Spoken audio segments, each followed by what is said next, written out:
This story tells about how a boy got into a completely different and unknown world. This place had no psychological and physical boundaries.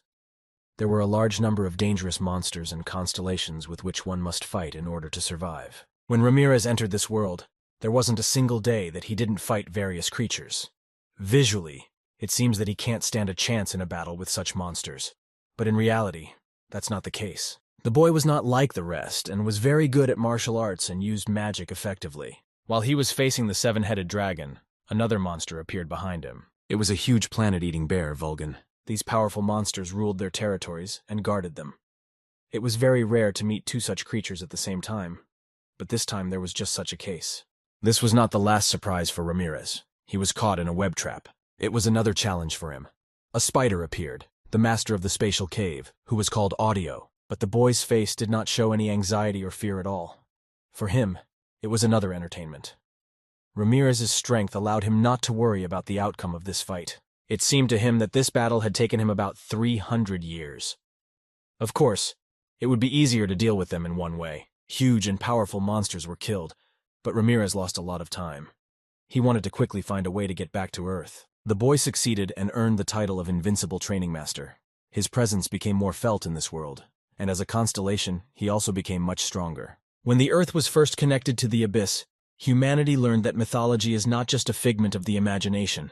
The creatures, which are called constellations, were the closest to what people considered deities. They blessed them and expanded the ranks of their descendants. And the more their descendants became, the higher the authority of the constellations became. The land, with nearly 10 billion souls, was like a golden vein for the constellations that fought to take each other's offspring. Among them were more hypocritical creatures, those who wanted to seize the land not with the help of a blessing, but with pure force. And this constellation appeared to stop this chaos in the abyss. Young Constellation Ramirez, after the battle, he decided to grill a steak in order to restore the strength that had been spent. A goblin approached him and asked what was in his pan. Ramirez replied that it was meat. The goblin was shocked that the boy was calmly frying the meat of a bear that had eaten planets before. It was the ruler of the Goblin Kingdom. He noticed that the oil that Ramirez uses has a very high concentration of magical power. The boy said that he fought with another constellation that looked like a cow, and he decided to let it go in exchange for milk. The goblin was surprised that he was competing with a constellation, but Ramirez replied that he really wanted to eat then. Therefore, his highest priority was gathering ingredients. Because his hobby for thousands of years in the abyss was cooking, he decided to indulge himself and eat the first meat in 300 years. The utensils with which the boy ate had a very valuable property. When they touch food, they automatically make it fresh. The goblin was shocked that Ramirez defeated the constellation, but instead of taking the territories, he took the milk. While the boy tasted the meat, the goblin thought about the fact that his master was categorically different from the other constellations. The goblin was shy, but still dared, and asked to taste his delicious meat dish. The guy put a whole fried steak in his mouth, but it had a very strange effect on his body, and the goblin began to emit a glow from all the holes. The power of adamantium preserved the umami in the meat with the help of magical power. Thanks to the oil from the mystical constellation, the meat rose to a high level, and the goblin's magic circle was activated. A new circle of mana opened up in him. The goblin looked as if he had tasted the best meal of his life. Ramirez watched what was happening. Now he was even more convinced that he did not understand goblins and their behavior at all. The boy began to remember his past life, and he very much wanted to go back. Let's go back to the unknown past, before he became an invincible master of training. Ramirez was an ordinary person and played sports. It was his hobby. The teachers couldn't make him attend classes as scheduled because he spent almost all of his time in the gym. Everyone wondered why he was training so often. He was obsessed with strength from an early age, and he tried to train several times a day. Ramirez was an orphan with no one to turn to for help. He realized he needed to train to protect himself. The guy in this world was an S+ rank hunter. The hunter is a new profession that arose in the age of the abyss, a very respectable profession where they protect people from the dangers of dungeons and monsters. Cores and items that fall out after killing monsters are highly valued. Artifacts from dungeons attract the attention of many people who want fame and money. Ramirez had nothing to lose, so he became a hunter. When he once again worked out in the gym, one of the teachers approached him. He asked the boy to calm down a bit, and said that going to a B-rank dungeon was not wise. The teacher added that now they are barely clearing S-rank dungeons. Even there, their hunters were losing partners. That's why you shouldn't even think about B-rank. The skills, magic, martial arts, and artifacts that drop in dungeons are of course great. But even with that, humans are very weak compared to monsters. The teacher asked why he was so indifferent to his life and asked him to think at least about his girlfriend, but they broke up. Ramirez told the girl that he would not be able to go on a date because he had training, and as a result, she told him to meet with monsters. Everything was peaceful and without arguments. The teacher understood that this boy was hopeless. He only needed a gym. A powerful explosion occurred in the next dungeon. Ramirez once again went hunting, but this did not stop the monster and he was heading straight for him. The strength that the boy achieved, thanks to training, helped him destroy enemies during such forays. While he was fighting the monsters, the rest of the team was discussing how martial artists don't have it easy. They're tough, and that's why they make good tanks. Their damage is no match for wizards. They were interested to know why he decided to become a master of martial arts. One of the boys replied that during the farm, a scroll of martial arts fell out. But due to the fact that everyone was interested only in magic, it became unnecessary. And that's when Ramirez decided to start studying it. It didn't matter what others said about him, because he didn't regret starting to study martial arts. Martial arts are not as simple and bright as magic, but the true nature of martial arts, in which he received as much as he trained. It suited Ramirez's outlook and temperament. In addition, he never canceled the lack of desire to achieve more and more. The boy reached the rank of S+ through difficult training, but there are several masters who managed to become stronger than him. He believed that he needed to practice even more and much more often. Ramirez even used his sleep to train. He learned various techniques in his dreams. The guy used lucid dreams for this. In any case, it was considered a spiritual training that influenced his progress. During another such training, a very bright light appeared in front of him, which filled the entire space. It was the constellation of the Abyss. She was the benevolent goddess of Libra. For the first time in a long time, Ramirez was so worried and shocked. She understood his reaction, but they had little time before the goddess went straight to business. The girl offered him to make a deal. She prepared for the fact that he would ask a lot of questions, but Ramirez answered without hesitation that he accepted her offer. This confused the goddess, and she wondered if he really didn't want to ask her anything. But Ramirez was interested in only one thing: if he would be able to become stronger thanks to this agreement. Although it was a simple enough question, the goddess didn't know how to answer it. But after a while she was still able to tell that it would make him stronger. He smiled and said that was enough for him. Ramirez asked why she chose him. There were many hunters who had a higher rating and were more famous. But it doesn't matter to her, because she is a benevolent Libra goddess and has the ability to see the future. She began to tell that in a few years a great danger will descend on the earth. Evil creatures will attack the earth in full force, and when that day comes, peaceful life will be destroyed forever. And they will think that the monsters and dungeons they cleared earlier were just flowers. And she saw that Ramirez was the key to preventing such a future. She promised to make him stronger through long and difficult training that would have nothing to do with human training.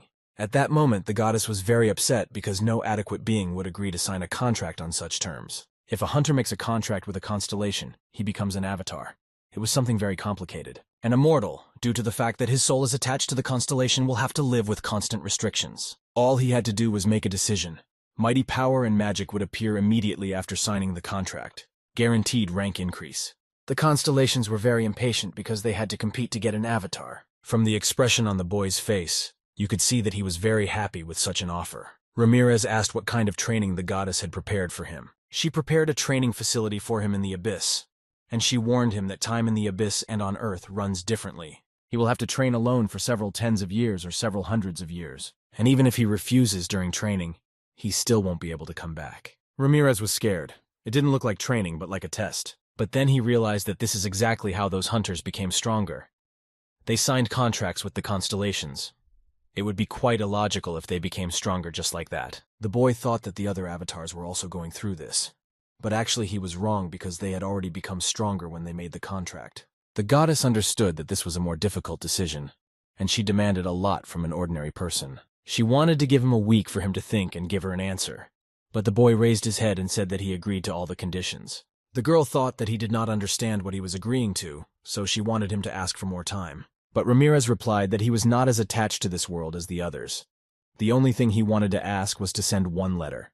And if he could become stronger, then as a bonus, he could save the world. She was very worried because of rumors that people on Earth are greedy and stupid. She was very happy that this time her prophecy came true. The goddess began to perform the ritual, and the boy did not have time to ask why she was wrong earlier. She no longer heard what Ramirez was saying and began to activate the contract so that the boy could begin his journey. The goddess asked him to just think about the letter he wants to send, and she, thanks to her power, will leave it where he needs it. She really wanted him to pass this test and then accept him as her avatar. Ramirez touched the portal and it began to warp. After that, the portal looked at him completely in order to move him to the right place. The letter he was talking about appeared in the gym near the bar. The boy teleported to the place where he would spend the next several hundred years. When he came to, he felt that there was a completely different concentration of magic. This abyss looked like an ordinary S-level dungeon. The scientists on Earth thought that the dungeon was a part of the abyss that had split off. But the fact is that there was absolutely nothing there. Perhaps it was a training facility. So Ramirez decided he didn't need to waste time and started training. The goddess hoped that this time she interrupted the vision in time. This guy was a really good avatar candidate. Although the goddess of scales could see the future, her skills were not perfect. She could only see part of it, and the rest was only guesswork and theory. The first thing she saw in the future was how Ramirez was training in the abyss. The second is how he suppressed the invasion of evil constellations. She really wanted to make such a strong person her avatar. In her opinion, it was the perfect plan, and it didn't matter how long it would take. The other goddesses began to worry even more when she was so confident. They had a bad feeling. She only had to wait for him to arrive for training. She had already prepared everything, even the toys, but the most important thing was a safe place in the abyss. While Ramirez was trying to train, he noticed something strange nearby. It looked very dangerous, and the boy thought that this was the first test from the goddess. He believed that it is impossible to become stronger and always be safe. If this test was really prepared by the goddess, then there is definitely a meaning in it. He had a feeling as if his body was tearing apart, but he had to endure it. You can become stronger only by overcoming pain and difficulties. This is the idea of the universe. After a powerful magical storm swept through, the illusion magic that covered the goddess's territory dissipated. But before Ramirez could understand it, the magical storm started again. Even the goddess herself could not have foreseen this. The girl should have felt his presence when he entered the training citadel. But there was no news about him yet. She left him 10 meters from the citadel. Why didn't he just go ahead and find her? The goddess allowed that earthlings could not act on their own. She prepared for him everything he needed for training. She even got first-class equipment so that he could train safely and effectively. She even got earthen toys for him so that he could have fun in his free time. The least she could do for a hunter who accepted such conditions was to prepare a comfortable environment for him to concentrate on his training. Her assistant arrived after inspecting the perimeter of the citadel, but he was still unable to find the person she was talking about. She was confused because she knew exactly where she was sending Ramirez. Angel guessed that such a storm could throw him far from the citadel. The goddess ordered to find him under any conditions and bring him to her. They can't just leave him to walk in the abyss. He needs to be saved. Even the constellations were able to assimilate only a part of this world, and it was simply impossible to find a person who was thrown by a magical storm. The strong flow of mana could simply destroy his body. Ramirez felt like he was in the deep sea, although he had never been there. Magical power of high concentration circulated due to breathing. Magical power improved his body. His bones and muscles were strengthened. His potential also increased. He spent 2 weeks in this stream, after which one of 2 outcomes awaited him. Either his body would break or he would become stronger and stronger. The boy landed on the ground after such a long journey. He thought that the first training session had ended successfully. The place to which the magical storm transported Ramirez was an empty corner of the abyss, which was not owned by any constellation. And the boy believed that this was just a place where the next training would take place. A huge monster appeared in front of the boy, and he thought that the training consisted in defeating it. But the fact was that he looked like an A-rank monster. Ramirez believed that the goddess was overestimating him. This did not upset the boy because he was sure that the goddess had planned everything clearly. Ramirez had plenty of time, so he was ready to fight this monster. He struck him first and hoped to inflict considerable damage, but there was no reaction at all from the monster. He didn't even move. Despite the fact that he hit with all his might, it only angered the monster. The boy did not give up and continued to beat him. He decided to train until he could destroy him. After some time, as Ramirez joined the clan of hunters, the boys get a bonus at the auction. It was a book about divine cosmic art. For them, these martial arts were difficult, and they wanted to sell it if no one wanted to take it for themselves. Ramirez was the one who decided to try learning martial arts. He always liked to read. They gave him the book and said that he had strange tastes. Everyone knew that cultivation took a lot of time. It was also difficult to learn. If mana is the vital part of a sorcerer, then ki is part of the abilities of a martial artist. Damage depends on the amount of ki, therefore someone who cultivated slowly was unpopular. Ramirez was different. He had the opportunity to learn a different martial art. He was very fond of divine martial arts. There was no special way of cultivation in space art, but instead there was something more effective. The first ability is Space Fist. The second ability is Moonwalk. And the third at the end is a signature kick. The point was that this energy saturated each blow and then returned back to the body. Repeating this process accumulates a small amount of ki, and each hit increases it. And if this training will take place endlessly, then the boy will become a master of martial arts. Of course, in theory it is simple, but not everyone is capable of such training. Ramirez thought he had no talent, but he was very wrong. He had a talent for enduring fatigue and making endless efforts. The boy continued to deliver the same blow to the monster. It was thanks to his talent that he was able to withstand 100 years of repeating the same thing. As a result, he learned the B+ skill, the internal destruction fist technique. He received a new level of divine cosmic art.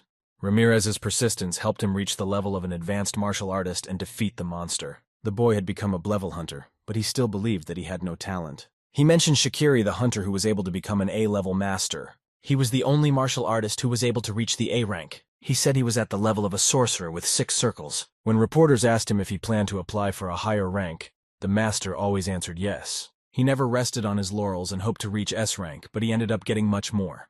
Ramirez was upset that at this rate he would be able to reach Shikiri's level in 1,000 years. While he was in thought, he was able to notice something next to him. A stone snake crawled up to him, which he destroyed. After Ramirez had cultivated ki for decades, she could no longer ignore the attacks he unleashed. She looked at him with tortured eyes, and he agreed to pardon her, because he himself chose her as a mannequin when she was just going about her business. He felt a little strange, although it was a training ground and he could go wherever he wanted. The snake crept up from behind and sat the boy on its head. He was grateful to her for that because walking across the abyss was very boring. Ramirez once again heard the sound that haunted him 100 years ago when he first entered the abyss. It was a magical storm. He thought that it was a gift from the goddess that would send him to the next test. The boy tried to force the stone snake to come closer, but even the strongest monsters can die in this storm. But she had no choice but to agree. After traveling in this storm, the snake fell to the ground, and the boy was happy that he could move so quickly in the abyss. After he got an advanced level, he realized how incomparable this storm was. He filled his whole body with mana and made himself stronger, getting rid of fatigue. It was a perfect restoration of his whole body. Controlling such power requires really great strength. He considered the constellations invincible. The snake tried to explain to him with movements that he had misunderstood everything. He was very lucky that he did not die as soon as he was caught in the storm. If the boy had not thought that this was a test of the goddess, he would have been torn to pieces. Ramirez wanted to find some food. Although he hadn't eaten in 100 years, he still wasn't hungry. The snake called him and offered to take a stone from her. It was from her body. Technically, it was her flesh, so the boy could eat it. Ramirez took this piece of stone and immediately thought that it was revenge from the snake for using it as a pair for 100 years. But it seemed that she had no bad intentions. The boy thanked, but was forced to refuse. No matter how hungry he was, he refused to eat the snake that was helping him. They began to embrace, and he received a message that he had learned all about the stone snake. The boy also received martial insight based on the movements of the stone snake and the fist of the stone snake. It was now strong enough to punch through the ground and also flexible enough to float through the air. Master Ramirez immediately decided to use the new stone snake fist technique. He wasn't going to stop using divine cosmic arts, but that wasn't bad either. He began to understand much more, having received a new level of martial arts. The boy was looking forward to the next training session. The next workout was related to water. The boy ordered Onyx to move back because he was made of stone and would soon drown. He sped up and dived into the water. There were quite a lot of water monsters. Almost immediately, he received a message that poisonous water had entered his body. Because of this, his energy gradually decreased. If all his energy runs out, then his life will be in danger. His body began to resist the poison. In addition to all the problems, some creature began to bite him. Meanwhile, Onyx was waiting for the return of his new friend. And he saw some movements in the middle of the reservoir. Then these small movements turned into a splash of water on the surface. The boy jumped out of the water and now understood what oceans are in the abyss. He saw something bright in the water at the bottom, but he did not understand whether he needed to get it. He did not understand how he would swim across the poisonous ocean. But if this is a task from the goddess, then there must be a way. Together with Onyx, they began to think about how he should act and develop a plan. He understood that first he needed to accumulate enough energy with the space art to swim across the ocean. It was a logical decision, but it took a lot of time. The boy had already been in the abyss for 200 years. Ramirez saw that Onyx was eating large stones. He also would not refuse to taste something. But thanks to mana, he didn't feel hungry at all. While they were going about their business, a monster washed ashore from the poisonous ocean. If you think about it, he was considered a fish if he lived in the ocean. Ramirez was already thinking about how he would cook it. But first he needed to prepare a place to cook. The boy began to destroy stones and make something. After a few minutes, he managed to make a knife and a board. For the first time, it was not bad enough. He put the monster down and started cutting. But while slicing, his kitchen utensils just started to melt. Ramirez wanted to start eating him raw. But Onyx tried to stop him from doing so, and decided to give him a metal that will not melt like that. It was adamantium. A treasure among treasures, very highly valued among stone monsters. The boy was happy that this metal did not melt when in contact with this liquid. With the fact that he is in the abyss, Ramirez will be able to make kitchen appliances. He was finally able to understand what his boss was trying to tell him when he talked about hobbies. Now he will be able to prepare food that will help him in training. He had no choice and began to taste the monster, although even on Earth he followed a strict diet. His companions did not want to taste his food, so they always ate in the cafeteria. For him, food was only a source of nutrients. Since the monster was from the poisonous ocean, its meat poisoned the boy. But he was brought out with the help of cosmic art. It was strange, but after he took a bite of the meat, his Kai energy increased. The tongue was a little numb, but the most important thing was that it gave results. Poison is also energy, and as long as he was not poisoned, he could transform the poison into Ki. Ramirez planned to go hunting and eat every one of these monsters that live in the ocean. In this way, the boy spent several centuries catching monsters and increasing energy. During this time, Ramirez's mind and body changed a lot. The deadly poison first entered his body, and then was expelled with the help of divine cosmic art. He became immune to a large number of rank poisons. The poison no longer affected him, and he himself could use it for his own purposes. The goddess still hadn't called him. He was wondering if everything was all right with the Earth. He has reached the level of an expert. On Earth, he could not even dream of such a thing. At this stage, he must be an 11 hunter. On Earth, such hunters are considered strategic weapons, but they are being used for their own purposes, so he must continue training to save the world. Ramirez said goodbye to Onyx because he has to move on to become stronger. Moreover, he was of the stone type, so he cannot follow him into the water. Because of his resistance to poison, the ocean was not considered a threat to Ramirez. And now all the monsters from the ocean had nothing left but to flee.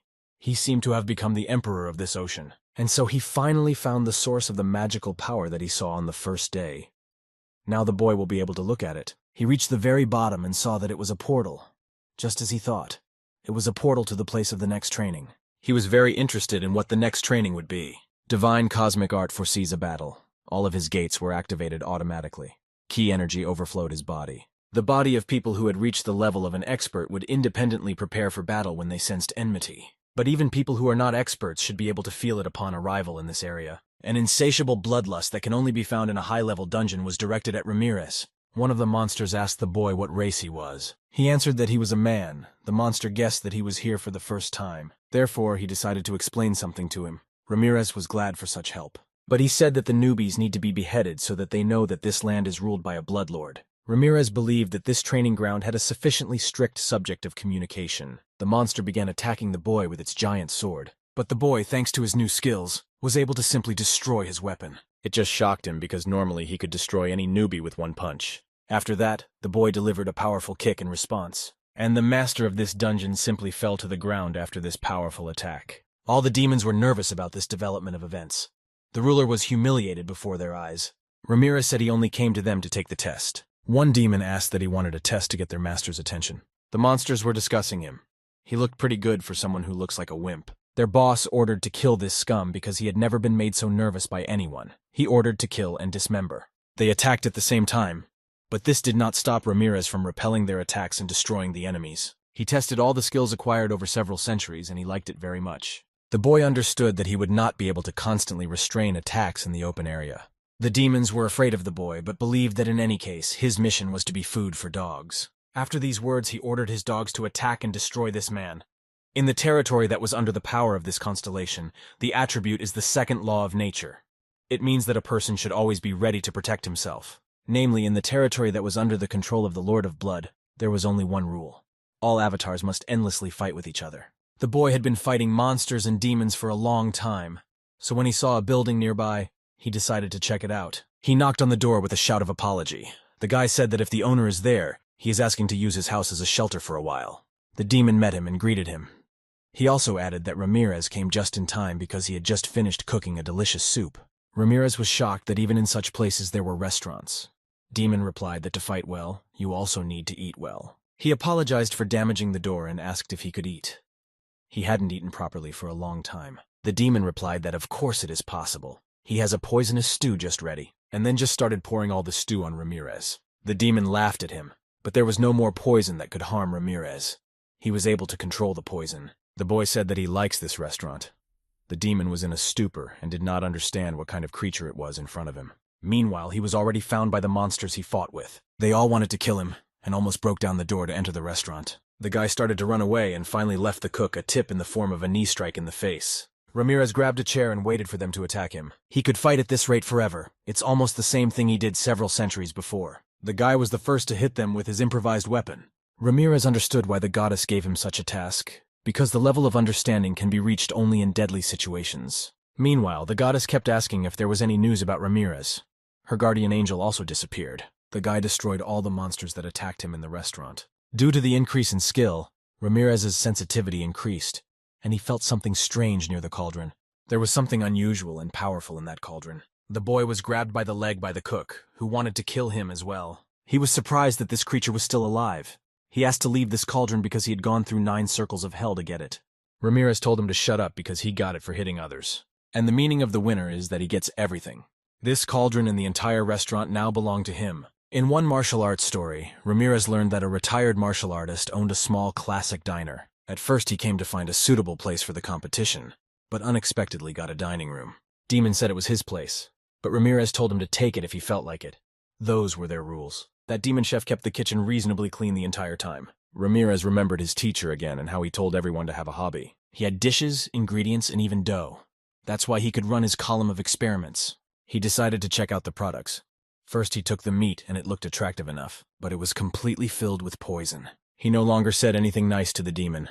The boy found some strange fruit and decided to taste it. But he also turned out to be poison. Everything he tasted contained poison.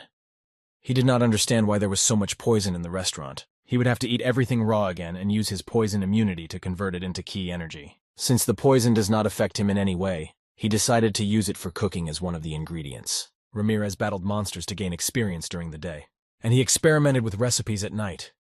That's how his life in the dining room continued for a certain time. Several hundred years. Another day, the previous owner of the diner came with monsters to take it back. The guy said he had a lot of respect for their determination, but it wasn't a restaurant right now, and his own pub with unique recipes. This is what he told them during their beating. Once again, he destroyed a bunch of stupid monsters and continued his business. But this time he acquired an rank skill, harmony of body and mind. Divine cosmic arts became more natural. This is a state in which the body moves in accordance with the mind.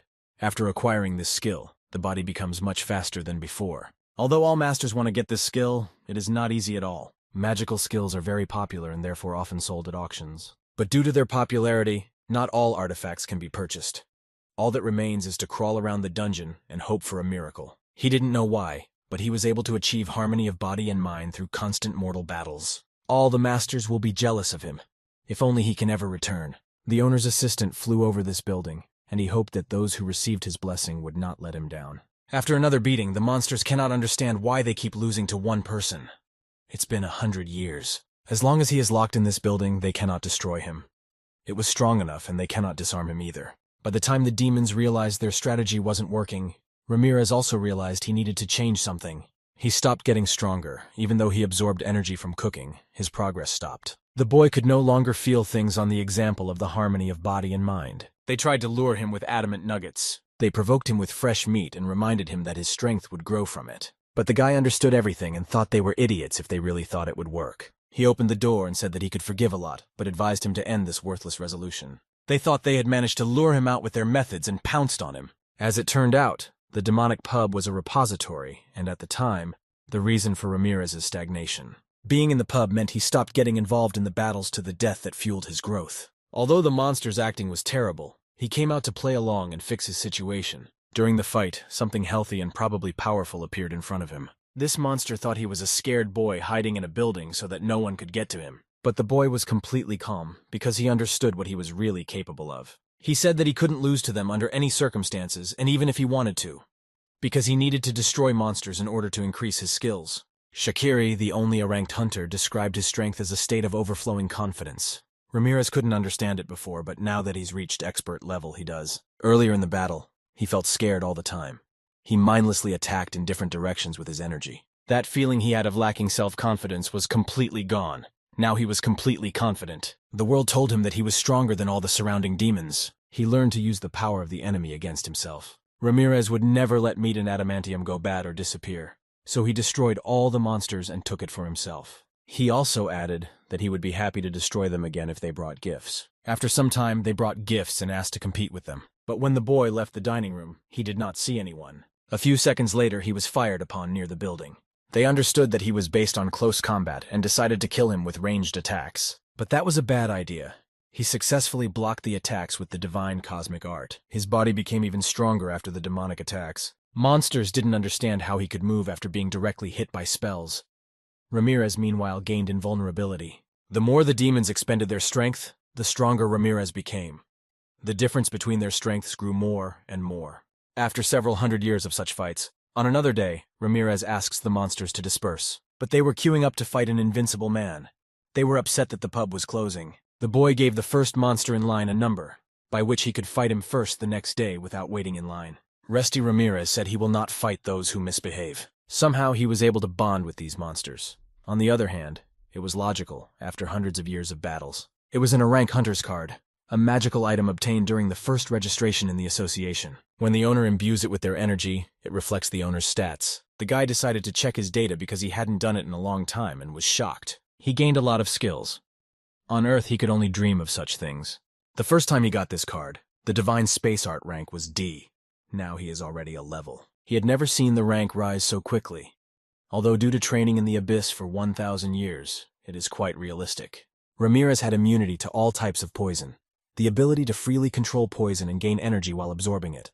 Another skill is the harmony of body and mind, the ability to use the body as you wish, the ability to redirect the enemy's power in another direction, even if it is more than one's own. Leather becomes tougher than steel and is able to block most of a variety of attacks. Denshinai's coherence is a skill he had heard about back on Earth. Hunters use mana or kai as a source of power when using skills. When the quality drops, it results in a loss of effectiveness. But if you have a large amount of kai energy, you can reach a legendary level by creating the illusion of 3 colors while meditating. He thought that it was only available to hunters who had learned unique rank divine dusk art martial arts. Ramirez didn't know that even though the divine cosmic art is weak in growth rate, it allows you to generate ki stronger than any other martial art. A martial arts specialist means that a person has an ideal physique for learning martial arts. This primarily means that they have a high affinity. Ramirez thought it was due to the magic storm, because he never had any innate talents. The boy continued to think that it was all thanks to the plan of the goddess, and at that time she still did not know where he was. Thanks to numerous battles, his understanding of martial arts has almost reached its maximum. It is believed that it is difficult to master even one martial art in a lifetime. This skill will allow him to use different techniques depending on the situation, but there was another skill without a rank. The world resonates with Ramirez, so he was close to the peak of existence. For the guy, it seemed like some kind of nonsense, and he thought that his card was simply broken. Ramirez didn't even know that this was the thing that would make the whole Earth lose its mind. While he looked at his hunter card, a beautiful soup was prepared. There were many monsters sitting in his dining room, and they all lost the battle to Ramirez. They fought him for 500 years and could not win. He brought out new dishes for them and asked them to taste them before they left. They promised that they would first eat, recover, and then defeat this person. Testing new menu items became a daily routine. Ramirez constantly practiced cooking. The monsters were surprised that this boy was skilled not only on the battlefield, but there were those who did not like it at all. One of the recipes poisoned the monster, so he decided to remove it from the menu. While he was recording, some monster decided to be brave and challenge Ramirez to a fight, but he did not have time to take a few steps before he was destroyed. After the attack, none of the monsters wanted to talk about their bad taste. Ramirez has forbidden this monster from entering the pub, even when he is resurrected. Then everyone started eating his food, even if they didn't like it at all. The boy was happy that everyone liked his appetizers and main dishes, but in reality, many monsters simply suffered from stomach pain and discomfort. Demons who ate everything to the end did not come to the pub for more than a month. Also, he received the skill of culinary beginner of the abyss. His skills were no longer improving no matter how much he practiced. He couldn't cultivate any more ki. It felt as if the Dantian was blocked due to being overwhelmed. Shakiri was only an expert. Despite the fact that he wants to become stronger, he no longer has anyone to use as an example. Since there was no longer a stronger master, he himself must destroy this wall. There was only one way to become stronger. This is a battle with an enemy that is several times stronger than weak demons. He needs to compete with someone stronger than him. The guy heard someone knocking on the door and asking to call the owner of the establishment. Ramirez opened the door and immediately said that they had arrived on time because he had prepared excellent meat. He offered the guest to choose a place while he brought him meat without rice. This monster was not at all like the others, and therefore it aroused interest in the boy. It was a new demon. Ramirez looked at his stats as he showed the table. He said he had heard enough about the invincible man and would like to see his skills for himself. The boy knew that this guest was much stronger than himself. He possessed great magical power that was strong even for a demonic race. The boy was happy because it was the beginning of a new phase of training. Ramirez presented him with the dish of the day. Then he prepared it and brought it to the table for the guest to try and appreciate the taste. The boy could see very clearly from him that this was a very strong demon. The guest ate the whole dish and said that he heard that the owner is very fond of collecting valuable materials. The boy saw him pull a very valuable resource out of his pocket. It was a large piece of pure adamantium, such a size the boy had never seen before. Ramirez offered an extra portion for that price, because he thought he paid too much. While the boy was examining the stone, the guest asked him if he was really a man. The demon said that his name is Varagoth, and he is the first avatar of the Lord of Blood, and to whom he gave a bloody axe. He had an offer from his master. The boy asked what the offer was. The master has been following him, and he wants Ramirez to become his avatar. Varagoth was sure that the boy would accept his offer. Despite the fact that he is a traveler from another world, he is not crazy enough to go against the will of the constellation, especially when he is offered such an honor to become an avatar. But it turned out that the guy refused, but thanked for the offer. He was outraged that Ramirez refused to cooperate with his master. The boy felt this great pressure coming from this powerful demon. It was the same strong opponent that he had been waiting for so long. Varagoth himself could not understand why he was refusing the master's praise. The Lord of the Blood respected the trait when one did not hide the fighting spirit from someone stronger than him. The demon started yelling and asked why he didn't like him rejecting his offer. Ramirez said that he had already promised. Then Varagoth asked what promise he was talking about. If he is an avatar of another constellation, then he did not feel his presence at all. Ramirez replied that he promised the constellation that he would become an avatar when he passed the test. The demon wanted to say that maybe he was being deceived, but the boy did not like it and said that if he wants to fight, then he will do it with pleasure. But he just wanted to tell him that his information was illogical and unsubstantiated. Constellations enter into a contract with an avatar because of their desire. No constellation will accept an unworthy person as an avatar. Therefore, the constellations usually immediately conclude a contract so that others do not do this. And if they want to train an avatar, then they do it on their territory. This is due to the fact that cases of interception by other constellations are possible while it wanders from outside. But Ramirez disagreed with him and said that he missed something. The constellation he promised could see the future, and he was sure she chose this strange method because she could see it. Seeing the future is a rare ability, but she trusted such an inferior ability. This constellation was brave enough. Ramirez began to talk about his training and the trials he faced after being caught in a magical storm. Varagoth said that it made even less sense. A magical storm is a phenomenon that cannot be controlled. Not even the constellations can handle it. Ramirez thought that at least one constellation should control him. But Varago replied that if it were real, such a constellation would immediately conquer the entire abyss. Varagoth asked again if he was sure that he got into the storm by accident. The demon said it wasn't too late to change things, but he just asked for silence. Ramirez didn't think Varago was lying. Now he learned a lot. He was enjoying the process of getting stronger so much that he didn't have a single question until this moment. He didn't understand how he could be so stupid, and why he hadn't thought of it before. The boy wanted to cry, but he could not, because every tear leads to a decrease in his masculinity. The demon saw that the boy was in a great hurry and asked where he was going. He replied that the plans had changed, and now he understood that he was not at the training facility, and he needed to return to the ground urgently. Varagoth was sorry, but he would not be able to leave the Bloodlord's territory. He was also sorry that he had to destroy a gem like him, but he asked not to worry, because his master would bind his soul and resurrect him.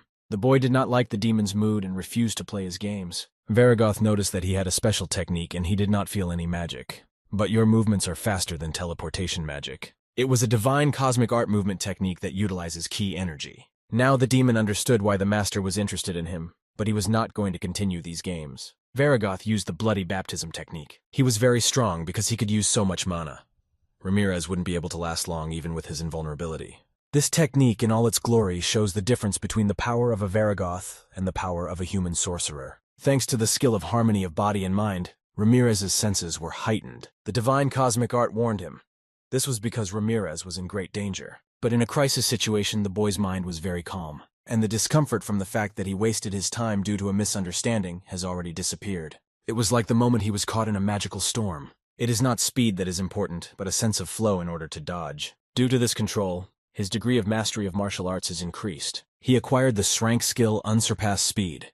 This is a movement technique that allows you to move to a desired location. Varagoth was shocked that he had managed to avoid a bloody baptism completely. Until this moment, he thought that only weaklings studied martial arts. But now he expressed his respect for him. In the Abyss, magical skills are the most popular. They use up mana, and those who use magic can take an unlimited amount of mana from outside. On the other hand, martial arts drain the user's internal energy. Compared to magic, martial arts have a limit. After meeting with him, Varagoth understood what martial arts were created for. It was really impressive. Once he heard that the slaves had staged a rebellion in the territory of a certain constellation, they wanted to resist the laws of this world. If they went against the constellation, they could no longer use mana. However, it was difficult enough to stop the rebellion, and it was all because of their strange ability, which could be used without borrowing mana from the outside. He guessed that they used martial arts, but what if he used magic? Varagoth said, after his body would have melted from the bloody baptism, he would have already met the Lord of Blood. But the boy knew that it would not work with him yet, and that he could not be defeated so easily. Varago admitted that he really was an unusual person, but he is Varagoth. His master gave him a bloody axe. The demon jumped on the boy and hoped to tear him to pieces. Their confrontation was very tense. Ramirez was forced not only to attack, but also to constantly dodge blows. Varago, even with its size, managed to sneak up behind and attack. The boy had only to defend himself from the last attacks, and that was it. He believed that magic was dishonest and planned to find vulnerabilities in close combat. The boy did not believe that magic was capable of everything, and for the first time in a long time, Ramirez was on the verge of defeat, but his mind remained sane. He was faced with an enemy who was significantly superior in strength and abilities. He had nothing to offer in return. With each attack, he felt himself getting stronger and stronger. Ramirez decided to try to gather all the energy in one point and create a key fist. Varagoth appreciated his tricks, but how much he could do with what he had left. The use of all his skills was only suitable for defending against attacks. The problem was the attacking power, to break through the dozens of layers of defense with which Varagoth defends itself. Fist Ki is the result of compression, but such compression is not enough for an effective attack. In theory, the Kai Fist did not fully utilize Ki compression. It is possible to compress to the state of materialization, and this technique is called Kai materialization. Shakiri, the great martial artist on Earth, was the first to materialize Ki, but he could only hold it for a moment. Ramirez continued to suffer from the demon's attacks. He had enough energy and strength only to defend himself. The fact is that Ramirez surpassed Shakiri in strength 100 years ago, and he began to prepare this blow. Varago did not expect such a development at all and even began to worry about his life. The boy gathered enough energy and struck the demon. Blood began to flow from his mouth. His face immediately changed. But he understood that if he used this ability too often, his ki would simply run out. The rest of the demons were watching this spectacular fight, and they understood that at this rate they would wipe out the place. Their battle continued for about 6 months. This man has already become a legend.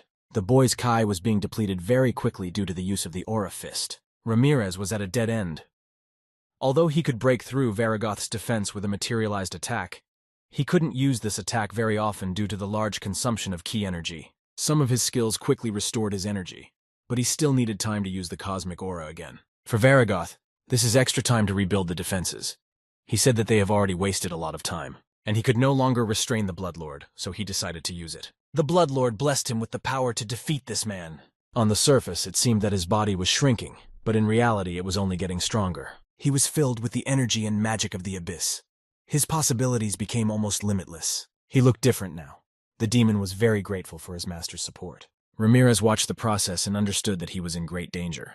He knew why Varagoth had shrunk in size, but the smaller he became, the stronger he was. As soon as the demon finished its transformation, it started attacking the boy from different sides. The ability he used made him smaller in size, not to weaken him, but to make him very fast and sharp. If before that Ramirez was significantly faster than him, now Varagoth looked much more agile. This situation literally destroyed all of the guy's advantages in this fight. Now he was just defending himself, and it is not known how long he will be able to hold on and take a lot of blows. As a result, as expected, his invulnerability was pierced by another attack. He needed time to recover. The boy understood that if he lost his concentration, he would die. He could not relax. The demon in turn did not think at all about reducing the number of his attacks. Ever since Ramirez entered the abyss, he had never used all of his Dantian ki. In an abyss where there were so many different and dangerous monsters around, using all the energy was equated to death. Varago was not at all interested in his problems, and he knew that the boy now did not have enough energy to repel his attacks. Ramirez understood that he was now in a critical situation and had to use all of Ki's energy. It was a difficult choice, but he had no other option. If he didn't do it, he would simply die. He cannot save his strength to see through the next day and leave a reserve so that he does not fight at full strength. The demon was already preparing the next attack, and the boy decided to make the most of his opportunities at the moment. At the last moment before Varagoth attacked, Ramirez attacked him with his energy. He managed to repel this attack and hit back. The boy received a new technique, space breakthrough. The divine space art improved. The demon was surprised because the blow caused him quite a bit of damage. This wave pushed him several tens of meters away from the boy. Varagoth felt that he needed to defeat this boy at all costs to save his reputation. Because if he doesn't end it, then Ramirez will only get stronger. With each successful attack, his energy is restored and he gains new abilities. And at one point, this can lead to the fact that the demon will not be able to harm him at all. If Varagoth allows this, it will be a shame, because he will lose to a human in his territory, which is ruled by a bloodlord. He simply could not stand by and watch a new constellation being born in the territory of his great master. After some time, the guy could defend himself more effectively and with less resources. Varagoth saw a light in front of him. Something very strange began to happen, and the demon seemed to be in another dimension. Now the boy realized when he released the key, the wall he faced, and the amount of ki that was in his dantian. All of that was now unimportant, because dantian is the world that lives inside his body, and if he can bring it out of his body, then the whole world will become his. He had reached absolute understanding of the materialization skill. Now he could use the materialized ki energy with ease. His skills began to improve one by one. He gained powers that were unmatched by anyone in the ordinary world or the abyss. The abyssal constellations who have been watching the fight take an interest in Ramirez, while he was finishing off Varagoth to become the victor in their battle. Different constellations showed different interests. The boy did not know that they were watching him. The Bloodlord was very angry. Ramirez did not stop beating him until Varago begged for mercy and surrendered. His body lay motionless on the ground and could no longer resist such a force. The boy had never defeated an opponent who was stronger than him. Therefore, he was looking forward to rewards and new abilities. He defeated the first avatar of the Bloodlord, Varagoth, who was given a bloody axe. He gained the power of the whole world thanks to the skill of a master of his craft. Defeated, Varagoth said that the boy had now earned the right to reject his master's offer. After their fierce battle, he thanked the demon with all his heart. Varago also added that although he did not know which constellation offered him to become an avatar, but he cannot accept it under any circumstances. He wished the boy to become so strong that no constellation could look at him with disrespect. And most importantly, he wished that the boy would become famous in the abyss and become a star. He thought and tried to understand his words correctly. The boy began to think about what mission the constellations perform and for what purpose they receive avatars. Then he thought about the lady who offered him to become an avatar, and realized that there was some truth in Varagot's words. She was trying to treat him dishonestly. He said that he understood everything and would definitely listen to his advice. Varago was grateful for such a fight. The boy said his name was Ramirez. The demon said that he would wait for the day when they would meet again on the battlefield. After these words, he turned to ashes. Ramirez said that he should definitely come back, because he has to pay back the debt. When Varago disappeared, the boy began to think about his words again. Perhaps his mission is to become a constellation and save the world. After he became a master, he felt at a level where he began to perceive the world around him as himself. He felt something he could not feel before. These were the gazes of the constellations that watched his every step and deed. They gave him an assessment and discussed. He wondered if their power could be compared to anything at all, but he was sure that he would be able to match them if he became a little stronger. Nothing is impossible for him. He began to receive messages in which some stars began to ask to meet Ramirez. The constellations of the abyss could not move. They were constantly aiming at each other's territory, and if one of them accidentally left his place, the others would immediately seize him. That is why the constellations watched the world without leaving their thrones, and they did it thanks to their avatars. That is, they watched everything that was happening in the abyss. While the boy was in thought, he received a message that the Lord of the Blood had set a reward for his head. Then every creature in the area began to hunt Ramirez in order to be recognized as the master. Now the boy imagined these constellations as people who communicate by looking at the stream. They were talentless. He declared that he would become a constellation when they watched him. Therefore, he had nothing to fear. In the real world, when Ramirez was at school, one of the teachers was watching a program on TV. There they showed the boy about whom he told Ramirez that he had signed a contract with the stars. Everyone envied him because they also wanted such a contract. But in reality, everything was not as fabulous as it was told on TV. These were the words of this guy. But no one saw anything wrong with it. Only advantages. But in reality, he said that the rules of the constellations bind him, and he is under surveillance 24/7. Then Ramirez just watched him while the teachers were jealous of him and didn't even want to understand why he said that. Now the boy understood what the hunter was talking about. Obligations to act in accordance with their rules, and to obey the orders of his constellation. And if he refused, he would face a terrible punishment. Being an avatar that everyone envies means being a slave in good chains. Ramirez was happy to destroy everyone who wanted to get a reward for his head from the Lord of Blood. He wanted to be strong from childhood, not so that such strong boys would pay attention to him and try to subjugate him. He wanted to have his own path in which only he himself would be the master and mentor for himself. Varigoth was right because he cannot leave his fate to the constellation after he has come this far. Various constellations continue to tempt him and lure him into their chains. It is very beneficial for them to have such an avatar. But the boy refused everyone and did not take any gifts from them. Ramirez understood that it would be nice to have magic, but he didn't know how to use it. That's why he decided to achieve everything thanks to martial arts. This is what he practiced and improved for 1,000 years. One of the stars called him a hipster. He did not like this at all and considered it an insult. But then this very constellation sent him a large ingot of adamantium as a gift. Although Ramirez was fascinated by power, he was still a scoundrel from a capitalist society, so he quickly took such a gift for himself. This constellation then began to offer more valuable minerals if he agreed to sign the contract. But he replied that he himself plans to become a star, so there is no point in trying to lure him to you with gifts. The boy wondered how they even knew about hipsters. This word is not used in the abyss. Ramirez decided to go back and check on his pub after a long battle with Varigoth. He expected to see the warehouse in this condition after the mess they had made outside. While the constellations were trying to hammer their values into his head and persuade him to sign the contract, the boy found his adamantium barrel. The guy no longer looked at the messages that came from different constellations. He didn't care about mockery and temptations. He simply gathered his most important things and went on his way on a long journey. Ramirez did not know what was waiting for him next. The guy said goodbye to his pub and thanked him for the emotions he gave during this time. Meanwhile, in another dimension, various two-headed monsters were walking around the territory. They heard some incomprehensible voice nearby and decided to check who it was. It was the guardian angel of the constellation that sent the boy to training, and as a result lost him and is now trying with all his might to find him. Angel interviewed everyone who met on his way, and showed a photo so that it was easier to identify him to strangers. But these monsters were very angry and rude. They didn't care who it was and why they were looking for him. That's why they weren't going to tell any angel, even if they had some information about this idiot. While the angel was communicating with this monster, his friends began to come out from under the ground and surround him to further investigate his visit. They believed that their angel had completely lost his sense of smell after hiding behind his constellation. And now he dared to enter their territory. This area was not owned by any constellation, so they lived by their own rules and everyone who comes to them must obey. The most secret and isolated zone in the abyss is the free land where the biggest scum lived. Angel concentrated on his mana, and one movement was enough for him to knock out these hideous monsters and shut them up for good. Their teeth simply flew out of their mouths from such a blow. The angel flew up to them again and tried to ask if they had not seen the person he was showing. They cautiously answered that they had not, and they were just jealous of how they looked. Angel thanked him for the information and flew away. The rest of the monsters just silently watched as their comrades were beaten. An angel of the benevolent goddess, still searching for man throughout the abyss, talked to races that could talk, and endlessly asked if anyone had seen Ramirez. Since avatars rarely leave their territory, the constellations were wondering what was going on.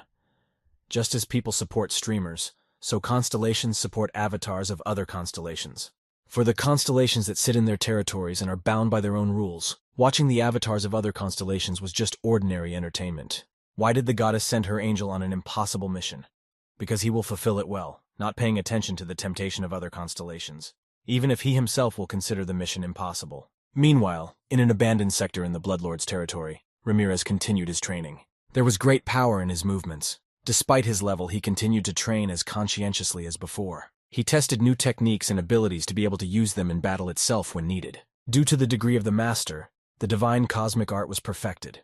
Now the amount of energy was not important, and the skill of the master would allow him to use all martial arts perfectly. But Ramirez continued to practice his fist of space very persistently. Just like when he first learned the divine cosmic art, he put his whole soul into every blow. He was very persistent and patient. This was his talent, although he believed that he never had any innate talents. The guy enjoyed constant exercise and training. It was his hobby and his calling. He did it better than anyone else. During another training, he received a message that he continued to live as he liked. The power of his personality increased. When Ramirez decided to leave the Bloodlord's territory after defeating Varigotham, a change occurred in his secret skill. The world resonated with him because he was close to reaching the peak of his existence. His new title was the Invincible Training Master. Ramirez realized when he reached the rank of Master in Divine Cosmic Art. Then he perfected all his skills. Now they are perfect. It seems that he knew how to get the status of a constellation.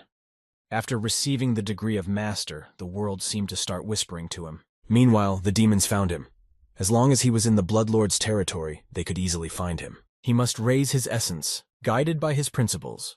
The world told him that this is the way to become a constellation. These monsters did not cause any problems for the boy. He destroyed them with one hand while he came up with his plan. He liked to train all the time and never lose.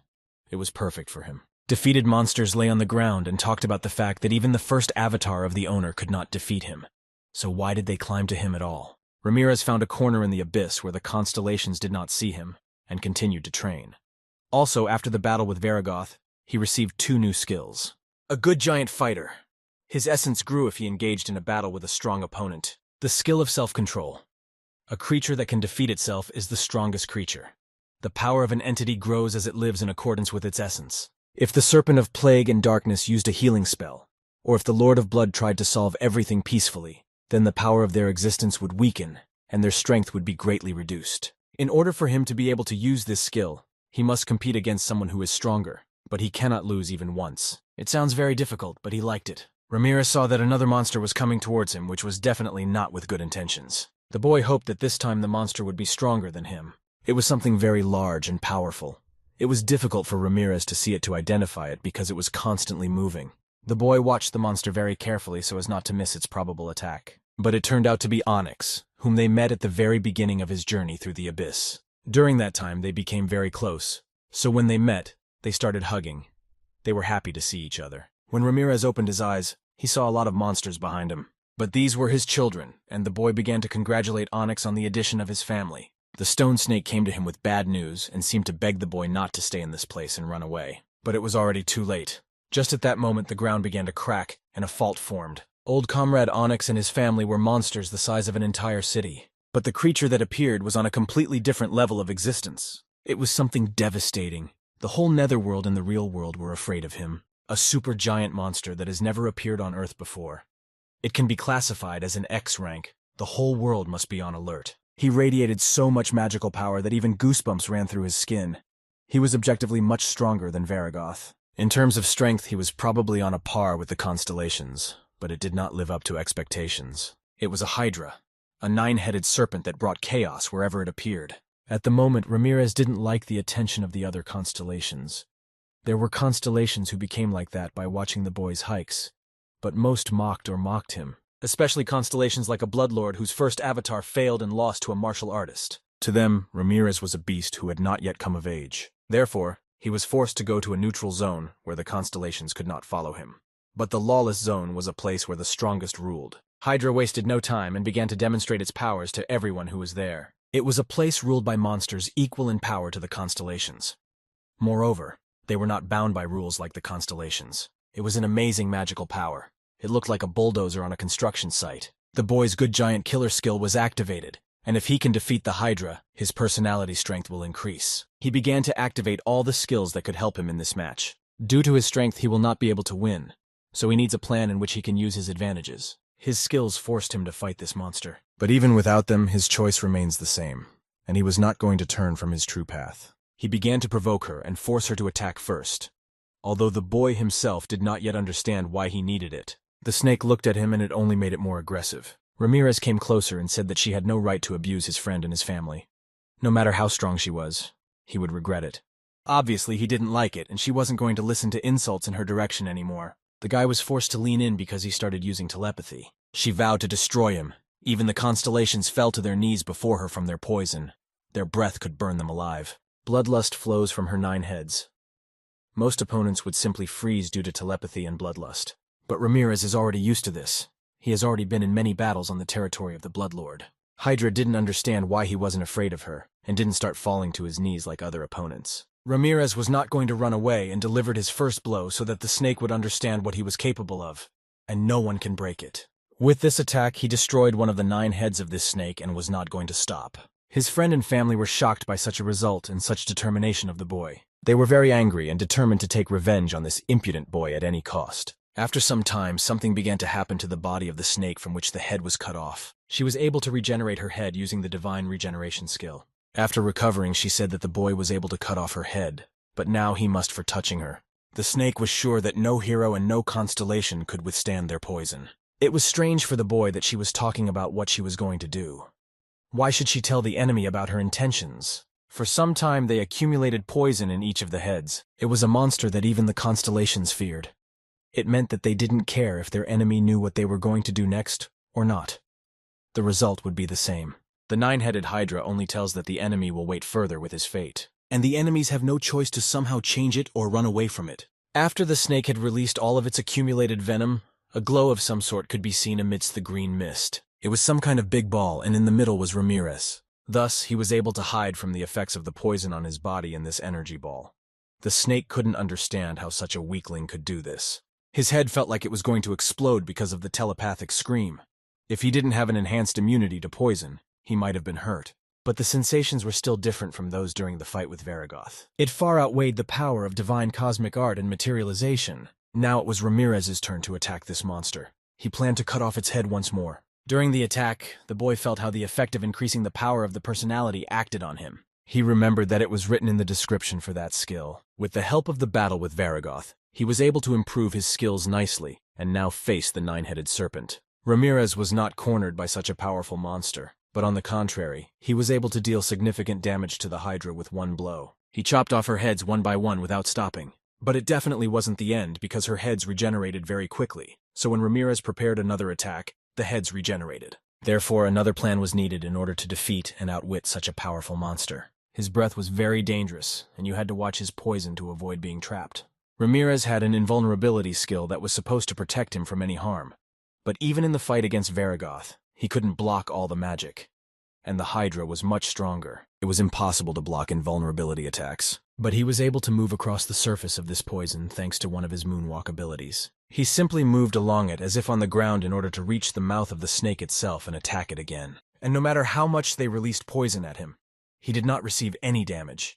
And they, in turn, simply wasted their strength. If the boy had been a little faster, he would have been able to reach the snake's head before it released its venom and attack sooner. While Ramirez moved between safe zones, repeating to himself that he wanted to get faster, a miracle happened. The flames and poison emitted by the Hydra stopped. Time slowed down as if fulfilling Ramirez's dream of speeding up.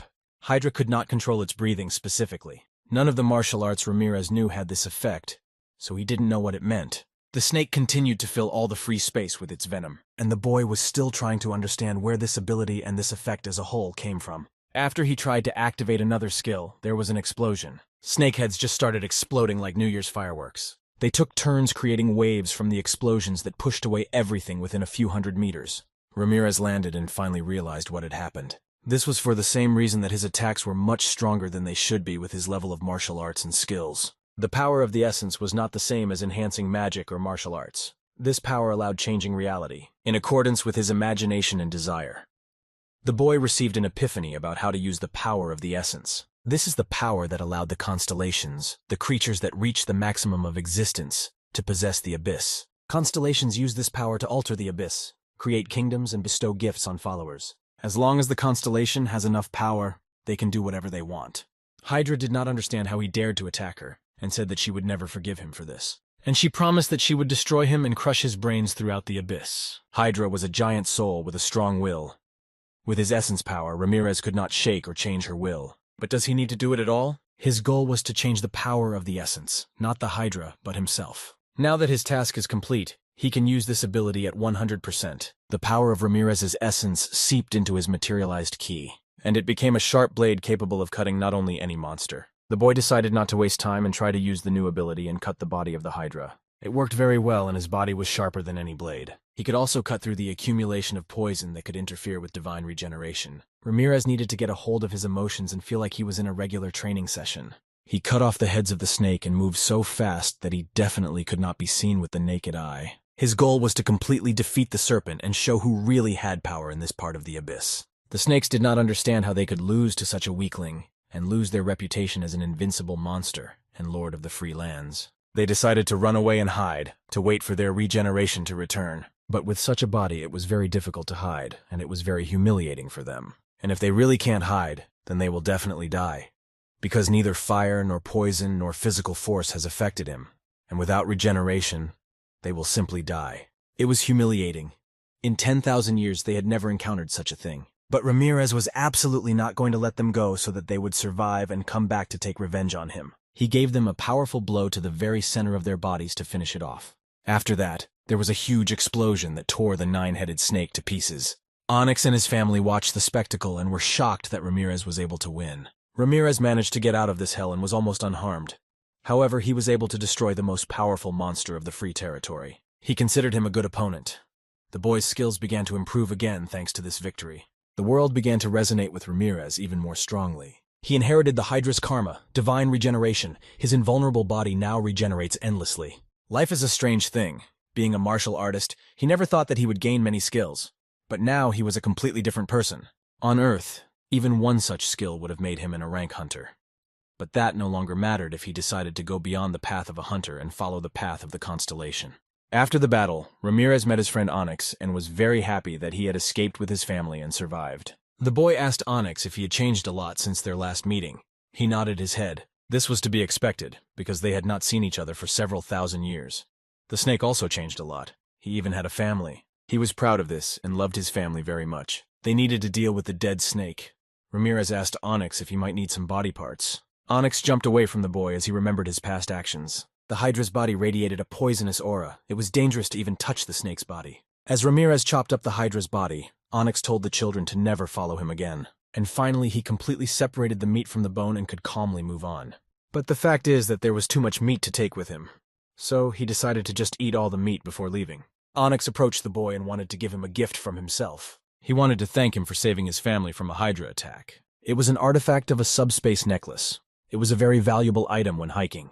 The boy was very grateful for such a gift, and the necklace immediately began to open in his hands. This thing could hold a lot of different items. It saved space very well. The bones of the Hydra could be used to create various objects and weapons, and from the strong scales of the Hydra you can make armor. If everything is very well processed, Ramirez could even put his cauldron and neon ore there. It was very convenient. He told Onyx that he collected a lot of adamantium before they saw each other.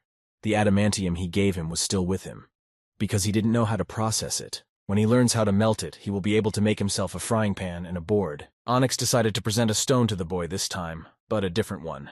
He found it while he was eating ordinary stones. From the moment Ramirez decided to become a constellation, he began to see messages from other constellations. He could also see the amount of power possessed by Varagoth and Hydra-type creatures. The reason he was able to use the subspace necklace wasn't because he himself became smarter and more attentive, and the fact that he was a being who was able to reach the maximum level of the potential of his existence. He could also hear the world talking to him. It was not enriched orichalcum, a metal that radiated pure magical energy, and adamantium was the opposite, a metal that absorbed magical energy. They were complementary. The boy decided to make knives and cutlery from walnut, and a frying pan and board from adamantium. He thought it was a perfect plan. When Onyx talked to his wife, she said that this boy was crazy, and she was afraid of him. But Onyx defended him and answered that he was very kind and strong. Even after Ramirez put most of the meat in the necklace's vault, there was still some left, because the necklace can't hold things endlessly just because it's a storage artifact. It also has a certain volume. There was nothing left for him except to simply eat what was left. Onyx was shocked by such a statement from his friend. Ramirez loved his friend very much, so he returned to him and said that he would definitely share with him, and also give a part of his family. But for some reason Onyx was very frightened by this, and he jumped away from the boy several meters very quickly. Ramirez had studied cooking for thousands of years while he was the owner of a demonic pub. His cooking skills were at a fairly high level. But even so, this ingredient was very difficult to handle and prepare correctly. It was the meat of a powerful creature that had survived after refusing to become a constellation avatar, an ingredient that was not found in the Bloodlord's territory. Absorbing abyss monsters gives strength proportional to the absorbed creature, but if cooked improperly, the dish will be highly poisonous. But Ramirez was not used to backing down, so this time he decided to stick to his principle as well. For him, preparing a dish from complex ingredients was like a workout. After cooking, Ramirez asked to taste his friend's dish, but he did not have a great desire. He decided to make a tartar, because otherwise it can be difficult for the stomach to digest this meat. The warm but firm voice meant that even here he wasn't going to back down, especially since he was the savior who killed the Hydra. But Onyx was also quite a powerful creature. He was able to escape from the Hydra, but he couldn't escape from the poisonous meat that Ramirez had prepared. Therefore, he had no other choice. Onyx began to eat the food, and the boy expected to hear thanks from him. But as soon as he put a piece of meat in his mouth, fire immediately began to fly out of his mouth. In fact, it was very tasty, and Onyx began to offer it to his children and wife. Then he asked if they would like to know why there is no poison in the meat at all, because he took care of it. And of course he could not poison his friend and his family. They were all confused and wanted to know how he managed it. After they tasted this dish, the giant stone snake and his family decided to trust and respect him. From that moment on, Ramirez, like a constellation, had followers. He could feel the energy coming from his snake friends. It was a completely different level of power. Ramirez finally understood why the constellations wanted to increase the number of their followers. The true reason why the constellations were so interested in the Earth. It was a world with billions of potential followers. Any constellation that captured the Earth would gain an essence power capable of altering the abyss itself. He urgently needed to find a way to return to Earth, before the future that the goddess saw came. The boy looked at Onyx and did not understand what he had cooked incorrectly. Meanwhile, Onyx simply continued to eat even raw meat. The problem was that Onyx had greatly increased in size, and the boy thought he had fed him something wrong. He remembered that some products are not allowed for animals. You cannot give chocolate to dogs and onions to cats. Ramirez wondered if hydra meat was harmful to rock snakes. Maybe someone was harming their liver or something. Onyx asked not to take food from him, and the boy allowed him to eat all that was left. It was cool to be Ramirez's friend, but he couldn't stay there.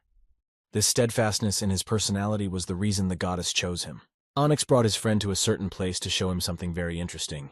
A completely unknown creature was drawn there, and Ramirez decided to ask what it meant. Onyx began to think about how to properly explain to him who was painted on this stone. He tried to show that this is a very dangerous monster that makes sounds with its mouth. The boy pretended to listen to him, but in reality he did not understand a single word or sound. The only thing he understood was that this demon was very dangerous, so he jumped into this abyss without much thought. Ramirez wondered if at least some demon could harm him. After he visited the Blood Lord's territory, he lost all desire to fight demons. But now he was told that there was a demon that was stronger than Varigoth and the Hydra. Therefore he had no right to stop there and wanted to find him. He was really looking forward to meeting him, because he had such a character and his goal is to constantly find a new goal. He was flying in free fall and he didn't know where he was going. In fact, it was the territory of the Master of Dreams and Desires. Here the constellations can watch him. So as soon as he entered this space, they began to watch him. The avatars of the local constellation were already on their way to Ramirez to destroy him and prevent him from taking root in their territory. Before he had time to explore the new territory, a squad of avatars from the constellation that owned this territory was already heading towards him. Ramirez thought it was a welcome party to celebrate his arrival, but they asked if he was called the Invincible Training Master. The boy replied that it was him, and they respectfully welcomed him to their territory and said that they did not plan to cause him any trouble or attempt to kill him. One of the angels said that her master wanted to meet with Ramirez in person to ask some important questions. The angels used the ability of soul seduction on the boy. He was surprised because he had never encountered such skills before. He said it was very rude of them. They immediately apologized and said it was an ability they had no control over. They also knew that their weak abilities would not work on a constellation named Ramirez. The boy was ashamed and said that he was not quite a constellation yet. The angels believed and hoped that he would be able to become a constellation in the near future. The boy closed his eyes to enjoy this moment. It was the most pleasant thing he had heard in a while. Ramirez asked what would happen if he refused the meeting. The angels replied that in that case they would have to let him go, but they could swear that their master would not harm him. He was interested in what they wanted from him, so he agreed to the meeting. He asked the angel who was guiding him if he had heard anything about the Earth being a separate planet. He said that maybe he had heard about it once, that some constellations fought for the gate that led there. The guy grabbed him sharply and asked if he knew anything else. But the angel admitted that these were just rumors, so he didn't know anything concrete. He said his master might know something about it, and he can ask him on occasion. The angel heard that there were a lot of souls there, and he said that they would be able to help him capture the land. But the boy replied that he was not going to capture it. On the contrary, he planned to stop the capture of the Earth by other constellations. Now the angels considered him not only strong, but also noble. These demons were called terrible, but in reality they were kind, understanding, and friendly, although they cannot control their seduction skill. Sometimes demons appeared on their way, demanding to give up their wishes. When the boy saw him for the first time, he was a little scared. This demon used all his abilities against him. But the angels caught him. He demanded to let him go, and was sure that they all also wanted to eat him. Or rather, his desire. He saw that the boy had a desire for endless training, and he could not let him go just like that. The demon asked for at least a bite. Ramirez asked what it was. Angel was embarrassed and replied that they were weak to other people's desires. The boy understood that they lived at the expense of other people's wishes. But he himself did not have a great need for wishes. He felt good without a loved one, and he did not need delicious food. But it worked differently with him, and the angel did not know how to explain it to him correctly. Angel said that his pure and unwavering desire to train was very tempting to the surrounding demons. Angel promised that he would keep his desires under control and he would be safe. He was one of the most favored avatars of the host, so he can be trusted. They brought him to the master's chamber. They said that when he goes inside, he will immediately see the master. Ramirez asked if the angel would go with him. He replied that such an insignificant being could not participate in the conversation between the two constellations. The boy reminded that he is not a star. Since he told him everything, he wants the angel to go with him. It was noticeable that the angel was moved by this and even cried. He said that Ramirez was the first person to treat him so well. The boy began to think that it might be more dangerous than he expected. In case of danger, he planned to use it as a human shield. He was sure that the constellation would never want to be without its beloved avatar. This meeting was held on the other side's territory. This constellation was obviously more adept at using the power of the essence, so a lot could happen. When they entered, Ramirez felt as if he had just woken up. Then he turned to the angel and saw that he was sleeping. The boy did not understand what was happening to him. He seemed to have lost control over himself. A voice said that his avatar was sleeping soundly and must be devouring his desires in the open, with his permission. The boy asked if he was the master of dreams and desires. He answered that he had appeared behind his back. It was a small child. He asked Ramirez if he was the constellation that was being talked about a lot lately, because he had wanted to meet him for a long time. He said he didn't want to upset anyone, but he wasn't a star yet. He still has a lot of work to do before he becomes a star. But the owner replied that this is not so, because the one who stepped on the path of the constellation can also be considered a constellation, because he is capable of the same things as them. This applied to him as well. He can use the power of the essence just like the others. Ramirez wondered why the owner of dreams and wishes looks like a small child. What could this be related to and whether he has any power at all? The boy began to remember what exactly happened when he and the angel entered the constellation chamber. It was an unusual room. From the very beginning, he felt some anxiety. Then he began to notice strange things behind him. He began to think that perhaps he had not done enough. He had been wandering in the abyss for 10,000 years. Half of the time, he had acted according to false rules. He perfected the divine cosmic art and reached the peak of martial arts. He even reached a level that is above all existing ones. Ramirez thought about whether he really needed to become a star. He just wanted to enjoy the peace. And after these words, he began to fall asleep. The boy asked the owner why they try to charm or seduce people and use their minds. This was the essence of dreams and desires. Beings who enter this room have their wishes fulfilled and feel at peace. His gift was hard to refuse unless he was a constellation. The owner said that the only thing he is not capable of is to wake up of his own accord.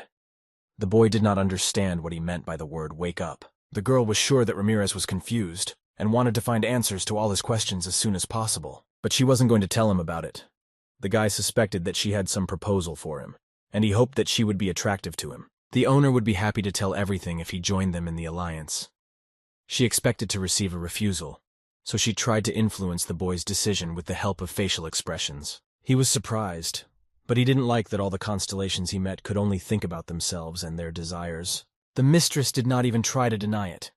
The constellations were indeed very selfish, but they could not do otherwise. But selfishness does not always mean loneliness or destruction. It always helps them to cooperate with different beings and find common goals. Now he understood that forming an alliance with her would be very beneficial, and not only for her, but also for the entire territory, so it could not be called selfishness. The mortals looked at them as gods, but they were actually also difficult. If a constellation shows even a hint of weakness, a stronger constellation will attack it, and therefore an alliance is necessary for them. Some constellations, whose future lies in survival, do not suit. The destruction and devastation caused by the constellation's obsession with conquest will lead to a despair in which no desire can exist. Ramirez said that maybe expanding the territories would solve this problem, or find slaves to take their wishes. The girl replied that such an idea could only come from a constellation that used to be human. The boy asked what she meant by that, but the answer was simple. Constellations can't enjoy unlimited potential like mortals. Since self-satisfaction or self-destruction is not available to him, so she cannot control what is not related to dreams and desires. Horrors require high quality, three-dimensional desires, and not those born of fear, but desires full of ambition, or a sense of achieving a world of abundance. Since she was just a horror god, she couldn't do that in the real world. It was a surprise to the boy that they could not practically exist without each other. In order not to offend the mistress, he simply said that it was too strange for him to understand. After the guy listened to the girl, he understood that she wanted to create an alliance with weak altruistic constellations. In fact, she revealed many of her weaknesses to the boy. This is very dangerous, because he could be bad and greedy. She thought about it, but decided that it would be much easier to negotiate with him than with other constellations with completely different missions. Ramirez began to think, and thought that she was very gullible in such a dark and evil abyss. She should be more careful. The mistress could see that Ramirez had very great desires, but none of them related to conquest or power. He performed 3,000 repetitions of one technique. He could finish training only when he knew for sure that he had reached the maximum.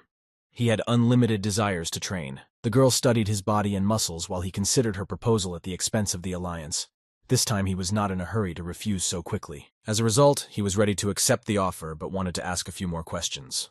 The girl promised to answer any of his questions. He was most interested in what he would have to do if they formed an alliance. Would he have any direct responsibilities? The problem was that he was very busy and couldn't assure her that he would be able to help run the alliance. For the girl, he was a truly unique creature, because he wanted to learn first of all about the duties, and not what advantages he could get from it in the future. As long as other constellations do not attack the alliance, nothing needs to be done. Duties have no meaning. Constellations never take part in something that is not beneficial to them. He can calmly go about his business, but the competition between the constellations drags on for so long that it becomes very boring. Therefore, it does not matter where he will be. They will have time to come to each other's aid from any point, if there is a need for it. During the conversation, the girl released the bird into the sky to relieve any possible tension between them. They agreed to create an alliance, and the conditions suited the two of them. From the outside, it looked like an older brother negotiating with his sister. Ramirez was a novice who had just begun his journey in the formation of constellations, and he was sure that there were a lot of dangerous constellations in the abyss, and these thoughts were absolutely accurate. Being in an alliance seemed much safer than trying to cope alone, and he thought he could get help to get back to Earth. He received a message that he was accepted into the alliance of small constellations, and if he does not hold back his promises, then this may affect his essence. He just didn't like the name, but he pretended to be fine. The mistress approached the boy and asked if he liked the name of their alliance. It was difficult for him to lie, but he did not want to tell the truth either. She started to suspect that maybe Ramirez didn't like the name, but he tried to convince her that wasn't true. While they were talking to each other, a big tornado of fire appeared behind them. The boy didn't understand why he was a little nervous. It was a kitten of lava and magma. It said that it would treat the boy very well if he became its avatar, but instead he joined the alliance of small constellations. When the tornado subsided a little, Ramirez was able to see who was talking to him, and it really was a tiny kitten. He couldn't understand it at all. The boy said that they had already spoken before and asked if he was a member of the Small Constellation Union. The kitten at that moment began to increase in size. Ramirez asked why he was talking to him telepathically if he was standing right in front of him. The answer was quite simple. Usually the constellations did not leave their territory. Thus the members of the alliance arranged meetings remotely. It could be compared to a video conference on Earth. He then asked if other members of the alliance would join them. The girl turned away from the boy and tried to pretend that she did not hear anything and was minding her own business. The kitten did the same. It was as if they were hiding something. And the fact was that their alliance consisted of only 3 constellations. No one else agreed. Many constellations have a negative reputation, so they were not even offered. The kitten was angry with Ramirez and threatened that he would not give the gifts he had prepared if he was so disappointed. The kitten heard that he collects adamantium and orichalcum. He said that he can make the objects he needs from these metals. This surprised the boy. It turned out that the kitten was a very famous blacksmith in the abyss. He could create a very good weapon or object out of nothing. He said that he could make a weapon for him as a gift for joining the Union. Kochenya warned that if the boy said something unnecessary, he would get angry. Ramirez didn't even think about gifts for joining the alliance. But he didn't have enough orichalco now, so he wants to ask him for help later. The kitten asked the owner of dreams and wishes if she had already given her gift to the boy. The girl was embarrassed. She expected that it would be much more difficult to negotiate with him. But he accepted her offer almost immediately before she had time to bring the gifts. The kitten called her the dumbest constellation because of this. But the girl immediately warned that she could leave their alliance for such insults. Constellations by their nature are high-minded and selfish creatures. Therefore, before their meeting, they prepared something that could surprise Ramirez. It was an Arank martial arts scroll and nut bars. The boy was happy. This martial art had the effect of absorbing magical energy. Vampirism is a martial art created by horrors, but they thought it would be perfect for the boy. The girls said that there was no horror in the world who could become a master of this art. Compared to Ramirez, it was much easier for them to use magic more effectively than learning martial arts like a boy. They showed him their stockpile of precious metals, which they had begun to collect when he was a mere mortal. He thought it took about 10,000 years. He had long since lost track of time. It seems that the boy really liked the gifts. He thanked and said that now he has enough resources to make the things he needs.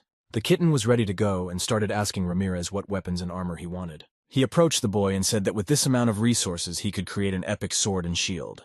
He boasted that he could create any design, and offered an indestructible shield of adamantium and a powerful sword of orichalcum. But the guy said it wasn't the gear he wanted, and he offered to create a powerful axe and armor. The only thing he was worried about was that there might not be enough adamantium to create the armor.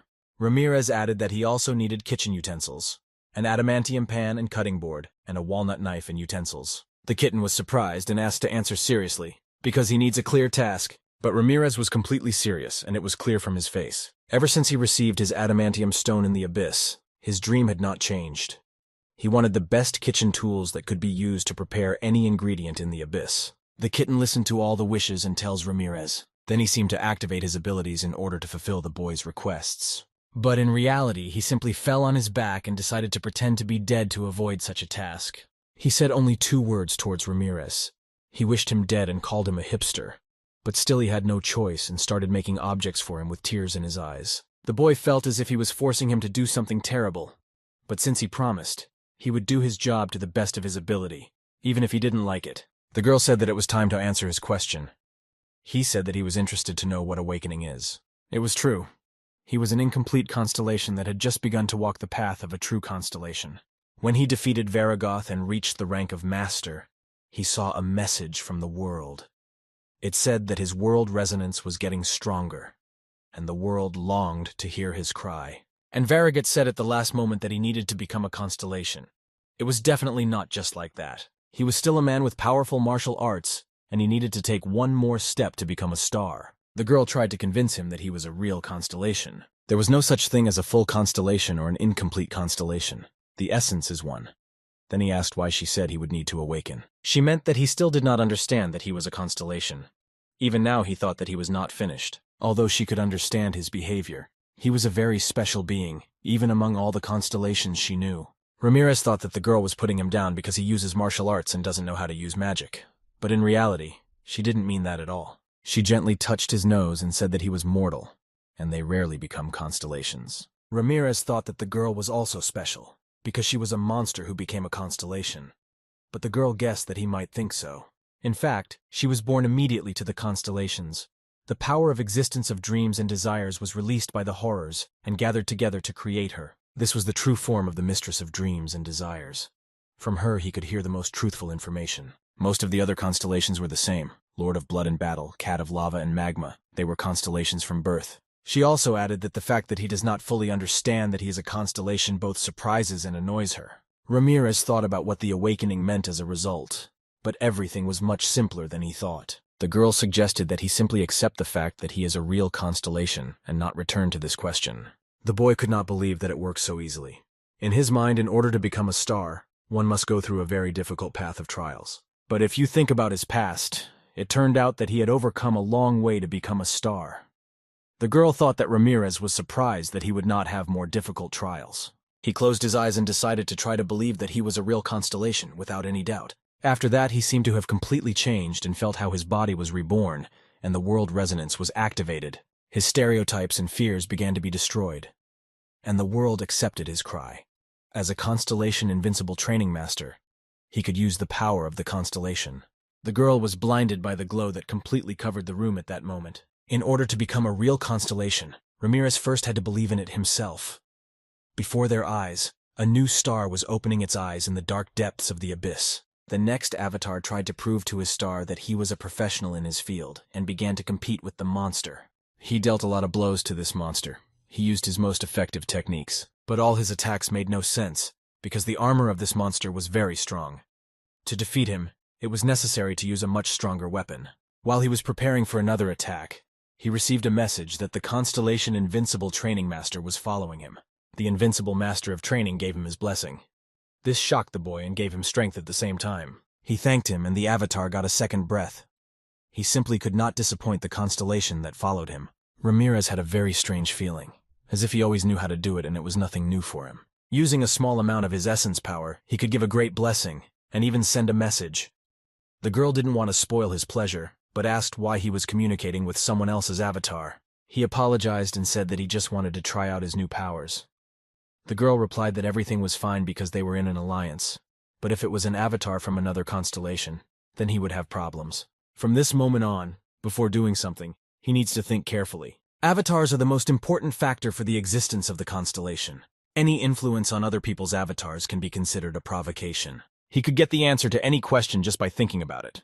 The same with his other mistakes. He did not even realize that he was already a constellation, and he continued to move from one side to another in order to become stronger. Although he was lost and wandering in the abyss, he was helped by the thought that these were all trainings of the goddess. He even thought that the magic storm was just a convenient way to move around as well as a training tool. He really didn't think about anything, and even if he did, he just considered it a wonderful study. The girl reminded him that the vision of the constellations is far and unsurpassed. She invited him to choose his avatar and focus on it, but the fact is that Ramirez did not have an avatar. But then he thought and remembered his old friend Onyx, who became his avatar and was very grateful for saving his family. They were fine. He could also expand the range of his vision using the power of the essence. Also, he can restore his essence power, and you can accumulate it more than the limit allows. Therefore, you don't need to protect it. In this way, the constellations can use their avatars to explore the abyss. You can also see through the eyes of your own avatars. With this ability, you can share vision between alliances. Since they were all members of the same alliance, he can share eyes with them. But there was a place where he couldn't use it. A place where horrors were imprisoned. He could hide the relevant areas if he didn't want them to be seen. It depended on the personal preferences of each constellation. They have the right to fully dispose of their territories. To meet Ramirez, the girl sent Aruni to him. Because she was the best at controlling herself. It is very difficult for horrors to control their desires. He guessed what she was talking about when he remembered the strange behavior of one of the demons and one of the angels. The girl asked if the guy had any more questions that he would like answered, but he replied that everything was clear and thanked him for the explanation. She was pleased to meet a constellation that sincerely thanked her. Because in the abyss this is very rare and everyone thought only for themselves. The girl added something else. Since he had only recently become a constellation, she asked him to have less contact with others. In a battle between constellations, the one with more avatars and greater essence power has the advantage. The place where Ramirez arrived after long training is the beginning of the whole world. It is an abyssal constellation. The boy decided to ask the girl if she had ever heard of another world. That is, the Earth. She thought about it and said that she once heard about it, and guessed that it was a planet from another dimension. She heard that many different constellations want to open the gate there, because there are many souls there which are very rare in the abyss. The boy asked this because he himself was from the Earth, and the girl thought that the gate between the Earth and the abyss was already open. In this case, the girl understood that everything should turn into chaos. But the boy replied that in reality everything is not so bad. Thanks to her explanation, the constellations that come to Earth only look at each other, but do not compete, because they will only weaken if they compete with each other and lose their advantage over others. Some wily constellation could simply take control of the souls and defeat the competing constellations. And so, instead of just fighting, they decided to increase the number of their followers. Ramirez was lucky that when the gate opened, there were relatively normal constellations nearby. Evil and cruel constellations will not find a compromise, and will simply try to seize power by force. This was their nature, and they behaved this way even when they had something to lose and risked their reputation. The girl was sure that he was very nervous after leaving his native land to the incomprehensible, selfish constellations. She added that it would be nice to have constellations that were the souls of the Earth in the alliance. Right in the middle of the conversation, Ramirez closed his eyes and began to concentrate his energy. The girl and the kitten stood still and waited for what he wanted to do. The boy decided to get rid of his long hair because it was bothering him and he was not used to it. His new friends watched intently as his hair flew all over the area. The reason why his hair grew so unexpectedly is that he accepted himself as a constellation, and the changes in his essence were reflected in his appearance. The girl thought that he made a decision to return to Earth no matter what. And don't forget your mortal origin. But that wasn't the point. It's just that his long hair really interfered with his training, and he wanted to become even stronger. That was his goal, to get better all the time. If the guy plans to return to Earth someday, the girl decided to give advice. Since the gates to the Earth are open and the nearest constellations are watching them. Then she thought that openly showing that he was a constellation was a very bad idea, because even good creatures turn hostile against him. If these constellations are able to compete for the Earth, then they are much stronger than them. And it does not matter how good a constellation he is, because they will not close their eyes to the fact that they can lose the soul that they possessed. She wanted the boy to hide the fact that he was a constellation and not use the power of the essence. They would not look away from him if they noticed that the constellation had returned to Earth. He needs to mix with ordinary inhabitants of the Earth. And after that, quietly and carefully find friends among people. And they will become souls that accept his essence. and thus the constellations on Earth will notice the disappearance very late. Ramirez thought about it because he never planned to become an actor or a star, but the girl didn't mean that. It was enough for him to become a hero who destroys monsters. If you think about it, famous hunters also have fans. He forgot that he used to perceive Shakiri as a fellow hunter.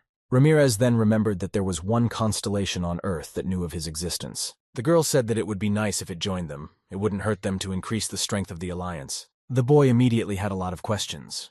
The girl was interested in whether she could trust this constellation, and how she learned about him. It was a very long story, but Ramirez decided to try to tell the story of how he fell into the abyss after meeting a benevolent goddess. He wanted to make it as short as possible, and as simple. Also, the boy did not want to harm the reputation of the benevolent goddess, and of course his own. The girl said that it was a terrible story and immediately changed her attitude towards the boy. Embellishing the story did not help in this case, but she replied that she had heard about this constellation. Even in the abyss, the possibility of seeing the future was not so often encountered. The girl added that she had heard that this is a constellation that constantly makes itself a laughingstock because it misunderstands its prophecies. It is very difficult to accurately predict the future. And what is the point of these predictions if you cannot benefit from them? Therefore, it was not very clear how she could help their alliance. Considering how she tried to stop the evil constellations, she was most likely working with the other constellations. According to Ramirez, this was enough to join their alliance. Although she was dumb enough, the kitten said if she agreed to share her visions with them, they could help decipher them and try to interrupt them. As a result, they gave the boy permission to ask her to join their alliance. He was only worried about how she would react to him becoming an alliance. He needed to find a way to get in touch with her and asked if his friends could. They did not have enough information to help him in his search for the goddess. Although Ramirez woke up as a constellation and joined the alliance, it did not bring him any closer to returning to Earth. He had to find her, and because of this, he began to worry about whether he would be able to return to Earth in time. The avatars of the constellation of dreams and desires flew to Ramirez and said that they would be happy to give him a tour of the host's territory. But the avatar began to wonder why he was doing it, if he planned to return to Earth. He replied that he had important business left here. The kitten was preparing new equipment for him, and he should stay there until he finished. The avatar said that she was sure that this big cat smith would make the gear legendary. The kitten was forced to cry and make this gear, because earlier he said that he didn't like this particular gear. Ramirez believed that this weapon and shield could fulfill his long-held dream. Angel asked what specific place he would like to visit, because there are a lot of beautiful places in this area, but the boy had one special thing. He had heard about the water play of enlightenment. Angel said it was a place for them to train to learn how to control their desires. Ramirez felt that if he had to wait, then he must attend the training sessions, which are only available in this area. Angel started to laugh and said that he really was a master of training. He had heard that many horrors used this place in the past, but since the master was born, it had been forbidden. It was because it is very dangerous. A lot of people go crazy during training. The essence of the whole training was to drink water from a well, but if it was really so, then it would not have been sealed. The more a person wanted to draw out the water, the harder the water became. One could try to meditate and get rid of one's desires, but the water did not become less. He was haunted by voices that said if he let go of the water, he would be able to return to Earth and visit his old gym. We'll be able to taste spicy chili ramen. Watch the movie about Batman and Superman. Ramirez felt the touch of his ex-girlfriend, with whom they broke up because he spent a lot of time in the gym. He heard her talk about how they broke up on a bad note. But their love didn't end, and they still have feelings. She then said that they could be together again if he could let go of that rope. The members of the alliance watched his training. Although he is a master of training, it is very difficult for him. This well increased his desire, and the bucket became heavier and heavier. But since he was on a completely different level compared to the horrors, he would at least not go crazy. The girl was very interested in what illusions confused him. She thought that there was something unsurpassed. But the boy was determined and continued to draw water. They could not believe that this was possible and how strong a person he was. He continued to train to pump up his muscles. Using the power of his desires, he got rid of them in the same way. The boy was addicted to training. No wonder he became a star. They continued to watch him and couldn't take their eyes off it. The kitten said it looked unreal. An angel came to him and said that many horrors had gone mad trying to finish this training. She just wanted to ask if he was okay. But Ramirez replied that he just found a very cool exercise machine for the first time in a long time. He did not understand why no one could lift this bucket, because the temptations were very weak and banal. He considered Batman and Superman to be an overrated movie, and he hadn't tasted ramen in a long time because he had to watch his diet during training. And if we talk about the girl, then he had the consciousness for it. And even if they are together again, nothing will change in their relationship. These illusions were very weak. For him it was ordinary squats only with weight. The girl was ready to bet that there are no creatures without desires. Constellation is no exception either. The constellation was weaker in terms of restraining its desires. Because why should a powerful being restrain itself? He had a very good base, and it wasn't just his fighting skills that she was talking about. But she didn't understand how it was possible for a constellation that was an ordinary mortal to possess such power. Ramirez could do lightweight cardio if he cleared his heart, and strength training if he let his heart run wild. And the rest of the time he rested and worked on tactics. He also sparred with Aruni. The girl thought that it would be problematic for him to stay in this area for a long time, but it seems that he had a very good time. He was a human army and martial artist. But he may also have the potential to grow avatars and build his kingdom, because he was primarily a master of training. Although he was comfortable being alone and pumping his skills, but after training with him, Aruni became much stronger, and the girl was grateful for that. The kitten finished his work, and swore he would never do anything like that again. He was shocked when he saw his weapon and armor ready. It seems that this was the end of his carefree training. These were oracle utensils which were created by the famous genius constellation blacksmith. With such equipment, he could easily prepare any ingredient. The sharp blade could even be used as a weapon. Then he thought about it and decided why not take this knife and try something. He swung and threw the knife inside of the alliance members with all his might. The girl said that this knife was sharpened by a constellation blacksmith, and if he does not handle it carefully, it will destroy everything around. After the nuts and bolts, they decided to get ready and put on their glasses before the boy started testing the adamantium products. They stood in a corner. Before starting, Ramirez looked at his friends. In order to test the devices, he needed to gather some Kai energy. Even a small amount of ki was enough to create such a large explosion. The girl and the kitten seemed to be watching New Year's fireworks. Pieces of the floor flew up to them.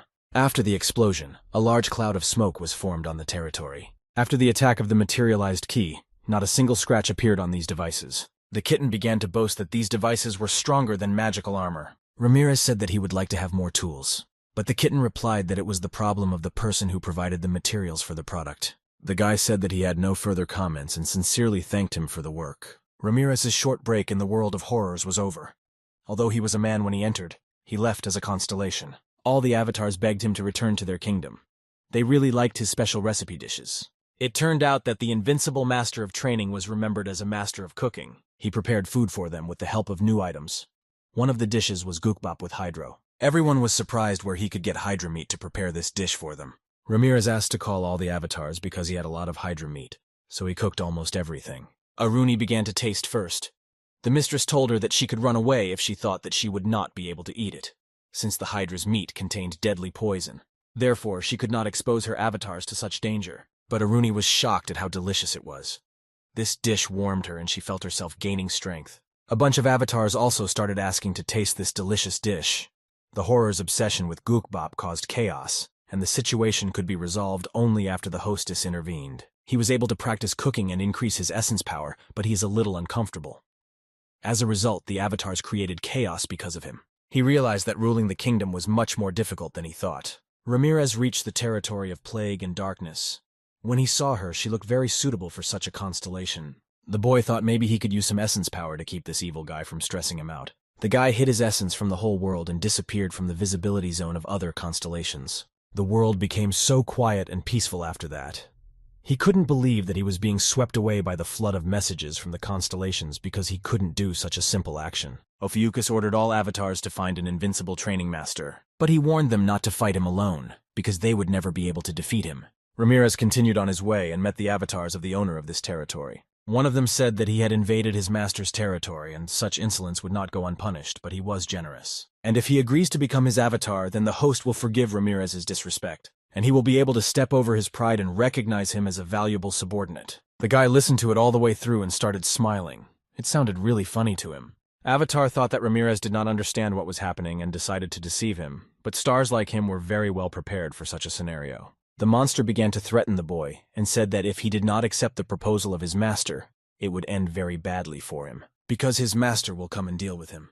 He began to convince Ramirez that his master would really come. The guy had to cover his nose with his hands because this avatar stank of rot. Meanwhile, the monster ordered Ramirez to obey him in order to stay alive.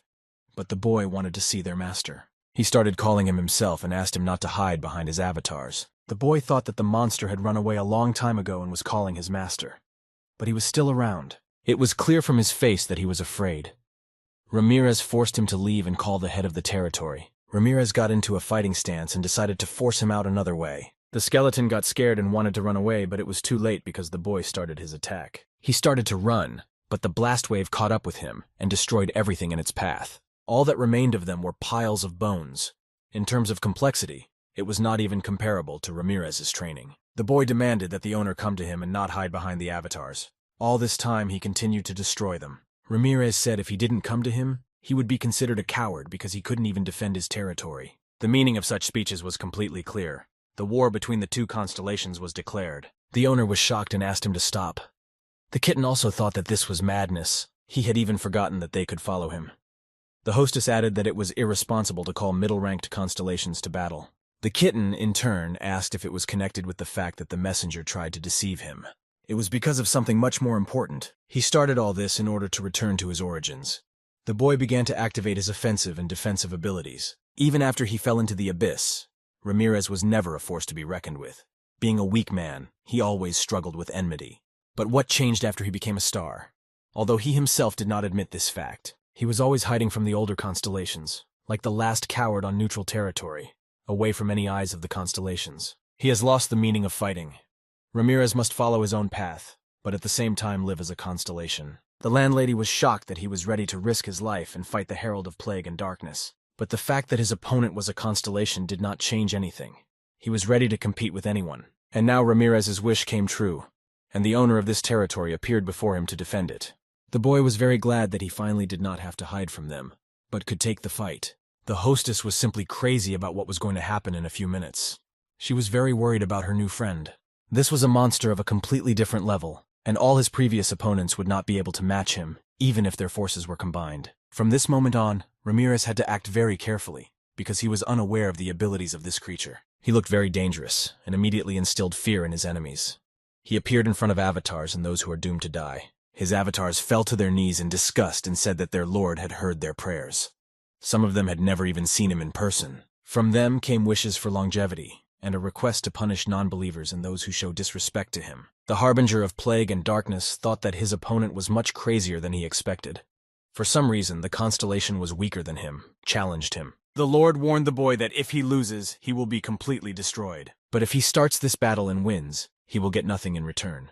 And if he loses, he will lose a lot. But if he does not accept his challenge, then his status and reputation will drop greatly, and he will no longer have such support from the avatars. The owner asked how he dared to challenge him and called him a coward. All these long conversations were just to surprise Ramirez, to quickly destroy the enemy with the help of trickery. A huge cloud of smoke appeared in the sky from their first collision in this confrontation. Despite the fact that Ramirez challenged first, he did not let his guard down.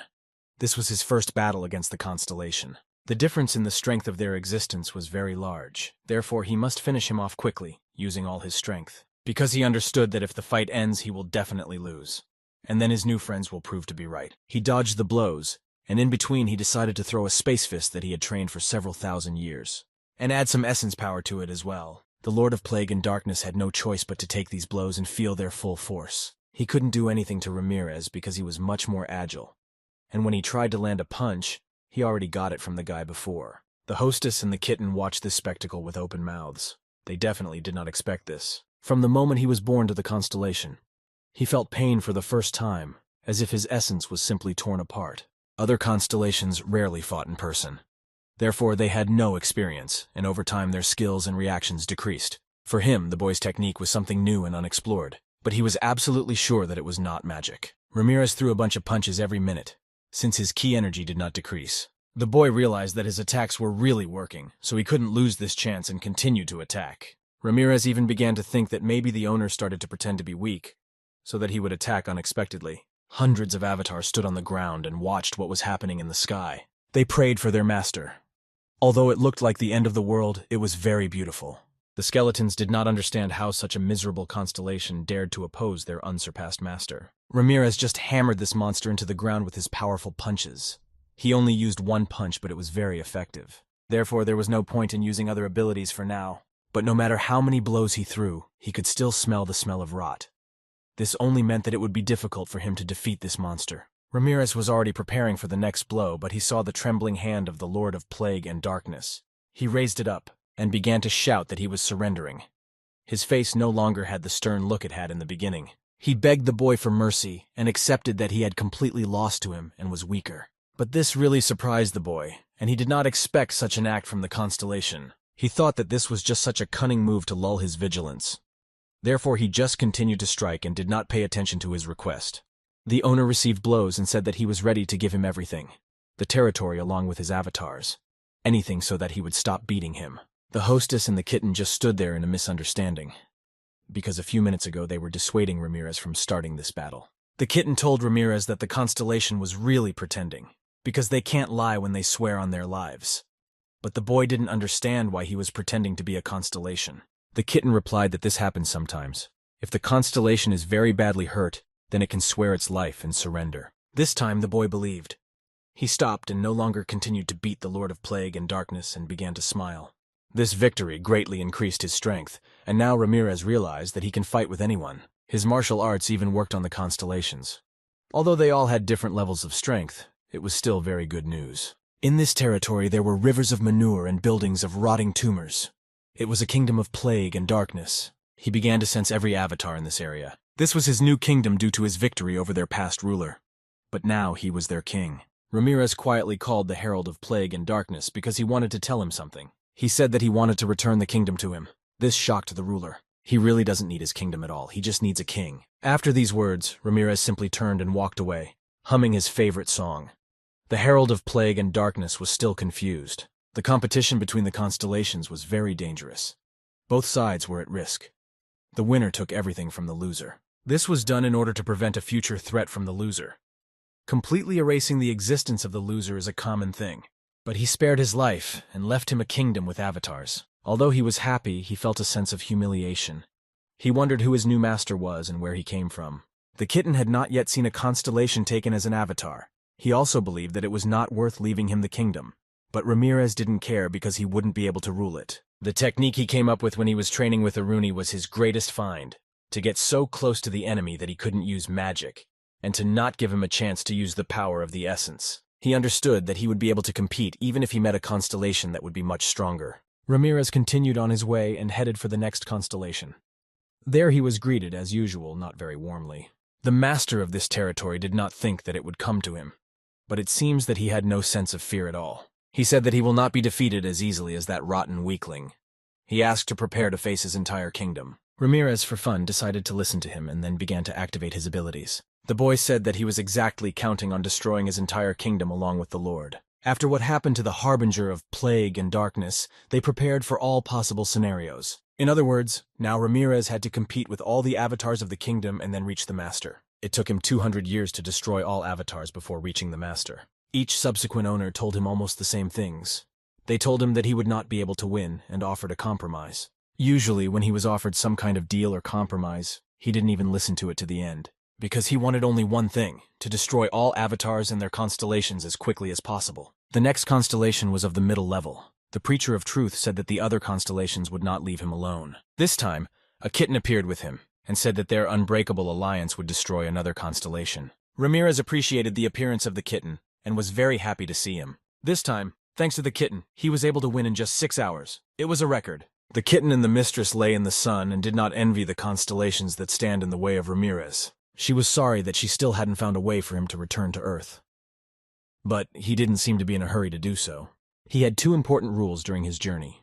The monsters he met, he cooked and ate, and he simply destroyed the constellations. The boy tasted his signature dish and thought about when he would be able to return to Earth. During lunch, some incomprehensible portal began to appear in front of him. As a result, this gate that appeared in the abyss became a way for Ramirez to meet new opponents. Perhaps these gates even lead to the ground, but you can check this only if you try to enter them.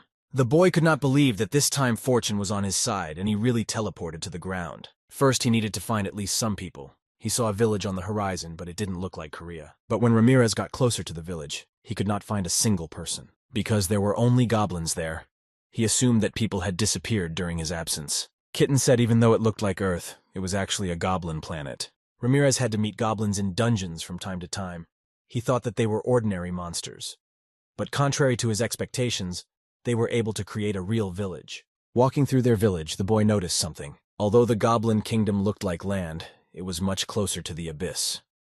This meant that portals appeared there much more often. Compared to humans, goblins had been fighting monsters from the abyss for much longer. Therefore, their system of fighting monsters was much more effective than humans. But this system only worked when they faced low-level normal monsters. One day, a monster came to the goblins, whose strength was on a par with the constellations. The goblins looked at him like a god. He could destroy several dozen goblins and their houses with one step. It was the most dangerous wolf, called the Devourer of Planets, Lupus. A monster appeared that was hundreds of times stronger than the previous ones. This could mean the end of the goblin civilization. The Goblin King had to participate in this battle, because he was considered the strongest goblin.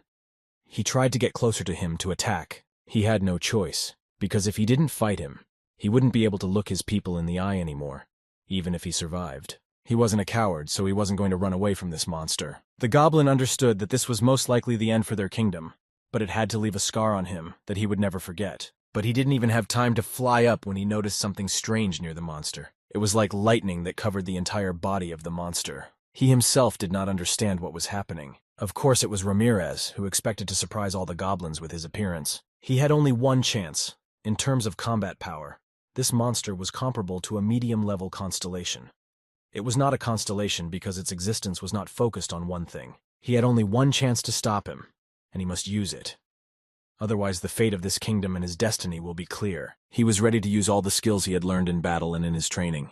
Ramirez wanted to activate them and put them in one precise strike that could destroy this wolf. Fortunately, everything went according to plan, and this attack was enough to defeat such a powerful enemy. Ramirez always felt a crisis when he encountered constellations or monsters that compared to him in strength.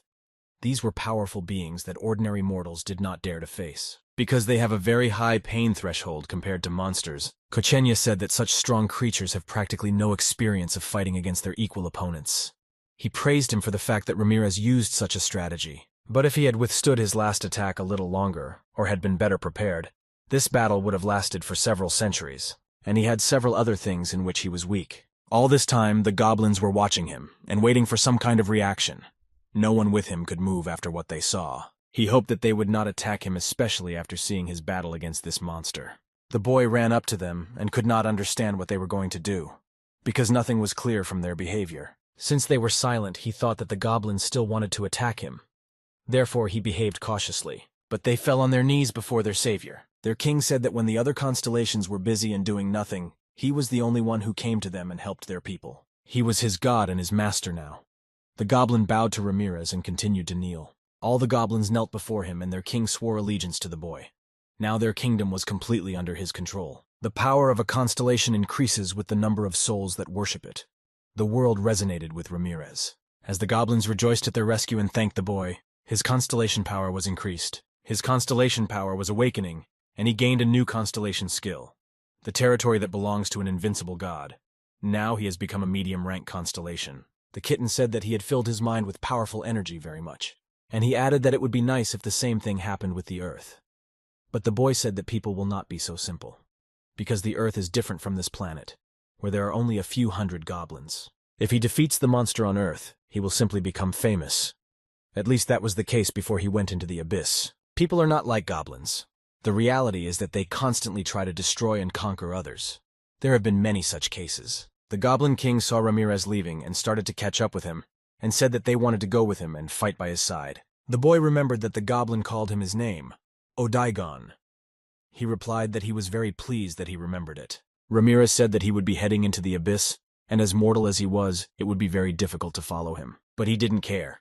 He was ready to follow him into the darkest depths of the abyss. The goblin fell to his knees and said that he was not like those dwarves who break their promises because of hardship.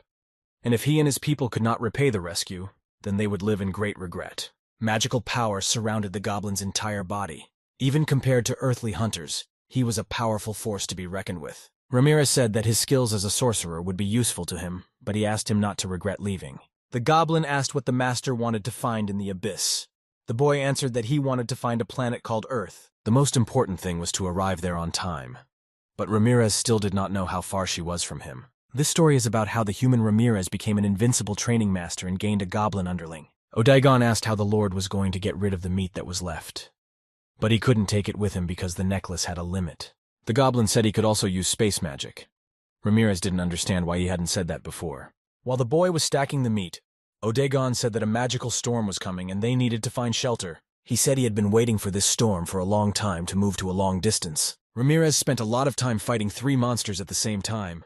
He has to use the storm to move faster. The goblin had no choice but to agree, because he had sworn allegiance to him. A magical storm could destroy a piece of land that was the size of a continent in 1 second. Although a magical storm was not such a rare phenomenon in the abyss, this particular one was very powerful. Ramirez said if done right, it's a very convenient way to navigate the abyss. Although Odaigon knew that even the constellations were fleeing from him, he was ready to go even to the end of the world for his master, who saved his people. But then he noticed something strange about this storm. His magical power began to concentrate and transform. The goblin began to jump for joy that now he would not have to die in this magical storm. Since the size of this magical storm is very large, it will create a lot of byproducts and disappear. Many places in the abyss are actually byproducts of a magical storm, and it is this storm that will leave dungeons in its wake. The monsters of the abyss appear right there, and if you don't deal with them, they will simply wipe everything off the face of the earth. Meanwhile, a dungeon was found in the USA. It was called a Mirror Illusion of Chaos.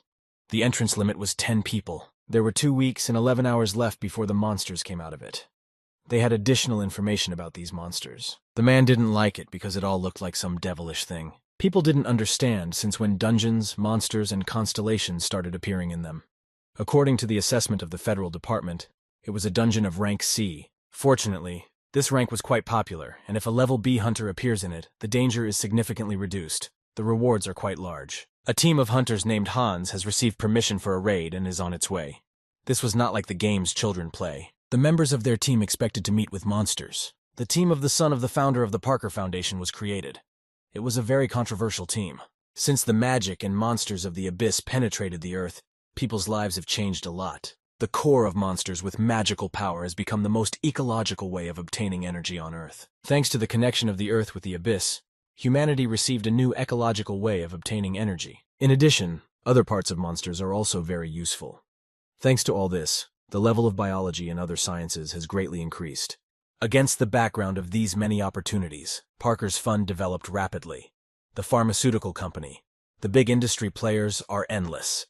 They all belong to Parker Industries. And the leader Hans Richard Parker, when he was a brank hunter, he was also the youngest son of the second chairman of the Parker Foundation.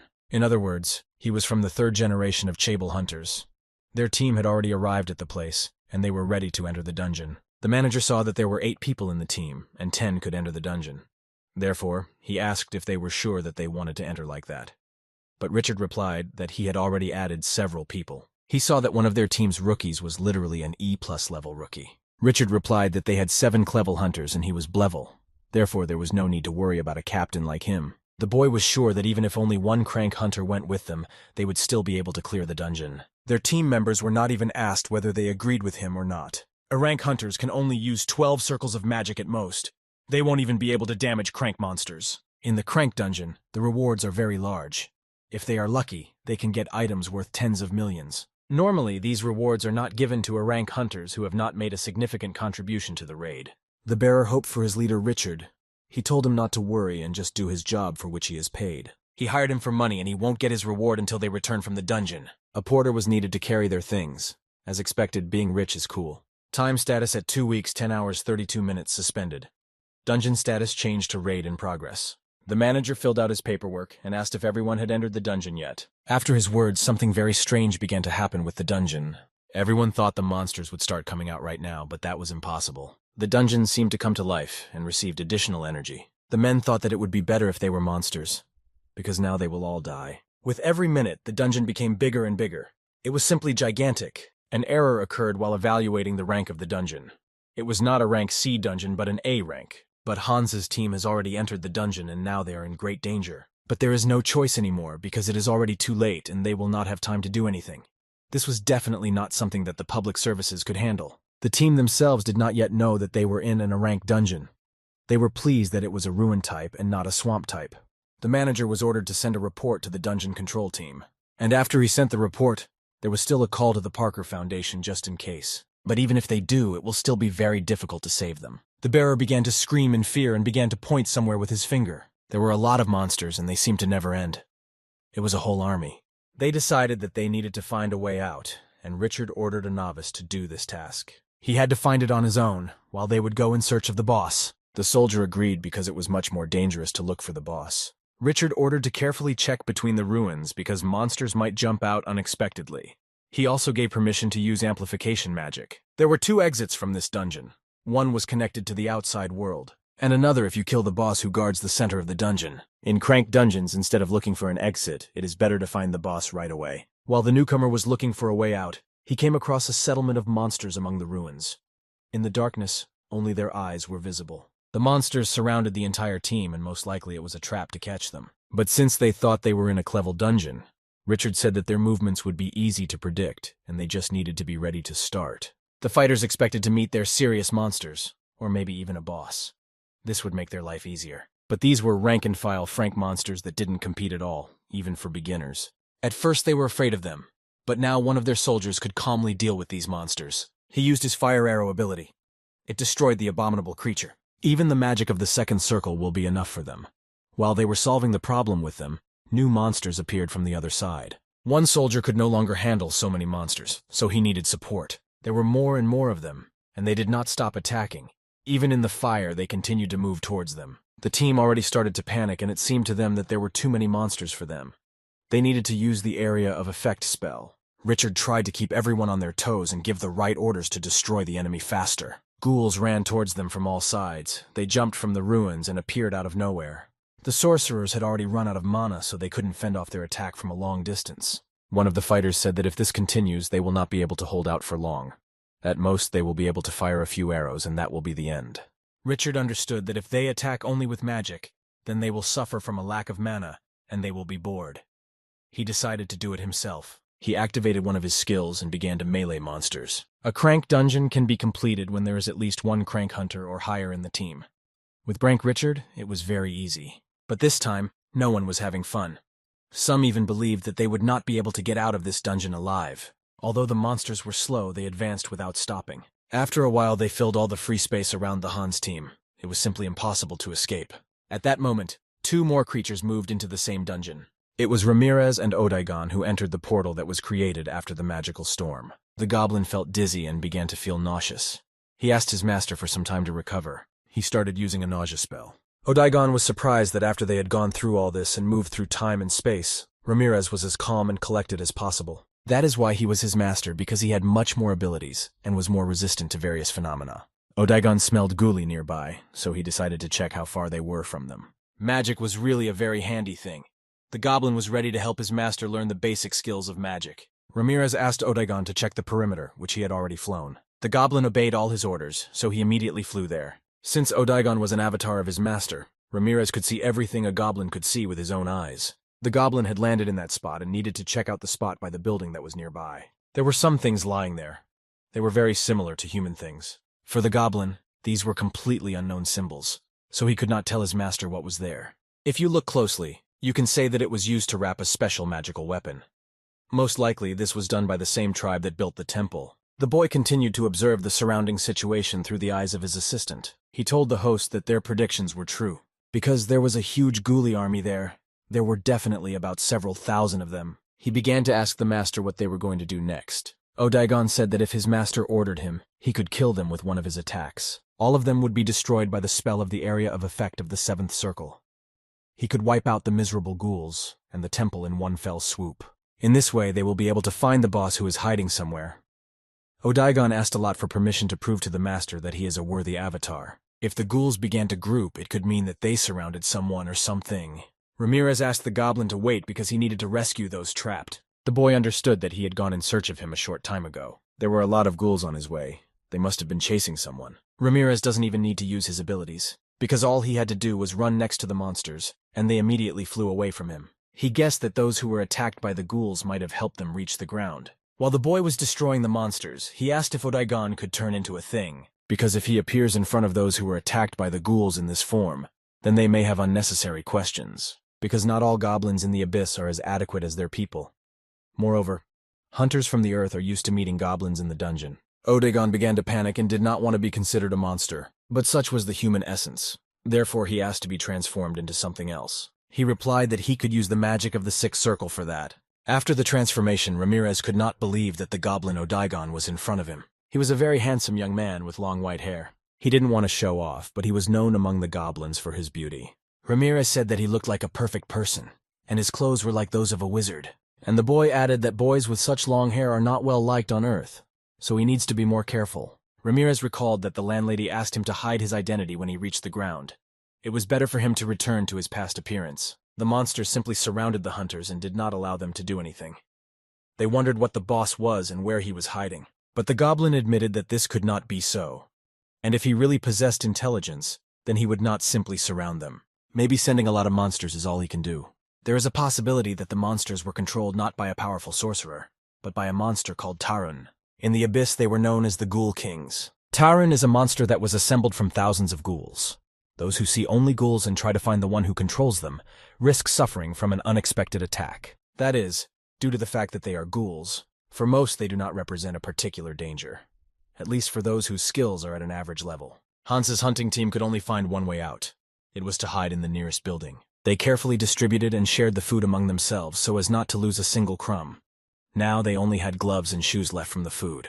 Richard sat alone in a corner and wondered how this could happen. It was the 28th day of the raid on House's mirror illusion dungeon. On the first day, the carrier was captured by monsters and they lost part of their provisions. But they were able to find shelter underground, in which they were able to hide from the ghouls. They quickly regrouped and ran to a shelter that the monsters couldn't get into because they were too stupid.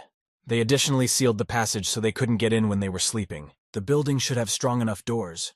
They made it possible not to worry about security. When they were closing the door, one monster managed to jump into the storage room. The fighters were so angry and exhausted that they decided to finish him off with a fiery arrow. Richard leaned against the wall and was angry with himself, because in the first place he could not organize a reliable defense. But on the other hand, there were a lot of them, and it was very good that they managed to hide. Hans's team spent almost a whole month in this vault. The fighters suspected that the newcomers might have food in their huge briefcases. One of the newcomers said that he could not open it because he was signing a contract, and it was not his bag. Richard gave permission for him to open the bag and reveal its contents. He ordered the soldiers to take what they needed after the inspection, although in such a situation that bag would not help them much. They listened to their captain and said that they were not going to refuse such an offer. When they opened the bag, there were mostly only books and various utensils. They found 2 jars, but they were written in French. They were skincare lotions. The hunter offered a collection of Shakespeare's works. He admitted that if they read Shakespeare's Gulyam, they might cry and disperse in front of them. There was nothing useful in his bag. It was logical enough since he had just hired a porter for work. Then the whole team began to blame their leader for the fact that they were in such a situation. They then turned to Deputy Commander Guyan and asked if he had anything to say. He replied that they could do whatever they wanted, but he would not accept either side. Because in such a situation, internal conflict is a direct path to the death of the entire group. You need to calm down and concentrate on surviving until the rescue squad arrives. But no rescue team could come to them, because the maximum number of people that can be in the dungeon is 10 people. Due to their commander taking an unnecessary carrier, the rescue team can only consist of 1 person. But how can 1 person overcome all these ghouls? They offered to throw the leader to the ghulai, so that he would clear the way. And at the same time, look at the Brank Hunter in the case. Richard understood that they are just sneaking up on those who have money and power. They will not be able to force him to do what they want. They began to threaten him and said that he was in a hopeless situation, because he would definitely not be able to handle the 6 C-rank hunters. Richard did not wait for them to attack him and activated his ability, Arthas's Ice Orb. This is a 5-circle spell that attacks the enemy with ice balls at a limited distance. This skill was not available to anyone except the Richard family. He offered to kill the first 3 who dared to attack him. Then his team got nervous and started asking their leader to calm down. Richard asked Guyan why he hadn't said anything yet. But Ganyan knew that he would not listen to him, and might even fire him for his words and position in this situation. Richard thought about it, and realized that he really was a narrow-minded leader who thought only about himself and his successes. Ganyan considered him a decent person, and hoped that after this, he would change. But he did not want to be praised, because he did not understand anything until the last moment. He was ready to die in this vault with the team. They had lasted almost a month, but there was no point in it. But if the rescue team arrives right after he surrenders, then he will be very sorry. Richard said that if someone came to save them, he would give all his valuables. It was at this moment that there was a very loud explosion and they saw sunlight for the first time in a month. In front of them stood a human silhouette, and apparently he was able to defeat the entire ghoulie army. It was Ramirez. He came closer and asked if there was anyone from the Earth among them. Richard replied that they were all from Earth, but did so without thinking because of the situation. The rest of the team also recovered and saw people in front of them, and they thought that it was a rescue team that had come to save them. They laughed and cried with joy, because everyone lost faith in salvation. They had no water and food. While everyone was rejoicing, Ganyan ordered to prepare for battle and started running towards the boys to attack them. The fighters tried to calm him down, but he forbade them to discuss the orders. The restriction on the entrance to the dungeon would only let one person in, and there were two in front of them. Ramirez said he didn't know about the limit, so he decided to apologize to everyone on the team. He said that he did not get into the dungeon through the entrance. Ganyan asked how else to get into the dungeon. Ramirez replied that they got here through the abyss. A portal appeared in front of them, and they entered it. After the gates were opened, accidents often occurred. Many were dragged into gates or dungeons where they disappeared. Most of them went missing, but there were lucky ones who managed to do it. But they had no reason to believe the strangers. If they were not monsters and not an illusion, then did they really come from the abyss? The boy said that even if they didn't believe them, they had no choice. Two energetic individuals of unknown strength level who were able to get here from the abyss, and exhausted hunters who are constantly fighting among themselves and who have not eaten for a very long time. In that case, even if they didn't believe it, they had no choice but to lay down their arms and trust. Ramirez asked not to be so suspicious of his saviors. He was most interested in whether they were definitely hunters from Earth. The boy began to behave strangely and his body began to shake very much. Everyone began to invent their own version, but the most popular was that he uses some illegal substances. After that, Ganyan really began to believe that he might be missing in the abyss. Before leaving, Richard asked where all the ghouls that had been chasing them had gone. Ramirez answered briefly and clearly. They were all dead. He said that his friend was a very powerful sorcerer. He needed just one attack to wash away these unsightly monsters from the Earth. Ramirez remembered the way back to Earth, which he shared with his allies. Without attracting the attention of the earthly constellations, he imperceptibly expanded the number of his supporters. The boy said that his friend also fell into the abyss, but he had an even more tragic story. He lost his memory. The goblin couldn't stand people sympathizing with him. Ganyan could not believe that these two boys were able to defeat thousands of hungry ghouls together. He asked if Ramirez was also a sorcerer, like his friend. But he replied that he uses martial arts compared to his friend. Their gaze changed very sharply and they even looked frightened. Ganyan also did not understand why he decided to study martial arts. Everyone immediately had a lot of questions. How long ago did he fall into the abyss and why didn't he use ordinary magic? He began to be confused by this and asked why they were so angry at him. But Ganyan replied that they simply had not seen the master of martial arts for a very long time. When he fell into the abyss, the martial arts masters were completely disrespectful, but now it was already 2039. It had been 30 years since he fell into the abyss. The biggest record was 28 years, but this person was in a mental hospital. He even wrote a book. Talks about martial arts in dungeons weren't that important at the time. Ramirez asked Odagon to light the fire, but he forgot that the boy asked not to call him the master in front of people and called him again. He barely had time to replace the word and hoped no one heard him. First, Ramirez threw up a large stone. Then, with one movement, he divided it into many equal parts. The leaders of the Hans team followed him with open mouths. They had definitely never seen such skill before. The guy was also surprised that they really didn't have martial arts masters. He made each a separate plate. Then he took out meat from his necklace, which was cut into pieces. The hunters began to wonder whose it was. Ramirez advised to watch an interesting TV program in which it was shown that a person can eat anything. Thanks to her, he successfully survived in the abyss and did not suffer from hunger. This is the only TV show that talked about real things. They would line up for his roast meat because the smell of it just drove them crazy. And so he finished his preparations and asked everyone to take one plate each. There should be enough for everyone. At first, the people hesitated whether they should eat the meat that the boy who had just returned from the abyss had prepared for them. But the magical aroma of meat tempted them.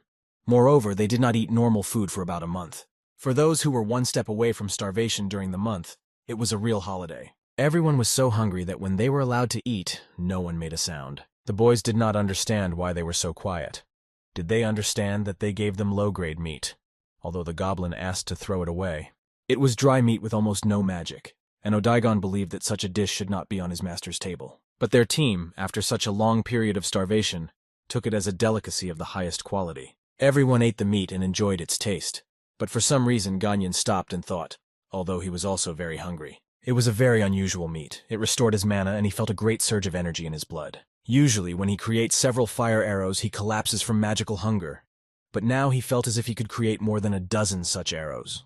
They looked so hungry that they could eat anything. Next time, they agreed to definitely throw the low-grade meat in the trash. The dungeon is arranged in such a way that the ghouls are not just ordinary monsters, but also a crowd that forms the boss. And if they can kill them all, then they will automatically clear the dungeon. Therefore, they need to finish off the rest of the monsters. Someone asked how he knew all this. The guy replied that he had seen much worse in the abyss. The mere thought of falling into the abyss made them sick. They had no idea how to survive there. His soldier wanted to talk to Richard, but he asked him to keep his mouth shut. And he added that he did everything Fred told him, so he bears no responsibility. Ramirez noticed that there was a lot of tension between them, even after they had eaten. It seems that while they were locked in the basement, they had an internal conflict. Maybe they even tried to kill each other. Odaigon said that internal conflict in such a critical situation is unacceptable for the goblins from his planet. They looked pitiful. Ramirez reminded him that he was also human, and it turned out that in fact the goblin insulted the race of his master. While the goblin was standing on the cliff behind him, fighters from the Hans team approached him. They asked if they were pronouncing his name correctly. Since they were set against their leader Richard, they decided to find a new one, and they wanted it to be Odaigon, but they were ashamed to tell him about it. They started talking about how sorry they were that he had lost his memory.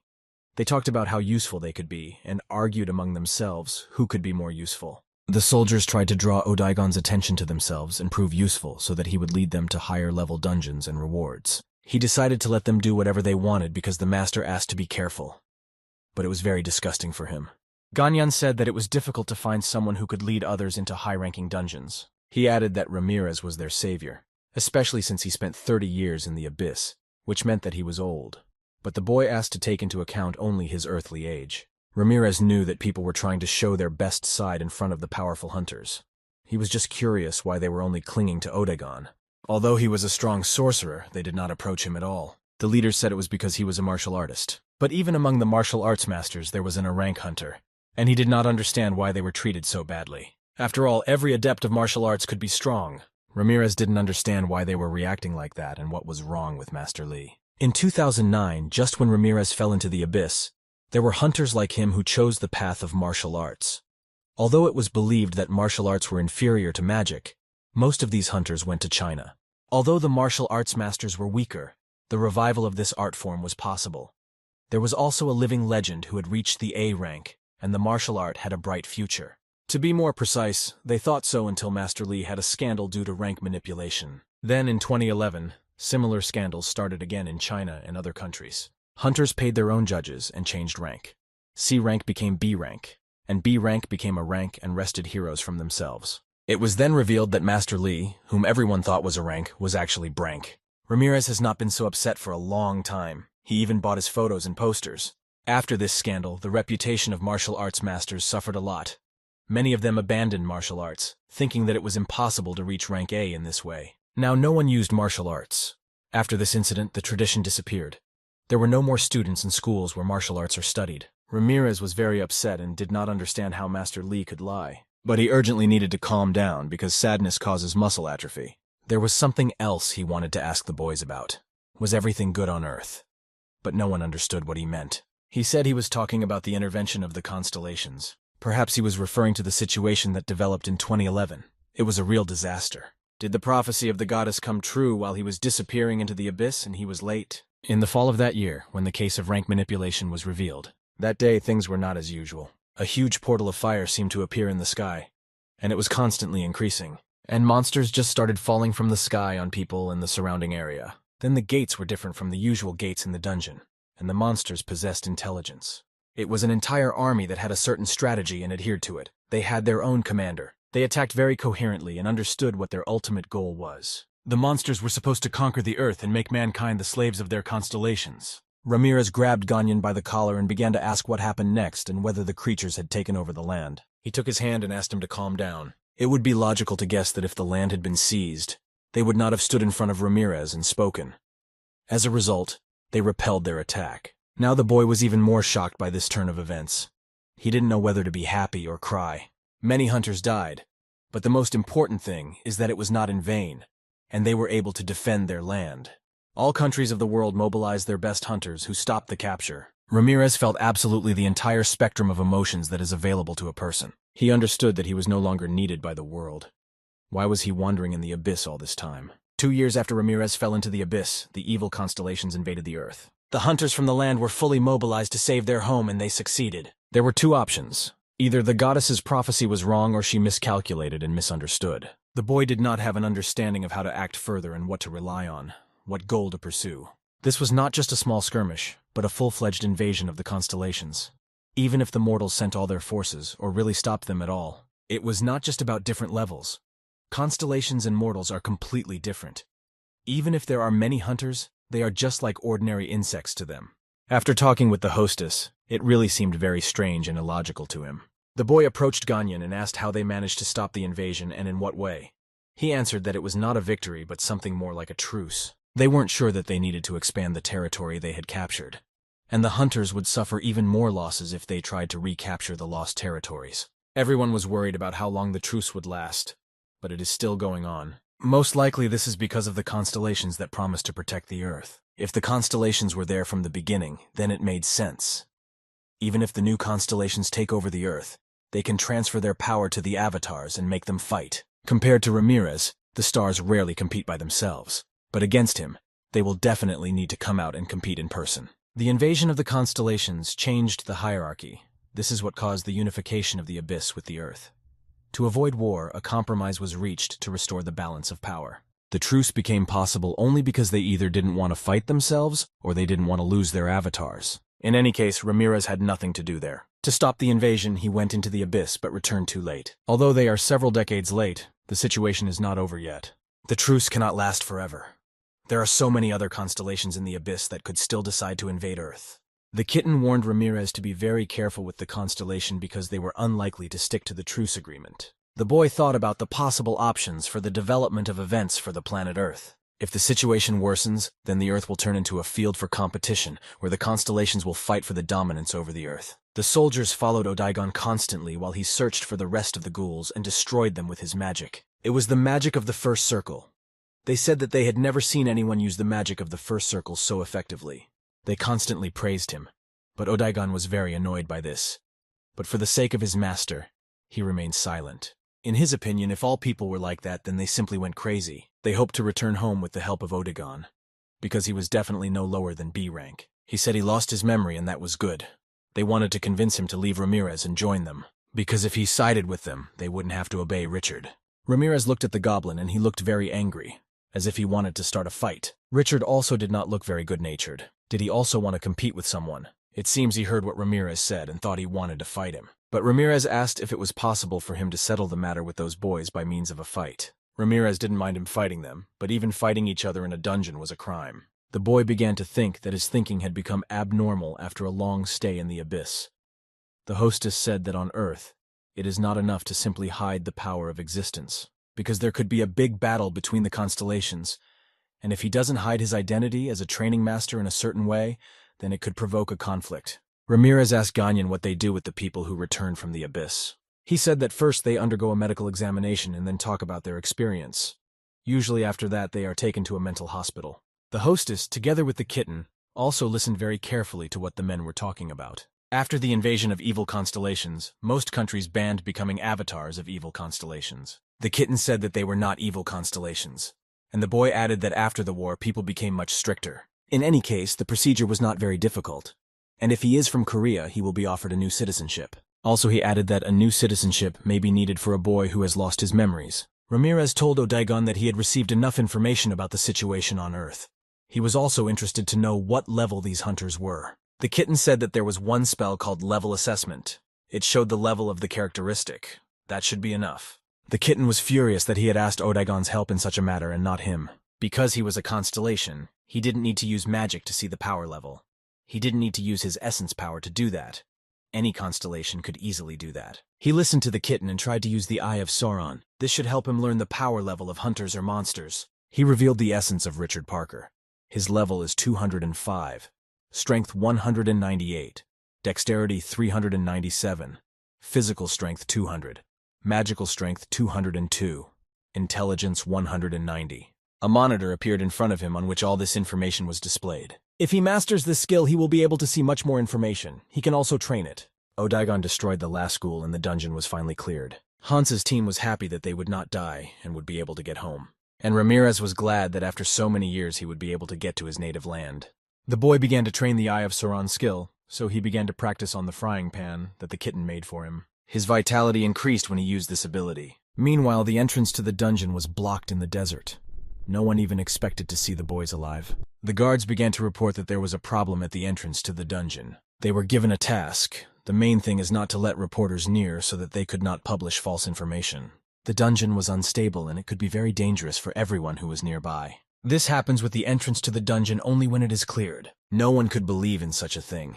Everyone had already said goodbye to the participants of the raid. And finally, Ramirez took his first steps on planet Earth after a long absence. Everything around was very bright.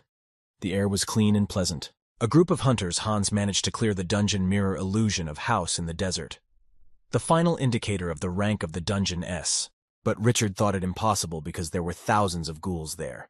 If it wasn't for that wizard, they would have died of hunger. The sheriff said that even if they were helped by a skilled sorcerer, Frank monsters alone were still not much. The rank of the dungeon was determined by the power of the main boss. They revised the test scores, so it was ranked C instead of F. The sheriff congratulated the boy anyway and said his father was very worried. Since no one on Earth knew that King Terran existed, they did not know that they had passed the A-rank dungeon. Ramirez wondered why there were so many reporters. It seemed that Richard was a real celebrity. This guy was a member of the royal family. There was no way he could please the real king. Despite the fact that the boy had bad English, he somehow could understand what was written. The kitten said that Sauron's eye could see everything. The doctor came out and said that Ramirez's test results showed that he was completely healthy. She also added that she had never seen such a perfect body. He replied that the only thing one could do in the abyss was to train. He was also mentally stable and very lucky. The doctor said that it will not be easy for him with rehabilitation, and if he wants to move to another country, then they can help with that. She acted like she didn't want the boy to stay in their country. Ramirez turned his head to the side and saw Odegon being checked. The Americans clung to him and convinced him that the U.S. authorities were on his side and always ready to lend a helping hand. This is the treatment received by high-ranking sorcerers. Things are different with masters of martial arts. The goblin repeated the same thing to them several times, and the answer he could give them would always be the same. And that means he will be where Mr. Ramirez is. The Americans began to run up and ask what happened in the abyss, that he was such a devoted assistant. But the boy said that he met him already when he lost his memory. They thought maybe it was because he was the first person he saw after losing his memory. Ramirez heard the U.S. representatives talking about him, but could not fully understand them. Then they approached him and began to offer support from the authorities if he wanted to move to their country, because there couldn't be a better country for hunters. He asked if he could think about it after he got his green card. While they had not yet had time to go far, they continued to argue with each other, while the boys were just sitting on the couch. They talked to each other using a simple telepathy artifact. Odegon said that he could very easily get into the middle of their conversation using his magic. He promised to show Ramirez what they were talking about. They thought that he could stay in Korea even after receiving a green card. Although he refused them now, he will eventually understand that America is really better. Then they started talking about the sorcerer. They were sure that other countries were trying to find out something about him. They planned to place spies near him so that others could not get close to him. Odegon told the host that they were going to spy on them. He asked Ramirez for permission to get rid of all the spies, but the boy asked not to complicate things. It was necessary to go through several more procedures in order to receive a hunter's green card. He was placed in a special chair and connected to a machine to monitor his heart and breathing. He was then given a test and asked to complete it within 30 minutes. He was also told to be more careful because the electrodes could fall off. He started reading the questions and even started liking the survey. The first question: did he ever conclude a contract with the constellation of Warriors of Madness and Blood? In the second question, he had to write a fragment in which the Warriors Madness and Blood are ridiculed. This may seem childish, but it is the most effective way. Because a servant who made a contract with a constellation would never be able to laugh at his master. This was the best way for someone to make a contract with an evil constellation. Now you need to measure how much mana he has. He needed to pour mana into the crystal ball. He did not want to overdo it, but he also did not want to be considered a coward and a weakling. There was an update of the rank of the hunter after 30 years in Earth time. That amount of mana simply destroyed the entire orb into tiny particles. Ramirez said that he still had some mana left, so he asked to repeat this experiment. To move around more freely, it's probably best to rank higher than 30 years ago. The amount of mana that was in the measuring ball is much higher than that of average hunters. When hunters passing the exam fill the orb with their mana, it changes color to let you know the total amount of mana and find out what rank the student belongs to. It was a little weird for Ramirez to control his power. Besides, he has to downplay his skills a lot in the exam. The landlady and the kitten continued to follow him all the time, and they took care that he would not accidentally reveal his essence.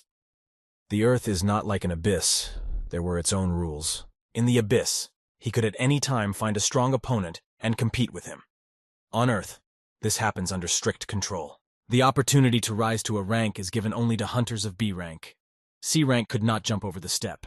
To reach the rank of hero and become famous, you need to grab any chance. The doctor said that all the measurements are done, and now he can stay in the hostel and wait for his results. He hoped to get at least a B rank, and Odaigon continued to complain about various human things. As soon as the boys left, the doctor immediately called the Imbitus clan about the case they were interested in. As a result, Odaigon very skillfully hid his true abilities and received B rank. Ramirez was already eager to see his stats and what rank he was assigned after so many years in the abyss, but it was clear from his face that he was not satisfied with the result at all.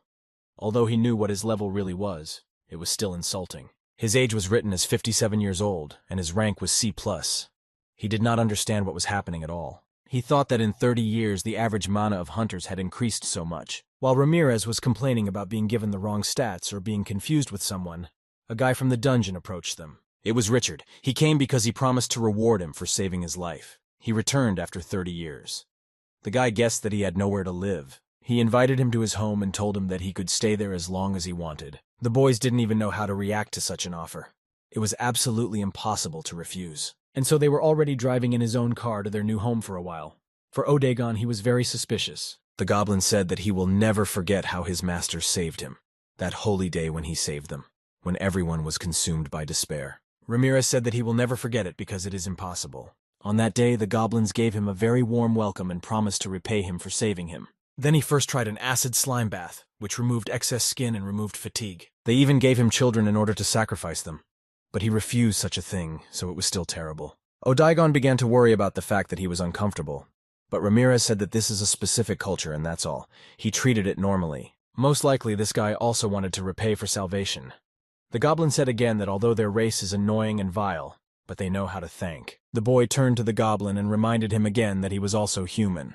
Ramirez learned that the Parker family was well known in business circles. Richmond could not understand the meaning of this conversation and what he wanted to say. But Ramirez was not used to saying everything to his face. He said he was just waiting for him to give away all his jewels. Because he found out that in the vault in the dungeon, he promised to give his entire inheritance to save him. Ramirez said that he was joking and that he doesn't need much, and even less someone else's. He lives normally, but Richard asked what he would like to receive in return for this rescue. He replied that he needed a place where he could live temporarily until he settled himself. He had been in the abyss for a long time and still cannot get used to the land.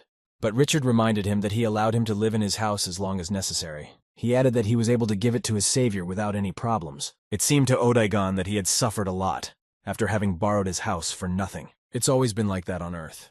Owning a big house, you have the right to be arrogant.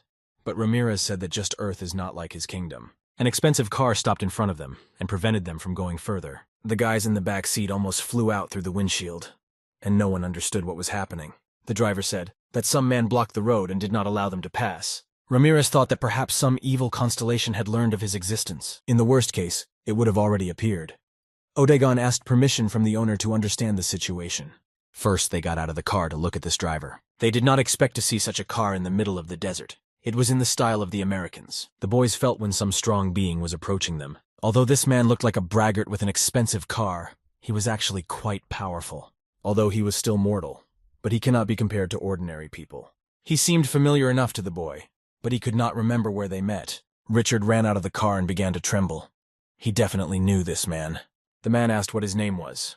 The boy answered that his name was Richard Parker. He called him the Parker's youngest kid. The boy said he was right. He heard that Alex had a lot of problems because he was a hunter. But in life you have to do what you like. The man came very close to Ramirez and they were silent and looking at each other. The boy could not believe that this was really the one he thought about. He had changed so much. This was the leader of the Kenrin clan. Previously, when they lived in the dormitory, he constantly asked him how small the child was. Rumors reached him that he was on Earth, but he did not believe it until the very end. But now he saw him with his own eyes. He said hello and said that they had not seen each other for a long time. Richard ran up to them and decided to ask if the dragon Huang knew Ramirez. He said yes. The guards were already standing by. Dragon Huang was a Slevel hunter. It was known that he got married again last month. It was already his 19th wedding. Ramirez couldn't believe that this was the person he knew before he fell into the abyss.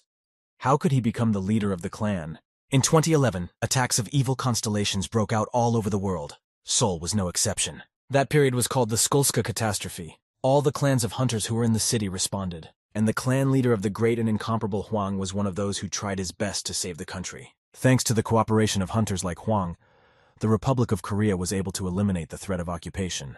then they really did everything they could and protected everything they could protect. These guys were real heroes who, in case of danger, are always ready to defend their home and fight to the last drop of blood. And as expected, apart from the title of heroes, they did not receive anything else. His friend couldn't pay at all because healing magic wasn't included in the insurance. He was hoping for compensation for the treatment of the hunters, but he was told that he was not eligible because the shrapnel wound was not from a monster. After this incident, nothing kept him in this country. He moved to America, where the relationship with hunters is much better. There he received support and hunted monsters, opened his own company, and even appeared on television. That's why he stayed there. Ramirez wondered how much money he had if even Richard couldn't say anything bad to him. They got into the car and Huang began to tell them that he lives in Hunter Hills. This is the richest area in the United States, according to him. Only Huang spoke, and he noticed that he hadn't changed at all, even though it had been a long time since they had seen each other. He was still as unsociable, and it was difficult to get even one word out of him. Only he was able to disappear, leaving behind a letter with only one page to write. Huang asked if he had finished his training in the abyss. Of course, he knew that this boy was crazy about training, but he did not think that he would come to this. Some people were already ready to officially announce that Ramirez died. It was logical because units returned from the abyss alive. The boys from the clan were even going to hold a wake for him. Huang was very surprised when he saw his name on the list of those who returned from the abyss. Richard sat and listened intently to every word Huang said until he turned to Parker. He approached him and asked what Ramirez was doing in his car. Richard, without thinking for a long time, said that he saved his life. So he wanted to thank the boy and help with the house. And then the man thought that maybe he was taking him to some village for an autopsy, but in fact he had such noble goals. And now they were heading to one of the most popular cities in America. It was Los Angeles. Huang ordered the driver to change the destination from Parker's house to his. Even other drivers knew this man. Ramirez was convinced and saw with his own eyes that 30 years had really passed, because the streets were simply filled with various mechanisms and innovations. America became a more populated country. After the gates were opened, rich and famous hunters began to move to this place. All of them were clanmates or just starting stars who wanted to join them. Also people who considered the hunters from a business point of view. This was the most populated city on Earth. Huang continued his conversation. From the moment he arrived in America, he asked to be the first to inform him about those returning from the abyss. He threatened to leave the country if they missed even one name. It was interesting to him to watch the stone-faced FBI reports, because if he left the country, they would suffer huge losses. Ramirez looked out of the car window and said that he had a very nice house. It was the size of the Olympic Stadium, but Richard told him that these were houses for servants, and the Dragon Huang's house was further away. It was like a separate city within a city, with its own laws and rules. Ramirez stuck to the window and began to look at everything they passed. A little further, he saw a line of hunters. They were standing in order to get coupons. But the guy didn't understand what they were getting coupons for. Huang said that they were coming to see him at least once. All the people who stood in line came to ask to be given a chance. They could stand in line for a day or two. Ramirez looked at them very carefully and could not understand what they were talking about. Huang could tell that he did not want to reveal all his secrets, and replied that he would definitely tell him everything in detail over time. Ramirez understood that the world has changed radically in these 30 years. One could even think that it was the leader of the clan who walked into the abyss and back. The boy saw the pandas and thought that he had stolen them. But in fact it was a gift from the Chinese authorities. They begged him on their knees to come, and as a sign of their respect, they decided to send such a nice gift. Ramirez asked what had so confused the Chinese government that they begged Huang to come to them. The man said that something had happened while he was in the abyss. Huang gathered all his secretaries for a meeting. He ordered them to find and bring here the best teachers from all over the planet, and it doesn't matter how much it will cost. Politics, economy, culture, law, modern history, social education, and others. This is necessary in order to teach this boy everything. One of the secretaries approached and said that it was a very large volume and he wanted to know the reason for such an urgent task. Huang paused, then asked the secretary's name. After he said his name, the man dismissed him. He said he hired him for a lot of money to do routine work, and not to waste energy on explanations and answers to stupid questions. He does not need people who take his words as a joke. Everyone agreed with the Dragon Huang so as not to put him in an awkward position. Then he switched to another secretary, to whom he gave the task of calling all the models to the party. But he missed one. Huang hated being made excuses for, so he asked if he wanted to be fired or if he would finally start working normally. After he had dismissed all his secretaries, Huang told Ramirez to discuss things in peace. The boy was shocked at how hideous the Dragon Huang had become after the last encounter. Although this was not the reason for dismissal, but he was paying them a lot of money. Therefore, he had every right to demand a perfect job. He pointed his finger at Seven, his secretary, and called to him. Huang asked him how long he worked. He replied that it was 2 weeks, and during that time, he earned $230,000. But Ramirez still did not see the connection between the salary and the dismissal. Huang immediately warned them clearly before hiring them. He paid the highest salary, but at the same time, if someone made a mistake, he fired immediately. Everyone knows that. The guy said that he was disappointed with the way employees were treated. So Huang decided to do him a favor and rehired the man he had just fired. Ramirez asked why he didn't want to be the role model the clan leader would like. Huang thought because he was actually a very kind person. He used to always give Ramirez good advice. The boy came to the lesson. The girl said that she is a teacher at Stanford University and specializes in the science of artifacts and caves. She also had experience working as a manager for 2-level and 1-level hunters. She came to tell what happened over the past 30 years, so that he could get quality information, not just rumors and emotions of eyewitnesses. After half an hour of the lesson, the boy could no longer control himself and was as shocked as possible. He could not believe that the evil constellations occupied China, North Korea, and Latin America. But the teacher corrected him and said that they occupied China and America partially. His homeland, South Korea, was not invaded. It was one of those countries that settled the situation quickly enough. However, after that, many Korean hunters went abroad. For many, America seemed more profitable. The leader of the Dragon Clan, Huang, had also moved to America when this situation occurred. Huang was a very kind person, and Ramirez couldn't even imagine what he had to go through. The one who was dumped by women every day, and the one who asked him not to go down to the Brank dungeon. He became the Dragon Huang, an S-rank hunter, who at the age of 70 married 19 times. A kitten appeared and said that everything turned out very well. This hunter can become his avatar. Ramirez didn't even think about it. Kitten said if he could be trusted completely, then he was the perfect option. The boy simply did not understand how to tell him about it. He cannot say that he went into the abyss to save the world, and while he was there for several dozen years, became a constellation and offer him to become its avatar. There will be several options for his answer. Either he will call the police or force him to be treated for drug addiction. But the kitten said that there is no need to speak directly like that. If everything is explained correctly to him, he will be able to understand. Ramirez was sure that the leader who had been waiting for him for so many years could be safely trusted. Therefore, he did not want to burden him with the problems of the constellations. They changed clothes, and Huang decided to give Ramirez a tour of his house. First, he showed the gym. The backyard gym was more like a concert hall, but Huang had a separate building for that. Huang snapped his fingers as they entered the room. The entire building began to glow, and they began to rise into the air. It was some kind of magical ability of Huang's. The kitten said that it was most likely a very popular magic among the constellations. He said that mortals did not know how to use it. The stabilization of the Earth's inversion was completed, and they began to descend from the air to the ground. Huang said that if you get injured on the inside of the Earth, they will not be reflected in reality. Roughly speaking, this magic is something similar to VR technology. Constellations use it to train their avatars. The kitten said that most often the constellations use it to dispel boredom. Ramirez asked if this technique was taught to him by the constellation. But Huang replied that it was not true, and that many hunters possess this magic. Although if you think about it, there is such a probability that this technique was first passed on to someone by the constellation. No one knew how mean the constellations could be. He said this calmly because he did not know that there were 2 constellations in front of him. The guy pointed out that with such training equipment for preparing for war, all hunters on the planet would be masters. But Huang corrected him and said that this gym is only for playing sports. Ramirez couldn't believe that with such magic they just run to football. The man clicked his fingers again and said that his stories were from the last century. And clones of living people, who were also individual, began to appear near him. Now the #1 sport in the whole world was only hunting, which was practiced and loved by everyone. A competition in which 6 hunters gather in a team to compete against a team of opponents. Monster destruction, time attacks, and deadly battles. It was all here. The red team successfully destroyed the weekly boss. 5 points are awarded for the victory. Ramirez, together with Huang, entered the outside world. The boy needed to limit his power because the reverse could be destroyed. Since the magic was created by humans, it would not be able to fully match a constellation-level creature. Ramirez felt as if his whole body was suspended with weights. He received a message that in a battle with limited strength on the weaker side, the creature increases its true strength. The boy also liked it because it was like a workout for him. Kitten noted that this is a very good chance, as long as the other constellations cannot see him in the dungeons.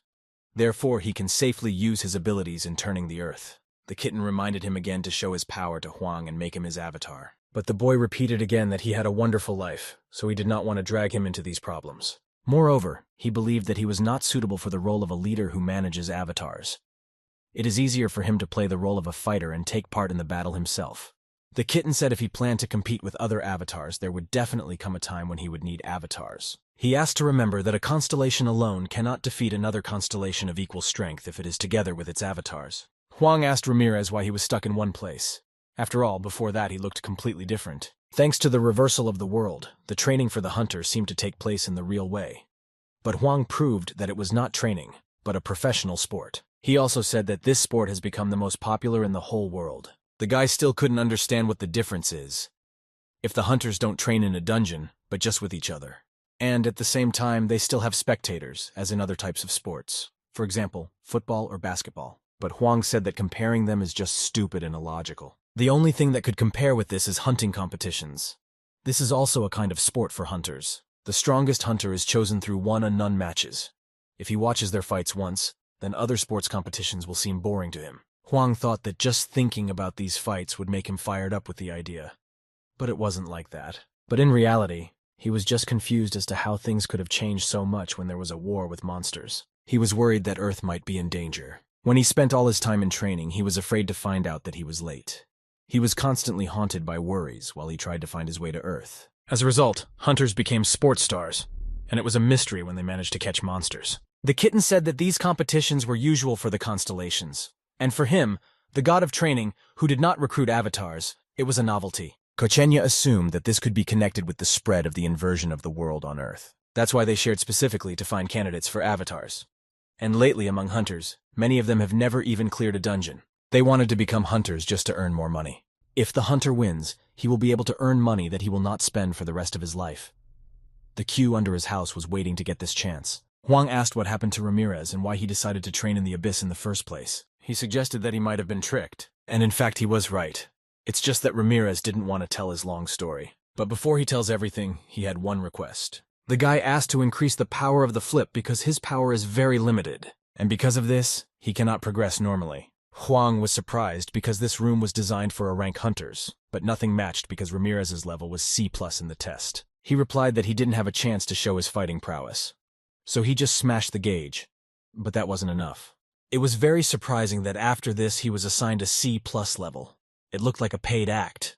Huang realized that the boy had become much stronger if he was uncomfortable in that room. He was now even more interested in why he went into the abyss and asked to tell. Ramirez collected his thoughts and said that it was all for the sake of saving the land. Huang understood that it would not be possible to tell briefly and asked to explain in more detail. That is, he wandered through the abyss and now he returned to protect the Earth. The boy confirmed his words and nodded his head. And that meant that Ramirez was now older than Huang. He was shocked, but the boy expected that Huang would believe him immediately after the first explanation. But he could not immediately believe because everyone who returned from the abyss became insane and was sent to a mental hospital. The guy offered to prove it by his own strength. Huang realized that he had planned this from the beginning, so he asked for the restrictions to be lifted. Ramirez replied that he didn't care about the rest, but he wanted to share it with Huang. The dragon agreed, and said that no matter how strong he was, he definitely hadn't met an S-rank hunter yet. But he had to fight with them many times. And in the last battle he got an A+ level skill. It was a level up through death. Ramirez noted that he loved fantasy novels so much that he became the main character himself. Huang rose into the air and began to demonstrate his abilities. He asked the boy if he had ever seen artifacts in the form of tattoos. His companion began to release his magic projectiles. Huang was 100% sure that Ramirez would not be able to dodge such an attack. But he didn't even see the need to dodge this blow. The boy simply concentrated a small amount of his energy in his finger and attacked immediately in response. Huang didn't expect this at all but managed to dodge the blow. As the first winner of hunting competitions, he understood that the opponent in the ring must be forced to focus on defense and attack first. After the successful defense, Huang activated the magic of the sixth circle. Ramirez asked him when he managed to learn this type of magic. But the man believed that the boy simply underestimated him. Their battle continued, and no one was willing to give in to the other. So Huang continued his attack. It was strange to Ramirez that he was trying to use the magic of the sixth circle again. Then he quickly made a decision to set up a protective barrier key, which is capable of stopping almost any attack. And when the shot reached its target, the barrier performed its function perfectly. There was not a single scratch on Ramirez. The boy looked like a real cyborg. Huang used his most powerful attacks against him. The man recalled that it was because of this skill that false rumors circulated in China. Ramirez couldn't figure out what that meant. Huang replied that a fake video with a similar skill to his had gone viral. The boy was shocked that even such things could be easily faked. The barrier had absorbed enough energy that at this rate it would be completely empty.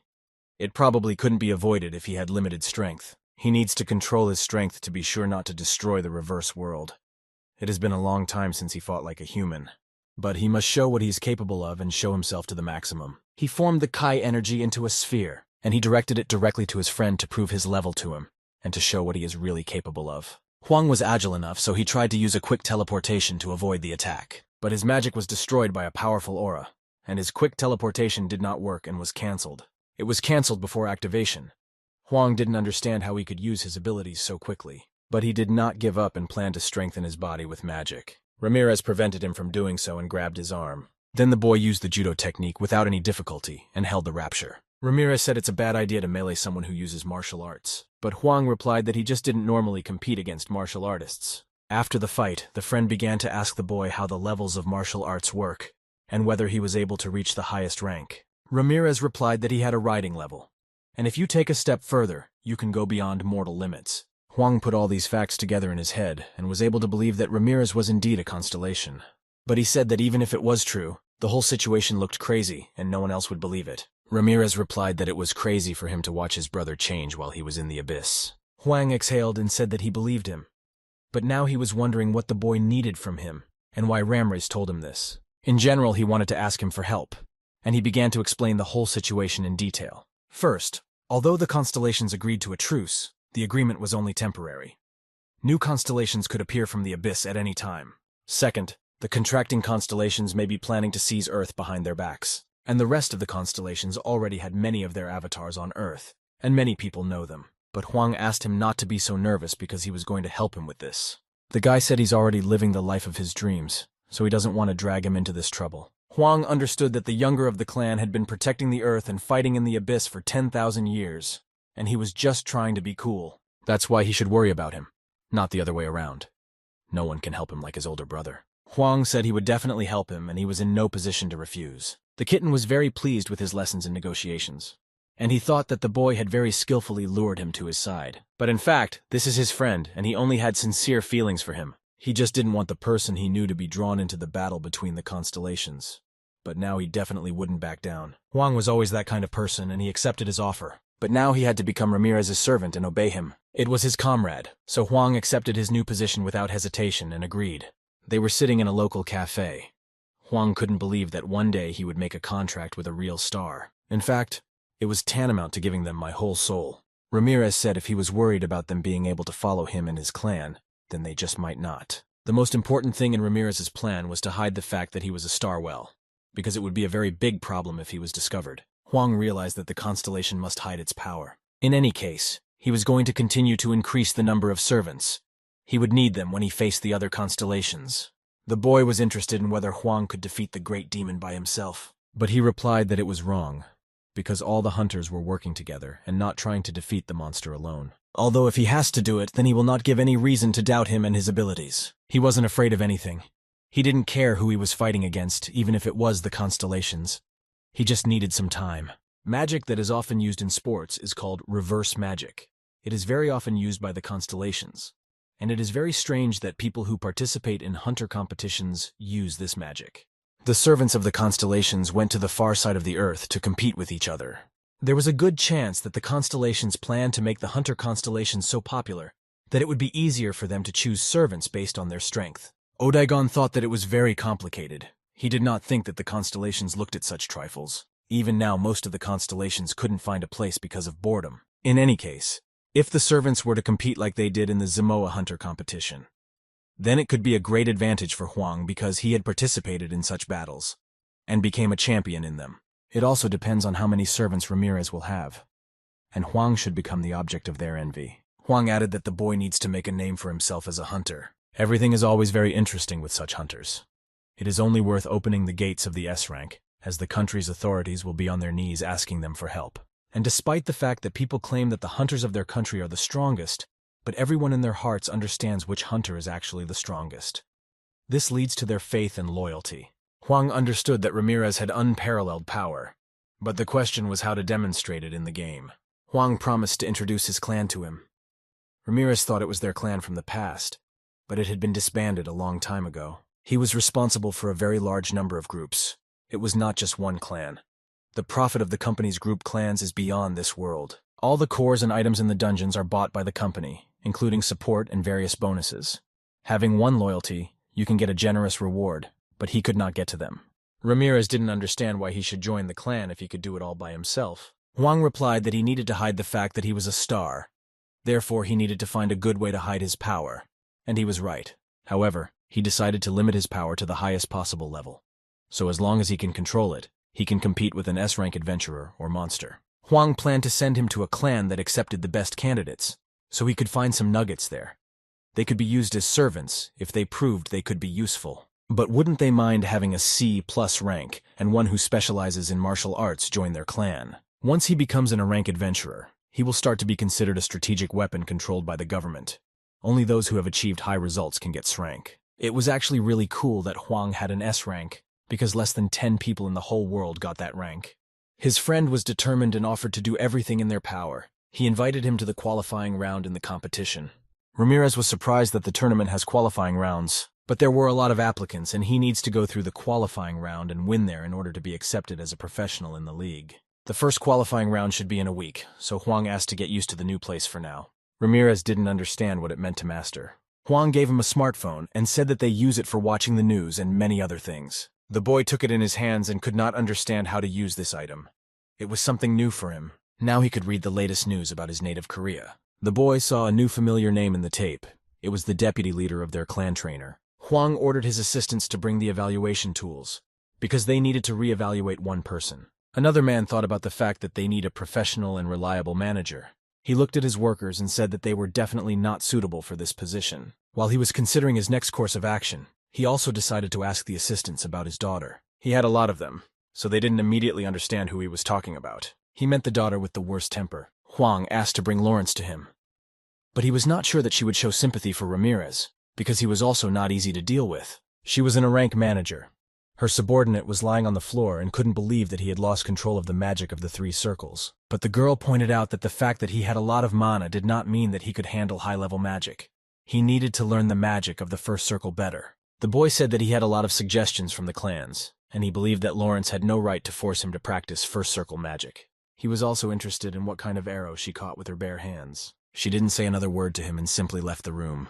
The girl added that Wagen didn't deserve to study. She didn't want to work with him anymore, so she asked him to be removed from her group. After the manager listened to her, he went into the room to see the boy she was working out with, and began to kick him with the words that he did not know who she was. Then he stopped and said that it was Mrs. Lawrence, a B-class hunter. She was a person who turned worthless newcomers into the diamonds of their clan. He didn't talk about her personality from the beginning because she doesn't like it. This was Huang's second daughter. The day of the qualifying round has arrived. Ramirez, along with his fellow goblin, arrived at the stadium to compete against the other hunters. Popular guys came there in very cool cars. Each one was authentic and unlike any other. Ramirez noticed that before and now, the habits of hunters have not changed. Only the winner of this tournament will be able to take to the professional league. His personal assistant added that the qualifying tour of the Crank League, but many drank hunters in E. He asked the boy to relax and prepare for the match. Ramirez thanked him and said that now he understood better. Meanwhile, Odagon couldn't tear himself away from his smartphone. He found and downloaded a game where you had to go through missions as a goblin, and he played it for days. The boy asked him to stop playing his games because it was affecting him negatively, and he had changed a lot since they returned to Earth. Odagon wished Ramirez good luck, but still couldn't tear himself away from the phone. The boy couldn't believe that games could take so long. The first stage where each participant got to was the recreation area at the stadium. Ramirez also had to wait his turn to register for the tournament. There were a lot of journalists who were ready to publish articles, also operators. It looked like a way to recruit promising hunters to join the clans. One of the journalists did not know what kind of unsurpassed hunter had to appear on the selection tour, that the manager sent him there. Another replied that he was in the same situation, but he chose the strategy of waiting for them to weed themselves out. Then he added that he had not seen him at such events before and asked where he was from. This journalist was a scout of the Imbitus clan. He hoped that the appraiser had not lied to him, and that some unique hunter would really appear there. When he called him, he said that this boy was amazing. He even broke the device for measuring mana. At first, the manager thought that maybe he was given a defective device, but the expert was confident in his words and said that he was not lying. Then he started looking for information about him, and I saw that this guy was in the abyss for 30 years and came back with a normal mental state. He also passed all the tests and no deviations were found. If he lived 30 years ago, it was clear why he used martial arts. The leader thought that no one could pay for such nonsense, because it would be strange to promote a martial art user. His scout suggested that he ignore it, but the manager thought otherwise. They took the money and would hardly have contacted them if he was untalented. Maybe he really has such a reserve of mana. Therefore, he sent Kember to check, and if he really has excess mana, he should be offered to release it. The manager did not care how he would do it, because he received his salary for a reason, and he was forced to check what this boy who had just returned from the abyss was capable of. It was his turn to enter the reverse side of the earth. He was immediately reminded that if he did not limit his power, the other side of the world could be destroyed. He tried to limit the force, but the system said it wasn't enough. Therefore, he had to spend a lot of energy to hide his true strength from other hunters. As a result, he fulfilled all the requirements of the system and received permission to confront. He can still use melee ki, but it is also limited. Under the conditions of a battle with limited power, he increased his true power. The more difficult it will be for him, the higher he will be able to climb. It sounded logical enough. His opponent asked why he was talking to himself. The guy replied that he just considered it a good experience. The man was going to help him solve all his problems with the help of death. The referee noted that a player can be disqualified if they start a battle without his signal. They can use any skill without restriction, and if someone wants to give up or is unable to continue, the fight will be stopped. There were no spectators at the stadium, only participants, but there were cameramen present there who broadcasted this fight, and anyone who wanted to could watch it live. Broadcast. Viewers of the broadcast have not seen representatives of martial arts for a very long time. Therefore, for them, he looked like a living legend. A whole group of professionals were studying the information about Ramirez, who had returned from the abyss. It was written that he was a C+ rank, and they thought he was worth a look. But then they saw something that made them wonder. A real commotion began in their office. They could not even remember the last time they saw such a hunter. His opponent was facing a martial arts master for the first time and did not expect anything powerful from him. Immediately after the signal, he planned to increase the distance and use the magic of the second circle. After that, he would release the enhanced magic weapon, and he was sure that Ramirez was unaware of his passive skill. The countdown started and the referee gave the signal to start the fight. His enemy jumped very sharply to activate his abilities faster in attack. This comforted the man, and he thought that he would definitely be able to win this match. But while he activated his skills, Ramirez was already close to his attack. He punched his opponent in the face. He didn't even have time to react to it and dodge it. It was a very powerful attack, even though Ramirez's power was still limited by the reverse world. Journalists, reporters, and simply witnesses of this event were shocked. They just watched with open mouth what was happening. Even the judge himself was surprised because he had never met such a powerful martial art user. The fight was over. With the help of one clear blow, Ramirez won. He was upset, because everything ended much faster than he planned. It was even less effective than training. His opponent was carried out of the ring on a stretcher, and the referee raised Ramirez's hand in victory. Scout Kember was also present at this battle, who urgently needed to call the leader and tell about it. He said that the expert was not wrong, and it was just a diamond. This guy could immediately become their main force. His skills were perfect. The leader could not believe that such a treasure could be found among martial arts users. He gave the scout the task of trying to recruit him. Kember knew he had to succeed in this case if he wanted to keep his job. After his fight, dozens more confrontations took place, where hunters fought for a place in the professional league. Ramirez at that time watched their fights through the TV screen and analyzed. At that moment, someone entered his room and asked if his name was Ramirez. The boy immediately understood that this was a scout from one of the clans, because such people were visible from afar. Kember noted that he was completely different from the other hunters, and tried to give him his visa card. He began to praise the boy, and said that the current hunters could not compete with the past, and in a real fight, they could not even be called hunters. At first, the boy also thought so, but now it seems to him that everything is not so bad. And he believed that there was no difference where to train, if the strength would be the same as a result. Kember did not listen to him at all. After he had finished, the scout asked if he knew what he had come for. It was obvious to Ramirez that the scout was coming to recruit. He confirmed that he had come to recruit him and said that he was from the Imbitus clan. He hoped the boy knew about their clan, but in reality he had never even heard of it. Ramirez had recently returned from the abyss, and it hadn't been long since he returned, so he simply couldn't physically hear about him. Kember understood that it was difficult for him to navigate the situation, and he was tormented by thoughts of what to do next and which team to join. Their clan would be able to help him in everything. They guaranteed the fate of the hunter in a percentage ratio. Also, in addition to this, they provided a lot of support, and he will be personally taught magic by hunters of the highest level.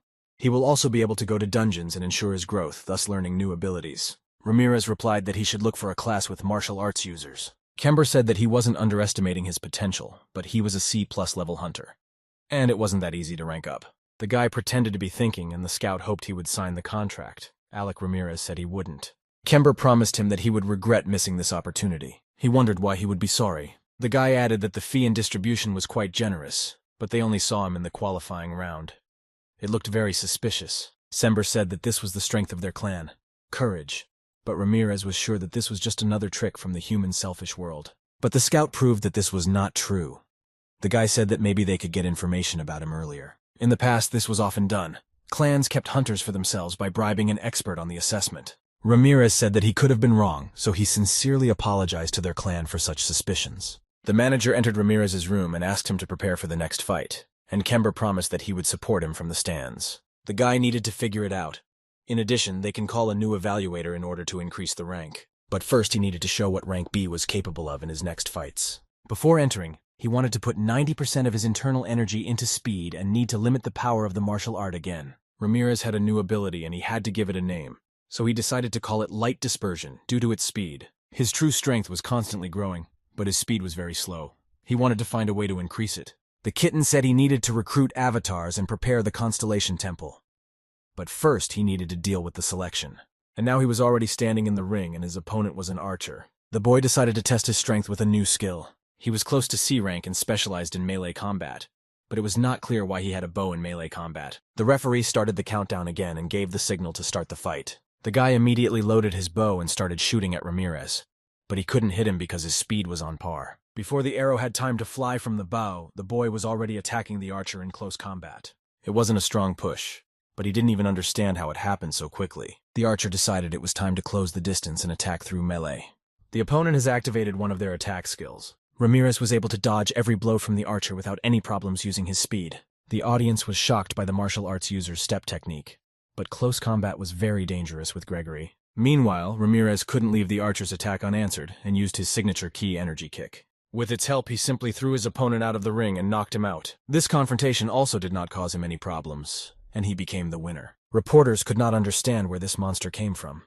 Since he returned from the abyss, it was clear why no one had noticed him before. Kember set himself the task of signing a contract with him in any way.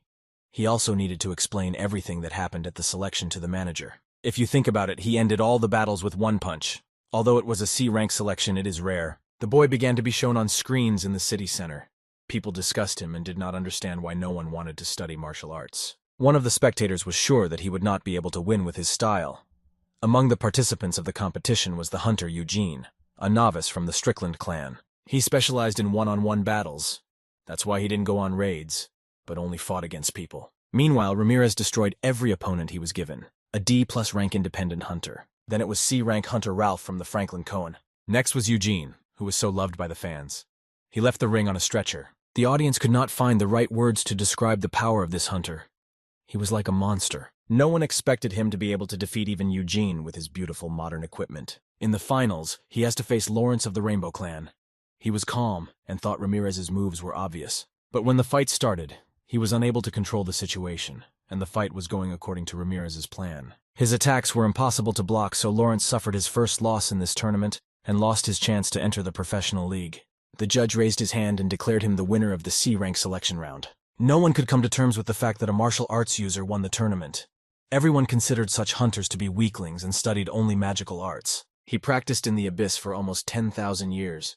His level made it possible to understand the enemy's technique using only breathing. Even the hunters, who were considered specialists in single combat, seemed to Ramirez to be mere warm-ups. The kitten congratulated the boy on his victory and said that it looked like a pro taking down noobs. When he walked the red carpet with the trophy, everyone took pictures of him like a star. But he didn't like it. There were many scouts in front of him who were very serious about recruiting him into their clans. Not only scouts began to come, but also constellations began to be interested in him. And it was really difficult to get an offer from a constellation. Although it was at the qualifying stage, but the victory over all the participants was a very significant event. In the eyes of the stars, he began to look like a real treasure. It was for this reason that the kitten advised him to hide his power. The terrestrial constellations had already begun to come into contact with him. The warrior, seized with madness and blood, warned the kitten that the constellation, which had no earthly contract, should not interfere in their affairs. The kitten replied that the avatar contract had nothing to do with the earthly contract. so he could do whatever he wanted. But the warrior warned that he could attack a constellation that did not have a contract at any time. The kitten said that he didn't care about him, and if he really wanted to settle this matter, they could meet on the kitten's territory. Although it was just an exchange of messages, the tension was simply killer. The kitten answered the warrior with such confidence because no one knew where his territory was. The warrior warned that he would never forget it, and the time would come when he would wash himself with the blood of the kitten avatars. Then his monologue was interrupted by Ramirez, and said he wasn't going to sign a contract with a loser like him, so he should get out. The warrior called him an ordinary mortal who doesn't decide anything. He added that such stupid mortals as him have only one ending. The guy replied that he can't even commit atrocities in front of other constellations, but he still calls himself a warrior. Ramirez once again repeated that he was not going to sign a contract with him. This made the warrior very angry, and he promised to punish him. The other constellations fully supported Ramirez and began to mock the warrior as well. The boy didn't know what other mortals would do, but he would have to fight him one day. The kitten was impressed by the mortal's answer and gave him 10 soul fragments. The other constellations were shocked. Ramirez didn't understand why he was doing it, but the kitten said it was part of his plan, so he should accept the gift. The soul fragments among the constellations acted as currency. Now the kitten specifically gives them to Ramirez to provoke other constellations. Until this moment, he only worried about how to become stronger, and did not even think about such things. But in any case, the kitten thanked the boy for his help, because he himself would not have been able to answer so delicately. Huang's assistant came to his office and started apologizing to him. Huang ordered everyone to capture this appraiser. The aide replied that an investigation was underway to catch him. Although Huang didn't know which clan this scum was from, he was willing to bet that the Imbitus clan was involved. Although they were considered an influential clan, they could not compare with the Huang clan, because it was endowed with the powers of power itself. At a time when Imbitus is just a new clan that is just starting to gain strength, they knew that in their position it was dangerous to deal with Huang, and they decided to use such a provocation. Perhaps Imbitus has received support from another powerful clan that wants to destroy them. The secretary entered the office and informed that the qualifying tournament was over, and the results were already available. Hunter Ramirez won all the qualifying rounds and earned the trophy and a spot in the Pro League. The assistant promised to call the evaluator to assign a new rank, and if there were problems, he was ready to take responsibility. Huang was glad to finally hear what he liked. Ramirez was invited again to find out his current rank after the tournament. The measurement was completed and the boy was assigned level B. Huang started yelling and arguing that there was at least a B+ level. The appraiser replied that rank B was also something to be proud of. In addition, everyone knew that martial arts users were inferior in real combat, and it was better to start with rank B. This made Huang very angry and he was ready to destroy this appraiser with his own hands. Ramirez asked him not to shame him and to calm down. The boy whispered to him that he needed to be more careful because the constellations were starting to take an interest in him, and there was nothing wrong with him moving slowly. Huang calmed down and said that in any case, level B also meets the basic requirements. Ramirez asked what conditions he was talking about. Huang reminded him that he was going to place him in the Icarus clan, because if he was C level, he would be the only one there with that rank. But Ramirez believed that even a B-rank martial arts user would be ignored. Huang said that he would be able to show them what he was capable of in a real fight anyway. He took out a bag and said that he had one good weapon in his collection, and he decided to give it to Ramirez. The boy was surprised, and thought that Huang thought that he would be humiliated there. But in reality, he would just look much cooler with her. It was a sacred moon sword. Ramirez expected a much worse gift, but it was a Chinese AI-level artifact. Yi Huang admitted that he was given it in China. The boy thought that he had stolen it, but Huang argued that he was given this sword by the Chinese authorities as payment for help. While China was on the verge of destruction due to the invasion of evil constellations in the north, several problematic dungeons were found at once, and 3 monsters escaped from there. He went to help and received this sword as a sign of gratitude. Huang would not have helped them if he did not have a factory in China. Huang kept forgetting to introduce him to the manager, and he didn't even want to hear any rejections because at that time, even a dog with a cow had a manager. And he could not worry about abilities because it was his daughter. That is, the niece of Ramirez. The guy decided to use his cooking skills and cook dinner for his niece. His every dish looked very appetizing. Although Lawrence looked very skeptical and angry, she gave thanks for every dish. She even thought that he had made a contract with the meat constellation because she ate everything they gave her. When she tasted the meat, her reaction was unusual. Lawrence's favorite dish is Texas-style barbecue. Large pieces of meat are marinated in spices and then smoked for a long time. But this brisket turned out to be much tastier. In fact, there was a special magical taste that could not be compared with others. Unlike Huang's dishes, the meat that Lawrence was given was full of magic. It was a fundamental difference in the ingredients. The girl began to tremble all over, and Odaigan asked Ramirez what happened to her.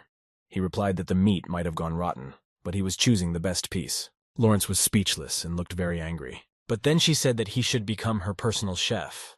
She also asked if he had a desire to open his own restaurant, because she was ready to become an investor. Ramirez replied that he likes the taste of Korean food better. But the girl supported him here and said that this cuisine is very popular now. The guy said he had boiled some extra rice for her. Lawrence took the utensils and tasted the rice from her favorite cook. It was very tasty. Each grain was cooked perfectly, and this magical taste added richness to the dish. The niece said she doesn't really eat that many carbs, but Ramirez said she definitely wouldn't mind eating that much because she's very thin. Although the girl complained that she could not eat so much food, the plates were still empty at the end of the evening. For Ramirez, it was the best compliment as a chef that his dishes turned out to be very tasty. Now they needed to discuss the job. Lawrence would be Ramirez's manager. She asked if he knew what her duties included. She needed to find out at what level this hunter's ability was, and what was needed to make him stronger. Analyzing everything is part of the duties of a first-class manager, but she was a top-class manager. She liked how confidently he fought a real battle. She and Dad think they need a real raiding team. The guy thought that it was all for the sake of saving the Earth, but in reality it was for profit, because with this you can make good money and become famous. Lawrence asked if he knew about the fact that the authorities transferred the entire city to the management of dragon industry. Such a reality that the guild received the entire country. In any case, there are a lot of psychos in the Icarus clan, but their abilities fully correspond to the pay they receive. And if he's going to join them, Ramirez must be trained to match them. She gave him her number and told him to call whenever he needed. As Dad had said, he looked adequate enough for someone who had returned from the abyss. She did not understand where he had such self-confidence. First of all, you need to teach him to resist magic users, because he will soon have to face the monsters of the B-Rank League. Odegon told the master that if there were psychos in this clan, he would destroy them so that they would not harm him. No matter how much he asked the goblin not to call him master, nothing helped. Therefore, he decided to accept. Because there are many psychos among hunters, and the fact that he calls him master will not surprise anyone. And Ramirez also noted that if a goblin wants to kill someone, he must ask his permission. After physical training, the boy decided to conduct a mental test. Ramirez closed her eyes and concentrated on meditation. She was helping to tune in to a constellation broadcast called the Star Games, in order to study the many constellations with which they will have to face in the future. Ramirez decided to try it once, and he began to look for a constellation for a fight. But no one accepted his challenge. The cat said that only constellations on the same level respond. Battle of the Constellations is when two constellations choose an avatar and compete. The loser pays the corresponding price. They must be at the same level, and since nothing is known about the training master, there is no benefit from him. Then all that remained was to declare yourself and recruit avatars. It was strange that even there was no news about the benevolent goddess of Libra. He was worried if something happened to her. The morning of the next day, the training base of the Icarus clan. He was met by the manager and told about the structure of their base. There were individual training halls and a dormitory. Since everyone had their own set of abilities, they trained differently. In any case, he could ask for anything he needed. Ramirez told Odegon that he was going to the gym right away, and asked what he would do. Goblin showed him a smartphone and said that he found a new game, so he will test it. His friend was very addicted to the games, but he needed to go to practice. Ramirez decided to start with physical strength. The gym was just huge. The boy was pleasantly surprised by such a professional approach to training. He saw a girl there who was doing a bench press with a very heavy weight. There were about 5 tons on its pole. The guy immediately thought that it was a strong melee fighter or a tank. She ended her approach and told the boy that she was seeing him for the first time and offered her help. Ramirez replied that he was just very impressed by her training. But the girl replied that flattery does not work in this hall and laughed. Then she extended her hand to him, introduced herself as Lisa, and offered to be friends. They shook hands, but something strange began to happen. The girl was frightened and quickly took her hand away from Ramirez. Her limb began to tremble, and she said that it was the first time she saw someone stronger than her. Lisa guessed that he was also a melee wizard. But Ramirez said he was a martial artist. This surprised his new girlfriend even more. She said that it's hard not to be surprised when you meet a V-rank martial arts user. She was interested in where he studied and if he can even participate in battles. The boy replied that he had wandered the abyss for 30 years and had learned a lot of abilities during that time. Lisa thought that martial arts were ineffective, but she was ready to study anything that could be used. Boxing, jiu-jitsu, wrestling, Muay Thai. She learned all the necessary arts, because it was not very pleasant when monsters were breathing in her face. Lisa said that she was from the ranked league and was in 19th place. But that didn't mean anything to Ramirez. The girl asked to join her to test how effective martial arts are. They came to the training hall for hunters. There they met a clan hunter near a punching bag. He saw Liza with some guy and asked who it was with her. The girl answered that it was their newbie, a user of martial arts. His name was Anthony, but he was sure that Ramirez knew him. But the boy had seen him for the first time. Anthony thought that he was pretending. He cleared the siege dungeons of Akarash, set a new record for night raids, and rose to rank 5 in no time. But Lisa said that Ramirez had recently returned from the abyss, so he didn't know any of this. Before he left, Anthony was going to explain something to him. He was one of the aces of the clan, and their rules were very simple. Ramirez must trust him and obey him in everything. Then all problems will be solved. He looked like a psycho to Ramirez. Lisa said that he had always been like that, and it was better not to contact him at all. Since Anthony had already left, they decided to go back to what they had come to the training ground for. They entered the ring and began to prepare for the confrontation. Ramirez saw that Lisa was very interested in martial arts, so he decided to teach her some. Never get close to a martial arts user. And at that moment he struck. The girl got into an uncomfortable position and had to defend herself. Then she realized what martial arts are. No matter how fast magic is, it will still be inferior to a martial arts user's blows. But the girl could add some magical power to the blow. She was as focused as possible on her opponent and did not want to give way. The guy was forced to invent a defense strategy against such attacks. Previously, he thought only about his own attacks. She had pretty good speed for a magic user, so it would be nice to recruit her into the avatars. Ramirez decided not to let her relax and use the leg kick again. Lisa wasn't about to give up, so she used Ma's protective shield to block the blow. But that didn't help her avoid Ramirez's powerful blow. He broke through this armor with his hand. The girl didn't understand how his punch went through because she had definitely activated her magic. The boy used a different power to punch. It was different from strengthening muscles with magic. But even after another fall, Lisa did not stop and continued to attack. Unfortunately, another attack ended with Ramirez's counterattack, which knocked her down.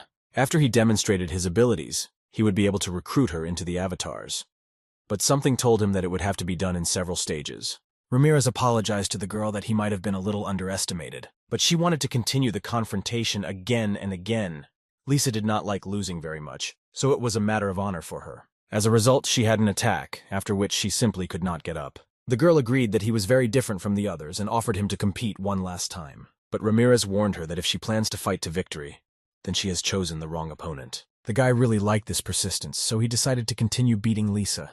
Not a single hunter on the training ground could pass by and was obliged to observe this battle. Lisa was completely exhausted. Her sword was malfunctioning and her body was shaking with pain. After several dozen defeats, she still dared to offer to finish the training. But Ramirez was already on the mend and he asked not to show weakness and to conduct a full training session. When they finished, the girl drank water from all the bottles that were in the locker room. She said that she had never been so tired in training. And Ramirez replied that he missed this training and asked if her opinion about martial arts had changed. But Lisa replied that she would be able to defeat him on her own. She would just train more and definitely become stronger. With the help of martial arts, she could remove the flaws. But she refused, because for her it was a matter of pride. Pride that does not allow learning from the enemy. From this moment on, Lisa declared Ramirez an enemy. They will continue to be friends, but she will not accept help from him. After these words, she said goodbye, turned around and went home. The kitten said that he should take better care of his opponent. But Ramirez could not intentionally lose to her. The next day, Icarus training. Ramirez thought he had arrived too early, but then he noticed all the members of his clan. Everyone with him was a completely different personality and had different skills. He has already met some of them at trainings and even talked to them. Then he met Parker, who also joined Icarus. He said that's how things turned out. It was strange because Ramirez thought his rich family had its own clan. When everyone gathered, the mentor of the Everest clan turned to them. He was an A-level hunter. Everyone finished talking and turned their gazes to the mentor. He saw that quite a few newbies had joined them, and hoped that they would become worthy hunters. Everest repeated it every time. But what is the most important weapon of a hunter against a monster? Ramirez answered this question that the most important weapon is only yourself, the power of unbreakable self-belief. Without it, nothing would have happened. Thanks to the belief that it can become stronger, Ramirez survived for many years in the abyss. The other participants disagreed with Ramirez, but the mentor said it was the right answer. Then one of the hunters ran up and said that last time Everest said different words, but he said that believing in yourself is also considered the right answer. O'Dagon thought that the strongest weapon was a creature that could help him. Parker believed it was a team effort. A hunter's weapon that can repel any attack is unity. Even an S-rank hunter will not go into the dungeon alone. Even if he is of a very high level, by nature monsters are stronger than people, and no one ever knows what can happen in the dungeon. Therefore, you need to be ready for everything. Everest announced that they would have a pair training session. and each teamed up with a friend. Ramirez was glad that Odaigon was with him in this clan right now. But he was merged with Anthony without their knowledge, and he asked not to make Ramirez nervous, because his beautiful magical body will solve any problem. Ramirez was a star and didn't understand why he had to suffer and be paired with this boy. Everyone confirmed their match, and Everest activated the highest level illusion arts. He opened portals through which monsters would appear and test the strength of the participants. One of them was a wyvern monster. His rank was B and higher. As usual, Odaigon continued to play on his smartphone while the rest of the participants were very scared and did not know what to do. The mentor noticed that the newcomers did not hesitate. It was not surprising because the head does not advise weaklings. It's time to show your skills in a real battle in practice. Even experienced participants were confused and could not adequately assess the situation in order to think of a defense. Despite the wide breathing radius, Anthony's magic would allow him to dodge. He abandoned his partner and began to implement his strategy. But Ramirez will not be able to act alone because they were bound by magic and he will be pulled along. The guy decided to put him to sleep before he did something stupid, and they didn't get hurt. Then he grabbed it and started running away from the monsters using the entire perimeter of the room. The mentors watched Ramirez. He excelled at magic in terms of speed and evasion. This boy was the most spectacular martial arts user Everest had ever seen. The power of his skills was at a high level, regardless of rank. Such a hunter would definitely be strong in a real battle. Anthony woke up and asked why he didn't follow his instructions. Ramirez replied that he was too slow. Anthony suggested to the boy that when Ramirez appeared in an awkward position, he would use his magic, and Ramirez would have to adjust to him. Anthony was angry and wanted the newcomer to listen to him. At that moment, another couple flew up to them and asked what they were doing. The mentor snapped his fingers and said that was enough for now. He asked to leave the territory of all those who were eliminated and were destroyed by the monster. Next, they needed to prepare for the next attack, but they couldn't know in advance what kind of monsters it would be. No one understood where the next attack would come from, and Ramirez felt a tremor in the floor and realized that the attack would come from below. Therefore, he paralyzed his partner again in order to comfortably dodge the blows, and jumped with it high up the mountain, while the rest were trying to gather and guess which monster would attack them. Only Ramirez was able to predict this and managed to defend himself against this attack. It was an ancient sand monster in the form of a stone-eating worm. It hides in the ground and attacks its prey when it senses a vibration. A terrible predator that lives in dungeons of rank B and above. The participants complained that after the wyvern they were given a stone eater. Such a thing is difficult to find even in V-rank dungeons. The mentor said if they didn't have the reaction to react even to this, then they had no right to be called hunters. He ordered them to concentrate on training instead of grumbling. This was to be expected at the training of the Iscaros clan. Ramirez liked this experience very much. Everyone was resting after such intense training with the monsters. A young man approached Ramirez and asked permission to ask one question that interested him. It was a rank B hunter, Smalling, and he wanted to ask how he guessed that the monster would appear from below. The boy had a very simple answer. He said that he understood from the sound, and Smalling thought that it was all due to martial arts skills. Ramirez asked him why he decided to inquire and offered his help. Then the training continued, and the next task was to dodge in a team of 3 people. Right after that was counter-magic training, then restraining comrades who fell under the influence of illusion magic. After that, Everest said that this was the end of the warm-up. He gave them time to rest and continue according to the plan of clearing the dungeon.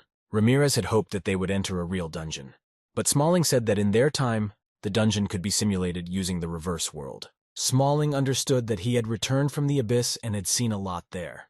Therefore, it was not a problem for him to visit the real dungeon.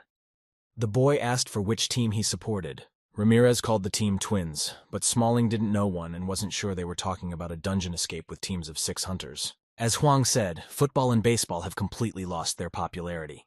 Among team sports, hunting sports took first place. The rest existed only formally. Ramirez decided to test Smalling and find out what his abilities are. And this guy really turned out to be much stronger and smarter than Ramirez thought. He made sure not to judge by appearance. And if he was going to recruit him into avatars, then skill information was needed. But it was not visible. Smalling asked if he could teach martial arts. Ramirez said that even if he teaches him, it's not enough. Out of 100 people, about 1 succeeds. Besides, to master a higher category, it takes about 100 years. Smalling didn't think it would take that long. And martial arts power is not as easy to increase as mana. Smalling added that he was a fan of martial arts as a child. Ramirez asked why he didn't study it. By then, almost all of the first-generation martial arts users had retired and there was nowhere to study. Ramirez said that he was ready to become his mentor. He understood that it was only necessary to show his abilities, and the prestige of martial arts would rise on his own. When they got to practice, Smalling asked how long he would keep beating him. Ramirez asked to be quiet and feel the flow in his body. The boy squeezed Smalling's head with both hands and ordered him to hold the pose. Ramirez thought that magic users use magic to strengthen the body. Smalling replied that it is not done through the body. By using their own mana, they draw magic from outside. It was difficult for the boy. It was possible to simply start the circulation of his own mana, and for Smalling, his method was even more difficult. If Smalling cannot control the magic, he will help contain it. Although as a result, it can lead to the rupture of blood vessels and internal organs. He still decided to trust Ramirez and do what he says. The manifestation of martial arts with the help of mana. The higher the level of understanding of the user, the lower the chance of failure. He decided to take a chance because he thought that mana and Nagun were similar. But luckily everything worked out. Smalling asked if there was no other way because the mana costs were huge. Ramirez replied that it was the best way to learn martial arts. He got a new skill, mana-covered strike. This strike was enhanced by mana. He succeeded and he was very happy. It was a completely different sensation than a normal blow. Using mana in martial arts. It was very good that he had mastered the technique, but the skill level was very low. But that didn't mean he couldn't use it. After some time in the indoor training hall, Everest called everyone and said that the break is over. It's time to get ready for the next training session. He began to explain the rules. 6 hunters should form one group and enter the dungeon.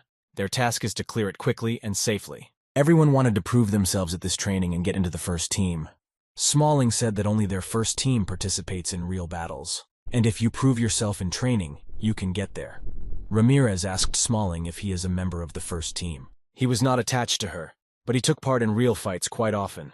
Ramirez said that there is no need to be ashamed of weakness. Everest said if everyone is ready, then they can start forming groups. When the groups were formed, the mentor asked to find their partners and start training. It was interesting that they did not intersect with Odegon in any way. It looked as if someone deliberately separated them. With him in the team was Lisa, and she was sure that their group was doomed to failure. A hunter who still hasn't moved away from returning from the abyss. Ramirez, who returned after 30 years. A novice hunter. Richard Parker is the third son of the Parker family. A guy who has a complete lack of team spirit. Anthony Schneider. Ramirez was considered a pronera, and Smalling was the only adequate one. Anthony told Lisa that she could trust him and he would clear the dungeon himself. She had never been kicked out of the first team. But with a group like this on the job, it was something to think about. Judging by everything, Anthony is going to take the leading position. Everyone seemed to agree. Ramirez asked Lisa what his abilities were. She replied that he likes long-range combat, but he's good at melee as well. Despite his super weird personality, he has quite rare skills. Ramirez wasn't planning on recruiting him into avatars, so he wanted to skip it, but better check it out for himself. He used the Constellation's eyes to examine his abilities and skills. Anthony was jumping up and shouting for the team to trust him. He looked like a real psycho. The skills that the hunter already uses can be improved through training. Anthony had 2 skills: mind protection and narcissism. Both skills appear to support mental control. A guy named Whitaker came up to them. He said he was looking for friends, so he asked to take care of him and take him into his team. But he was asked to leave. Ramirez asked why he was treated like that. Lisa answered because this guy only knew money, and he divided people according to their income. But he was sure that they are simply unfamiliar with the principle of mutual concessions. The rest simply cannot accept this. But if you get something, you have to pay an equal price. Whitaker believed that this definitely made sense. But Smalling asked him not to lie to himself and to move away from them. When Smalling was in the first team, he was a good guy. And when he was demoted to the second team, Whitaker blacklisted him. Although he was level B, he was a valuable enough healer. If you teamed up with him, he promised to help during training. Ramirez said without thinking for a long time that he did not need his help. He was skilled enough without that and could solve any conflict or task. Whitaker continued to pester and threatened that later it would cost him twice as much. As a result, he still left. He believed that Ramirez simply had not yet realized the reality after so many years in the abyss. And so they were already with their things and weapons in the very center of the dungeon. In the rules it was written that you need to clear the dungeon as quickly as possible, avoiding a fight with the opposing team. Lisa said that the goods and provisions should be enough for 2 weeks. It is necessary to divide everything and move on. But Anthony did not like this, because his body should have concentrated on magic. He turned around and said that he would go ahead, but Lisa said that she was a melee specialist and she should be in the front. Anthony reminded her that she agreed to listen to his orders. But the girl simply did not know that he would say such nonsense. He considered himself better than Lisa, and that one possibility of comparison with him makes her a great hunter. The girl was on the verge of a nervous breakdown and really wanted to smash his face. Anthony said he would go forward alone and told the rest to stand behind on the pickup.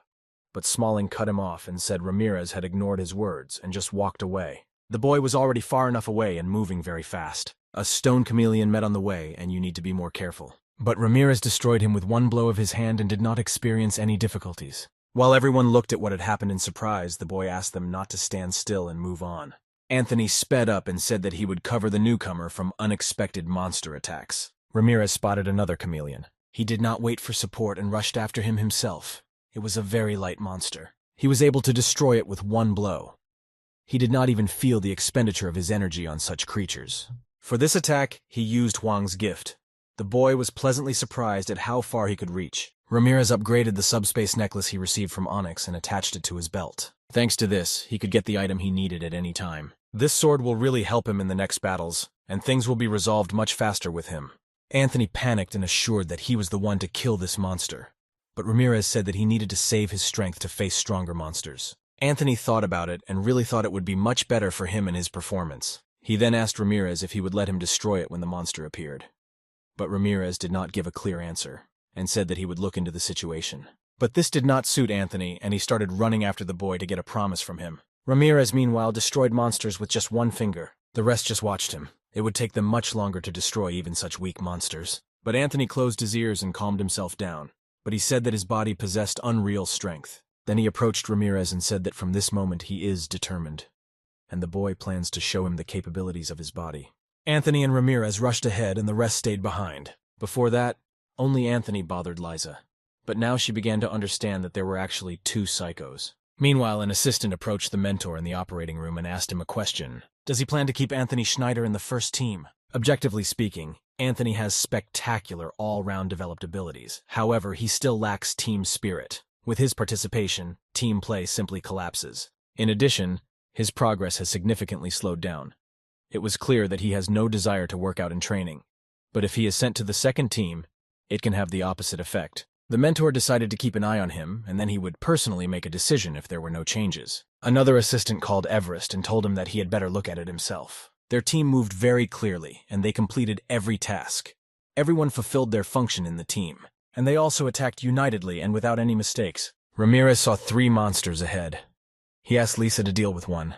Then the boy asked if Anthony was ready to attack. He said he was ready, but Ramirez would owe him several monsters for his cooperation. They worked very clearly and harmoniously together.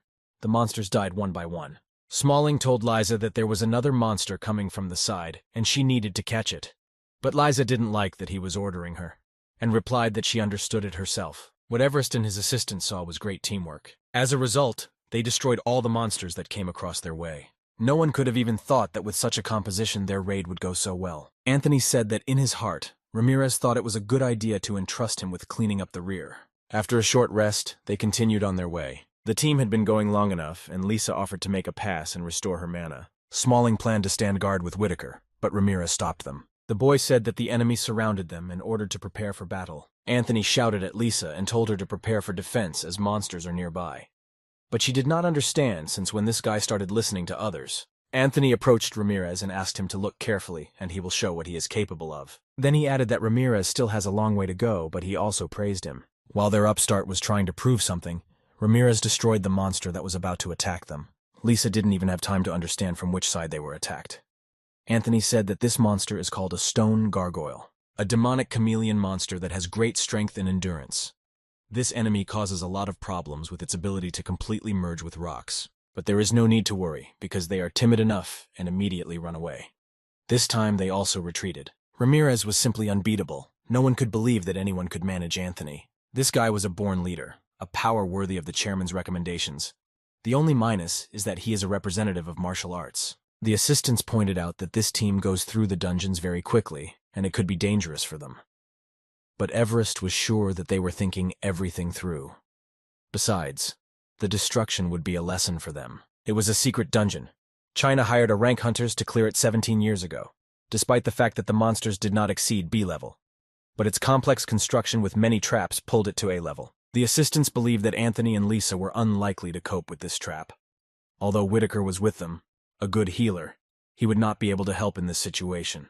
The real test is about to begin. Ramirez felt that new packs of monsters were approaching them. One of them suddenly jumped at Ramirez and attacked him with its sharp claws. But the boy did not let him even touch him and made a big hole in his body with one blow. It looked like he knew what kind of monster it was and how to destroy it. Everest guessed that he could face them in the abyss. His reaction was experienced. Lisa said she thought it was a trap. She suggested setting up camp instead of just going straight ahead. They could explore the area during that time. This idea was not bad, although they were open from all sides, but if something goes wrong, they have many ways to retreat. The stone gargoyles were not to be worried about because Ramirez would be able to feel them as soon as they approached. There was nothing surprising here. If you don't lose your composure, you can deal with the monsters.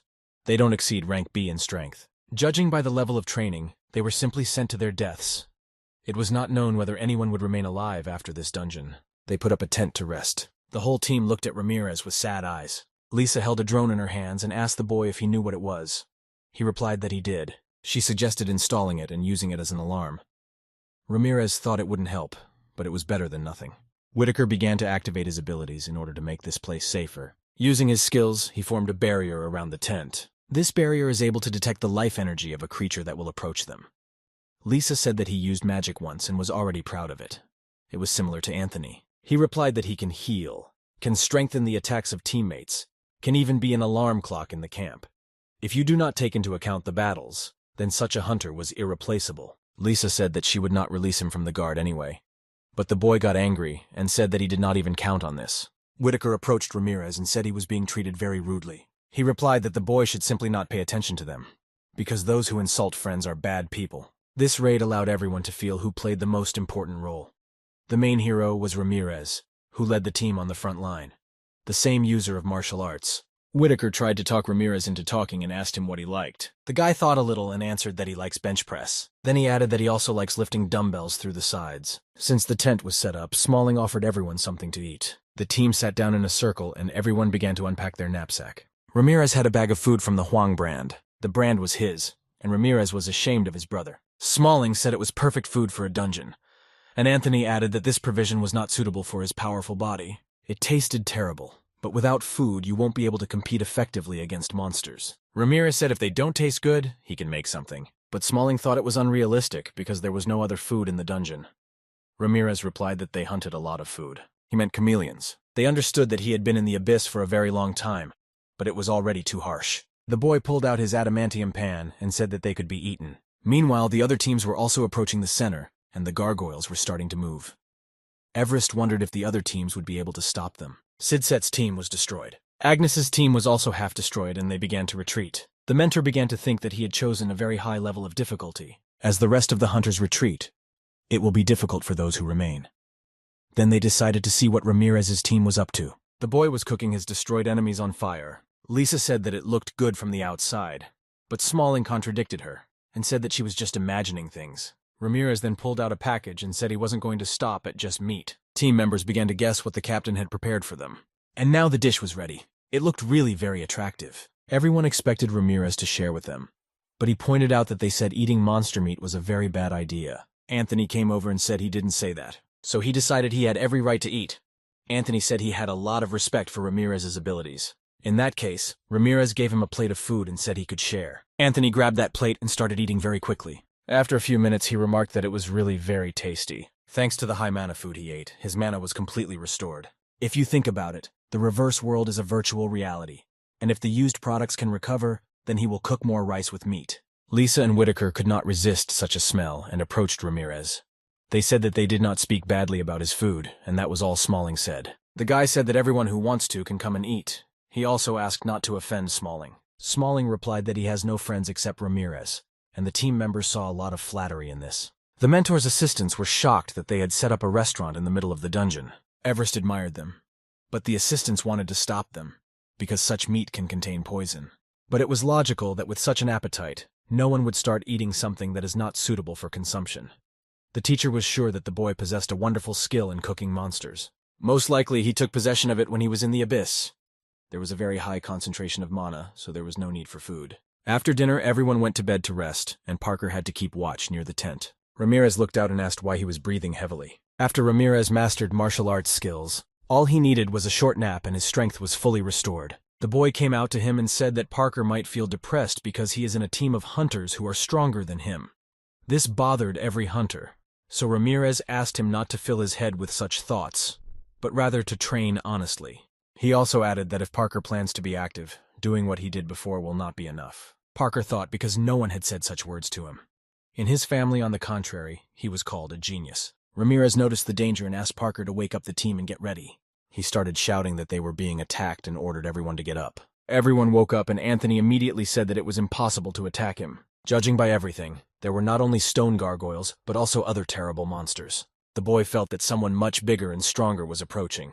Stone gargoyles led the boss of this dungeon to them. There were a lot of them. Stone gargoyles were distinguished by their cleverness, and they probably realized that they could not deal with this team alone, so they decided to call their boss. It was a stone predator. It had the shape of a large worm. This monster possessed much greater power and was able to break through the earth and stones. It turned out to be quite an unpredictable training, and the gargoyles also did something to annoy their boss. All they had to do was wait for the enemy to approach and destroy them. But Ramirez was not used to standing still and waiting. Therefore, he also ran to attack. He used his kick with the help of Kai energy. Although his power was limited, it was still enough. Parker was also about to deal with the monsters and began to activate Achilles' speed ice bomb, but they felt a strange tremor in the ground beneath their feet. This was their boss, who could calmly appear from underground. Ramirez thought it might be his old friend Onyx, but he definitely wasn't going to make contact with the boy. The monster began to use its hideous poison that could destroy any creature if it hit the body. The boy decided to outwit him and jumped very high so that the predator could not aim at him, and thus he planned to attack him in the head. Ramirez hesitated whether he should use the sword aura, but still decided not to do this and began to attack the boss of the dungeon. He covered the monster with his deft strikes. What his team saw was obviously more powerful than a B-level. After numerous attacks, the boy decided to finish him finally with one blow. After saying these words, he simply cut this predator in two with his sword. The mentor and assistants were also watching him. They were sure that this boy had much more potential than this dungeon. He could be called a hunter who had reached the perfect limit of a hunter. They didn't understand how lucky they were to get such a disciple. After this sweep, Everest went to Huang's head. He was glad to see him and asked how the newcomer Ramirez was doing. The mentor said in a calm voice that Huang had managed to recruit an A-level hunter. Huang noted that if he had said this before he joined the clan, Everest would not have believed him. But in the future, this may cause difficulties with the authorities. Because they did not tell about the A-rank hunter, Huang said that it was not their fault, and they themselves missed him. It would be problematic enough to confirm the A-rank, but it was only a matter of time. What worried the mentor even more was whether a hunter of this level would agree to continue working for Huang. The man replied that he could not care about this at all. And actually, Huang understood that he was working for Ramirez, so there was no need to even think about it. After a few days, the results of the sweepstakes were announced, and the list of the first team was formed. The other participants couldn't believe that the martial arts user appeared in the first team. No one knew how well he showed himself. Anthony approached them and said that they lacked abilities. That is why they humiliate others. A real hunter cannot think so narrowly. They were offended by this, but they could not do anything because he was stronger than them. Anthony walked away from them and said that Ramirez is the only worthy opponent for him. It was only necessary to help him with joining the first team. A cool blue car was driving behind him. Ramirez, Odaigon, and Whitaker were sitting in it.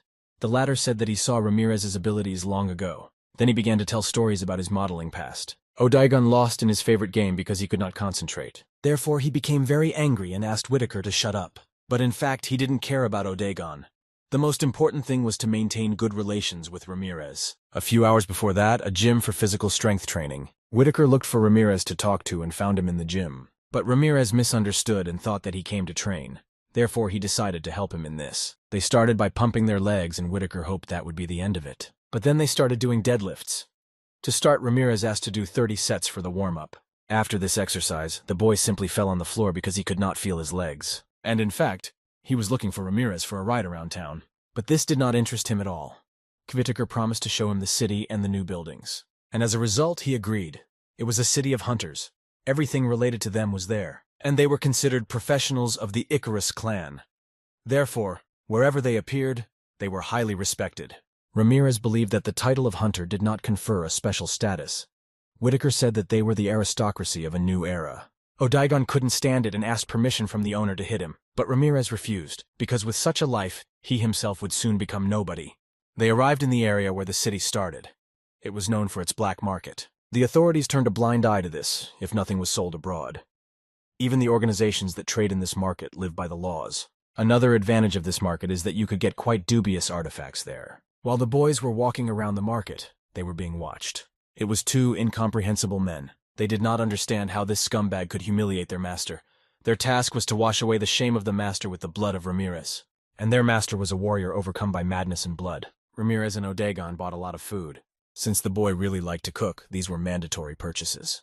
Now they decided to go to the auction, but there it was necessary to go underground. A representative met them at the entrance and offered to show them around. They had to rent costumes. It is worth following the basics of etiquette. In addition, there were several rules. Do not talk about them outside the walls. Do not confess even if caught, and do not make noise. These rules must be followed. If desired, you could play poker there with real professionals, or just chat in pleasant company. They had to wait for the auction to start, so you can pass the time by playing roulette. Whitaker considered himself a true master of roulette. It seemed to Ramirez that this guy was bragging a lot about being a hunter from the Icaros clan. The guard reported that 3 hunters from the Icaros clan had arrived, and asked to be more careful with them. It still looked like the 2 were new to their clan. They already knew about the hunter who won the qualifying round and made his debut in the Major League. He was a user of martial arts. The illegal auction was run by the Huashan school. As the representative martial arts clan of China, even in the era of martial arts decline, they steadfastly maintained their position. One of the guards wanted to approach Ramirez and ask what martial arts he uses, but it was dangerous because then everyone would know who is running the auction. The guys were already sitting waiting for the auction to start, and so it finally began. Whitaker asked Ramirez to keep a close eye on which lots would be presented. One of the lots was a spear that managed to sell for $50,000. It was Kvitron's spear. It looked very nice, but it was completely ineffective. And it was sold for $50,000. The next lot was a knife with a purple handle. The guy was generally upset. It was very banal even after the spear. But then he took a closer look and saw that this dagger had good durability, attack power, and with it the subspace storage and subspace summoning skills were available. These skills would be useful for Ramirez. He was ready to buy it, but he didn't know if he would have enough money. However, Huang gave him his card. It was an unlimited black card. He gave it until Ramirez started receiving money from the clan. But then the boy was sure that he would not need it. Then Huang tried to be kind and forced him to take this card, so he still accepted this help. The first announced price for the knife was $7,000. Ramirez could not understand why no one gave more. Everyone was silent. Whitaker replied that there were people there who knew the true value of each item. It was even more profitable for the guy, so he decided to buy it. He gave $8,000, and this dagger was sold without any opposition from the auctioneers. Although Ramirez bought it cheaply enough, Whitaker still considered it a waste of money. But the boy was calmer when he had one such artifact in stock. Ramirez was approached from behind by one of the men who had been watching him all this time. He said the boy had mistakenly thought he would get away unscathed after insulting their warrior master. The boy immediately jumped up from his seat and began to defend himself against possible attacks. The guards noticed that there was a fight in the hall and quickly went there to stop it. The mercenary managed to hit him and Ramirez flew far enough away from him. But there was not a single scratch on the boy. He should have expected guests after that incident. The warrior mocked him behind his avatars. Ramirez considered him a coward. The boy decided to use this chance and called the constellations to battle on behalf of the invincible god of training. The warrior ignored his challenge. Ramirez replied that the constellation was afraid of a one-on-one battle, and he could only dispatch the killer like a cowardly chicken. The warrior said he would accept the fight if he survived the battle against his avatars. The lights in the hall were turned off, and the audience began to panic because no one had begun to evacuate them. Ramirez decided to use this opportunity to move and attack the enemy by surprise. The avatars caught up with him along with Odaigon. One of them said that he was now deceased, but the boy replied that it was they who fell into his trap, not the other way around. Odaigon repeated all the words after his master and began to accumulate mana to attack. Ramirez thanked him for his concern, but asked him to save his strength for the next battles. After talking with the goblin, the boy began to make his first attack. As a group, they tried to block Ramirez's shot. The guy just wanted to distract them with this blow, in order to get closer and attack. One of the guards was watching what was happening. These were martial arts of the highest level. The avatar grabbed Ramirez's arm and said they would take all of his blood. The guy waited a bit and asked if that was all they were capable of, because he didn't feel anything. Then it was his turn, and he also grabbed the monster's hand.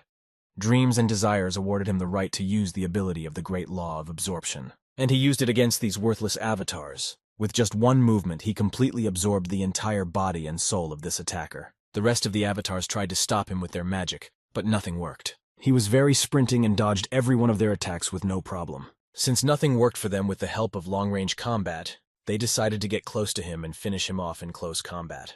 Ramirez did not get lost in this situation and jumped up and was already behind the opponents. Constellation Warrior could no longer watch this bullying and decided to gather the power of all the avatars and put it into one. The warrior descended to the ground and began to control one of his avatars himself. To begin with, he collected the wasted blood and increased the avatar's power. Inhabiting the body of an avatar and controlling it was interesting and tough enough. By only 1 mana, he was superior to an A-level hunter. Even if you leave him, he will self-destruct. Therefore, the most optimal solution was to avoid the fight, but then all the people present would die. The choice was obvious. Therefore, Ramirez activated the skill of the Good Giant Slayer, and if he does not avoid fighting with the warrior, then his strength will increase. The time came and they rushed into battle against each other. With the help of the Divine Space Art skill, Ramirez effectively repelled the enemy's attack. After the attack of the enemy, the boy must respond.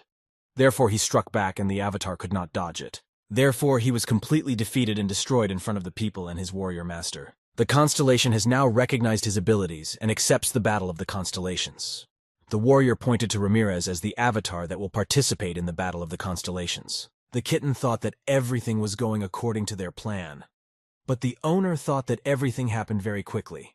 And to begin with, it was worth becoming a constellation of the highest level, and then entering into battles. After this chaos, the guards were forced to clear the area of debris and destroyed objects. They also apologized to Ramirez because it was their fault that they didn't check and let outsiders enter the auction. The guy promised to keep it a secret. Ramirez was about to leave, but the guard asked to ask him a few questions about martial arts. They were invited to the guest room, which was intended for distinguished guests. Ramirez said that it had been difficult to meet martial arts users lately, so he decided to ask the guard why he decided to study them. The guy apologized for the tactless question. He was just very happy to meet martial arts users. And then a man came to him and offered to personally answer this question. He emphasized that he might have heard of a clan called the Huashan School.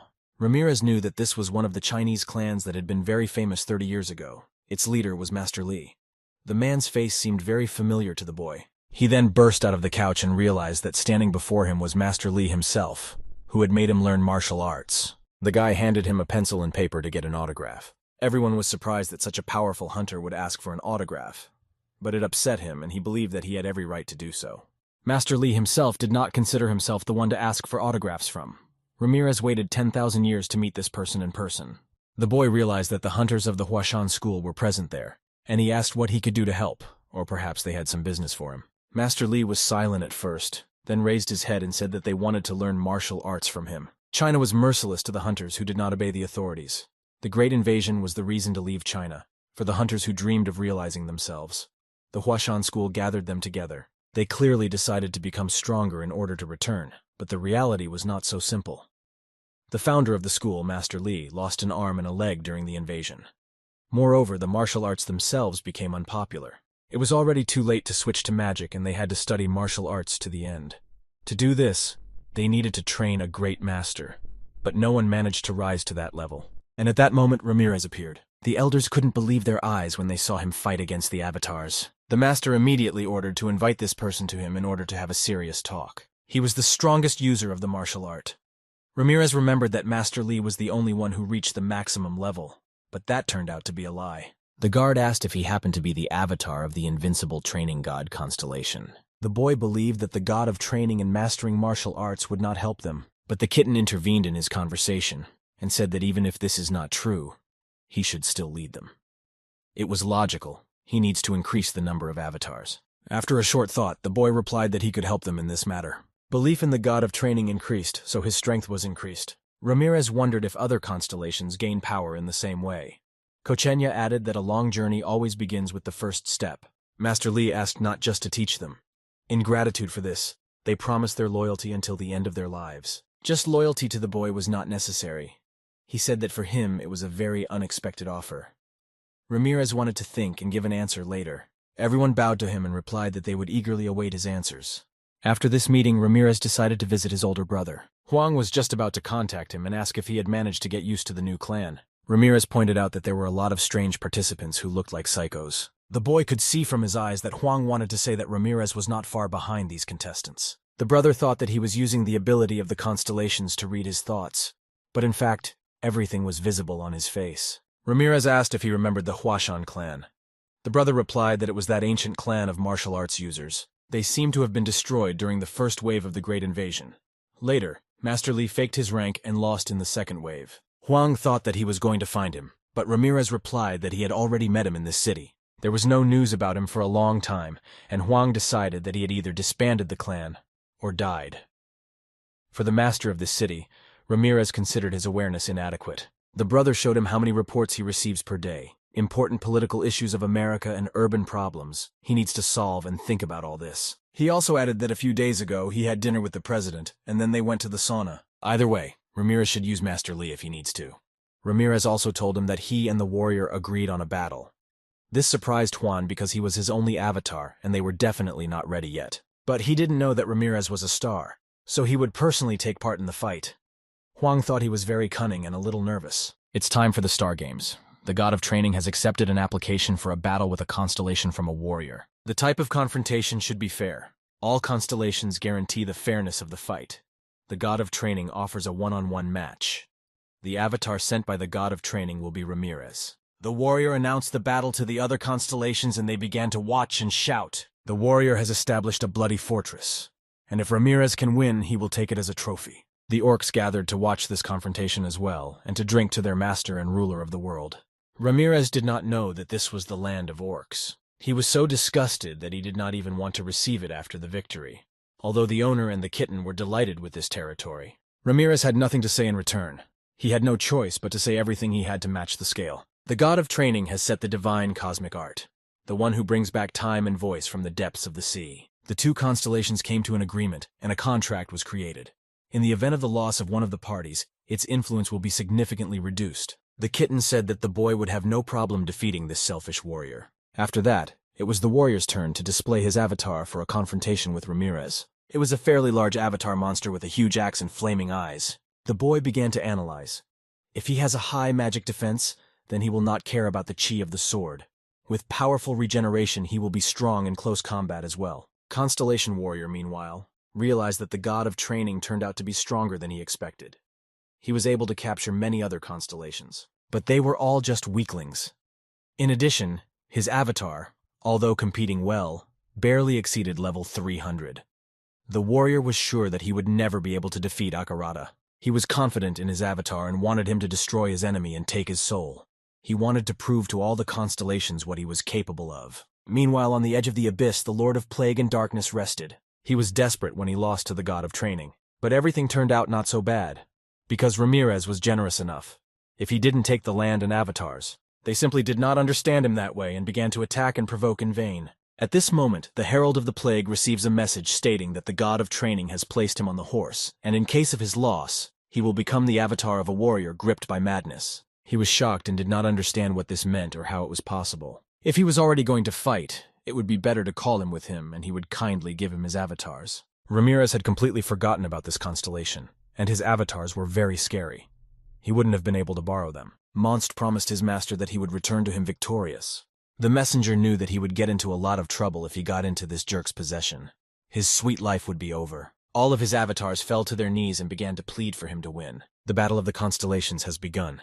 It will continue until someone admits defeat or dies. This creature decided not to waste time and immediately struck with its axe, but the boy easily defended himself. A very active close combat began between them.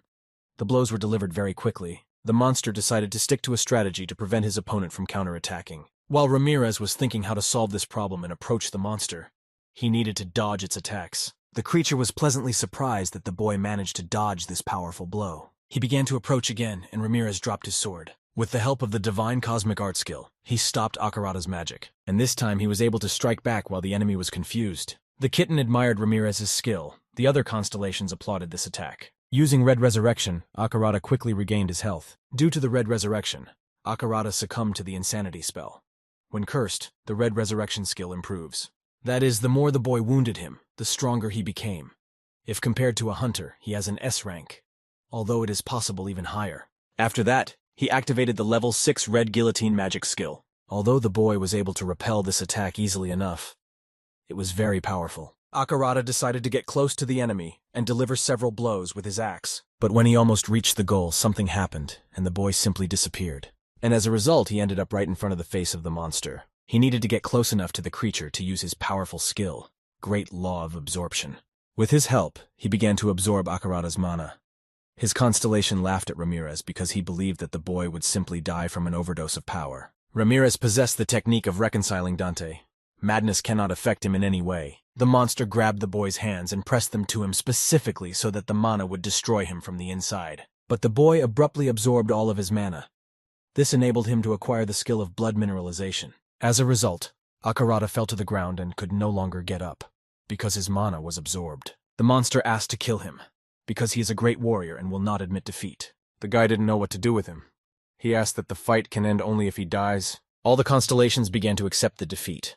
They offered to end it with dignity. The warrior could not control his anger. He was filled with negative emotions and he felt total humiliation. He was forced to announce his defeat. After that, the constellations began to offer Ramirez to become their avatar and serve them. As they had agreed at the beginning, the bloody fortress of Prue came into the boy's possession. He held his first battle of the constellations. Now he was included in the rating of the Earth constellations. The constellations located on Earth will collectively determine his rating in the table. At the moment, he was 127. He received a message in which the benevolent goddess invited him to her domain. If you think about it, his whole path started with the goddess, and now she doesn't even know that it's him. Ramirez gathered with his allies, the owner and the cat, in order to decide how to act on the offer of the goddess, and whether it is worth going to meet her. The kitten warns that you need to be careful with dull constellations and choose your allies very carefully. The host disagrees with this. In any case, the goddess really thought a little differently and was unable to make important decisions. If Ramirez wants to create an alliance with the goddess, then the mistress was against it. However, one should be careful. The absence of evil intentions does not mean that she does not pose a threat to them. Before meeting her, if he understands that there is a chance of receiving losses or problems, then it is better to forget about the alliance. There is a high probability that the goddess will guess about his true essence, and it is worth at least trying to seduce her for the sake of the future. The boy said that he was included in the rating of the constellations. He decided to ask what the allies knew about it. They sat and simply remained silent. None of them dared to answer. The kitten suggested asking the goddess about it.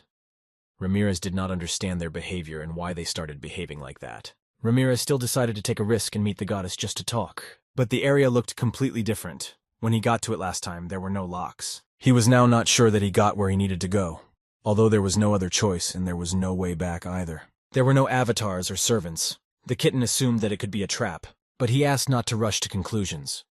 The absence of subordinates did not mean anything at all. They could simply be busy with something else. The door began to open in front of him, and so they met after so many thousands of years, but they were silent. The guy started to get nervous and didn't know how best to start this conversation. The goddess bowed and began to apologize to him.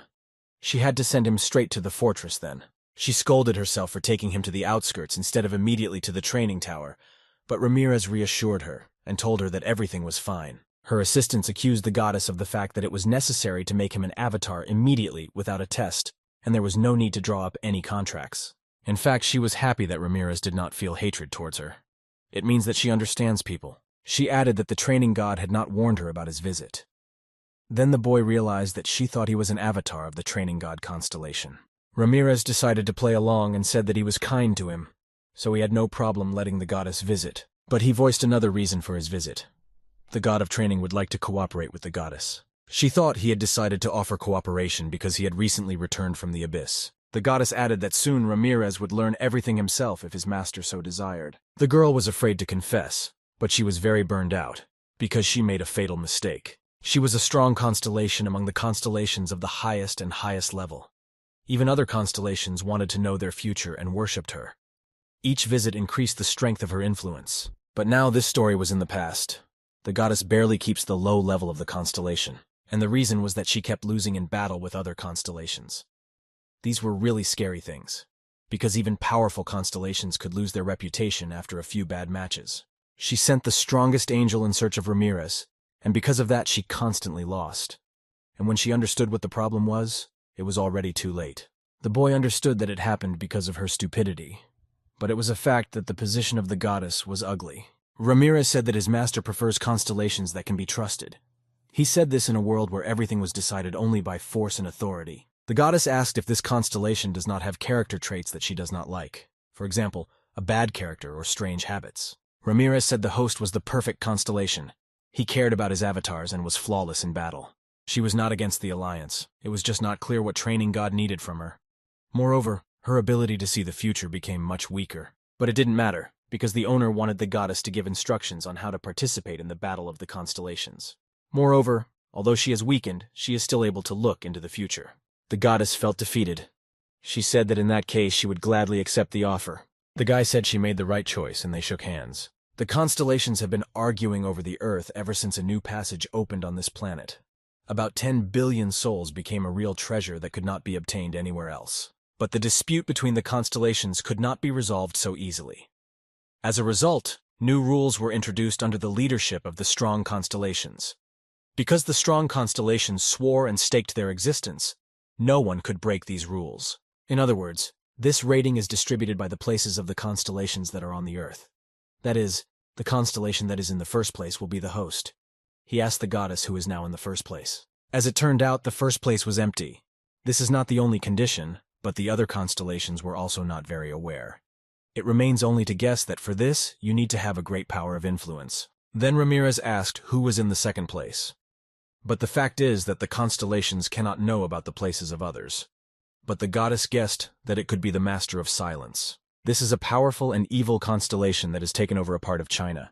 Ramirez was interested in how many fights he needed to win to climb to second place. The boy asked what place the goddess had. She answered that it was 198. Then Ramirez began to reassure her that this rating was not so important, and the last thing she wanted. If the owner would not mind, then the goddess would like to share her rights with Ramirez. The owner replied that he did not mind, but Ramirez asked if she was sure about it. The goddess said that she wanted to do it as an apology. She gave him the ability to predict the future. Now he could look into the fleeting and vague future. Ramirez asked his allies if they liked the goddess. They replied that she was not as bad as she seemed. The guy did not understand anything, because last time their words sounded the opposite. The hostess simply knew that she was stupid, and therefore would not be capable of cheating. The kitten thinks that the goddess does not like the training god at all. The boy asked why he thinks so. It was obvious because he had taken away the person she was planning to make her avatar. She may not have said anything about it, but she might be having a storm inside. In any case, he found another advisor, but one should not forget that the faith of the followers should be increased. The guy suggested that they take part in battles with the constellations, but they pretended that they did not hear anything and did not begin to answer this question. Ramirez returned to Earth and immediately had to visit his older brother. Huang heard someone coming up to him, and he hoped it was Ramirez. And when he had already entered, Huang asked if he was able to win. The guy answered that he won. Huang said that he believed in his victory and had no doubts at all. He asked for details. Huang did not meet the constellations themselves, but they met their avatars. He asked what Ramirez planned to do next. He answered that he needed to regain his strength and prepare for the next fight. Huang wanted to borrow Ramirez's strength. The guy asked to tell what happened. At that moment, his daughter Lawrence tried to break into her father's office. The security guard tried to stop her, but she came in and asked why Huang didn't pick up the phone. But as it turned out, she was not addressing her father, but her client Ramirez, because she tried to contact him many times. The girl asked to warn her if he simply does not want to work with her, and for this, it is not necessary to ignore the calls. He gave her his smartphone and it was completely discharged, because he forgot to charge it. Then she calmed down a little and said that she was calling him about the fight schedule. The girl added that there is nothing to be surprised about, because he won in the qualifying round and entered the first team. Therefore, he was included in the fight schedule. Huang also wanted to ask his daughter for one small favor, but she replied that the hunter Ramirez is now busy with his career and asked that someone else be loaded. Before leaving, Ramirez told Huang to call him if there were any questions. But the thing is, he didn't use the phone. They arrived at the yacht to talk and have dinner in a quiet atmosphere. She was always met by many servants who made her life easier. Ramirez realized that Huang had become a very rich man indeed. The whole yacht was just for having dinner. The guy asked the girl if she often eats in this place. She answered that she usually comes there to talk in a quiet atmosphere. They were served by a personal chef, and a security guard was always present. She called a professional chef especially for this evening. His skills in preparing food were really on top. Ramirez spied on the hidden skills of an ordinary person, and his power of influence was enhanced. He possessed the skill of abyssal cuisine of the highest level and also Italian cuisine of the highest level. Ramirez said that he had great powers. Lawrence thought that he had met him before, so she could deduce that, but he could actually tell it by looking at energy or posture. A wonderful festive table was prepared for them. The products were specially selected for the dinner. With the new dishes Ramirez tried, he had new ideas for new flavor combinations. Lawrence did not want to eat these dishes at all and was generally upset. The boy asked why she did not like the food. The proportions were perfect and the taste was excellent, but the fact was that there was no mana in these dishes. If Ramirez had prepared this dish, she would have eaten it with pleasure. He offered to feed her next time. But she did not agree, because she wanted to preserve the working relationship.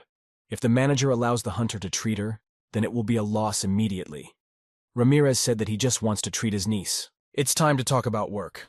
The girl said that novices rarely take part in battles, especially hunters who have not had time to become famous. But then it was not clear why they chose him.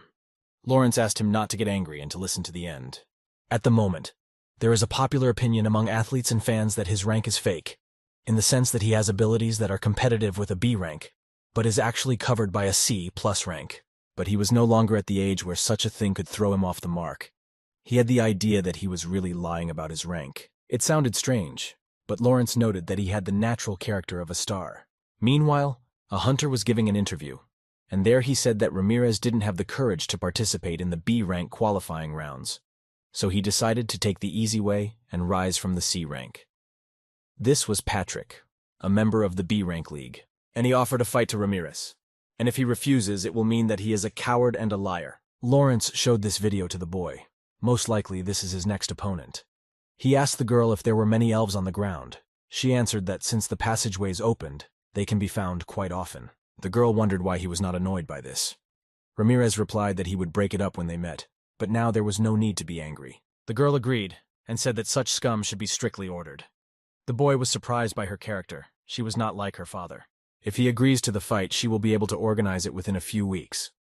By then, she will gather information about him and send it to Ramirez. The boy's muscles were much stronger than Lawrence had thought, so the new suit was very tight. She said that he should come out and listen to the questions, answer moderately provocatively, and pose a little for the camera. The press conference began, and the manager gave journalists the opportunity to ask their questions in order of priority. Ramirez was asked if he thought he could beat the 21st ranked hunter Patrick in the B-ranked league. The guy said yes. He was then asked about the rumor that he had purposely underrated the rank and measured it again after the win. He said that it was the fault of those who measured it. You should definitely not ask him about it. He answered with such coolness that the journalists had nothing more to ask him. But Patrick took the microphone and started throwing mud at Ramirez. He said that such a cunning guy would not have left any traces of rank manipulation. That is why he summoned him to the battle to personally order him. Ramirez replied that he could have attacked a long time ago if he really had a claim. The guy got up, approached Patrick, and offered him to compete directly at the conference and not in additional realities. All the reporters tried to capture every expression on the faces of both hunters. Patrick said it was against the rules. But Ramirez added that if he was really angry, he would have hit him a long time ago. Then the guy turned to the journalists and said that he gave him a chance, but he got scared and ran away. He didn't even have experience in cleaning the dungeon, so there was nothing more to talk about. Ramirez encouraged everyone to come and see his abilities if they were not satisfied with something, and he is ready to fight not in the reverse world, but in the real world with anyone. Lawrence thought he was very rude, and I wanted to suggest that he just start insulting his parents. Now he had to win by any means, because he could be hated by everyone. Assistant Lawrence explained that they had contacted Sefola. The girl thanked him and ordered to continue the communication. He also suggested Jason, but Lawrence said he was weak and needed to find someone smarter. If you edit the training match and put it in the masses, it can improve the image of Ramirez. You will have to use all the cards. But the boy said it would be better if they didn't schedule a practice match, because it will not help him, but will only waste his time. The girl asked to think better, because a fight with a hunter is completely different. He understood this and asked to cancel the training match. He was happy to have met such an understanding manager. Ramirez decided to train on his own before the match. The guards also thought that it was not wise to go into battle without a training match, but she decided to trust him completely. She thought maybe he should have been stopped and forced to listen to her opinion. Ramirez immediately went to the gym. Anthony and Lisa were already working there. They said that they had seen his first interview, and it was brave enough on his part. He was a master of provocations. Anthony said he wasn't going to help him. He just wanted to make a comment. He considered himself stronger than Lisa in any case and could reproduce Patrick's fighting methods. But in reality, he didn't even compete with him. But Lisa was able to even defeat him. Ramirez apologized, but he plans to practice on his own until the match itself. They were surprised that he didn't need their help. Lisa really wanted to do it from the bottom of her heart. Ramirez moved away and began to concentrate as much energy as possible in his body. Anthony and Lisa did not understand why he was doing this and decided to ask. The guy replied that he was turning on his imagination. After some time, the picture that was drawn in his head was successfully transferred to another. His strength has increased by 1 rank. He has also learned the principle of spiritual training, obtained the rank a skill, spiritual training. It was strange, but Lisa could also see all the objects that Ramirez imagined in his training. It seemed that it was illusion magic, but for such magic, it was a very high level. Ramirez began to compete with the monster in order to prepare for the fight and improve his abilities. He used absolutely all of his inventory in order to constantly progress and discover new techniques. The guy spent all his time in the hall. right up to the fight. He didn't even stop to eat. Anthony was shocked by what was happening. He asked Lisa why she was always silent. The girl looked at him and simply laughed. It was the day of the fight. Lawrence made sure that Ramirez had a good breakfast, because it is the most important meal. The boy replied that he had eaten. The manager tried to calm him down, but there was no need because he was calmer than a rock. He went out to the stadium and saw around him a bunch of spectators who had come to have fun and watch the hunters beat each other. Hunters used to die in battles with monsters, but now they have become celebrities. The audience shouted for Ramirez to go away and called him a fraud. That is place in the S-League. They were very aggressive and were not going to stop. Every minute the audience shouted new offensive words, and only one person supported him among all of them. Ramirez was very surprised by this and wondered who it was. He was a member of the Huashan clan. Although they hadn't even signed the contract yet, he was very supportive. He decided to show what martial arts mean, and Ramirez planned to make that day a signal for the revival of martial arts. The commentator greeted the audience and was very happy to voice such a fight, Patrick versus Ramirez. They didn't think the introduction was appropriate for Patrick, so they just said the guy is set to be top 10 in his league. His opponent is the rookie hunter Ramirez. It hasn't been long since he entered the SI League, and he currently has a B rank. Commentators pointed out that there was enough controversy about this. But they did not really believe in fraud, because this guy came back from the abyss after 30 years, and you can expect anything from him. If you spend so much time in the abyss, you can definitely get complications. There may also be a problem with the rank measurement. And if he beats Patrick, that will be the main argument. For the first time in a long time, a user of martial arts entered the arena. Everyone was looking forward to how he would face Patrick. Ramirez entered the reverse world. When he was inside, he saw that they were actually implementing virtual reality. The referee started counting down and Ramirez was preparing for the battles. This fight should be interesting. Patrick wanted to take revenge for the insults he heard in his direction at the conference. Therefore, he was very angry. As soon as the fight started, Ramirez activated his flying magic and began to move very quickly towards his opponent. Already at the first stage of the confrontation, the boy surprised Patrick, and he was forced to defend himself and evade the attack that awaited him. Hunter Patrick began to increase the distance, but Ramirez did not let him go far. The elf did not understand where he got such speed from, and if he had not flown up, this boy would have already caught him. Commentators said that Ramirez needs to act and not just stand still. Patrick decided to use this chance and fired his magic arrows. There were enough of them, so the probability of hitting was also high. While they were flying, Ramirez managed to analyze the enemy. It was fast, had good penetration ability and homing function.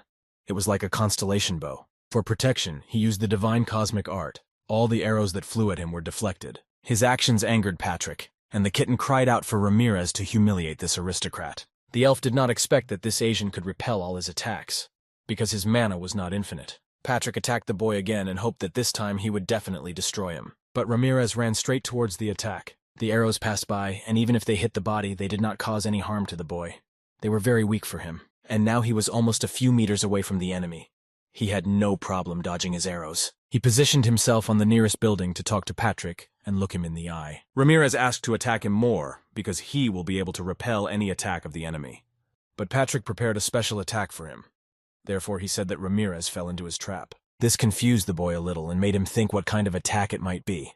Even in such a situation, he was as cold-blooded as possible. Then he raised his head and saw that a lot of magic arrows were falling on him, from which he needed to somehow protect himself. Elf was sure that this punch would make him the winner because Ramirez had very little time to react. And the boy, on the contrary, believed that this attack was very slow and the arrows lacked dynamism. He began to deflect the arrows without much trouble.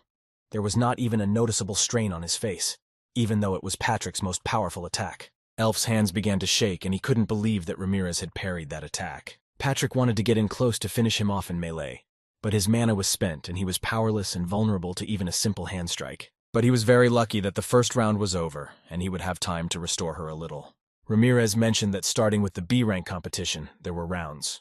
The smile on his face still remained, so he said goodbye to Patrick and looked forward to meeting him in the second round. During the break, the elf was telling the coach that this guy was just a monster, and he must have been using some tricks. The trainer asked him to listen carefully. He needed to forget about his bow and keep his distance to focus on recovery, because his mana level was below 10%. He should have forgotten about the magic of Circle 4 and 5 and dragged time with Circle 1 and 2. But it was almost impossible against such a powerful guy. It was the only option. If he loses, he will lose his reputation. Patrick was selfish. He said that the constellation chose him as an avatar and he cannot lose. It was time to continue the battle and the referee announced the start of the second round. After the start of the battle, the elf turned around and started running away from the enemy in the other direction. Additionally, he used acceleration. Ramirez suggested that Patrick end it all before he was finally disgraced in front of the whole world. The guy gave him a head start, and even after that he was able to catch up without problems. The elf was as demotivated and broken as possible. This only spoiled his authority among the hunters. Such a defeat will lower him in the rating. The commentators were surprised when they saw that Ramirez used one of the movement skills in the martial art.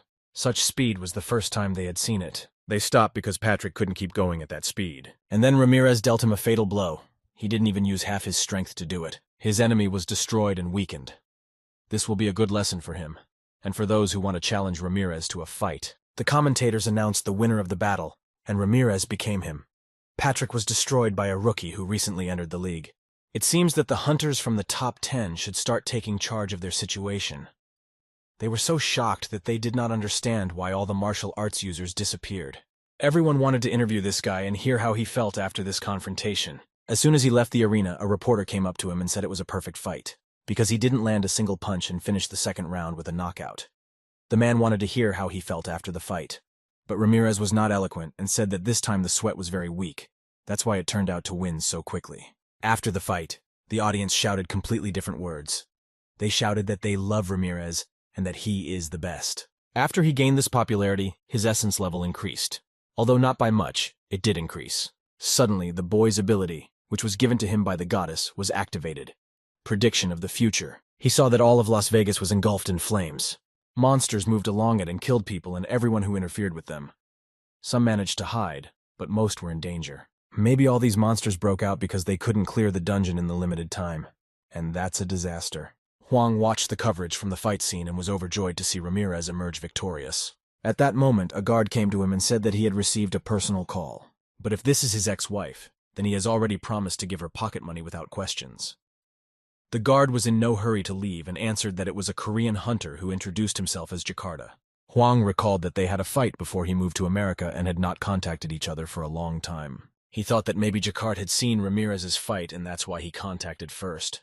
Huang picked up the phone and was immediately asked why he didn't warn Ramirez that Ramirez had returned from the abyss. But he replied that they weren't that close, especially after Jakarta yelled at Huang before leaving. The man asked to give Ramirez the phone, but Huang told him to call him himself because they were not together. But Jakarta understood that he could connect them in a few seconds. But Huang wanted him to apologize to him for what he said before he left for America. Jakarta flatly refused to do so. Huang wished him luck in contacting Ramirez himself. Huang was shocked that it was so difficult for him to apologize. Ramirez and his niece moved into Huang's office with security. All the way, the girl thought about the fact that the right to be a manager should be taken away from her, because she was not even able to determine the abilities of her client. And as a manager, she should have trusted him more. The boy asked her what the odds were that he would win. Lawrence replied that it was 9-1 that he would lose. Ramirez said that she didn't get to see him in action, so he advised her not to get too upset. While they were talking, some men stood in their way. They knelt before Ramirez and begged him to teach them martial arts. He had already seen these boys. They were students of the Huashan school. Ramirez turned to them and said that they should have their own teacher. The boys did not know how to explain to him the current situation in the study of martial arts. In the main residence of their school, an elderly man taught them about the methods of movement. He knew only the foundation, which was relevant tens of years ago, and he demanded enthusiasm from them in the lessons. But everyone with him understood that these techniques would not help them in a real battle. They really want to learn martial arts, but the elders' curriculum was very outdated, or rather traditional and banal. Therefore, they insisted that Ramirez start teaching them. The guy understood their problem, and besides, they asked to teach them. It was a chance to increase their faith and authority. Ramirez asked to convey to everyone that he is the avatar of the invincible god of training, and will teach martial arts to those who will become his followers. They were happy and agreed to all the conditions, because from the very beginning, this clan was created out of love for martial arts. The next day, he decided to visit his trophy territory of the Bloody Fortress, which he gained in the battle with the Warrior of Madness and Blood. After the last time, it was the first time he set foot on the land of orcs. It was very unpleasant for him. He wondered if Odaigon had managed this task too, because Ramirez was very busy and entrusted it to a friend. It didn't look like he was successful because he killed every orc who couldn't learn a light spell. Odaigon saw that his master had arrived and was very happy to see him. Since learning magic didn't work, Ramirez decided to teach them martial arts. They all used axes. Then he decided to teach them how to fight with them in a simple way. At least a few blows to begin with. He then activated a martial arts skill to set an example for the orcs. The boy asked if it was easier for them to learn this way, but they just looked at him in silence and did not understand anything. They began to analyze this skill, and did not understand whether to jump forward or backward in the stance, and from which side the axe should be swung. Nothing can be done about it. Therefore, if they did not understand with words, then they will have to learn with the body. As a result, after long training, one of the orcs managed to reproduce this blow. The boy grabbed his axe so he wouldn't cause trouble. The orc of Zaragoza had successfully mastered the green dragon axe technique. Ramirez decided to praise him for such work, although his face was like an incomprehensible mess. The rest of the avatars simply fell to the ground and did not have the strength to continue training. Because of this, they became angry with their partner. The other orcs told Ramirez that Zaragoza was ready to continue and was full of strength. The orc turned to his companions and said that he noticed that they wanted to help him. But they all refused. The boy decided to complicate the technique a little, but Zaragoza did not want to continue. The master began to encourage him, and said that everything would work out for him, and he would be a leader among the other orcs. After the appearance of Ramirez, the territory of the orcs forgot about a quiet life. There was a lot of free space, so he planned to build a training base for orcs. His ally pointed out that the construction will take a long time, and if he wants to get the building quickly, he needs to visit the constellation shop. He listened to her and joined the star game. There were constantly new ads from different constellations. It looked like an ordinary market. He needed to find a constellation that was selling a building, and he was wondering if they even existed. After a little searching, he saw that a drinking and dancing snake was selling a beautiful building. So he responded to this ad and wanted to look at it. She replied that she could do it without any problems, and opened a portal to her territory. There he will be able to see this building in person. Ramirez thought that this constellation would be drunk. The girl offered him 3 options of different locations and approximate prices for them. It seemed to Ramirez that he had earned so many soul stones, but they were not enough to buy even a building. The guy apologized and said that he couldn't buy anything from the offer. The girl asked if maybe he didn't like the product, but he replied that he just didn't have enough soul stones. She laughed and thought that he just didn't like her buildings. Ramirez noticed that her speech was very slurred, and made sure that she was really drunk. The guy said he really liked the pool of healing alcohol and asked to hold it until he got enough points. The dancing snake gave him rice vodka. It can heal all wounds. But Ramirez did not understand why she gave this gift. The girl replied that many people do not like her goods, and she decided to make a gift for a fair evaluation. They said goodbye and the portal closed between them. But as a result, his problem was not solved. These points will not be enough for him for anything. While the boy was looking for similar ads, a wandering fortune teller approached him and asked what item he was looking for. Ramirez said he needed a building, but he lacked soul stones. The peddler said that was nothing to worry about, as he found what was needed for all the highest and lowest rank constellations. While the merchant was showing off his wares, the kitten said that he was a very suspicious man. He had 3 options for buildings that suited Ramirez in price, but they were secret boxes, so he couldn't see them before buying. The wandering merchant swore by his name and reputation that there was no deception, and for the first deal, he promised to make a discount of 200 stones if he took 2 boxes.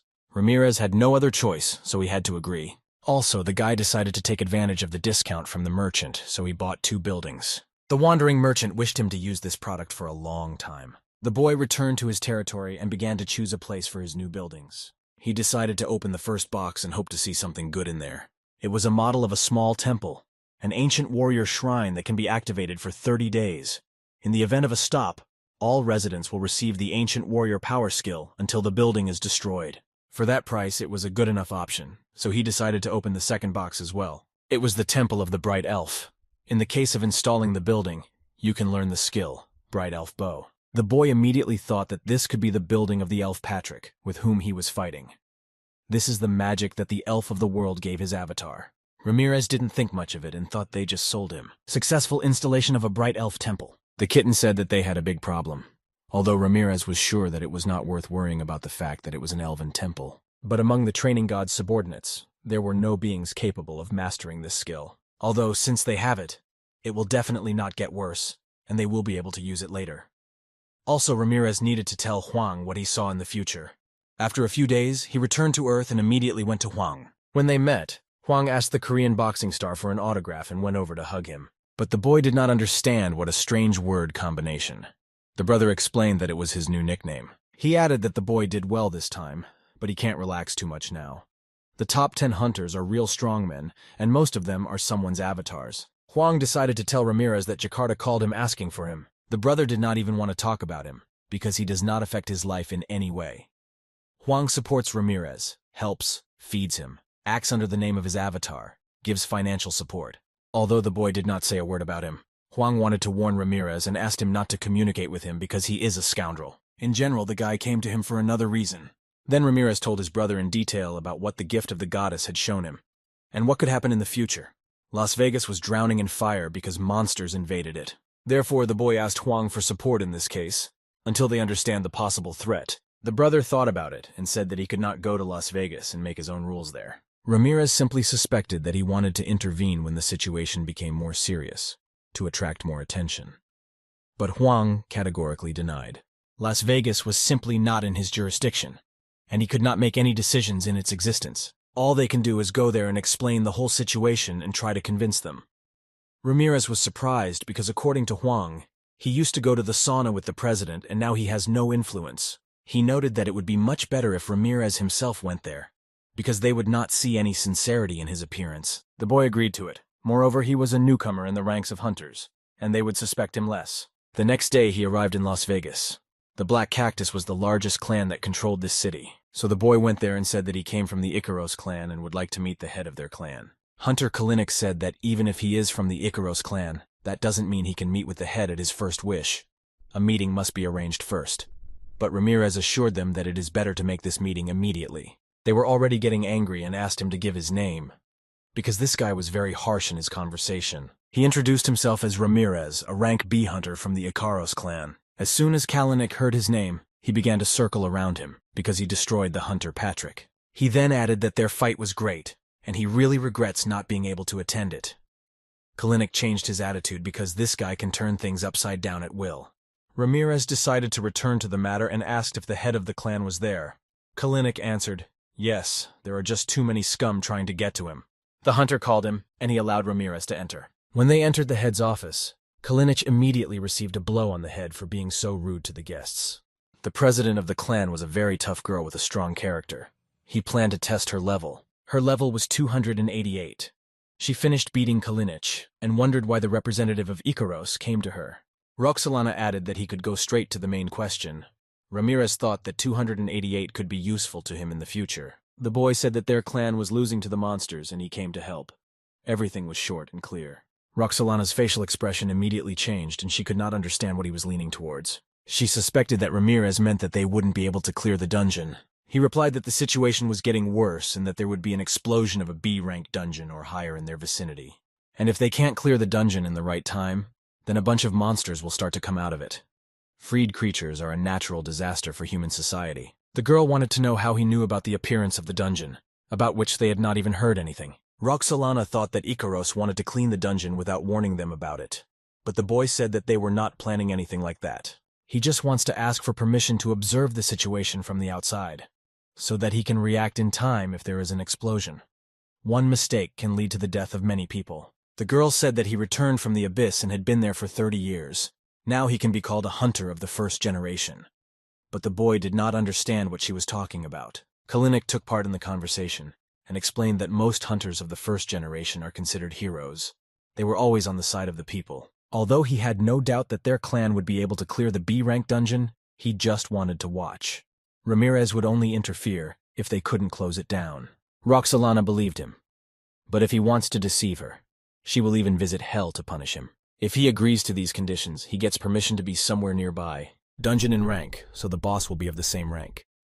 In this case, the head of the clan will intervene to clean it up. Ramirez asked Kalinick how strong her abilities are. The guy answered that his sister is the strongest. Then he realized that he had said too much. Kalinick asked Ramirez to keep quiet, because if anyone found out about it, he would be punished. All members of the clan began to receive notifications that a new dungeon had been found. It was necessary to gather all members of the clan. The portal appeared on the outskirts of the city in an abandoned building. They were very lucky because Ramirez told the truth and the most important thing was the rank of the dungeon. With that much mana, it was definitely B rank, but it had to be checked for sure. When one of the hunters approached to determine the level, he saw that the entry limit was 1 person. A state of emergency was declared in the city, and an evacuation was announced. Hotels and casinos were also ordered to be closed. In addition, a 10-kilometer area must be cleared. But instead of fleeing, people continued to converge on one place. They even drove up in cars in order to comfortably watch this spectacle. Ramirez approached one of these cars and asked why they didn't run away if evacuation was announced. The boy replied that he was a coward, because they were sure that all the monsters would be caught before it became dangerous. Ramirez was shocked by the attitude and behavior of ordinary people to this situation. No one took it seriously. Most started taking out their phones and filming everything. The kitten was angry and offered to throw these scumbags, but Ramirez could not let them die. The guy turned back to this car and ordered them to run away quickly, but the driver replied that they have a free country and they will do what they want. But Ramirez was not satisfied with this answer, so he demonstrated his strength on the pole to convince them. After that, they drove away in a few seconds. Roxolana said if they don't want to evacuate, they will kill them themselves before the monsters come. She also tried to expel reporters and journalists. Ramirez asked Kalinick if they always had so many people coming to watch the sweep. He said there were always so many because they were interested in hunting monsters. It seems that while it was not there, people were very used to dungeons. They used to look for a shelter, even before the dungeon was opened. A powerful explosion rang out, and the glow from it covered the entire street. Roxolana ordered to launch the drone and check the monsters. She also asked to connect all the artifacts with intelligence magic. During this time, 5 red poisonous raptors were seen rising to the surface. There were much more monsters than they expected, and they still haven't managed to find the boss. These creatures have already begun to absorb everything they see in front of them. The lizardman wizard uses an artifact bowl, prone to erosion. As long as the wizard is not captured, this skill will be activated. People in panic wanted to run away, but it was already too late and it was impossible because of the barrier. The assistant asked Roxolana what they should do with the people. She answered that only those who ignored the alarm will die. Ramirez asked the chiefs if they needed his help because the barrier had severely reduced their personnel.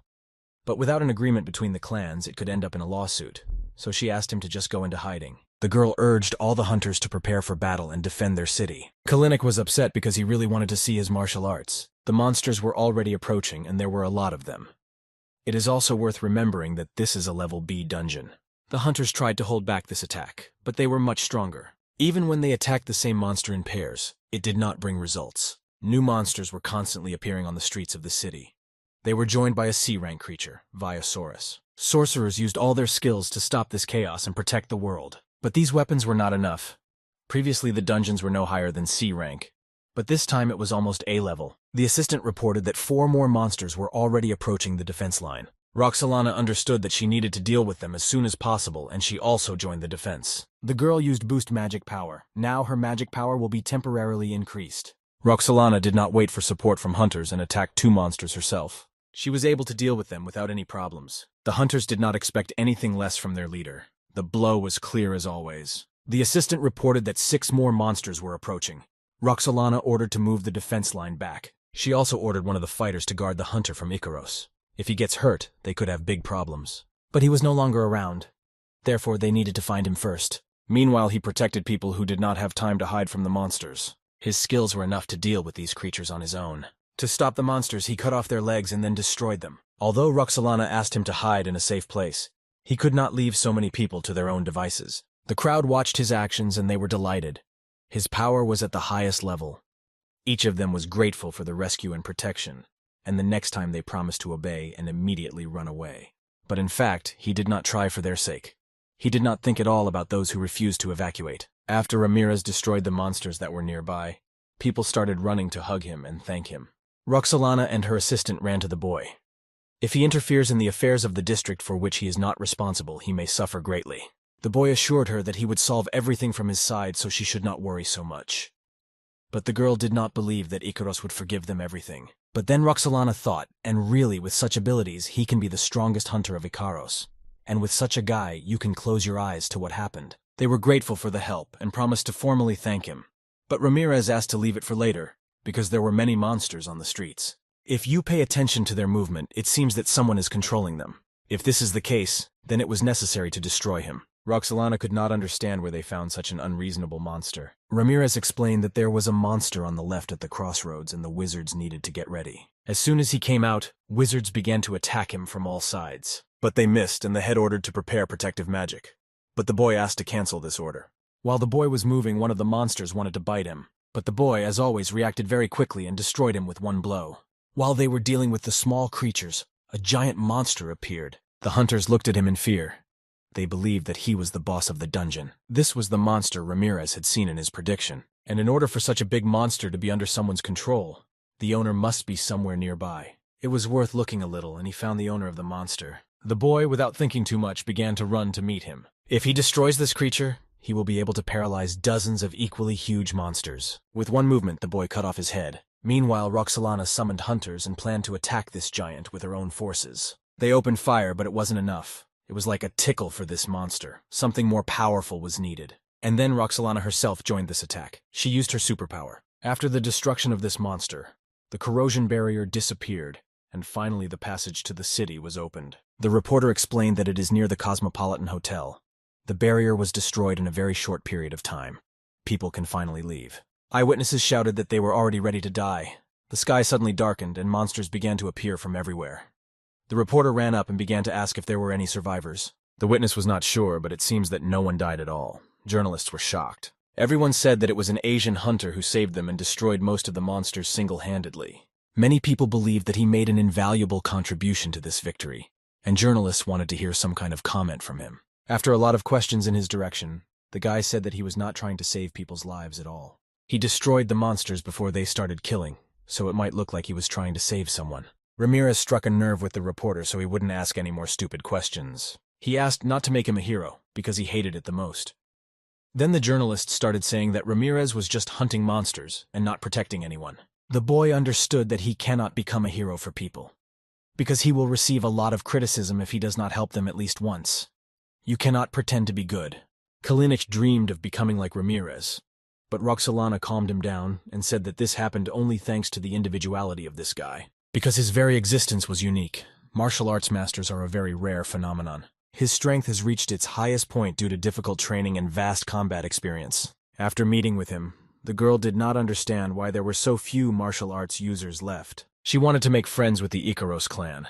There would be nothing wrong with making friends with the hunter Ramirez. Huang could not sit still from the news that journalists wrote about Ramirez. It amused him and made him laugh, although the boy himself did not see anything funny in the fact that he cannot become a hero for the public. Moreover, Huang also beat the journalist. Therefore, he suggested that it is better to read what is written about him on the internet. Clan Cactus expressed great gratitude for his help and distributed kosher rewards for the raid this time. The conversation was about trillions, but Ramirez didn't care about that money.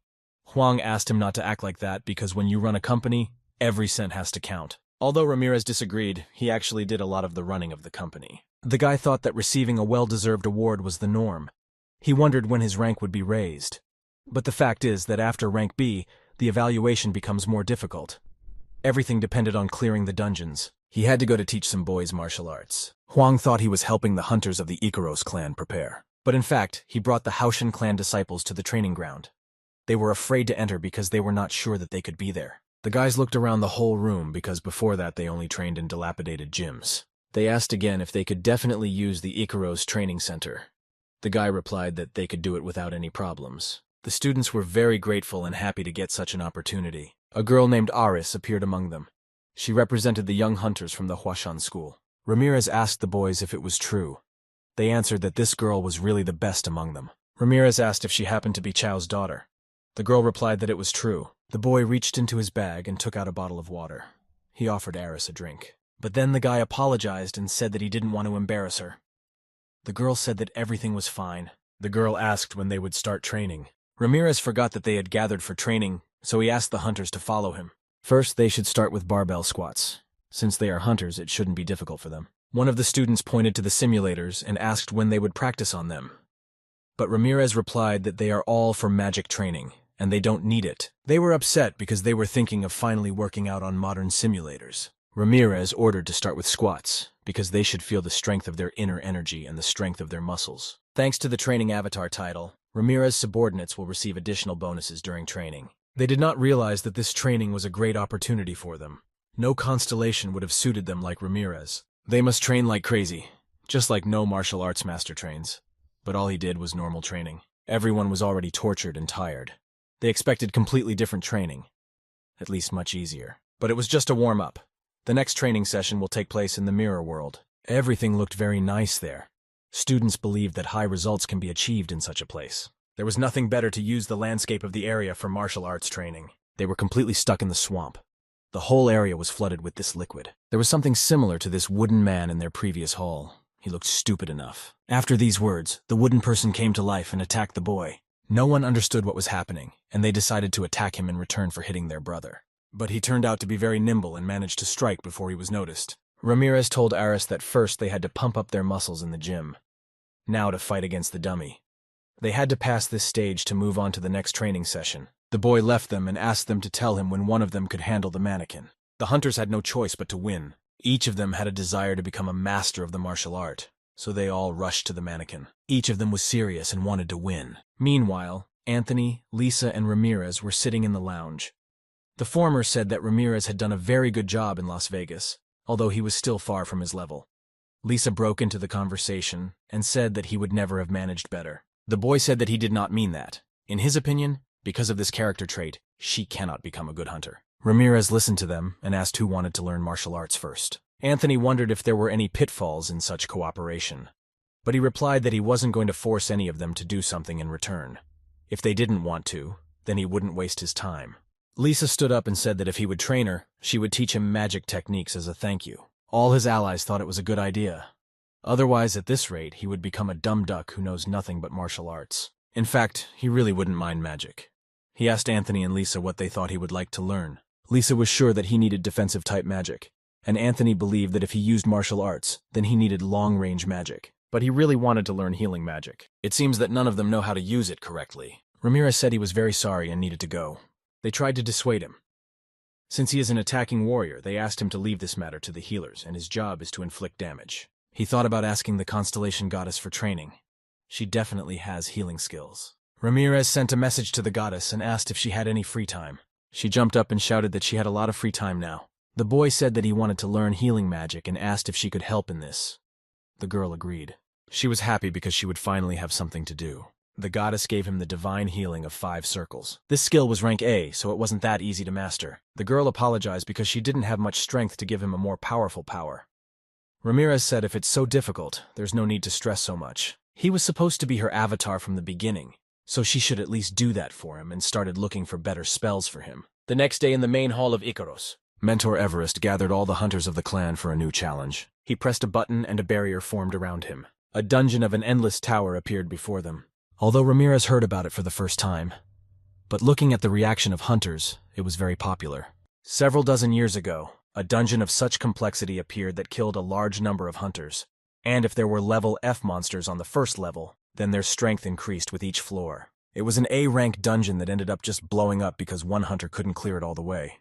In this training, the winner will be the one who overtakes the opponents and reaches the highest floor. Everest noted that this dungeon is much more difficult than the original. Some hunters began to strategize while others counted how many floors there were in this tower. The mentors wished them success and left. They began to think about how to protect the dungeon. One of them suggested creating separate groups. This dungeon had a very terrible reputation, because there is a reason why no one can clear this dungeon. The more people go inside, the higher the floors are. Ramirez liked it very much and was wondering who created it. The kitten asked him not to get excited about such things. The majority suggested going in a group. Although the difficulty will be higher, they will have an advantage in battles. Anthony said that there would be no one willing to join. But at that moment, Ramirez suggested that Lisa try to enter together. Anthony started yelling that she couldn't be trusted. But after Ramirez suggested he go with them, he quickly agreed. Ramirez wondered if he should even bring the narcissist Anthony with him. The boy noticed a girl in a school uniform in the crowd. He wondered if she was a schoolgirl or a student. She was a servant of the constellation, so the boy could not fully see her essence. However, she had very rare skills. Lisa noticed that Ramirez looked at the girl and said that by looking at her clothes, she was made of ivy. This is one of the most popular private schools that teach the awakened. Anthony broke into their conversation and said that he was also graduating from Ivy School. With their conversations, they attracted the attention of this girl. She noticed that they were looking at her and decided to come over to get to know each other. Ramirez said hello and asked if she knew English, but the girl replied that she did not and asked how he knew her language. It is very rare. He had a special skill for that, but he didn't say it was a constellation power. Ramirez asked if the girl might know other languages. She replied that she spoke a little Korean. For some reason, the girl started talking about singers and dancers who were born in Korea. Lisa asked Anthony what language they spoke. He said he didn't know, but they looked happy. Ramirez decided to inquire what constellation she serves, but the girl could not say because of their contract. He told that they had formed their own group and offered to join them. She willingly agreed. Ramirez said it wouldn't be convenient if they couldn't communicate with others, so he suggested switching to Korean. Then Smalling appeared and also asked to join the team. They had more people than they expected. Anthony couldn't keep quiet and said that he only joined because it was profitable. In the Fortress of Blood, Odaigan continued to train the orcs and teach them martial arts according to the master's program. Ramirez created a portal and asked Odaigan to go with him to the same place. He was happy that he was finally needed by the master. The goblin thought that a global crisis had occurred. He ordered the orcs not to even think about hiding from training. Odaigan promised to return soon. The goblin did not want to go to the dungeon, and he was upset that he needed the master just to clean the dungeon. Ramirez said that only he can trust his rear. Odaigan suspected that this would be the case, but it was still offensive. Anthony thought he was just a hunter with a pretty face. People should be like him because he was beautiful and capable of everything. The goblin was angry and wanted to show him how capable he was, but Ramirez stopped him and calmed him down. The boy told the team that Odaigan would be taking Whitaker's position in their squad. Ramirez thought he couldn't use healing magic, but he just didn't specialize in it. But this time, he simply asked him to only use healing magic. As they entered the dungeon before they began their raid, Ramirez wanted to show them something. These are books about the initial level of martial arts. They were given as a gift by his master. Smalling and Lisa were the first to approach them. The titles of these books were very strange to them. Suziria said that if they study these books, he will send more. They wanted to thank him somehow. It was surprising that he taught them martial arts for free. The girls were curious why he decided to do this. While they were talking, skeleton monsters appeared in front of them. Ramirez said he would keep them under control by distracting himself, so that other team members can come from behind and attack them safely. They had a well-coordinated work and distributed their forces effectively. Ramirez watched the new girl and noticed that destroying the skeletons was much easier than he thought. They managed so quickly that Smalling didn't even have work left. The first floor was cleaned, so it was necessary to move to the second. On this floor they were met by a rather strange kind of monsters. Odaigan activated a great deception illusion. It was a type of illusory magic that destroyed the monsters' minds. After that, they could no longer attack normally. As the spell worked, Ramirez gave the signal to begin the destruction of these monsters. But that wasn't the end. After that, B-level wild boars appeared. For some reason, they ran past Ramirez and headed towards the rest of the team as if they knew something. They were approaching, and Liza offered the girl to stop them together. The girl agreed in her incomprehensible language. Lisa needs some time to activate the magic, so she decided to start with the initial sword technique. After she launched her sword attack, Lisa decided to finish off the bull with magic. Meanwhile, Novenka also performed her task very well. The girls were delighted with the martial art. It was easy enough to use and it was effective. Ramirez praised everyone involved in the battle and said they should get to the next floor without delay. On the third floor, they cleaned out the blue lizard men. On the fourth floor, a monster of the Veliodian class wyvern was waiting for them. The hunters were shocked that it was only the fourth floor, and they already had to fight a B-rank creature. He wasted no time and began attacking each of them. But the hunters couldn't understand why they didn't take any damage from his attacks. Odaigan stepped in and began to heal them before they could take any damage from the monster. It was an ancient magic circle that was different from what people use. Ramirez waited for the right moment and asked everyone to concentrate on the attack. Each hunter then went into battle against the wyvern to clear the level. Thanks to teamwork, they succeeded and killed the B-rank monster. No one understood how they managed to clear each level so quickly, and it felt as if the higher the level, the easier it was to clear. They were already on the fifth floor and wondered what kind of monster would appear before them this time. A flying woman appeared in front of them. It was Banshee. Since she was a spirit, most attacks did not harm her. She was an A-class monster. Everyone was scared, except Ramirez. It was a good training for him, so he was looking forward to the fight. She used an ability that impaired her hearing and damaged her ears very badly. Ramirez asked Odaigan to use the cure while he tried to buy them some time in the meantime. The boy activated his heavenly footwork and jumped straight towards the Banshee. He dodged all her attacks and didn't let her hit him. As a result, he managed to trick her and go behind her back. From this position, he could use any attack to destroy her, but she was able to defend herself from this blow. As the boy thought, she must be destroyed with a blow, sharp and fast, so that she does not even have time to understand. But for this, a stronger attack is needed. The boy said that he needed help from Odaigan. The goblin gave up halfway through using the recovery magic and said he had to go because the master was calling. But the magic continued to work. Was he capable of using such high-level recovery magic on the fly? They came to a conclusion that he was definitely a top-class healer. Also, he might be even better than Whitaker. When Odaigan came to Ramirez, he asked to use amplification magic on him, but strong enough that it would work on Banshee. The goblin used all his skills to fulfill his savior's request, and after that he again went to meet Bansha. Only this time he was better prepared. He struck her first and made a huge hole in her. The strengthening magic turned out to be stronger than Ramirez thought. So much so that he can fight it without any problems, even with limitations. He decided not to stop and continued to attack the Banshees. After another attack, It exploded in the air like New Year's fireworks. The hunters were shocked that the dungeon had already been cleared. No one understood how. It seems that the 5th floor was the last. Then what was the point of calling the tower infinite if it has only 5 floors? Anthony said that it will definitely be different from the real tower. Ramirez agreed with Anthony for the first time because they really didn't know what would happen in a real fight. Everest ordered the players who passed all levels to prepare to go to New York. The plane was already waiting for them. A new dungeon appeared there, but the clan responsible for it failed, and now Icaros must correct their mistakes. Everyone was happy that they would finally be able to compete in a real fight. And now they have already arrived at this dungeon. There were a lot of journalists and various specialists there. The mentor immediately asked the team what rank this dungeon was. Anthony replied that there was originally a B rank, but due to the failure of the previous clan, it was unknown, and he should not be underestimated. 300 people were allowed, and 23 were already inside. Ramirez's clairvoyance was activated. He saw the battle of the clan that was destroyed in this dungeon. There was a constellation of a demon god with a crazy scum who made a contract with him. Ramirez realized that someone had made a contract with the demon god constellation when he entered this dungeon. The kitten asked to be careful with this monster. If the minion enters the dungeon, the constellation only has to watch him. This works even with a strong demon-type constellation. Before entering, Lisa invited the team to relax and have a beer. Everyone agreed. Smalling decided to offer some beer to Ramirez, but he categorically refused. The boy said that it was not worth it. Instant gratification can destroy all his efforts. But then he added that he was just joking. He doesn't like the taste of beer. It would be better if they offered him a protein shake. The newcomer was disturbed by the fact that everyone was drinking beer instead of making a plan and choosing a strategy. The girl asked Ramirez to teach them and explain that it is not the time to drink beer. The guy was amused by how she spoke in Korean, although she tried, but the accent cannot be removed. An idea occurred to him. After all, Lilia was a servant of the constellation. That is, she could potentially be a person who entered into a contract with the constellation of a demonic god. Although she was checked by scouts, this option is worth considering. Ramirez decided to suggest that she go with them to this dungeon. After a long meeting, the Icaros clan finally enters the dungeon.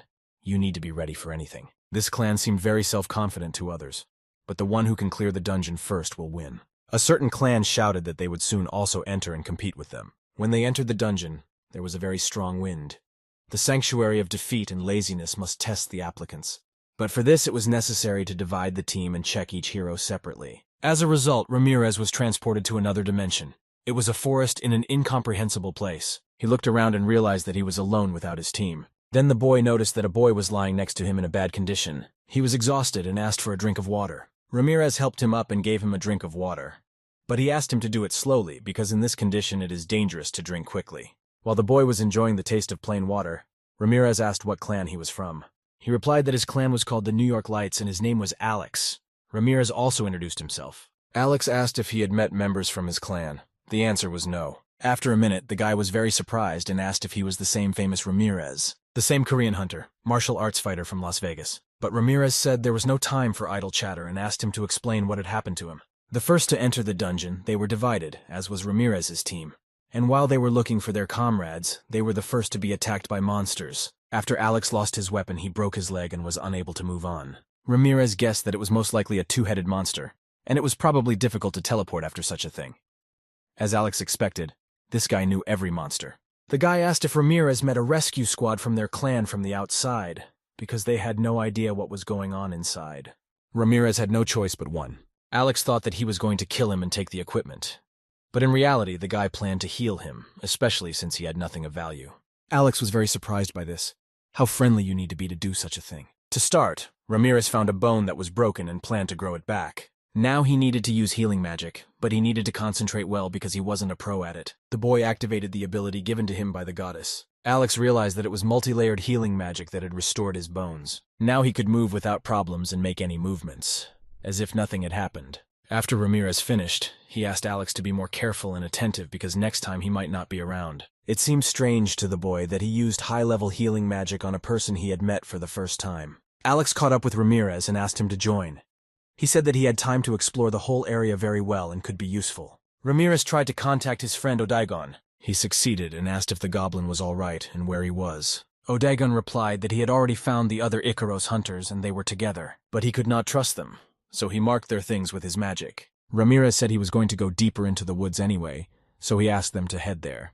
While they were walking to the middle of the forest, the boy felt that a two-headed monster was nearby. Alex was about to run, but Ramirez grabbed him, so he ran straight towards the creature. They were right in front of him.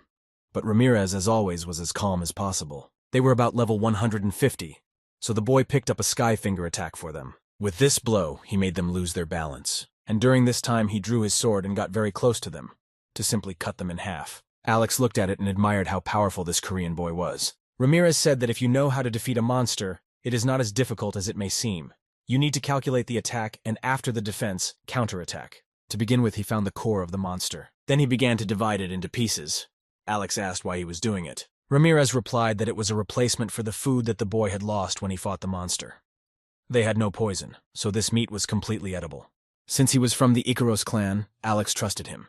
But still, eating monster meat seemed something terrible to him. While Ramirez was dealing with the meat, he heard some conversation downstairs. They left the remains of the monster and went to the voice. Alex was sure that there was no one there. But when they walked a little further, they noticed Alex's clan on the lawn. They were very surprised when they saw that he remained alive. They became interested in who was next to him. Alex said Ramirez, a hunter of the Icaros clan, was with him. He saved him and healed him. No one understood why he helped another hunter from a completely different clan, because they are actually enemies. Existential power grew because he was worshipped, but the boy did not understand why this happened now. Alex tried to prove to his clan that Ramirez even used magic to heal him. He used it on him, even though they are not related in any way. The boy tried to calm him down, but Alex was very stubborn and had to paralyze him for a while. Ramirez asked him to calm down, and he believed that he should listen to the one who saved him. The members of the clan did not understand how he dared to hit their fellow clansmen in front of them. Then they realized that it was the hunter who had also punched the reporter. The boys agreed that some reporters really do need to be punched in the face sometimes.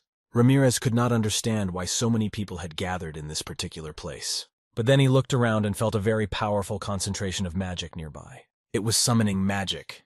One of the hunters said that the sand had been falling since they got there. Most likely some boss was called, and everyone wanted to kill him to become the winners. There was a possibility that the demon god Constellation and the person who had made a contract with him might be among them. Ramirez began scanning each of the hunters to find the person, if she was one of them, but he was never able to catch a constellation with his eyes. But he did not think about it, because sooner or later he will show himself. Traitor with a poisonous dagger. This was the name of the constellation of the demonic god who made a contract with the ambitious hunter Urios. This constellation was not very powerful, but it was much stronger than ordinary mortals, and it was also difficult for the servants to know how strong their master was. Urios mistakenly believes that his master is one of the strongest in the abyss, and he wanted to make his master happy. Most likely as soon as the grains of sand run out in the hourglass, a boss will appear, and then Ramirez will have a chance. The martial artist made Urios worry because he was putting his plan in jeopardy. But that didn't bother him anymore when he remembered that he had his master's dagger. One of the hunters offered Ramirez to join them for a while, because walking around the dungeon alone was tantamount to death. Although the boy was sure that he himself would definitely be able to protect himself, he didn't care at all. So he agreed. He was also offered food in order to gain strength and energy before the battle. Alex agreed to give him his portion, but the captain refused him because Alex also needs to recover and eat well. Everyone seemed very hungry, but still they used the food rationally. Ramirez responded by saying that if fate brought them together, he could feed them his signature dishes. The boy began to take out the meat of the two-headed monster from his bag, but this was not enough for him, so he asked if anyone had seen any monsters nearby. He was told that they saw several red turtles in the swamp. It suited him. He went in search of them to take their eggs, but the captain asked him not to go. A few minutes later, Ramirez returned with his loot. Now he had enough ingredients to start preparing signature dishes according to special recipes. Ramirez took the knife and began very quickly to cut the meat and prepare other foods. Then the boy took out some spices from the spatial artifact. The hunter asked Ramirez where he got the spatial artifact from, but he was more surprised by the fact that the boy got spices from there. Ramirez did not see anything strange in this, because there is nowhere else to take them in the dungeon. Normal people usually hide potions and first aid kits in there, but this guy decided to prefer spices. He then lit a fire using his inner energy to roast the meat. Everyone thought he was a martial artist, but now he was using fire magic. But what surprised them even more was that he was using it to cook food. Then he added the turtle egg to the pan with the meat. And the result was an amazing dish that could be compared with the dishes of Michelin-starred restaurants. First he gave a plate to Alex to try the monster's meat, and when he tried it, his body was filled with euphoria. The meat just melted in his mouth and he felt as if he had regained his magical power. Ramirez decided to ask if he liked it. Alex enthusiastically replied that he had never eaten anything better. The guy gave him supplements and asked everyone who wanted to try to come to him. Thanks to Alex's reaction, everyone took turns approaching Ramirez with plates. Their entire clan was delighted with such a dish. In addition to the taste, they could restore their magical power. After a nice lunch, Ramirez chatted with various hunters to learn more about the dungeons. During one such conversation, the leader of the Ambitus clan approached him. He offered Ramirez to join them until his clan returned. The man also noted that the clan he was with now did not even have a healer. One of the hunters shouted that he was lying and that they didn't have a healer either, but he replied that they were still much weaker than the Ambitus clan. The clan leaders started arguing and threatening each other. They almost got into a fight before the boss appeared. Urios approached his leader and said that maybe they didn't need this guy at all. The leader did not understand why he was saying that, if a few minutes ago Urios was eating his food for 5 people at the same time. He was annoyed that all the hunters had recovered not only their magical power, but also their endurance. Therefore, he would not be able to attack by surprise. The last grain of sand fell and time ran out. Immediately after that, the Knight of Laziness and Defeat appeared in front of them to protect his dungeon and destroy all the hunters. None of them had seen such a monster before. Urios decided that it was better to attack when their stamina was almost at 0. The monster introduced himself as a knight who serves the goddess of laziness and defeat. He asked who would be the first to pass his test. The dungeon was called a sanctuary of laziness and defeat. Perhaps it was a trap of a constellation of a demonic god. If a large amount of power goes into creating a dungeon, then how powerful a constellation is capable of this? He asked again who wanted to pass his test first. Clan leader Schreiber watched this, but decided that there was no point in waiting so long. Rain then ordered his team to use 5th-generation magic and attack the monster. But their arrows were destroyed before they even came close to this knight. The leader of another clan watched this and realized that only an S-rank monster could undermine magic and not even pay attention to it. Ramirez felt the existential power of the constellation. The knight warned that only one person can pass the test at a time. He chose a random hunter and with the help of a forced teleport sent him for a test. A few minutes later he returned, but he was already dead. The knight said that he had failed the test. He then chose the next hunter for his test and teleported him using the same principle. A few minutes later, the second hunter also returned dead. While he was choosing the next participant, the hunters noticed that one of the boys who were on the test was alive. They began to ask him if it was possible to do anything at all with this monster, and somehow overcome it. The boy replied that he did not know because as soon as he touched him with the sword, he lost all strength and could not move. Most likely he will force everyone to participate in his test. He was much stronger than they expected, and the only option was to run and find a way out. Ramirez came forward and said he wanted to pass his test. They asked him not to go and said that the guy who survived was just lucky, and he could die. The knight agreed and asked if he was ready. Ramirez replied that he was ready. When he moved to his special dimension, his body was chained and he could not move. Now the boy understood how he manages to take away the thirst for competition from others. This monster used the power of laziness, and now Ramirez had thoughts constantly appearing in his mind that he didn't want to do anything. It was difficult for mere mortals to fight this ability. But Ramirez was a constellation, an invincible training god, and he could not lose. He thought only that he wanted to win and train. With this, he wanted to break the shackles. And he succeeded. In this way, he was able to pass the test of a knight. Ramirez didn't expect this to be the whole task. It was no problem for him to overcome laziness. But for ordinary mortals, it was impossible. It was really hard enough for them to get rid of laziness. This test showed the player's desire to fight against laziness. Since Ramirez has passed this test, the knight will allow him to meet his master. The monster raised his sword up and activated some ability and said that the dungeon would disappear soon. Ramirez realized that it couldn't be that simple, so he expected some kind of surprise, and so it turned out. He allowed to meet with his master, but sent a bunch of monsters to them. Knight said Ramirez shouldn't think it's going to be that easy. The boy felt that many different monsters were already approaching them. They would attack them soon, and Ramirez needed extra protection for all the people who were nearby. The other hunters were happy to go home and managed to clear the dungeon very easily. If he will avoid difficult problems, then why should he become stronger at all? Especially if he protects the weaker ones, then his existential strength will increase. Finally, one of the clans spotted the monsters 400 miles away. Their drones were destroyed, and the monsters were coming from all directions. Then everyone realized that they hadn't completely cleared the dungeon yet, and they needed to hold on until it disappeared. That's why it was so special. The hunters were in a panic and hoped that they would not have to compete with the monsters, and they would simply leave the dungeon. To stop the chaos, Ramirez ordered everyone to gather in one place and listen to him. But one of the leaders said that they would only provoke the monsters in this way. Ramirez replied that they would come to them anyway, and if they wanted to live, they needed to listen to him. The boy needed to find out what martial arts he could use with his level. Ramirez came up with the idea to draw all the attention of the monsters to himself. This will help him destroy more monsters and thereby raise his essence level. He was much more agile than any of these monsters. Therefore, he went behind them and calmly destroyed them. With this, He drew all the attention of the monsters to himself and could make them run wherever he wanted. The hunters did not understand what was happening there. They had never seen such raids before. One of the leaders said that you can't stand still, and you need to help Ramirez as much as possible. He ordered all the wizards to use their magic. The monsters gathered in one place, and it was a good chance to attack. It was a good plan, and they began to implement it successfully. But they thought if they didn't stop their attack, Ramirez could also get hurt. The boy told them not to worry about him and to continue attacking the monsters. In this crowd, new types of monsters appeared, which were much more powerful and intelligent than the previous ones. It was the Dyakus, and they attacked Ramirez clearly. They had a more developed brain. The boy had fought much stronger monsters before, so it was no problem for him to kill the Dyakus. Ramirez urged all wizards to use all their powers to attack. The clan leaders realized that the martial arts master was much stronger than they thought. With him distracting all the monsters, they were able to concentrate on the attack. The clans began to think about recruiting him if they could survive. No matter how smart the monsters were, Ramirez could still outwit anyone. He has already destroyed a lot of monsters on his own without using his superpowers. The guy finally exhaled and hoped that this was the end, and they destroyed all the creatures that were in this dungeon. Ramirez didn't have time to relax when he heard shouts and cheers from all the clans. They ran up to him and started saying that he's very cool and now he has new fans. Meanwhile, Urios realized that he needed to kill all the hunters as soon as possible before the dungeon disappeared, because otherwise his master would simply go crazy. But for this he needs to get rid of the main danger. It was Ramirez. Urios decided to kill him while all the hunters were dividing the spoils. He planned to come up from behind and use his dagger. The boy came closer and closer and finally swung to strike. There was a lot of blood around. After the blow, it seemed to him that it was easier than he thought. But then he saw that he stuck the dagger in his hand, because Ramirez felt that he was being attacked and had time to react. After that, Ramirez ordered him to kneel down and put down the dagger. If he was just a mercenary, then the boy promised to pardon him.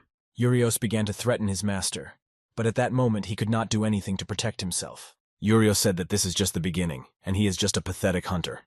His master will be able to destroy Ramirez with one punch. He then started yelling that Ramirez had attacked him and was asking for help. No one could understand what was happening there, and who attacked whom. Urios showed his hand and said that Ramirez attacked him and cut his hand with a dagger. The boy tried to explain to them that it was Urios who rushed at him. The dagger was in his hand because Ramirez managed to defend himself. Hunters always used a drone to record everything that happened on the territory, but it was difficult to see because the trees were in the way. Urios tried to win everyone over to his side, but the leader of his clan did not respond to his request at all, because he didn't believe that Ramirez would do that. It didn't make sense for him to save them from the monsters and help them, but he did it. The other hunters also believed that it was Urios who attacked him because he was jealous of him. Moreover, he was always such a crybaby. The guy began to accuse them of supporting Ramirez because he fed them meat, but the fact is that Urios ate more of this meat than anyone else. The leader of the Ambitus clan said that he is confident in Ramirez's honesty. Therefore, if they do not plead guilty to Urios, they will consider them as accomplices. All supported the leader and said they also believed it was an outright attack on Ramirez. The traitor became angry, took the dagger from his hand and activated his poison mist skill. Now everyone is finally convinced of who is really to blame in that situation. One of the hunters said he wanted to destroy him, but Ramirez forbade him to approach Urios. This guy was a B rank while the traitor was a C rank. Therefore, he was confident that he could handle this task. But Ramirez said that this guy might have made a contract with the demon god constellation and should not be underestimated. Urios realized that he had been aware of this plan all along, but it was too late to change anything. He used the magic of the four-wave snake fang circle and directed it at the hunters. A snake attacked one of them, and he did not have time to defend himself from this attack. She destroyed his protective artifact, and now he was completely vulnerable. It hurt him a lot, and he could not stand in one place.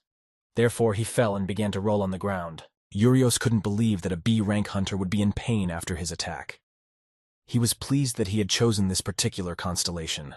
He liked it and continued to attack the hunters. But Ramirez appeared next to him and said that only he would die among them all. Urios was very cocky and summoned a cursed dagger to attack the boy, but Ramirez stood up and was ready to take this blow.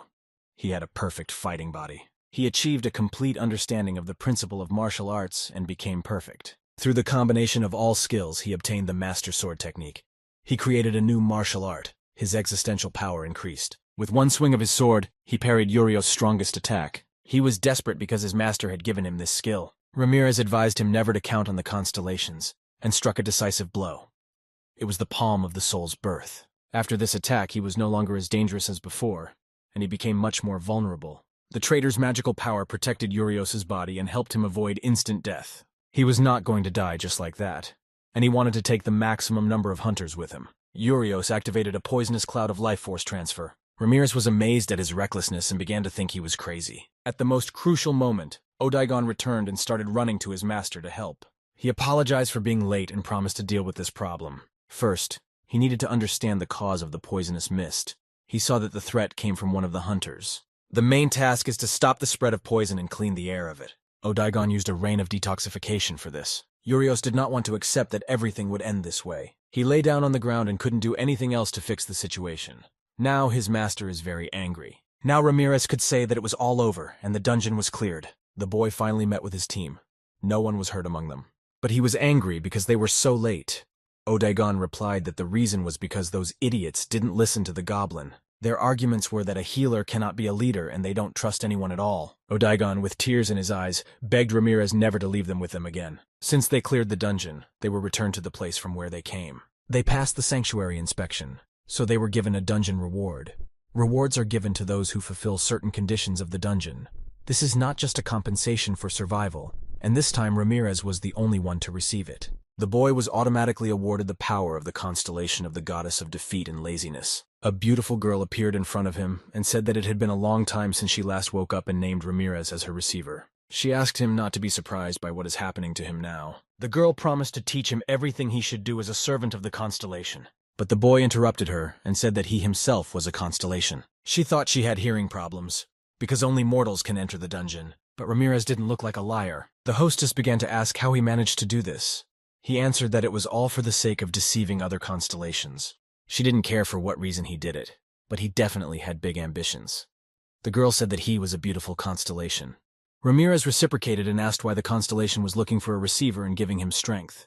And in general, he was interested in where he got to. The girl said that they don't always choose servants in this way. But this place had a long history. A long time ago, she received a powerful kingdom of the abyss. But despite her desire to lose and be lazy, she continued to win, which led to an increase in the work that she constantly received. As a result, anyone gets tired of victories and power. After a while, she hid from everything. Since he hid his essence and was drawn to all of this, he could not be called such a creature. In any case, she couldn't believe that a constellation would be her host. Therefore, she saw no point in explaining anything. She asked Ramirez to awaken his power on his own, and she would rather rest. It seemed to Ramirez that she was trying to offload her constellation duties to someone else. He turned to her and said that he still had a lot of questions. He received a message that he had gained power, but his existential power did not increase. The question is what happened. She didn't have much existential power, so she gave what she had. But the most important thing is power. After all, power can be increased or lost. Ramirez was the avatar of training, so he could not receive the power of defeat and laziness. But the constellation pointed at him and said that he did not understand anything. Victory and defeat are two sides of the same coin. The same applies to training and laziness. For example, if he lost because he wanted to deceive someone, should this be considered a defeat or a victory? Or, for example, he decided to rest in order to regain strength and become stronger. Would this be considered training or laziness? She said that he is a young star right now, so he needs to train according to his characteristics. But in time, when he fully understands what power is, he will become a characteristic himself. Most constellations spend time increasing their existential power and waging wars. As a result, the most important thing for a constellation is to awaken their power of personal uniqueness. At this moment, the boy came to understand the peculiarities of the constellations. Because of the great enlightenment he received, they were no longer connected by any particular feature of the constellation. The girl was glad that he was able to gain enlightenment. Then she decided to continue. Ramirez wondered if he could call her as her receiver. She replied that she could, only he was very kind and would not do that. But the boy assured that he would call her as soon as she was needed. The girl hoped that he would not do this very often. After that, their meeting ended, and as soon as he leaves the sanctuary, he can return to Earth. Previously, he would have devoted himself entirely to martial arts. But now he was trying to cook, learning magic and learning different techniques. Ramirez came out of the dungeon and was the last survivor. He was bombarded with questions, but the boy was still flying in his thoughts.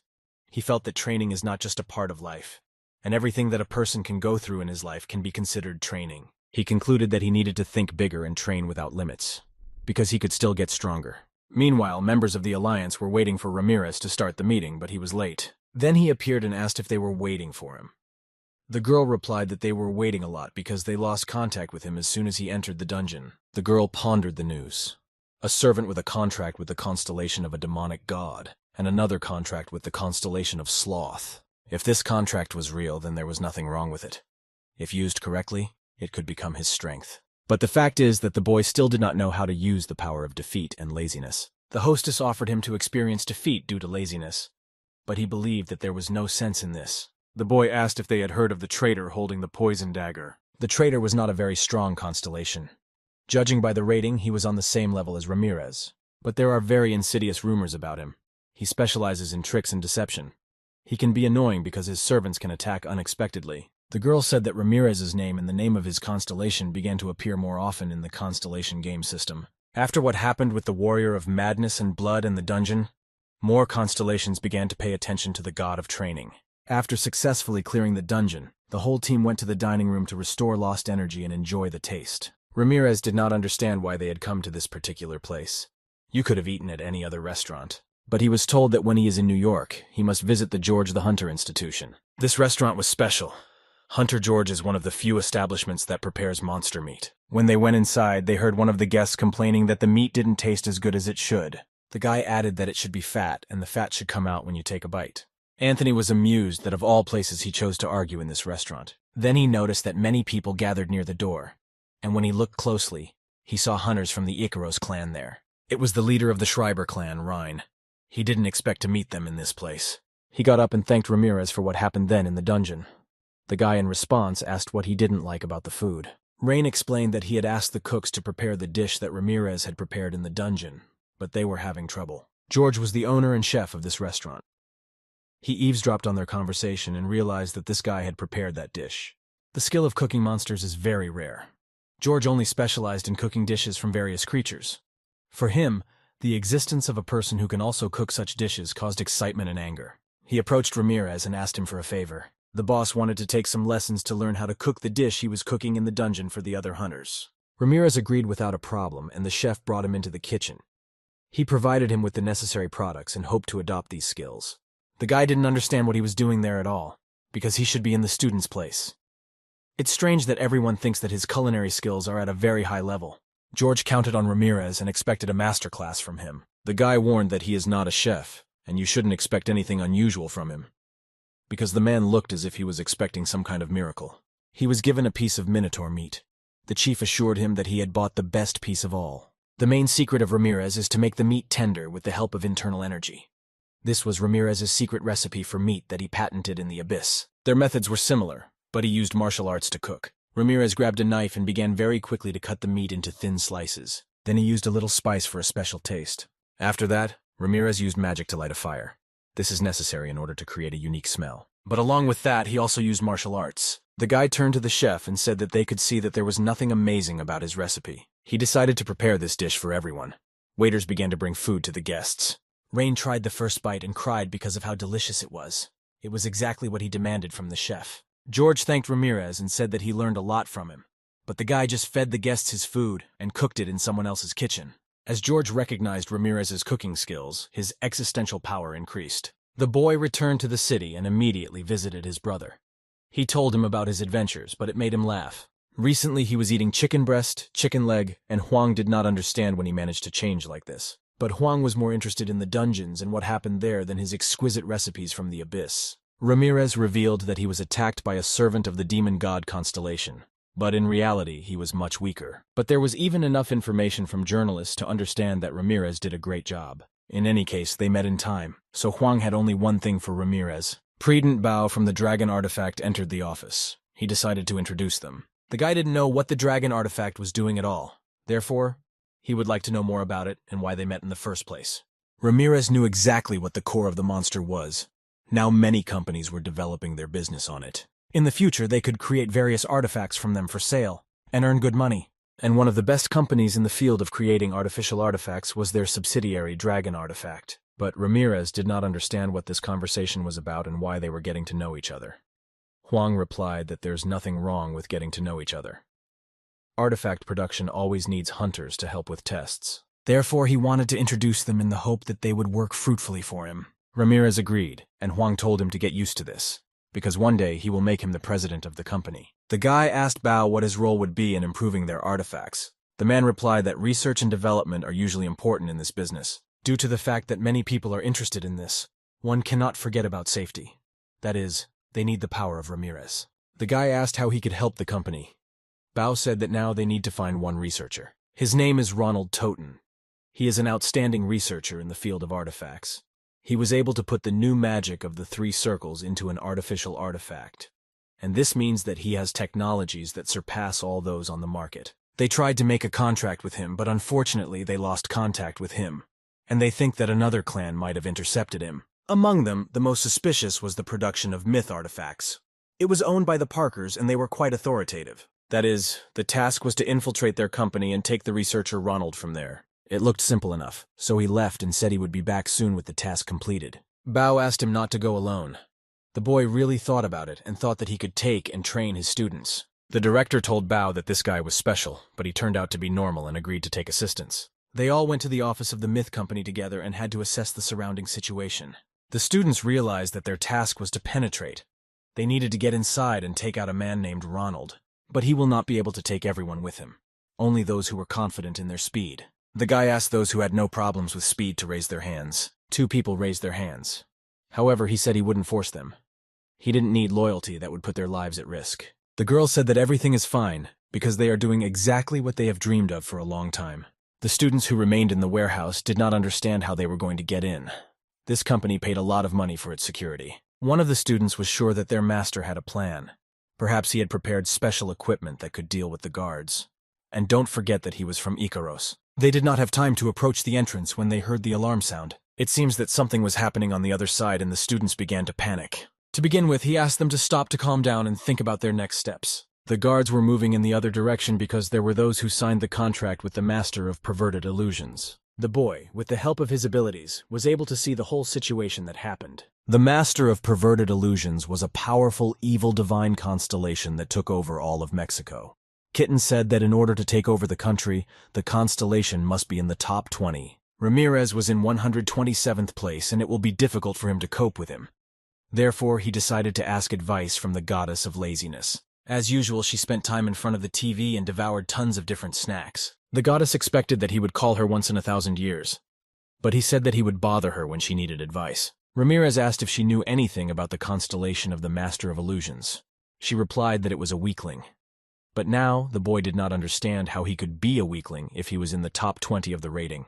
When the goddess was active, she thought a lot about the thoughts of others and followed them. He was a wayward child. He was always with the Master of Slowness and Silence. This is one of the most famous constellations, although he did not do anything amazing. But during the Great Invasion, he captured northern China very quickly. That is, the Master of Illusions must be strong enough. Moreover, he was subordinate to the Master of Silence. The girl said that the Master of Silence was also a very strong constellation before, just like now. But now the illusionist was important, so she asked him to concentrate. Ramirez warned her that he would visit until the war was over. While someone was competing with the myth hunters, they had a chance to take Ronald away. Ramirez decided that it would be better to run with them in his arms, because they were still far behind his speed. Therefore, he took them under his arms and prepared to run. But first he needed to choose a path. To get to the room where the researcher Ronald was. He found the place and headed straight there to complete the task while the company guards were busy with other things. Pupils are not used to such movement along the walls of different buildings, especially those under guard. After a few seconds, they were already in place. It was really a real art of agility. The guy broke the window in this room with one movement. The light was off there. But Ramirez was still able to see the chair on which the bound researcher was sitting. He didn't understand what was happening because his eyes were blindfolded. Ramirez said that they were from a dragon artifact that came to save him. Ronald appreciated this act and asked to remove the bandage from his eyes. He heard a battle going on outside and thought they had declared war on the Parker Company. The guy said that those people on the street were not theirs. He asked if Ronald was planning to sign a contract with the dragons. The man replied that he was already going to do it, but he was kidnapped and kept in this office. Ramirez promised to get him out of this place and to safety. The man asked to save his friend, who was also kept tied up in the next room. Ramirez responded to this request, and in one movement destroyed the glass wall that separated the rooms. There was indeed another man there, and Ramirez asked Ronald if he was his friend. The man ran up to him and said that people had come to save them and take them out of this captivity. The boy noticed that his friend was Korean and decided to test his abilities and who he was. Ramirez found out that he was a hunter, so he gave him 3 seconds to explain his goals. He replied that he also came to that place to save his friend Ronald, but he was captured. Ramirez lowered his sword and said he didn't even know there were spies in Korea. Ronald only now found out that his friend agreed to save him only for money. But the boy asked them to solve their problems after they get out of this place. Suddenly, the floor under their feet began to shake, gradually increasing in amplitude. They looked up into the sky and saw destroyed buildings there. The servant of the constellation of illusions came down to Earth. Did the constellation have such problems that he had to call a servant? He locked his target in front of him and started moving towards Ramirez and company. When he was already very close, the boy took out his sword and struck, after which an explosion occurred. The constellation began to run away and look for its owner in another place. Ramirez managed to repel his attack, but their situation was still critical, because the building in which they were located began to fall. Ramirez asked everyone to follow him and they would be able to get out unharmed. Although they managed to survive and get out of that building, they were still caught as a result. The myth hunters began to ask them questions to find out who they were and who ordered them. The girl was already preparing for her first real battle and stood up. But Ramirez stopped her and turned to the hunters. He said that they had come to help them in the battle with the illusion constellation. They did not know who was in front of them and no one warned them about help. Ramirez replied that it was because there might be a spy among them. Although this bunch looked very suspicious, he was definitely speaking very confidently. Ramirez's students were shocked at how well their teacher managed to get out of the situation. The leader of the hunters asked them what they had done to cause this creature to appear. One of them replied that he was simply conducting a summoning ritual and it appeared. The summoned creature could not stay on Earth for a very long time. After some time it would definitely return. The only question was how long it would take. It began attacking Ramirez and he had no choice but to defend himself. But he still could not understand why it was aimed at him. The kitten said that he was probably being kept under control because he had been getting a lot of attention from the stars lately. Otamendi wanted to know what Ramirez is capable of. And if he is capable, then the master will be able to assign him a place among the lowest servants. The boy ordered the students to defend Ronald, and he himself began to fight with Otamendi. They were both very agile and fast, so sometimes their attacks were not even visible. The servant noticed that his strength was waning and he was beginning to break down, so he pushed the boy away to regenerate his health and finally killed his hunter. When he was retreating, he had time to use the ability that his master had given him. It is a power that forced them to temporarily betray their allies and attack them as they would their enemies. They lost control of their minds and simply became monsters to destroy their enemies. They began to attack their partners because they did not have control over their bodies. They were controlled by the constellation for its own purposes. Ramirez asked Aris to signal to all the other students to come inside. The boy's skill to destroy the strong and help the weak has been activated. If he can defeat all the enemies in this zone, his existential power will increase. The Guardians of Myth did not know what to do with such monsters when they attacked them. Therefore, Ramirez had to destroy these creatures instead of them. For the boy, it was a normal warm-up, because such monsters were of a very low level and were used as cannon fodder. The students were shocked by such a high level of their master. They wondered how long he had trained to reach such a level. The myth hunters asked to stop, because Ramirez could also affect normal people, but the boy assured them that he was very careful. Otamendi was in awe of Ramirez's skills. He said the boy was skilled enough to be his servant. Ramirez promised him that he would pay special attention to his master in the Battle of the Constellations. The boy gathered all the chi of the sword and wanted to pierce him with one blow, but there wasn't a single scratch left on him after this attack because he used a protective barrier. Otamendi noted that it was a good attack. His master decided to demonstrate his power with the gift of red hallucination. Ramirez couldn't understand what this gift was for in the middle of their battle. But later, everything became clear. Otamendi retreated and said that they would definitely meet later. Ramirez had never met such insolent monsters before. He said he wanted to and just left. Some strangers were hiding nearby and could not believe that Ramirez had chased away the servant whom they had tried so hard to call. While the myth hunters tried to count how many of their people were injured, the strangers ran out and began to attack them. They decided that even without the servants of the constellation, they would be able to cope. But Ramirez and his team also stood in their way. He asked the students to stand behind him. He trained and led mortals. He awakened a new power and discovered the skill of building a sword of 6. These students were ready to fight alongside their master. In addition to skills, they will also receive additional bonuses. They had a very coordinated teamwork, thanks to which they destroyed all the enemies. The remaining thieves were shocked that such young disciples could counterattack. They used some strange combination. Their leader ordered them to retreat. They felt much safer with the servants. Aris also showed herself very well and skillfully destroyed enemies. Her blows were clear and strong. After the attack, the necessary services began to clean the area and clear it of debris. A certain hunter approached Ramirez and said that he had heard a lot about him. He thought that the boy had come to help because Richard Parker was from his clan. The man promised to give him a reward later. The man decided to ask the assistant how many losses they had suffered. But it turned out that they had not lost a single hunter. He did not believe it, but the information was reliable. The rest simply lost consciousness, but no one died. It was like aimless chaos. It was surprising that they didn't kill anyone. He also didn't rule out the fact that they were just lucky. At that moment, Richard ran up and asked if everything was okay. It was clear that he was really in a hurry, but he still didn't have time. He was shocked to see Ramirez there. The man approached Richard and said that he had a wonderful friend because he had come to help. But the boy did not believe that this was true. Ramirez approached the boy and wanted to talk to him alone. Ramirez told him the whole situation without lying. When Richard heard this, he grabbed the boy by the collar and started yelling at him for wanting to kidnap the researcher. But Ramirez explained that it was his company that kidnapped him first. Then Richard admitted that this task was entrusted to him and he was obliged to fulfill it. Once Richard came to meet his father and they started to quarrel. Alex asked his son if he had achieved anything with the help of his power. He did not let him answer and ordered him to return to his family. A place had already been prepared for him. His father gave him one last chance so that he could correct himself, because he was not incapable of achieving something on his own. Ramirez asked why he had to stay, if he was treated like this. But in reality, everything was not so simple. The boy put his hand on Richard's shoulder and decided to give him one piece of advice. If he cannot stand firmly on his feet, he will soon reach the limit of his strength. But if he wants to cut all ties with his family, then Huang can help him.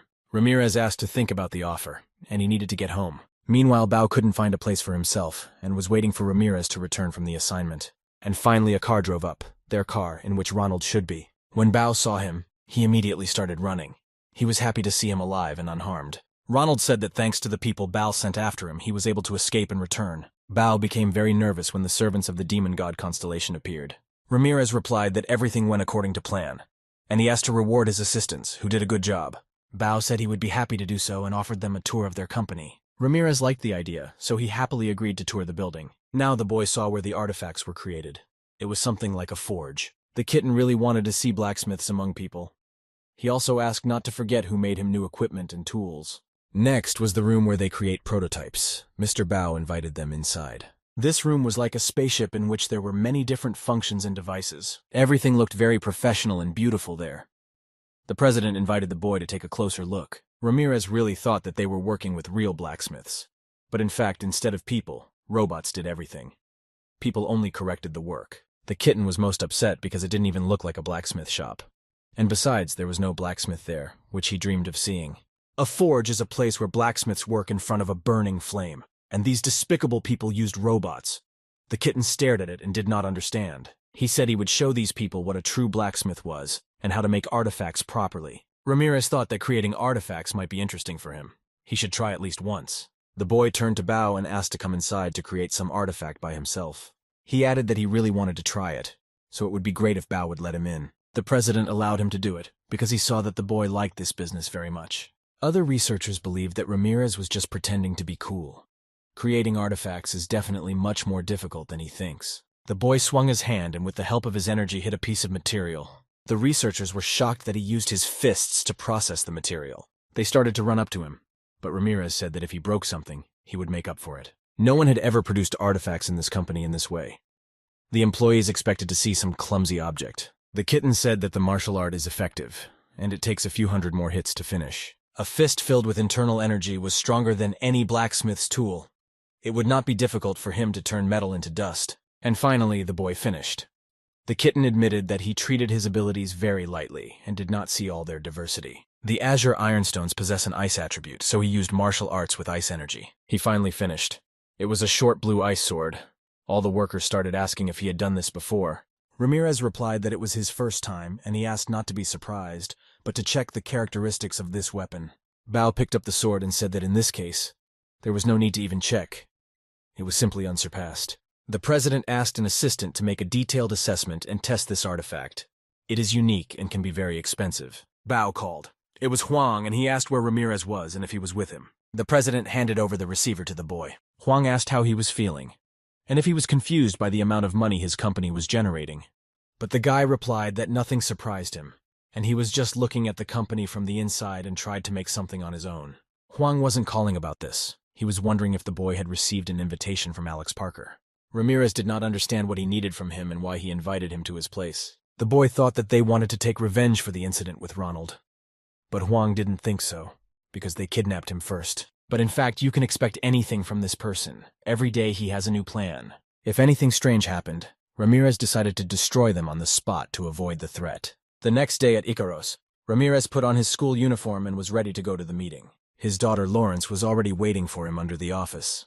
She looked very attractive compared to her usual appearance. When they were on their way to the meeting, the boy asked the girl why Huang hates the Parker family. Are they really that mean and evil? She replied that all managers are the same, all greedy, heartless, and cold-blooded. Maybe he invited Ramirez in order to find out what he is capable of. But Lawrence asked not to worry because she will be with him. And she promised to show how to show yourself to others. There were many famous people and owners of large companies at the meeting. One of them is the president of 8 Sciences and the president of KLAC. But this told him absolutely nothing. Therefore, the girl simply said that they are very successful presidents of their companies, and they all belong to the Parker Group. Ramirez decided to remember them as a bunch of rich guys. An unfamiliar voice interrupted their conversation. A man came up and greeted Ramirez. He said his manager wanted to talk to him and asked him to walk with him. The whole time they were walking to his office, there was a lot of security on the sides. Ramirez was very surprised by this fact. He believed that such a number was excessive, and so they finally reached the door behind which sat the president himself. All they had to do was enter. When the assistant opened the door, they saw that Alex was negotiating with a man. Therefore, he asked to wait a few minutes, but he did it as politely as possible. Ramirez decided to scan him, and he saw that his level of magical power was not inherent in mortal people. He definitely had no problems with artifacts. The man with whom he was negotiating said that he would listen to his opinion and bowed to him. Ramirez had time to test his guest's abilities before he left the office. It turned out that he had made a contract with an evil constellation and not even one. It was interesting enough for the boy. Lawrence saw that the boy was interested in the man and said that he was the president of Fisk Food. Ramirez was surprised that he was able to see through him, because the information of such people should be hidden with the help of a mask. Alex invited the boy to sit down so that he was not standing at the entrance. They sat down on the sofa together with Lawrence, and the girl noticed that Ramirez's informal communication with the presidents. While Alex was pouring coffee, he mentioned that the boy was called the first star of Korea. He replied that he had heard about it. Parker gave him a cup of coffee and said he called him to say thank you, since he not only saved his research laboratory from the attack of the demon god constellation, but also saved his hunters. Ramirez replied that he was indeed to be thanked for that, although in reality he had infiltrated his laboratories and kidnapped Ronald. Alex ordered his assistant to bring what he asked them to get. The man brought into the office a box with an exquisite sword, which definitely had a special significance among the artifacts. It was a high-level artifact divine sword. When the user does what this sword wants from him, its magic is restored. Ramirez heard that this item was previously used by a hunter from China. Alex replied that he was now giving it to him. Lawrence was very worried and hoped that he would refuse such a gift, because as soon as he takes this artifact in his hands, he will immediately become Parker's puppet. She thought about telling him about it, but Ramirez said he appreciated his generosity and would gladly accept the gift. Lawrence was on the verge of a nervous breakdown over it. Alex was glad that he liked the gift, and in that case decided to ask for something. Lawrence tried with all his appearance to show that he was being deceived and that not a single word could be believed. A precious stone was brought to the president, and he asked Ramirez to look at it. This core was obtained 20 years ago thanks to a revolutionary cleaning technology. Its purity is 88%. The company that produced it received many different offers for the purchase, but all of them were rejected. Alex asked the boy if he knew what happened to these researchers. The following year, they presented a technology that allowed them to achieve 89% purity, and even later reached 90%. But in the end, they went bankrupt, and this core was now in his possession. People from all over the world are actively looking for it, but no one knows where it is. Parker asked if the boy understood what he meant. He was talking about choosing a place where he is more appreciated. Ramirez asked why they needed it. The president answered that it was primarily for the development of martial arts users. He planned to use the boy to raise many martial arts users, although they were not as effective as magic because those who practiced them progressed slowly. But Parker was aware of Ramirez's majestic strength. He believed that martial arts are very useful. One of the main advantages is that they can be used anywhere, and if you establish a monopoly on them, it will be very profitable.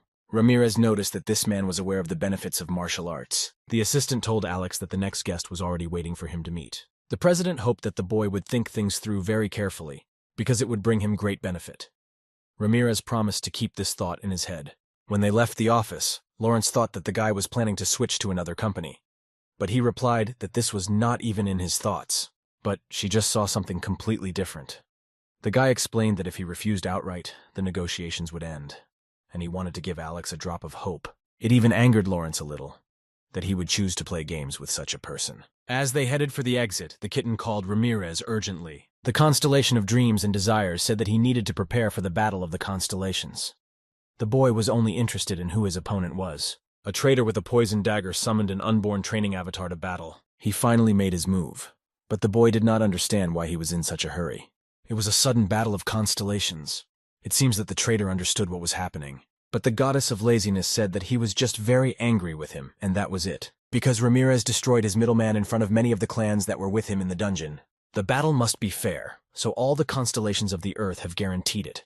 They will supervise personally. The traitor watched his fights and realized that he could not be engaged in a frontal attack because it would benefit Ramirez. The traitor offered to use a special type of battle, the traitor's spell. This is a battle of the constellations, where victory is determined by the ability to convince the servants of the constellation to betray them.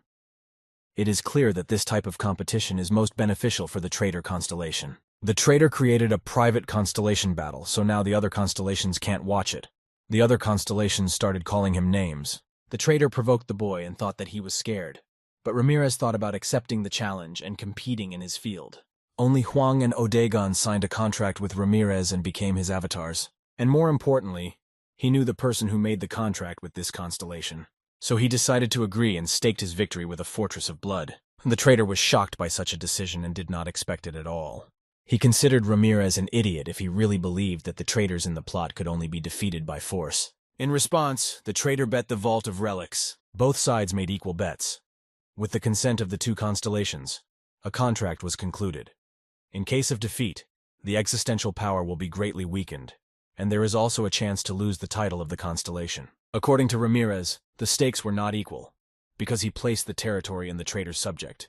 But nothing can be done now, because the contract is concluded. If the other constellations consider this item to be equivalent, then it must be something powerful. The traitor contacted Ramirez and thanked him for accepting his offer. This monster was confident of his superiority and foresaw the betrayal of his servants. Meanwhile, Alex's assistants were taking his guest home by car. But it was not possible to do without surprises, and they were stopped by a policeman for inspection. They were speeding, and he asked them to get out of the car for a while. The assistant apologized and said they would deal with it quickly. One guard got out of the car and started threatening the policeman. He used the reputation of his master. He came closer to him and asked for his address. The guard said that this was his biggest mistake in life, but the boy used a blow to the nerve point to paralyze the opponent's body. Now there were two of them left, and after that they didn't really want to make heroes out of themselves. The policeman got into their car and ordered the driver to drive away. It turned out to be Ramirez. The man began to threaten the boy with his name. Then he began to offer him money, and the man warned that if he disappeared, Ramirez would be pursued by hunters. The boy did not want to listen to this hysteria, and decided to reduce his activity for the time being with the help of his signature blow. Now the man could not say a word, because his voice seemed to be deactivated. And Ramirez ordered the driver to go where he said, otherwise he would make several holes in his body. They left the city, and the boy ordered them to stop near the forest. After that, he paralyzed the driver so that he would not do any stupid things. And he also needed to get the man's voice back, so he gave him another clear blow. He asked why the boy kidnapped him and took him outside the city. But in fact, the boy was interested in only one question. Why did he betray his constellation and sign a contract with another? He was surprised that the boy knew this information. The man thought that he had been sent by a traitor, but it was not so. Then he assumed that it was a demon of contracts and orders, but he didn't guess either. Ramirez did all this in order to recruit him for his purposes to the constellation he serves. The boy said that he serves as an invincible training avatar. The man began to ask a lot of questions about this constellation. Ramirez answered that it is a very strong and amazing constellation. And more importantly, he had no choice. Otherwise, in case of refusal, he will kill the constellation that the man serves, whatever his name is. The man understood that the boy knew that he served two constellations at once. Therefore, he decided to trust him. Ramirez noted that assassins might come after him because of the sudden change of sides, but he promised to protect him. The boy was shocked how he managed to contact as many as 3 constellations. When Ramirez got out of the car, an unknown number called him and offered him to take everything from the dragon Huang. He understood that it was a traitor calling. He probably did not know that Ramirez was a constellation. The only servant of the training avatar was Ramirez. Therefore, the traitor constellation called him to force him to betray the training avatar. The traitor constellation never guesses that Ramirez is the training avatar. The traitor tried to persuade the boy to take all of Huang's wealth, but Ramirez said that Huang was his servant. The boy said that his master had declared the end of the star battle. The traitor thought that he was bluffing, but he himself began to tremble from nerves. The training avatar declared his victory. According to the rules that all the constellations followed, the training avatar won. The traitor was simply angry and tried to understand how he managed to do this. Ramirez returned to the Fortress of Blood and received his reward for the victory. It was the relic vault, but he decided to open it later. The boy rose in the rating by only 2 places. That is, it meant that the traitor was a weak constellation. The traitor contacted the boy and tried to find out how he understood who was who. Otherwise, he could not win. Ramirez said he had no desire to answer him, so he simply closed the portal. The boy paid attention to how the orcs worked diligently to improve their lands. He couldn't believe that this was once a terrible orc fortress. Odagon did a really good job. The orcs even harvested crops with their axes, in order to train at the same time. When they saw their master, they started running to him and were happy to meet him. He noted that it must have been difficult to make this place so cozy and pleasant. But they replied that it was just their training. And now they can gather several stalks of grain with one blow. They really wanted to work even more. The orcs promised to cultivate even more land and harvest even more. From the very beginning, they did not trust Ramirez at all.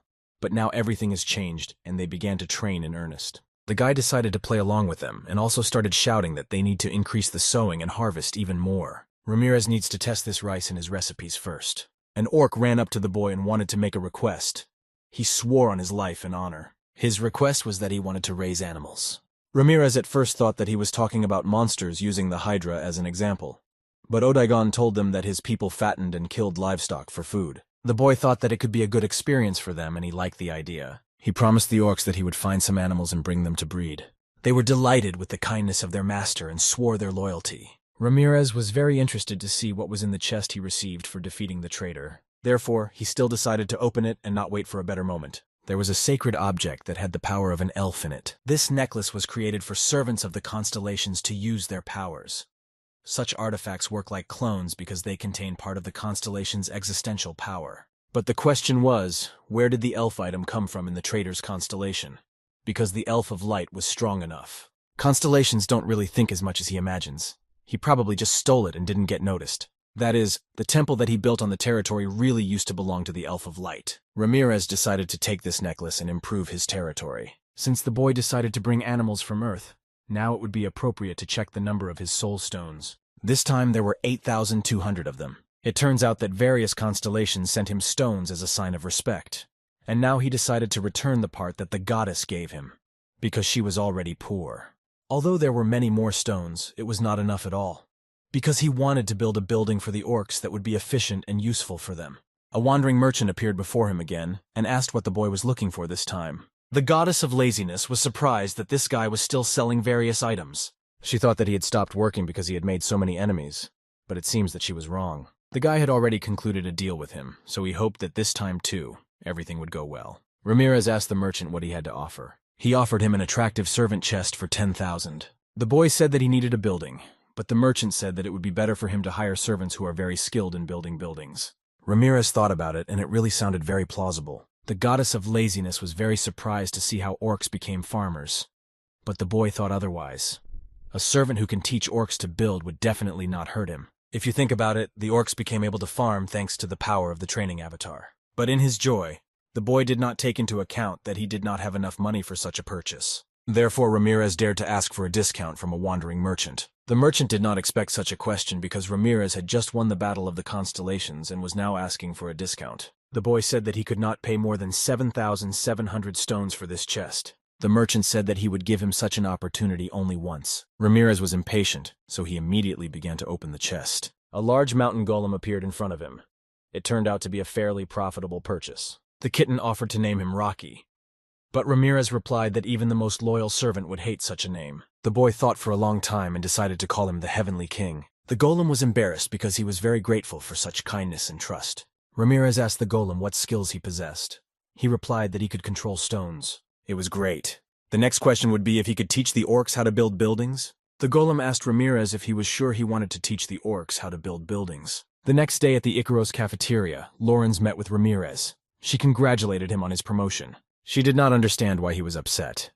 The guy replied that with age you start to be less happy about the promotion. Lawrence was not comfortable hearing this from someone who looked very young and attractive. Then she added that there was news. Someone sent a match request for Ramirez. He was also from a local organization, but the girl believed that this time he could refuse without any problems, because it was obvious that they wanted to win back for Patrick.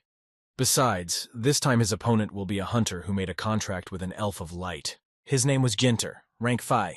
This hunter was not yet included in the rating because he received a rank increase relatively recently. Ramirez could have refused because they offered the fight out of the blue without warning. But the boy was not going to do this, because for him, another victory would only bring benefits. He also wanted to use this opportunity to promote martial arts to the masses. This was his plan before the fight. Ramirez wants to tell people what skill he will use in the arena and then use it to win. After that, people will be interested and want to learn martial arts. The girl thought it was a good idea and it would increase public interest. But many people will be able to analyze his skills. It is also worth taking into account because it is possible that nothing can be done about it. Lawrence didn't try to explain anything to him because he wouldn't listen to her anyway. She promised to prepare all the necessary information for him before the fight. She added that this time he cannot train alone. Ramirez anticipated this question and replied that he had a friend who would help with this. After their conversation, the boy immediately went to the gym and met Lisa there. She offered to help, but the boy warned that it would be used for advertising purposes and would be shown in the media. The girl agreed and they went to the ring to implement the guy's idea. Lisa warned that while he was absent, her skills had increased greatly. Therefore, he should be more careful. It seems that she understood that she would be beaten at close range with a master of martial arts. Therefore, she decided to increase the distance between them. Ramirez needs to attack first because Lisa has chosen a passive role as number 2. The boy attacked the girl, and she barely had time to notice the blow in order to defend herself. He was too fast. Liza needs to pull herself together and turn on the magic counter. Before Ramirez got any closer, she attacked him with a ground slash. But the guy didn't need a lot of energy to defend himself against such an attack. As Lisa expected, this blow did not change anything. She did not have enough time, so it was necessary to transform magical powers into martial arts. When she managed to do this, she immediately struck with a sword. But the boy simply caught the blade of the weapon with his bare hands and shocked the girl again. Although he liked her attack, Ramirez should have won and landed a powerful leg kick. Lisa lost, and after that the reverse world was closed. The girl was very angry with herself. She was sure that this time she would definitely beat Ramirez. The boy decided to check how much her students had improved since their last meeting. Her results were impressive. From rank F, she upgraded her skills to rank B, Ramirez guessed. Until all this time, she had only been eating and training. She was pleased that the progress was noticeable and that she worked so hard for nothing. Lisa was very grateful to her mentor, but she did not show it because of her pride. She couldn't hide her feelings from the constellation, so Ramirez saw her gratitude. Now he understood what it was like to be a constellation. Ginter, the future opponent of Ramirez, intervened in their conversation. The boy was happy to meet Ramirez and did not hide it. The sloth goddess said that he was a mortal who made a contract with an elf of light. Ramirez said that this was the private territory of the Icaros clan and asked if he had permission to enter. He didn't have a permit, but since they were fellow hunters, he could come in if needed. Ramirez thought he was one of those people who thought he could do whatever he wanted. But Ginter began to deny and assured that he was a man with dignity. In any case, the boy was interested in why he had come. Lisa told Ramirez that his homeland was one of the places ruled by a demonic god. Ginter waved at him and told him that he could rejoice because his master wished to make Ramirez his servant. The elf was sure that now the boy's conscience would begin to torment him about whether he was worthy of such an offer. But Ramirez replied that he had a master whom he served. It was the invincible god of training. Ginter said that it didn't matter to his master. That is, he was offering Ramirez to betray his constellation. But he replied that it was possible to have 2 hosts if his constellation agreed to it. Ramirez wondered why his co-star was willing to go to such great lengths for him. The reason was his previous battles, which were really impressive with their dynamism and dominance. It was due to his martial arts that he had honed for 10,000 years, and the Light Elf noticed them. It was important for him to know that he could benefit from such cooperation. Although the goddess of laziness assured the boy that there is benefit from any power, considering all the arguments, Ramirez made a decision and agreed to cooperate. But Ginter said that he will not become a servant right away, because he needs to show his beauty in the battle with him. Lisa and Ramirez could not understand what beauty he was talking about. The boy had only one interpretation of his words, that he wanted to be beaten half to death.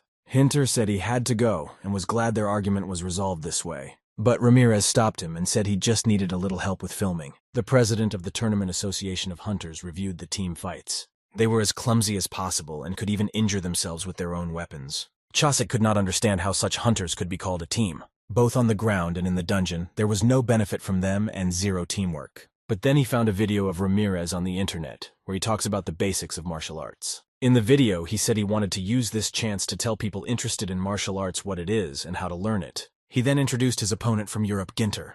Ramirez was going to demonstrate the basic techniques of the brushes.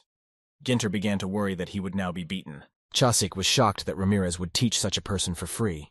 He understood that Huang's genius would be achieved thanks to this boy. Almost at the same time, Huang was already on the phone to Lawrence and wanted to know how Ramirez could post something like this for free. She explained that it should become part of his image in advertising. Huang noticed that the audience took it quite normally. The interview about the fight should start soon. The first question was asked by a journalist from the front row. He asked why Ramirez posted such a video, and did he want to show that he is confident in his victory. Since Hunter Hinter was also in this video, the reporter thought they knew each other.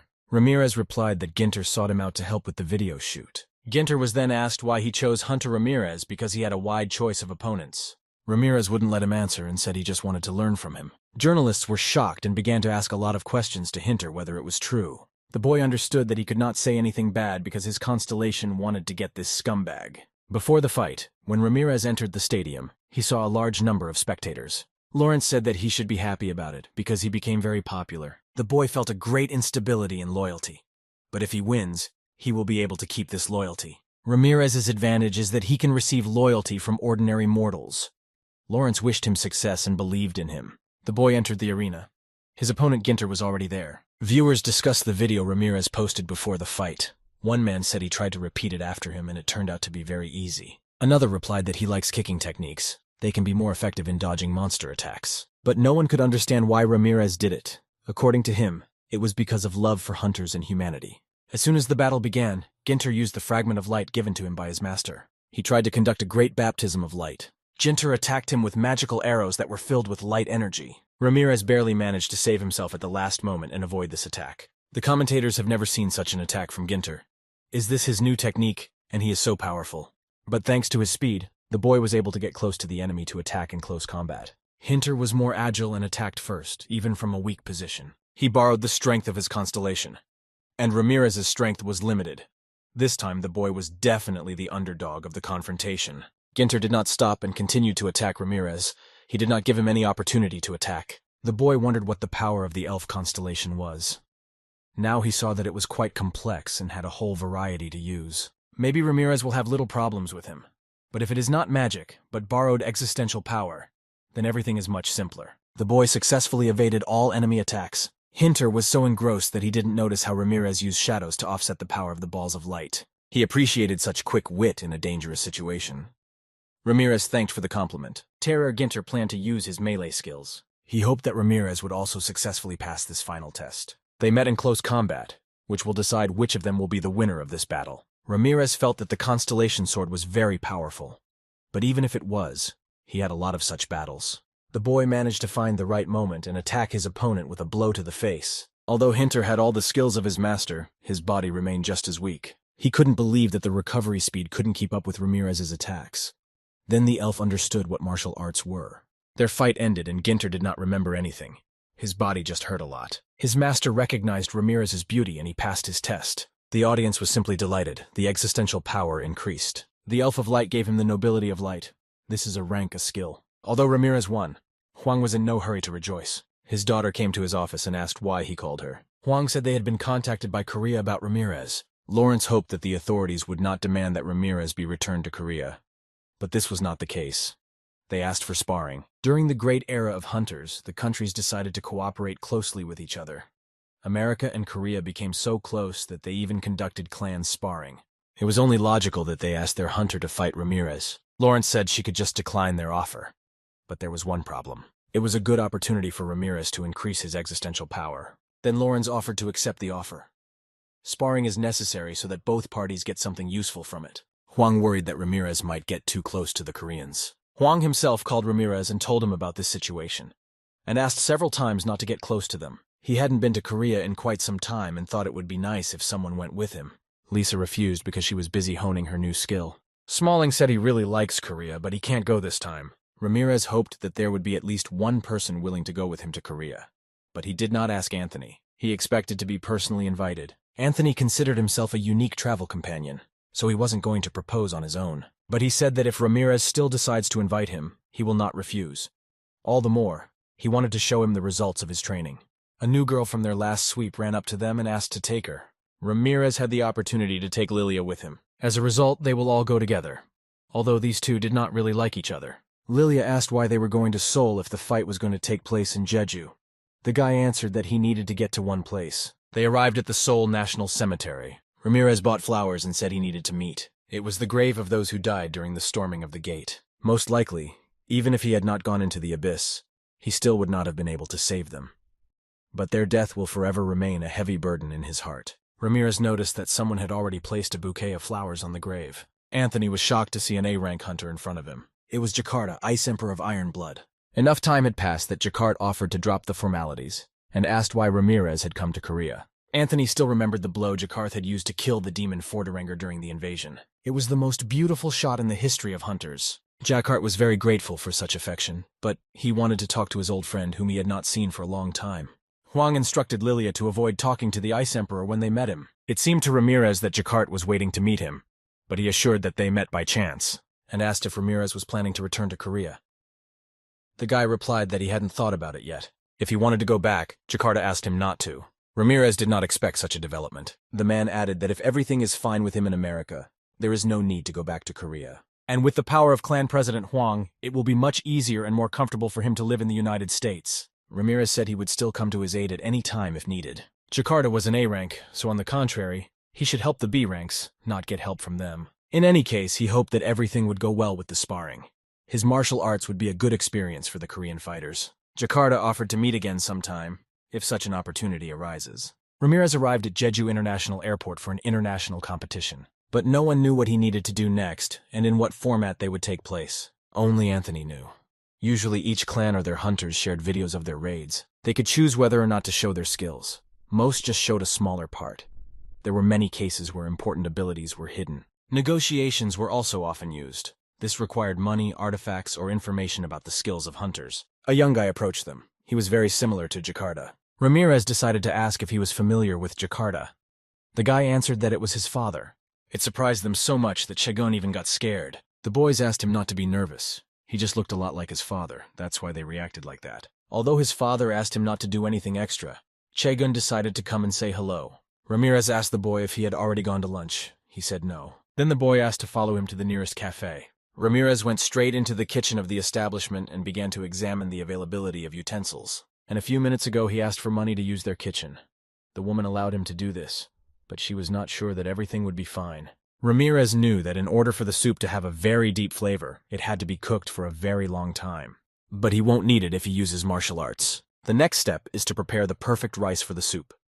Finally, he will be able to taste what the orcs have grown on his territory. The whole time Ramirez was cooking, Chaegun, Lily, and Anthony sat silently at the same table. Each of them was very uncomfortable, and they were waiting for Ramirez to finally return. A few minutes later, he brought out a tray of hot and rich soup. Chaegun has never tasted Ramirez's dishes. Therefore, everyone expected his emotions. As soon as he ate one spoonful of soup, he immediately felt an unsurpassed taste and an instant increase in strength and energy. Anthony added that for this, he is ready to fly to Korea or anywhere else in the world. Lily looked displeased and was surprised that he had added rice to the soup. The owner of the canteen could not understand why they were shouting so much. Because it is delicious, or vice versa. And she decided to try the dish that Ramirez had prepared for her friends. She immediately felt a sense of euphoria, and now she understood why they were shouting so loudly during dinner. After they had eaten, Chaegun bowed to Ramirez and thanked him for such a wonderful meal. He admitted that he had not expected to receive such a delicious meal. Thanks to his food, he felt an increase in strength and energy that he did not have before. Ramirez decided to scan his skills and could not believe what he saw. He received a blessing given by the earth. Had the rice grown by his orcs had such an effect on them? The goddess of laziness said it was normal, when the things that a constellation has created have such an effect on others. She asked him to remember that the power of the constellation has no limits. Chaegun said he has a lot of business in the clan, so he needs to go. He seemed very polite and tolerant to Ramirez, just like his father. The boy and his company had to decide what to do next and where to go. Suddenly, Ramirez's clairvoyant skill was activated. He saw the underwater dragon Argo, a monster that will cause huge damage to Asia after breaking out of the sea dungeon. This wild monster carried destruction, so it was at least a B rank. Its size was like an A rank. The shore workers tried to transmit information, but could not do so because the radio waves worked very poorly due to the changes in the weather near this dragon. All they had to do was leave their workplaces and quickly hide in the vaults. Ramirez understood that this monster would also attack the sleeping areas. He urgently needed to tell Jakarta and Huang. Meanwhile, Huang received a message from the boy in which he said that the underwater dragon Argo will soon appear on Earth. People do not know about it yet, but he asked them to start preparing for it. Many different hunters were called to the international battle. They were bragging to each other. Someone said that he had cleared a rank B dungeon, and someone said that he had cleared 15 dungeons. It was very interesting for Ramirez to watch this process. It amused him. Then they spotted Ramirez nearby and started talking to him. They knew he was famous for his martial arts videos. A rank B hunter from China Subway came to meet him. Ramirez immediately realized that in front of him was a melee hunter and half-tank. During the handshake, Subway felt the boy's amazing strength on him, which was constantly talked about in the news. Although Ramirez showed his strength, he praised the boy and said that he has great strength. Subway couldn't understand where he got so much strength, and now he was constantly thinking about it. Chagan approached Ramirez and asked him not to worry, because Subway liked to show off his strength. The boy asked Chagun if he knew how the international competitions would be held this time.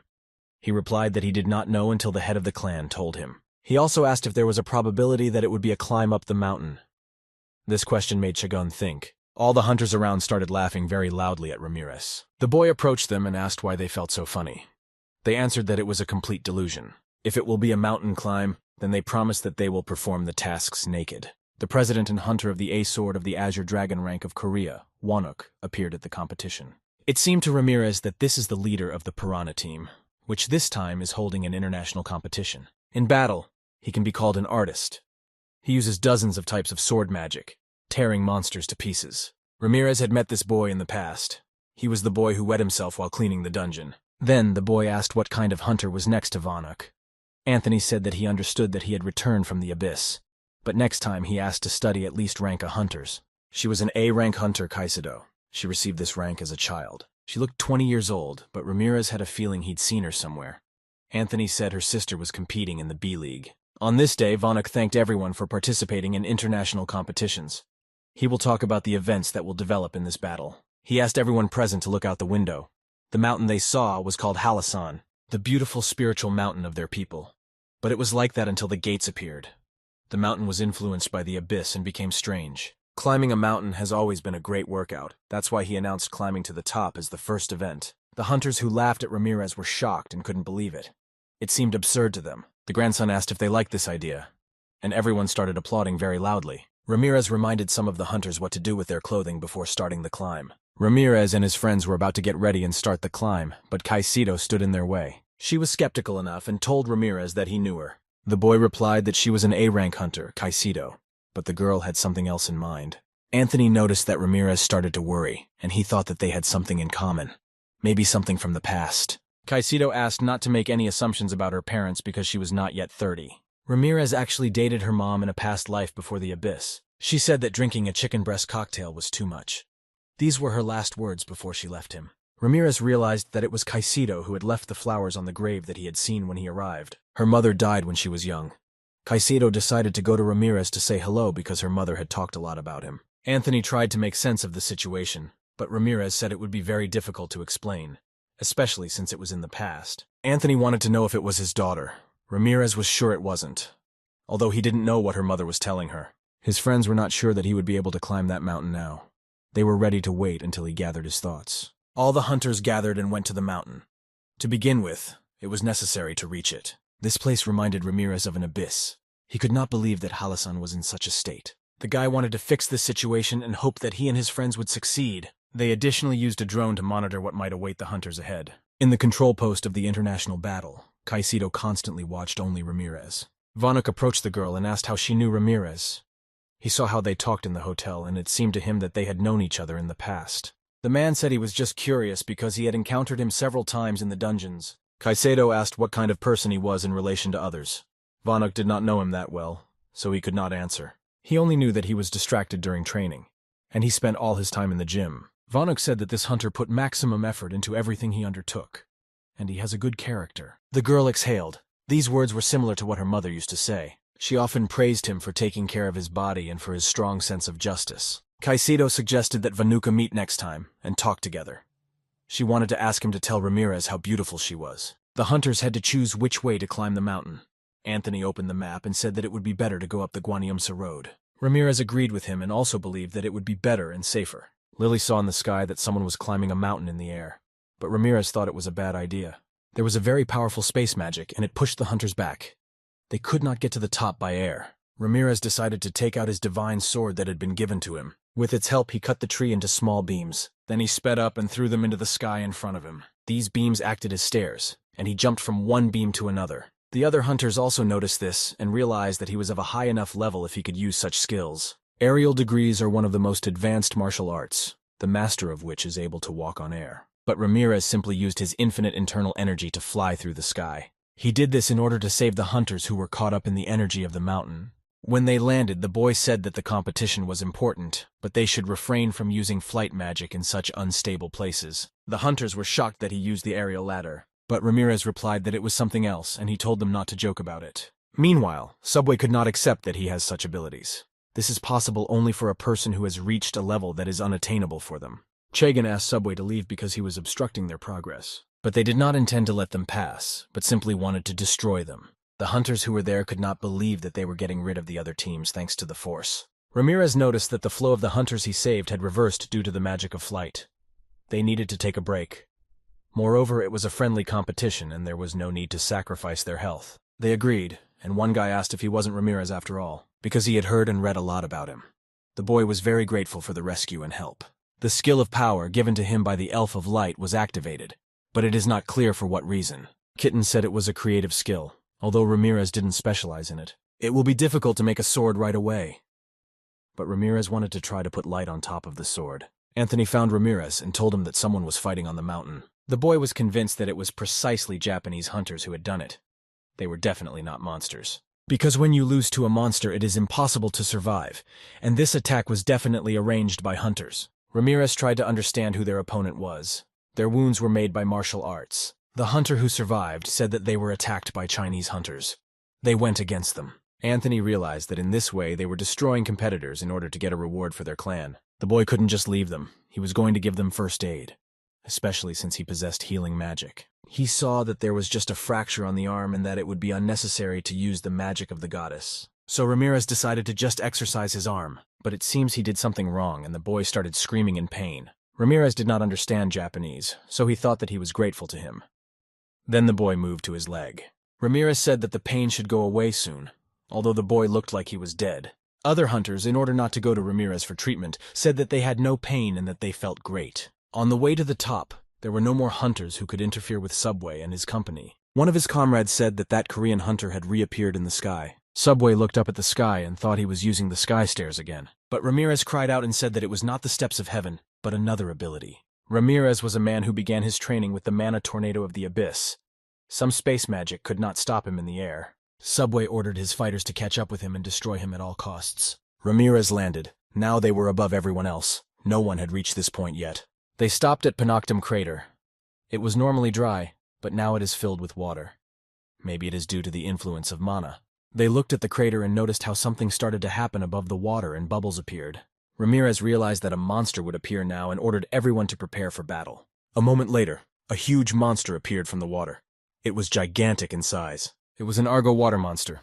It was rated A rank. The dragon began to release its flames and Ramirez needed to defend himself, so he activated his ability as well. His friends were shocked at how powerful this monster was. Lily said they needed to run because this dragon was of a very high rank. It was the creature that Ramirez had seen in his predictions. Although it was unexpected, it had to be stopped so that ordinary people would not be harmed. The boy was determined to kill him, but Anthony said that the three of them couldn't handle it. Ramirez asked not to worry because he would use the skills that the constellation had given him. Anthony said that he is not going to run away and will also fight this monster. Although it was dangerous, if they had the power of the constellation that Ramirez serves, then they could try. Anthony didn't want to fight so much as just to see the power Ramirez got from the constellation. The guy could quickly get close and strike because this monster was bulky and slow. So far, Anthony had seen the normal punches that Ramirez had used before. But Lily asked him to pay attention to his mana reserves. Anthony decided to analyze his mana level and couldn't believe that this was possible. Only a rank hunters possessed such reserves. That is, the power of the constellation gave him an increase in mana, not something unreal. Ramirez continued to hit the monster continuously. He could do it without stopping due to the amount of energy. Although this confrontation was more difficult than he expected, there couldn't be anything that Ramirez couldn't kill. Therefore, he continued to attack and use the technique of internal destruction. This is a modern martial art that destroys internal organs, ignoring muscles and armor. Ramirez had to learn this technique in order to survive in the abyss. Argo wasn't going to give up, so he summoned an ice storm. The weather was becoming simply terrible. Anthony and Lily were forced to hide under the barriers. Most likely, he was going to destroy the neighborhood and return to the sea to recover his strength. But Ramirez could not allow this. He activated the existential power of the constellation. He used the territory capture of the invincible training avatar. Using the avatar's name and existence, the scene was set for a one-on-one duel. Now Argo will not be able to return to the sea and regain his strength. Ramirez exhausted him and had a good chance to destroy him. Vanuk and Caicedo had already left for the mountain, because they didn't know that an A-rank monster would be waiting for them at the top. It was a very problematic situation. They were sure that a few hunters of the Ikaros clan would be able to stop such a monster. Vanuk couldn't call Ramirez normal, so he definitely wouldn't run away from problems. They needed to be helped sooner. When they arrived at the place, they were shocked by what they saw. Lily was trying to find a good angle to take a picture of Ramirez. She asked me to make a happy face because this is a memory photo. Vanuk and Caicedo tried to see what they were photographing in the background because there was a heavy fog. It was a dead Argo, an A-rank water monster. They couldn't believe that they had managed to defeat such a powerful monster on their own without help. Jakarta's son said Ramirez handled him on his own. Although he was late, he managed to see enough amazing things. The boy said that he was able to win thanks to the fact that he borrowed power from his constellation. But it seemed to Vanuka that it was a dream, because everything looked as unrealistic as possible. Ramirez promised to tell later how it happened, but now it was necessary to process the monster. The boy never stopped surprising those around him. He took out his sword and said that it was a normal thing for him. Then Ramirez began to separate the monster's meat from its skin and package it. Vanuk and Caicedo stood with their mouths open and just watched this spectacle. They were no longer surprised that he was a professional butcher of monsters. When the boy removed the entrails, he felt something hard inside the creature's body.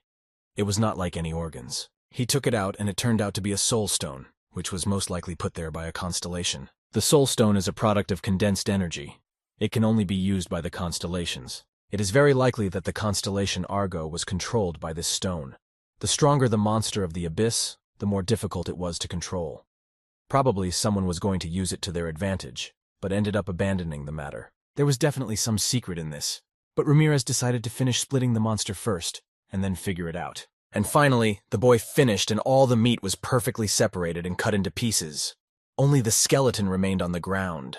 Ramirez was going to cook meals from this monster and treat everyone who worked diligently. The Japanese again met hunters who, on the way to the top, tried to kill them and thus get rid of their competitors. Subway was surprised that they were able to recover so quickly, but he started threatening them anyway. Their argument was interrupted by an incomparable smell. It seemed as if someone was frying fresh meat nearby. Since they were very hungry, they decided to postpone their battle and first find where this smell was coming from. They began to run very fast because this smell aroused even stronger appetite. When they ran, they forgot about their hunger for a moment, because Ramirez was standing there, frying the meat of an A-rank Argo monster. The boy said that there was a lot of meat, so he decided to treat everyone who had done a good job. Ramirez demonstrated the first batch of cooked meat. It looked very appetizing and shiny. Subway got his portion, but he didn't understand how you can eat monster meat. It might contain poison. Anthony, Lily, and son Jakarta were already enjoying the delicious taste of the dish. Among the other hunters, he was the first to try this unusual food. No one in his circle had eaten anything like this before. But when he tried it, he had about the same reaction as the rest of the hunters when they first tasted it. Vanuk watched what was happening and was shocked. Ramirez was frying the meat of the monster. A few more people were dancing. The rest were just eating and enjoying themselves. Vanuk asked Ramirez how the Japanese and Chinese could eat together now, when 10 minutes ago they had almost fought a second time. The boy replied that they had made a truce to eat. When they finished, they would most likely fight again. The president said it was outstanding and asked for one portion of his signature dish as well. Ramirez gave him the plate, but asked him to give it to Caicedo so that she could strengthen her body with it. Since the international competition was over, they needed to go home. Lily and Ramirez discussed what had happened. If the A-rank monster hadn't appeared, things would have been much more boring. But their adventures were not over yet. At the airport, a man from the Korean Hunter Affairs Bureau met them and asked permission to speak with Ramirez. On his business card, the boy saw that he was an authorized official and a hunter at the same time. The man was forced to find him in order to resolve one misunderstanding. He had information that the boy hated Korea, and he wanted to talk about it. The man spoke of a great invasion in the past. Because their country had not prepared any decisions about it, Hwang and the other great hunters left Korea. Therefore, as the government showed itself, there were no excuses, and they fully admit it and repent for their mistakes. The man talked about the fact that now the system has completely changed. But Ramirez replied that he did not need this information. Of course, he was very sad to see his fellow clansmen die or be denied compensation.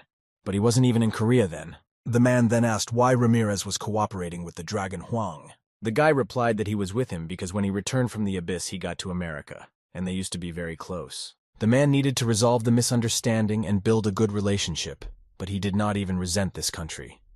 Another way was needed to persuade him to stay in Korea. Ramirez said that his flight was due to leave soon.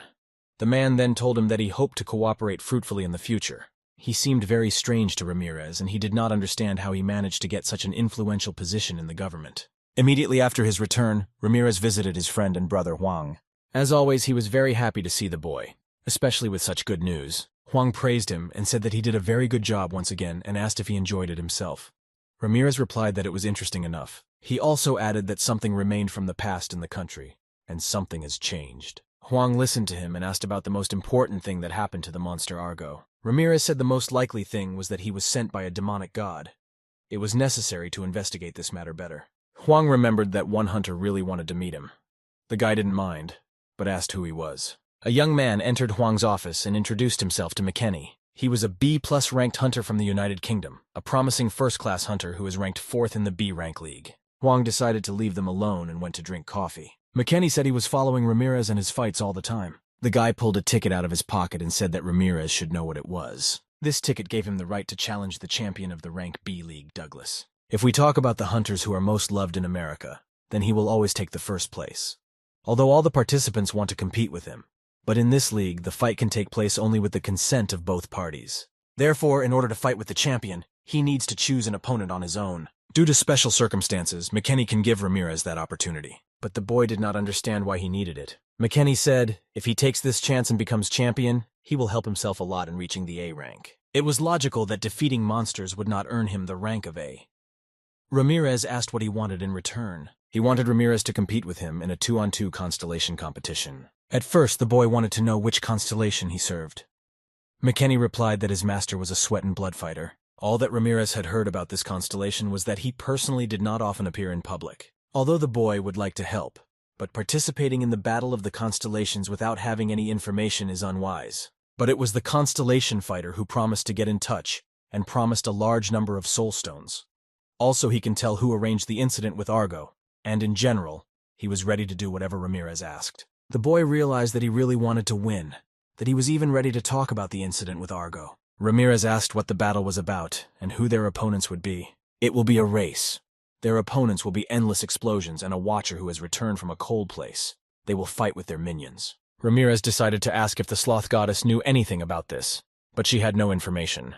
Each of the servants of the constellation will try to reach the finish line, and whoever reaches it first wins. But the problem is that it is difficult to even run on the territory of the abyss. Other participants can also attack in various ways, although direct attacks are prohibited. The goddess said he couldn't just run, he needed to find transportation. As a result, he agreed to participate in this 2-on-2 battle. McKenny was very happy and promised to contact him as soon as he knew the exact date of the match. And so the day of the competition came. All the participants were already at the start. Their opponents were also ready. Ramirez alone did not have his own transport. One of the vehicles of the opponents was an ice dragon. One could guess that it was an avatar of an observer who had returned from a cold place. The other is a mechanical dragon sent by the constellation of endless explosions. Although Ramirez had never seen the mechanical civilizations of the abyss more advanced than Earth, it was still impressive. McKenny asked Ramirez if his constellation had given him any transportation for the race. And then he added that in this case they need to make more efforts to win. It seemed to Ramirez that the McKenny constellation hated him, because his animal looked clumsy and very slow. It's hard to outrun even a turtle with such a vehicle. But the boy assured that it only looks like that. But in reality, everything is different. Their opponents pointed out that they have no flesh and muscles. Therefore, they do not worry about their endurance. For the constellations, these competitions were ordinary entertainment. But the minions were serious, so Ramirez decided to take it more seriously as well. Both sides made equal bets. Ramirez's existential power will not diminish even if they lose. The battle began. As expected, Ramirez started last. When the boy saw McKenny's pig, he understood why he was so sure of her. The problem was that their two opponents were also very fast and dynamic. One of them did not even consider Ramirez as an enemy, because he was not even given transport. And everyone knew that running in the abyss was several times more difficult than on Earth. When they covered a part of the entire path, the stone rain of the abyss began. It was a phenomenon in which clouds appear from other areas and pour rain from large stones. McKenny on his pig tried to evade them, but it was very difficult because the dimensions of the animal did not allow to do it effectively. Their opponents had weapons to protect against such a natural disaster, and they began to use them. Ramirez used his cunning and climbed onto his opponent's monster to safely wait out the rain of stones. He scoffed at the robot and said that he found this place more comfortable and decided to go along. The robot tried to push the boy out, but according to the rules of the competition, any use of physical force against opponents is prohibited. The explosion constellation ordered to get rid of this boy. The monster began to shake his head in order to solve this problem, but nothing worked. Ramirez advised Job to concentrate on the race because he was last. He decided to ignore Ramirez and continue running with him. After a few hundred meters, the danger zone was spotted thanks to the robot's radars. Ramirez noticed even earlier that they were approaching the poisonous mist of the abyss. The ice dragon tried to get rid of this mist and used his abilities that can neutralize the poison.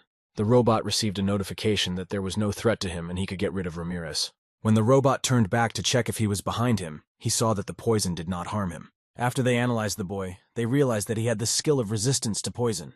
It was impossible. While they were solving their problems, a swamp appeared under them, which constantly drew them inward. The robot ordered its animal to increase the volume of the engine in order to get out. Ramirez watched for several minutes as the dragon struggled to cross the swamp, but then he realized that he would not be able to do this, and decided to continue the race alone. Thus, together with McKenny, he managed to break away from one of the opponents. All that remained to be done was to observe how skillfully Ramirez moved on the surface of the swamp. Another enemy managed to cross the swamp through the air. The boy began to think about using some internal energy to pull away, even though it might lead to exhaustion.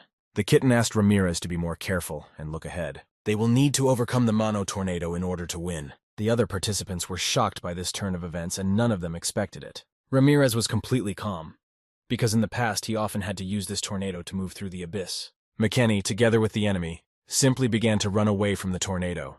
They thought about how to save themselves, not how to win. Ramirez, meanwhile, stepped inside this tornado. It was very similar to what he had previously encountered in the abyss, so he decided to follow the flow and get ahead at its expense. McKenny did not understand why he jumped in there, because it is almost impossible to survive in the tornado of the abyss. The constellations watched as he deftly navigated the middle of this tornado and managed to get out of it alive. This stream helped him surge ahead and increase his mana pool. Thanks to such powerful energy, he could move 100 times faster than before. Their opponents could not even make out where he was located. All obstacles were overcome, and it remained only to overcome a few hundred meters to the finish line. It was easy to guess that Ramirez was the first to do it.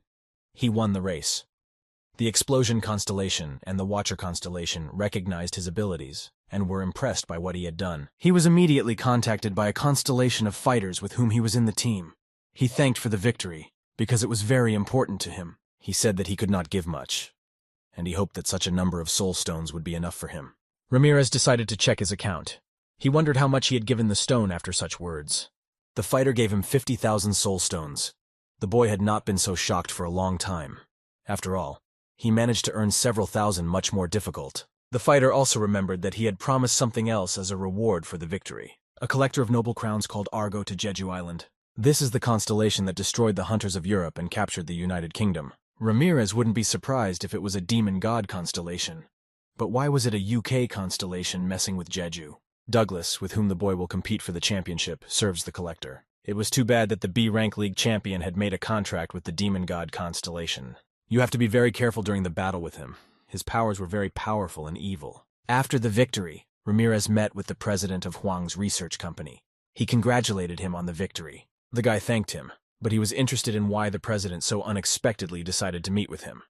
The man wanted to show him something. To begin with, he invited him to the laboratory. Many researchers have worked to analyze the sword that Ramirez created with his skills. President Bao said that it is several times stronger than other artifacts, made from existing azure iron ore. He wanted to know how he managed to do it without special tools and materials. The boy realized that this time it would not be possible to say that it was all thanks to martial arts. So he chose another option and said that he was taught to do so by the constellation he serves. Bao was delighted that he managed to create such an artifact the first time.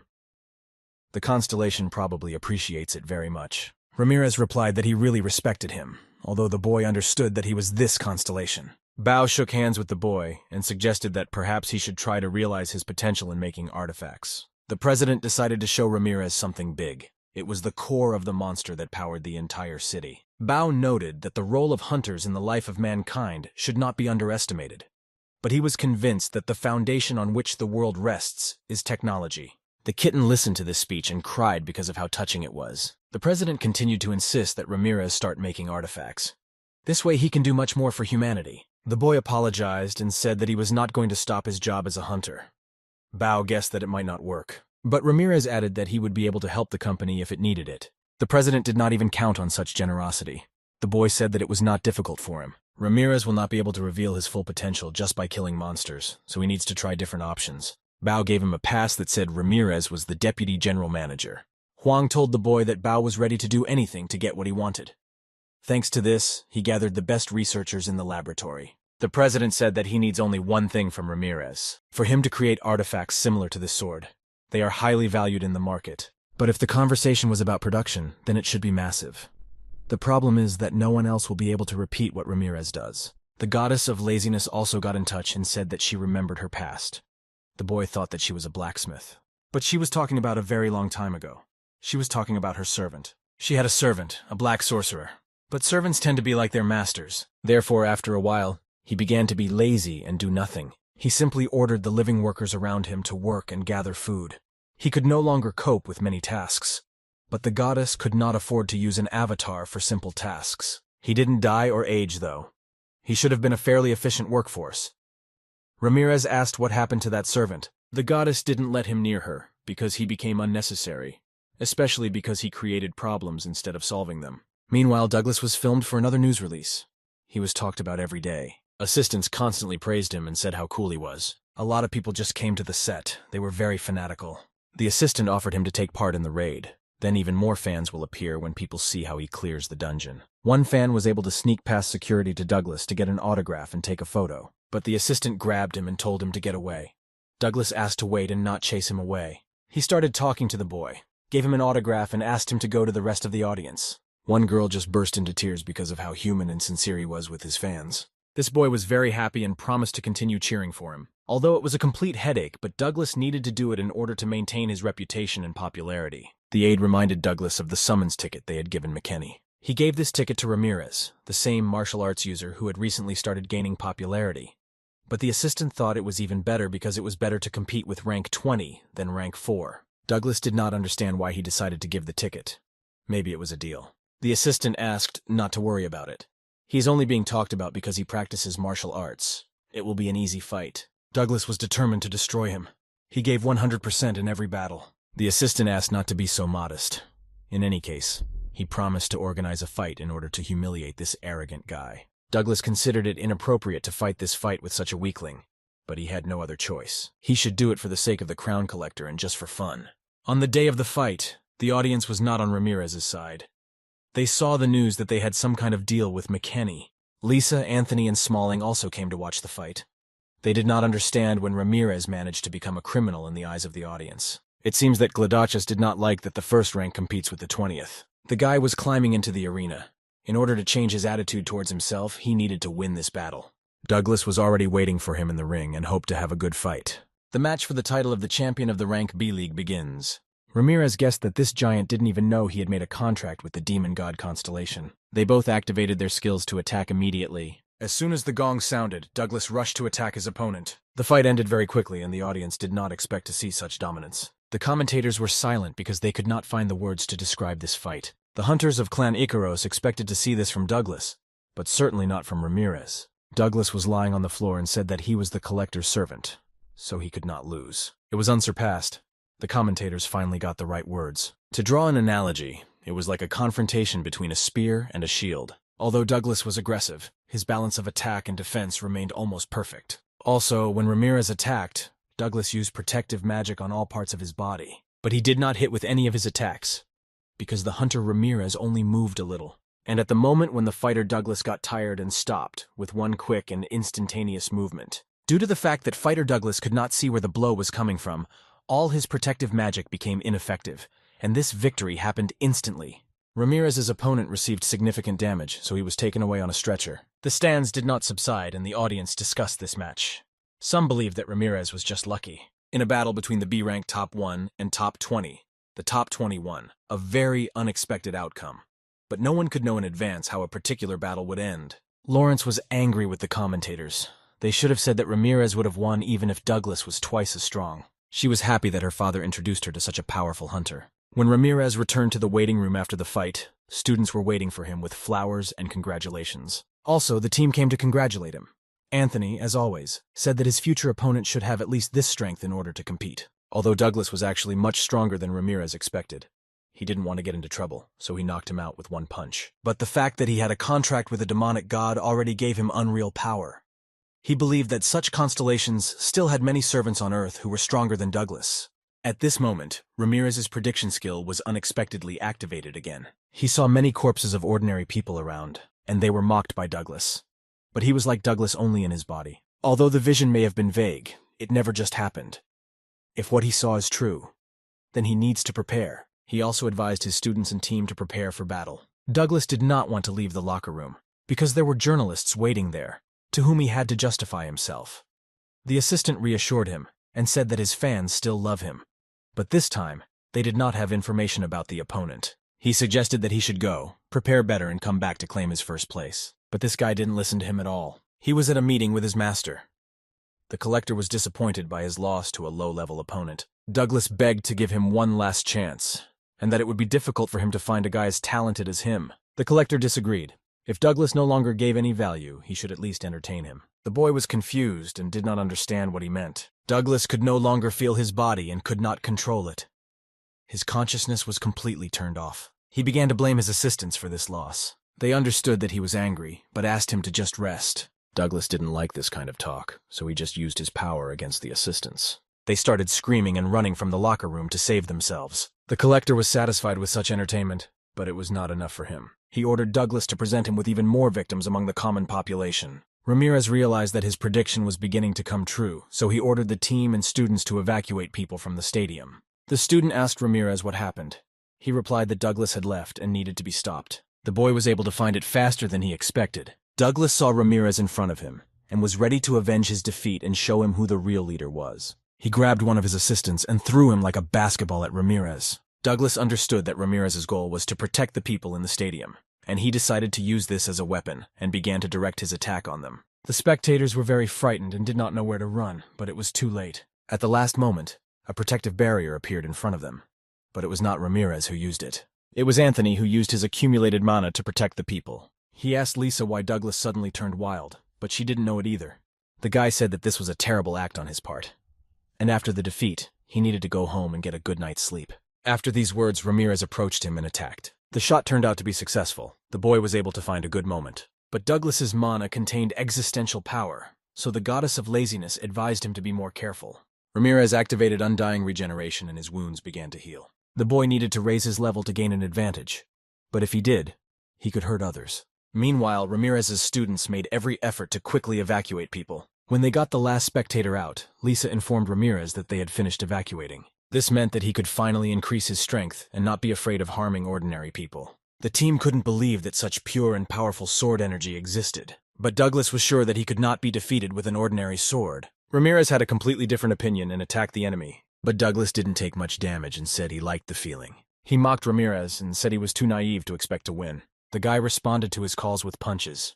Although they were very powerful, he still did not receive any damage and continued to taunt. The battle continued, and this monster dodged all the attacks that Ramirez threw at him. Douglas considered him a high-minded idiot and activated the call. He summoned the rest of the demon god's servants for a confrontation. Ramirez didn't understand why Constellation would go so far for Douglas, and he began to guess that it was for his own pleasure and entertainment. The boy had no choice, and now he had to destroy them all. He disposed of the first servant and switched to another to clear his way to Douglas. As it turned out, he killed one of the members of the royal family of the United Kingdom. All the summoned servants were ordinary people possessed by monsters. The collector ruled the United Kingdom and used ordinary people to fight. Douglas tried to touch Ramirez with this fact and asked how he feels when he kills mortals. The guy did not give in to his emotions and said that all people die sooner or later. Therefore, Ramirez continued to do his job and destroyed the servants one by one. One of them came up from behind and wanted to attack, but the boy noticed it in time. He was able to dodge the blow and strike back. As a result, he destroyed all the enemies who stood in his way. Now it remains to kill the main thief. Douglas thought that this guy was a good hero, but he did not hesitate at all and did not try to save the lives of these people. He added that he would never be afraid of a constellation that no one even knows about and has never heard of. Douglas began to activate another ability and turned into some kind of monster. Something huge and not at all human-like appeared in front of Ramirez. It was a giant that was larger in size than the entire stadium. It was now clear that this was not Douglas, and that the demonic god himself had taken over his body and was using his body for entertainment. He gathered the strength of all his servants and the living and the dead into one monster, and he promised that the whole earth would remember this day for a long time and finally learn his name. The monster delivered a powerful blow to Ramirez that no hunter could withstand. The president begged the hunters to help. If they don't do it, this monster will completely destroy the city. Lisa could, of course, help, but she didn't understand what could be done with a monster that size. And at that moment, Ramirez ran up. Everyone thought he was dead and tried to come up with a plan to destroy this creature. The student immediately ran up to him and began to ask how he was feeling and whether everything was fine with him. Ramirez wanted to ask the students of Huashan School for one favor, but they can refuse at any time, and it is not necessary. He called them with him in order to finish this scum. The student did not hesitate for a second and immediately agreed to help her master. Anthony ran up to the boy and asked why he didn't call them. But Ramirez replied that they would go with him in any case, and there was no need to conduct unnecessary dialogues. The monster has already started destroying everything around him. He started from the central stadium where training and competitions were held. First, Ramirez asked the Huashan sect hunter to activate the sword construction skill. He fulfilled this request without any problems. Ramirez specially created this skill for martial arts users, to increase the strength of the weak by several times so that they could compete with the strong. The invincible training avatar was leading mortals and planned to defeat the cursed demon god. They began to strike, but it was almost imperceptible to the monster because it was of unreal size. He then struck back. Hunters could easily dodge these attacks because he became much slower, but Ramirez was still unable to avoid one of the next blows. This was only because he was able to stop this attack with his divine sword, which gained an inexhaustible level of mana. After a successful defense, Ramirez went on the attack. He enlisted the support of his students in order to have a reliable rear. Everything went as he had planned. With one accurate blow, the boy cut off the monster's leg so that he lost his balance. Terrere, he could not move on two legs and was forced to crawl. In this position, it was easier for hunters to reach his head. Ramirez signaled Eris and the other students to begin their attack while he thought of his next move. The collector couldn't understand how ordinary martial arts could create so many problems. Anthony and Lisa were on the second line of attack with the other hunters because they are sorcerers and they attack from a longer distance. They accumulated mana and attacked the monster with all their strength. Ramirez got to his head and tried to wake up the real Douglas, so that he would get rid of the negative influence of the collector. But the monster did not want to listen to him and just started waving his hands. He tried to catch the boy and destroy him. Anthony ordered everyone to cease fire because Ramirez was next to the creature. The collector was trying to figure out what trick he wanted to pull this time. He was sure that his servant would not be able to regain control of his consciousness and hear him. While he was talking, Ramirez stabbed his arm with a sword. The boy then tried to contact the real Douglas. If he was really his master, he would not have put his body in danger. Ramirez said that it is very humiliating and insulting that he trusted such an idiot, who knows only himself and his desires. The collector replied that he had used a great deal of existential power to implement this plan, so he would not allow it to be destroyed. Ramirez continued to appeal to Douglas and said that he could achieve much more if he contacted another constellation. Douglas heard his voice and agreed, but the collector ordered him to obey because he was his master. Ramirez added that if he does not stop, he will lose his fame and recognition, which he has achieved for a very long time. Douglas heard him and broke free from the collector's shackles. He realized that he was just being used as a puppet. He said he was able to regain control of his body, so he asked not to attack him again. Ramirez ordered the attacks to stop and asked Douglas if it was really him and not the demon god constellation. He replied that all the time he controlled his body, and now he has to pay for his sins for the rest of his life. Over the years, he managed to create a fairly good reputation, and thanks to this, he had a chance to justify his actions and blame the constellation of the demonic god. Ramirez knew that it was Douglas's conscious choice to work with this constellation. The guy hit him and said that no one will forget so quickly what he did. It was his fault. Ramirez continued to attack. He definitely wouldn't be able to save his reputation if he started blaming everything on the demonic god. As a result, he knocked Douglas out and he began to return to his body and shrink in size. The guy approached him and said that while they were detaining him, he had the opportunity to get a good night's sleep. But something strange began to happen to his body. He seemed to be reborn. A lump of existential energy came out of it, which the collector combined to attack Ramirez and the hunters. Together with this energy, the collector himself appeared before them. He said that since the incident on Jeju Island, he will not be able to forget what happened. After these words, he disappeared. Although Ramirez knew that the constellation of crowns cannot be interfered with personally, Huang threw a party in honor of Ramirez's new achievement. He became an A rank and everyone started congratulating him. The boy was grateful, but it seemed to him that he had reached this level very quickly. In normal situations, this would be true. But this time, the scale of the incident was very large, and if it were not for him, there would have been a great deal of grief. One of the authorities arrived specifically to present Ramirez with a certificate of promotion to rank A. He was given a new hunter card and documents and asked to check the information. But the boy decided that he would do it later, because there were too many letters to study. The representative hoped that he will continue to serve humanity and civilization. Ramirez promised to do everything that depends on him. When everyone left, Huang couldn't believe that his brother had become a true A-rank hunter. Huang said the hunters have two dreams they want to fulfill. The first is to return all the territories of the Earth that were captured by the evil constellations. But Ramirez replied that even if the demonic-type constellation did not intervene personally, they still had a lot of servants on Earth. He believed that such a thing could not be won back at all. Huang wanted to talk about the constellation battle. Now that Ramirez is in A rank, people will keep asking him to participate in the constellation battle. If this is going to happen, he needs to refuse at every opportunity, because most of these offers will be just garbage that no one will ever accept. Moreover, while Ramirez was in the abyss, the world was filled with lost people. Huang gave him his smartphone to show him some of these. They are called the Sacred Knights of the Holy Temple. After the constellation of the demonic god captured the United Kingdom, the royal family and their hunters formed a group, and their main goal is to return their possessions. They kidnapped the American president and tried to bombard Great Britain with nuclear missiles, and this was one of the examples. Those who used to be interested in Ramirez when he was a representative of rank B will now flock to him from all sides. The guy understood and handed over the phone. He asked what the second dream of a real hunter was that Huang was talking about. It was a raid on the gates of the abyss.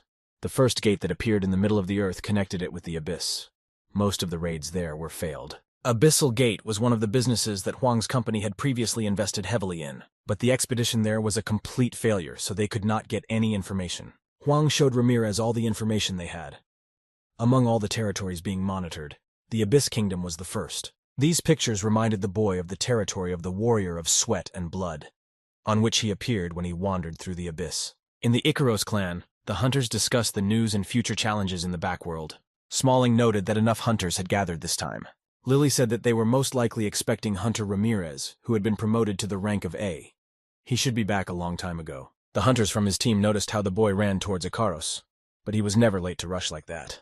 Ramirez ran to his team and asked what had happened and why so many people had gathered. He also added that he thought he was very relaxed and decided to exercise a little and start running.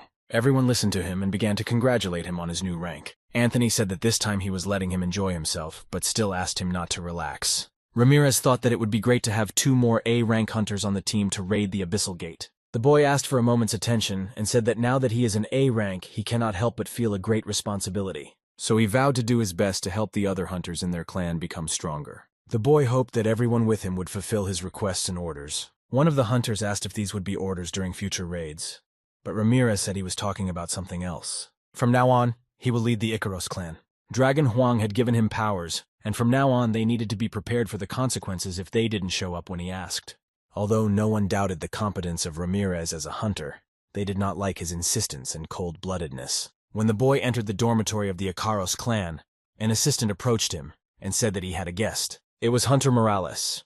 He wanted to meet Ramirez no matter what. This guy was also an A rank. It was one of the top A rank hunters, nicknamed Sinister Rock. He said he needed help from Ramirez. In this case, the guy offered to go to his room and discuss all the details of this issue there. He said that he had nothing to offer, so he asked to sit where he would be comfortable. Morales had heard that Ramirez had become the head of the dragon artifact. He added that he was working with the Parker family. According to him, it doesn't matter how good a hunter is. All power is still in the hands of the company. Ramirez agreed with this opinion, but could not understand why he was telling him this. The reason was simple.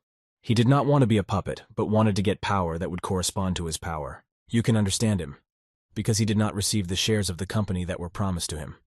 Morales was interested in how he was treated in the company. One day, Huang turned to the boy and threw him a tablet. There were shares in Ramirez's company. He wanted to say that he didn't do it earlier because he was biased, so he asked him to understand. Although the boy didn't need it, Huang had already paid the gift tax, so all Ramirez had to do was accept it. So he told Morales that his shares already belonged to him. The hunter was disappointed because the Parkers had promised him shares and made him work for them, and now they were just paying him millions of dollars so that he would have no claims. That is why he came to work together and compete. But he did not think that Ramirez was treated so well in the company. In this case, Morales offered the boy half of Parker's shares if Ramirez would help him get them. He immediately agreed. Ramirez was interested to know how Morales was going to convince his president. Although it will be difficult enough, but he has his own way of negotiating with him, and took out some papers from his pocket. At first glance, Ramirez knew it was information about the dungeons. They were divided into two large categories: red dungeons, which have a limit on the number of people and time, and white dungeons, which are several times safer due to the absence of any restrictions and prohibitions. It was clear that white dungeons have their own value. There you can hunt monsters without time limits and clearing the dungeon.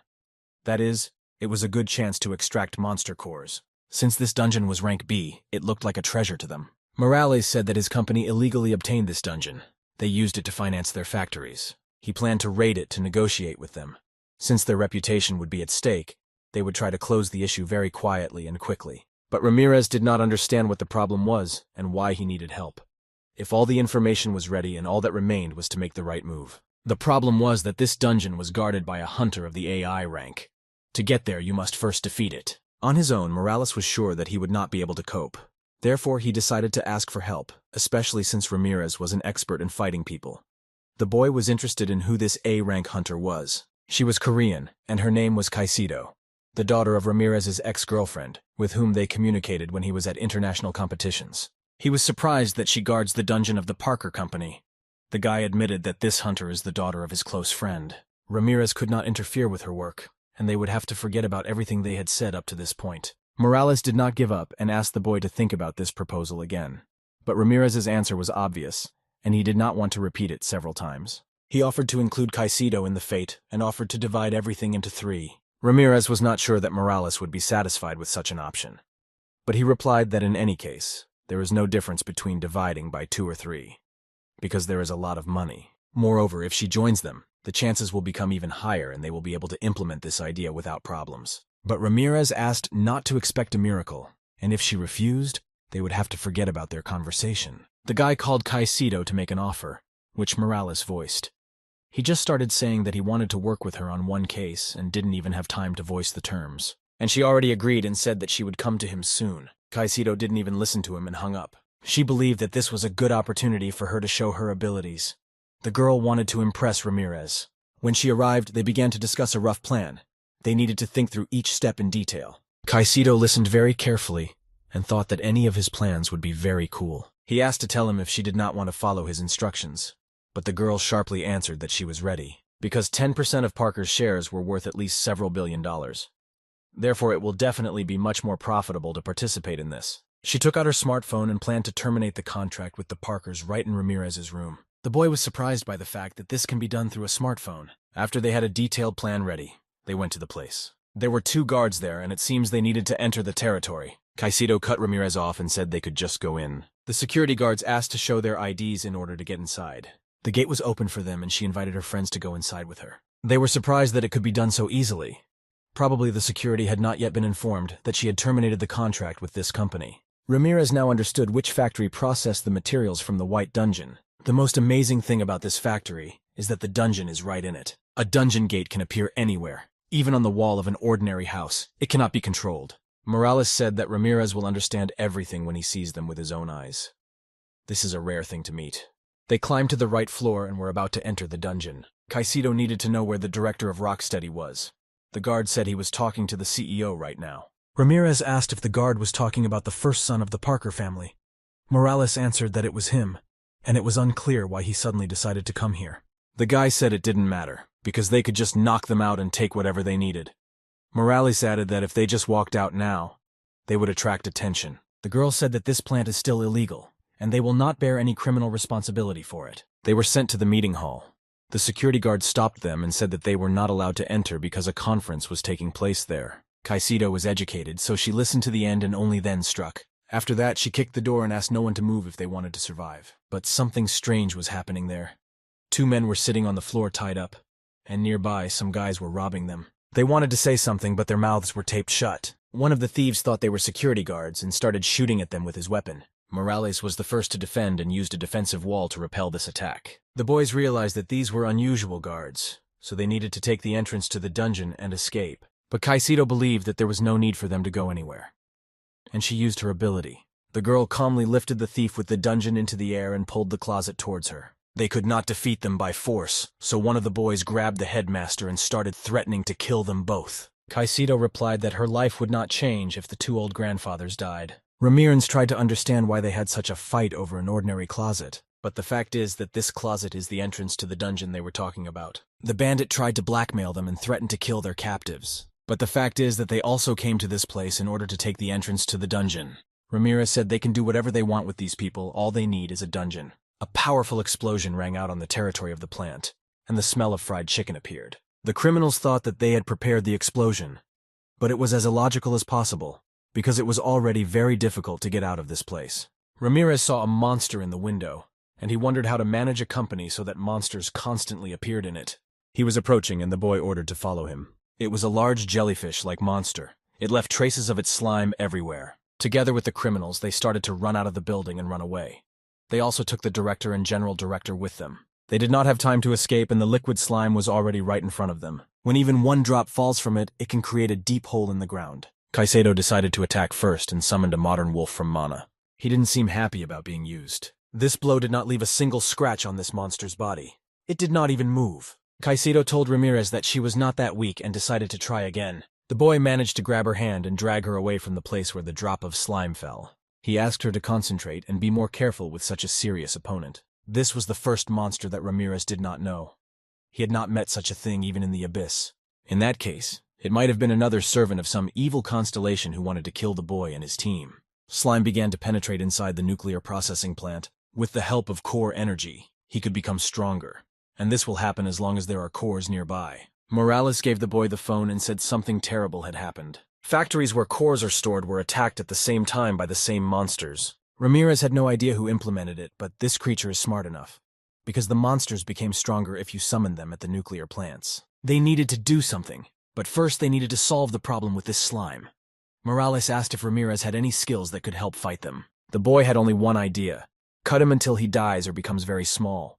Morales hoped that he was joking and that he had a special plan in store to destroy a particular monster. Not a moment could be lost, so the boy readied his sword and charged. Ramirez had the advantage of speed, so he just circled around the monster and kept hitting him with his sword. As a result of numerous attacks, he managed to overcome the slime and save the plant from the threat. The company's hunters arrived to help, but Ramirez said that they were too late, and he destroyed the monster by himself without their help. He was surprised because there were very difficult battles with these giants in other regions right now. Caicedo approached the boy, gave him the phone and said that he should see it in person. American Port Nuclear Plant, Korean Ulsan Nuclear Plant, Guatemalan Nuclear Plant. It has been confirmed that all of these factories are currently under attack by monsters and are in danger of being destroyed. Then Huang called and asked if Ramirez knew what the slimes were and where they came from. The boy replied that he had never seen them before and that he thought it was the work of some constellation.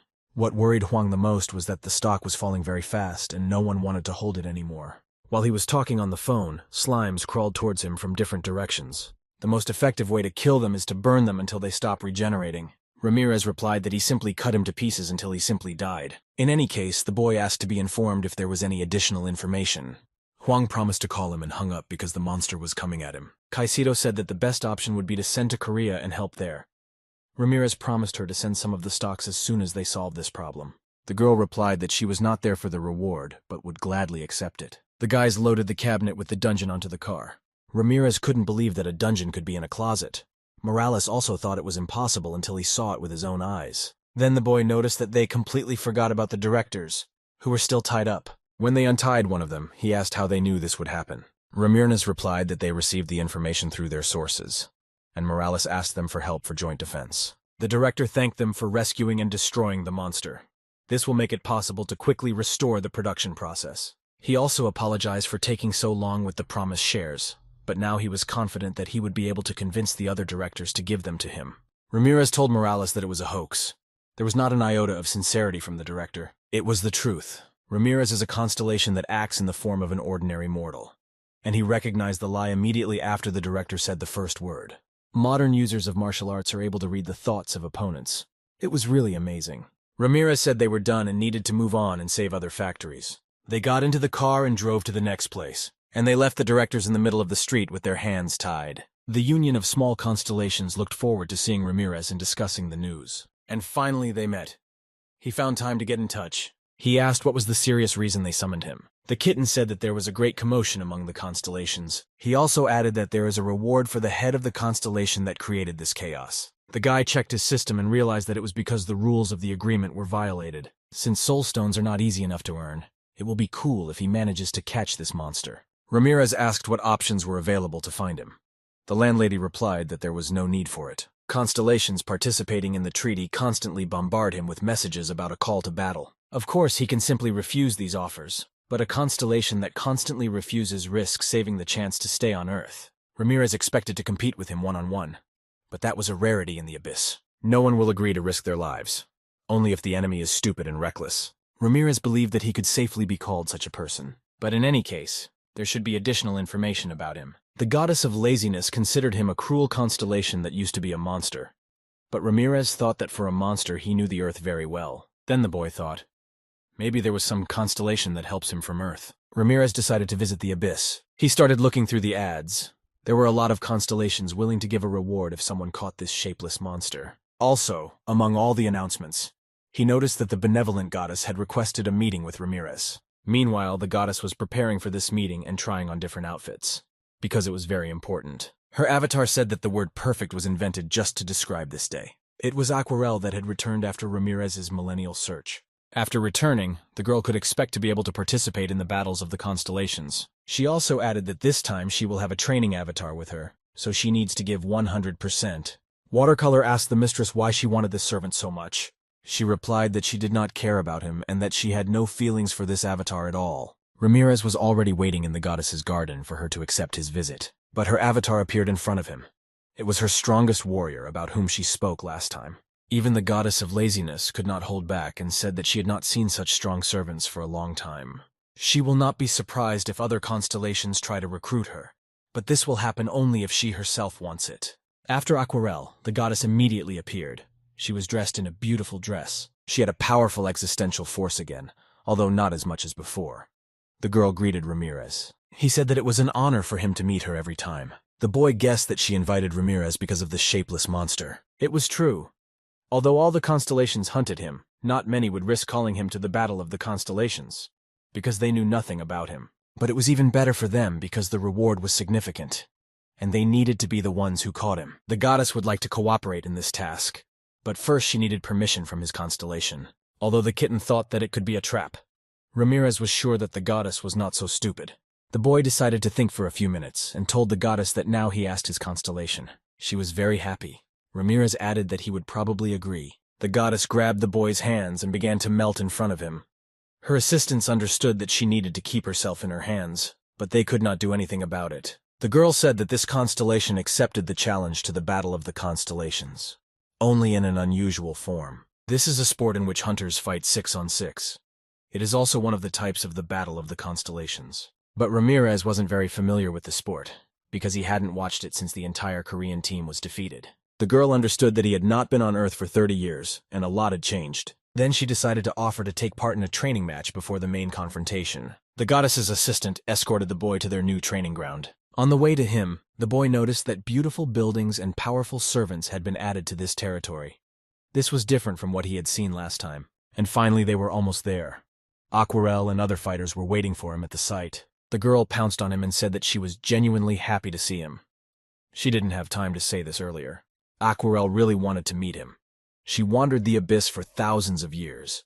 It seemed to her that she had searched every corner of the Abyss. After such kind greetings, the girl offered to start a training match. Ramirez was told that in a servant battle, the strength of the participants was very limited. Also, not all skills are allowed and stat restrictions are imposed. The field was divided into 3 lines: upper, middle, and lower. Restrictions will gradually be removed after killing monsters and leveling up. Well, in general, after pumping, you need to attack the enemy's base in a similar way.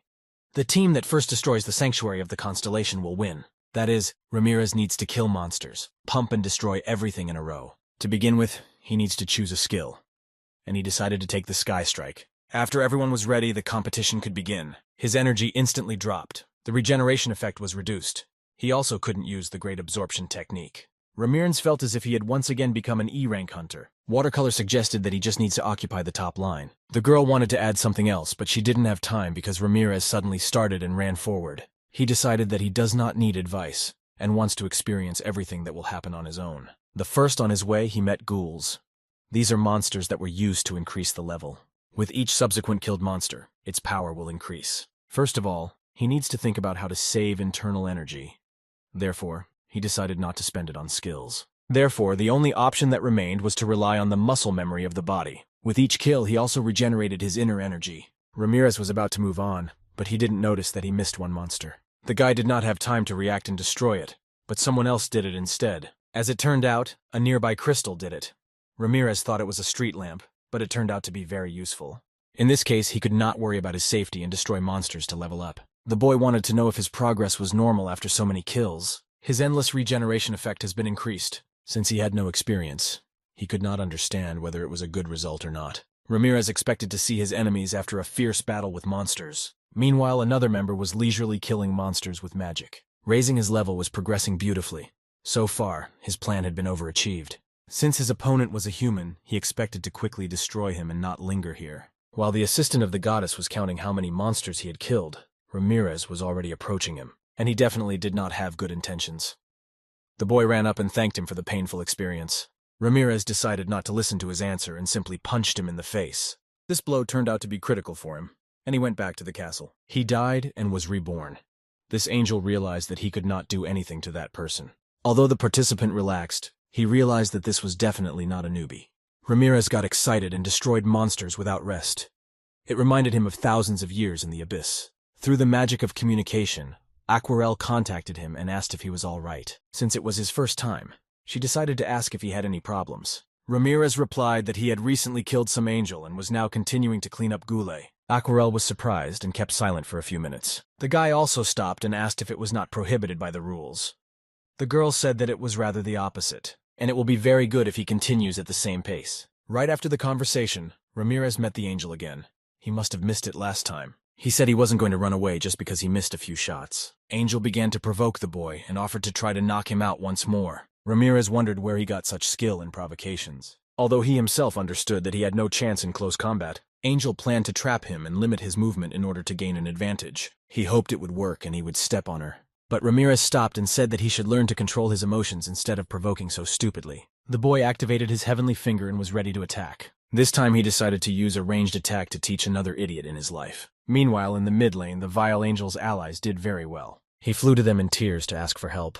The guy bumped into one of his teammates and didn't stop crying, because he was humiliated twice. They said he should be on the top line and asked how the rookie was performing. Ramirez appeared and said that it would be difficult for them to explain the situation, but he asked to be shown the way. They immediately stood up and prepared for battle. Their partner still did not say a word. Ramirez has already captured the top line, so he could afford to work on the middle. They were confused by the amount of energy and how he managed to reach this level so quickly. Ramirez doesn't like to wait a long time before the fight. That's why he offered to start fighting. He did not get any reaction from his opponents, so he decided to start this battle himself. They looked very frightened and could not gather themselves to properly defend themselves from the attack. Although there were two of them, and Ramirez was alone, the boy hoped that his friends were not like him, and that they would not talk so much and lose as a result. Before Ramirez could throw a punch, a notification appeared in front of him that the practice match was over by mutual consent, and they would soon be teleported out of the arena. And they all returned back after the end of the competition, but nothing was clear about the winner. As soon as they teleported into the castle, Watercolor ran up to Ramirez. She looked very worried. He asked why the training match ended earlier. The boy thought that something might have happened to the goddess. But then he was given a new notification from the constellation system to read, and it said that the formless slime had surrendered. Ramirez was upset because they had just started training to prepare for the fight. The boy decided to ask Aquarelle how often this happens. She replied that this was the first time. The girl suggested that it might be a genius plan of the goddess that had worked. But a message also came from the goddess that she did not understand anything, and she was interested in why this monster surrendered. After admitting his defeat, the slime decided to ask Ramus for a date. Kitten admits that this could be an attempt to negotiate because of the feeling of being cornered. It was realistic enough. The meeting was scheduled on a rocky area. The goddess, along with Ramirez, arrived at the place at the appointed time. The girl wondered why the god of training had sent an avatar to this meeting instead of coming himself. The guy replied that his constellation trusts him in many ways, and sometimes even allows him to make decisions on his own. A shapeless slime appeared in front of them. He greeted each constellation. Ramirez said that he was not going to feel sorry for him, because he had caused irreparable damage to the Earth. But he replied that he had no other choice but to contact the constellations that were fixed on the Earth. Ramirez offered to tell the constellations that were chasing him. He replied that it was not fair to him because he did not plan it himself. Ramirez thought so. He asked to reveal his accomplice if he wanted adequate negotiations with them. He was not going to hide anything. The collector of noble crowns talked him into it. It seems that he was framed very badly. He used the slime to turn the other constellations against him. Formless began to cry and said that he did not want such an outcome. The other constellations didn't even want to talk to him. That's why he asked Ramirez for help. The guy noticed that he was a little dumb. But if the guy can take revenge on the collector in this way, then it will be a great option. He said he would help the Formless. All of Ramirez's allies were shocked. The benevolent goddess ran up to the boy and said that it is not necessary to help him. She was even more worried that he might be invited to a battle with the collector. The boy was not going to participate in other people's battles, but no one understood his riddles. Ramirez said if they wanted to know what he was up to, they should ask the kitten. Their negotiations ended, and everyone went to solve their own affairs. Ramirez needed to implement his plan. The boy hoped that he would soon be able to compete with the high-level constellations. But the goddess of laziness asked him not to rush to take the leading position, because others might not be happy about it. And she advised to take a break. He planned to check his territories, so he stayed longer in the abyss. The hideous territory of the orcs, under the management of Ramirez, turned into a progressive town. Orcs began to use cattle in addition to plowing the land, and not only for food. Ramirez noticed that it was a cow he had brought to breed. The boy noticed the bird, but he could not remember that they raised them. Ramirez only brought chicken. The golem noticed that his master had appeared and decided to come and say hello. They were happy to see each other. The boy noticed that the territories had changed a lot, and assumed that the golem had done most of it. He replied that he was not involved in this, because most of it was invented and implemented by orcs. If he had been told that the orcs would be an agricultural tribe, he would never have believed it. Ramirez descended to the ground to the orcs. They began to run up to him and show off what they were able to achieve until he appeared. He said that he saw everything very well while he was flying to them and praised them for their efforts and work. The boy pointed at the animals and asked if they made them like this after he brought them from Earth. The orcs tried to breed them strong to live up to their reputation. Ramirez planned to breed the animals in order to prepare meals from them, but the orcs spent so much effort on their cultivation. Orcs were surprised that they could be killed.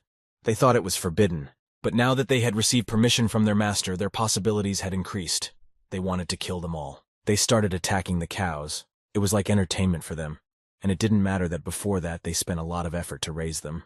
Ramirez fed the orcs his signature dishes, and they ate the whole thing. They raved about the taste. Not one of them left even a morsel in the plate. Although they were easy to please, it was really delicious. The boy noticed that the orcs had changed in appearance. They were going to help the owner with cleaning. It seems that now they began to emit stronger energy than before. He did not understand what was happening. The goddess of laziness said that the same thing happened to her servant, only on the contrary. They began to take an example from their master. Although it was good, but the boy was sure that he was definitely not as avid farmer as the orcs. A traveling fortune teller wanted to meet Ramirez. He congratulated the boy on his victory in the Battle of the Constellations. And in order to celebrate this victory, the merchant offered to buy some new building. For example, a box of buildings for 100,000 stones. But he didn't have enough soul stones for such a purchase.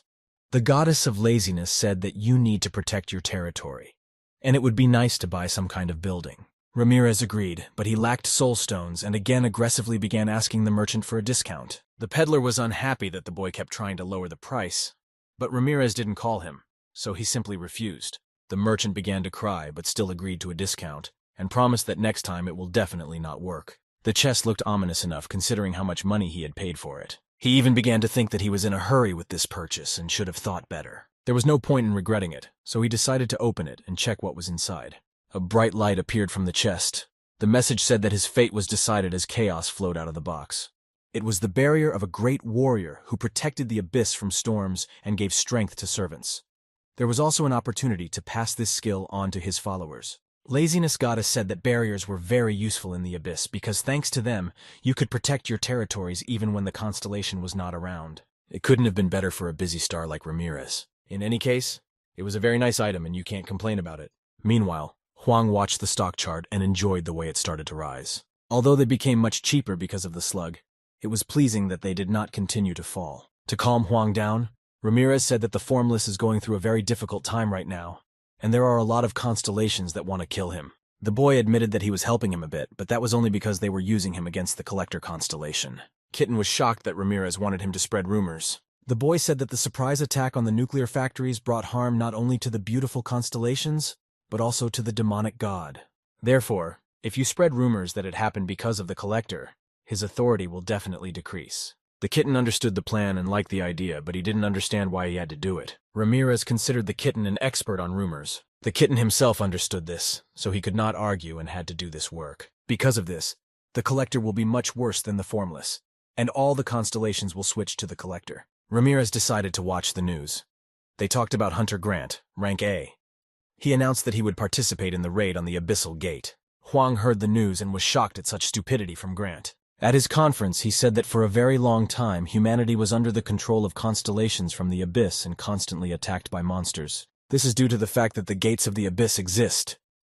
He was tired of being afraid and hiding, so he decided to act. It might be late, but he wanted to fulfill his duty as an A-rank hunter. Therefore, he hit the table hard with his hand and declared that he will send to the gates of the abyss because he no longer wants to hide and live in fear, like all mankind. He understood that he would not be able to cope alone, so he sought support from other hunters. Grant planned to fight the A-rank hunters while the rest would be in charge of support. He urged everyone to stand up for their country and finally show courage and patriotism. The man looked determined enough and serious. His speech motivated the whole country.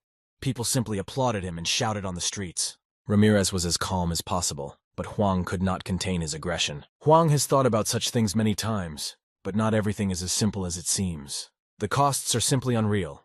You need to hire public technicians to install the main facilities in the abyss and people to guard them. Therefore, there will be a lot of problems. And the biggest problem is that Grant is a hunter who will not care about the lives of ordinary people. He will rather use them as bait to achieve his personal goals. Therefore, Huang advised not to get involved in it and watch from the side what will happen. Ramirez stopped listening to Huang and dreamed about how he would participate in this raid. Although this Grant was a scumbag, its success will benefit everyone. The guy assured Huang that he would watch his actions and not let him do something stupid. He agreed, and in this case their company would show itself from the best side. Ramirez was sure that Huang was also very interested to know. If everything is as he said, then Grant is driven by personal goals.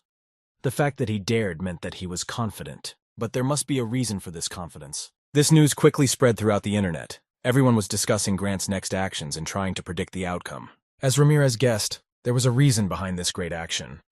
Grant came to meet his boss. Some countries didn't like the fact that Grant would be the leader. The man said it didn't matter because he wasn't going to take foreign hunters under his command. The leader needed them to simply join the raid and distract the enemies. And while they are busy with this, his master, the iron-blooded general, and he will carry out their plans. The dungeon raid plan that the constellation told him about. The company's president, Alex Parker, believed that no investor would miss such an opportunity. In return, if there is something valuable in the raid, his master promises to share everything.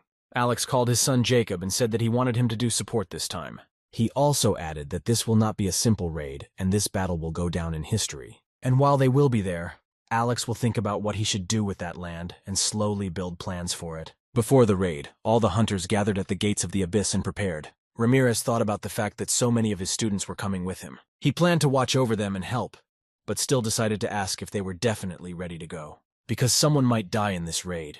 It wasn't like a normal sweep. It's much more dangerous. Aras said they didn't care. Wherever he went, they would follow him without hesitation. They promised that they would follow Ramirez and help him, even if they had to risk their lives. Then they will go there as a small group of elite hunters and show how to succeed. The manager checked the identities of Ramirez and his Huashan sect and allowed them to enter the abyss. They entered the first kingdom of the abyss. The first area looked very similar to an ordinary construction site on Earth. It was noticeable that his students were embarrassed because it was their first time participating in a raid. Ramirez reassured them, and since they trusted him and followed him, he would do anything to protect the students. Their facial expressions immediately changed and they became much more confident. Ramirez showed them a building. It was a raid base built by Huang's company. He invited the entire Huashan sect to this training room and he would personally conduct the training. Eris was happy that it would happen now. Meanwhile, at the command base of the American expedition, everyone was ready to start. The aide told the president that their hunters were asking when the raid would begin. The man asked them to wait because the time had not yet come. But the assistant did not understand what he was talking about. There were many other expeditions than he expected. This means that there will be many people that he cannot control. It is better to give them the opportunity to act on their own. Then they will take care of the orc forts on the outskirts. And as soon as all the obstacles in their way disappear, they will appear. He did not think that he would have to wait very long.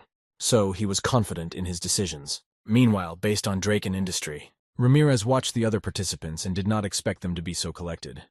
Lisa asked the boy why they were not doing anything. Ikaros' team joined Ramirez later. They wanted to start a raid and were worried that other hunters might take valuable items. Although it was an abyss, the boy was almost sure that there would be nothing valuable in the orc buildings. Ramirez said he needed to watch because he was expecting something. The team hoped he had a plan. When they discussed strategy with Huang, he said they only had one option: covertly observe him and then use it against him, although it was quite vile and ugly on their part. But it will help reduce the number of victims among the general population. So Ramirez told the team that they better wait and see what happens with the other clans. The guy also added that if they learned something about the Korean expedition, they should first report it to him. While they were talking, signs of alarm began to appear in the raid control room. This could signal that the monsters had joined together and continued to fight as one. In addition, their number exceeded the number of hunters several dozen times. Ramirez said that now they definitely can't just watch and they need to prepare for the exit, because in such times they should help and support each other. It was an army of orcs that were quickly approaching the territory of the Hunter Research Center. Some fighters were so frightened that they planned to retreat. This is often how newcomers, or those who are in the dungeon for the first time, reacted, but their leader forbade them to retreat. He said that this was all expected and ordered to form up and prepare for defense. To begin with, it was necessary to activate magic and attack them from a long distance, because if they reach their base, then he will not be left with anything. Although it was to be expected, there were a lot of them. Even the leader was nervous. However, he could not show weakness in front of his soldiers. Ramirez came up behind and said that the Huashan section would support the formation and additionally create a second line of defense. Only numbers were on their side. They are too weak to break through their powerful line of defense. The main thing is to do everything right. Ramirez gave everyone tasks and said that he would personally deal with their leader and destroy him.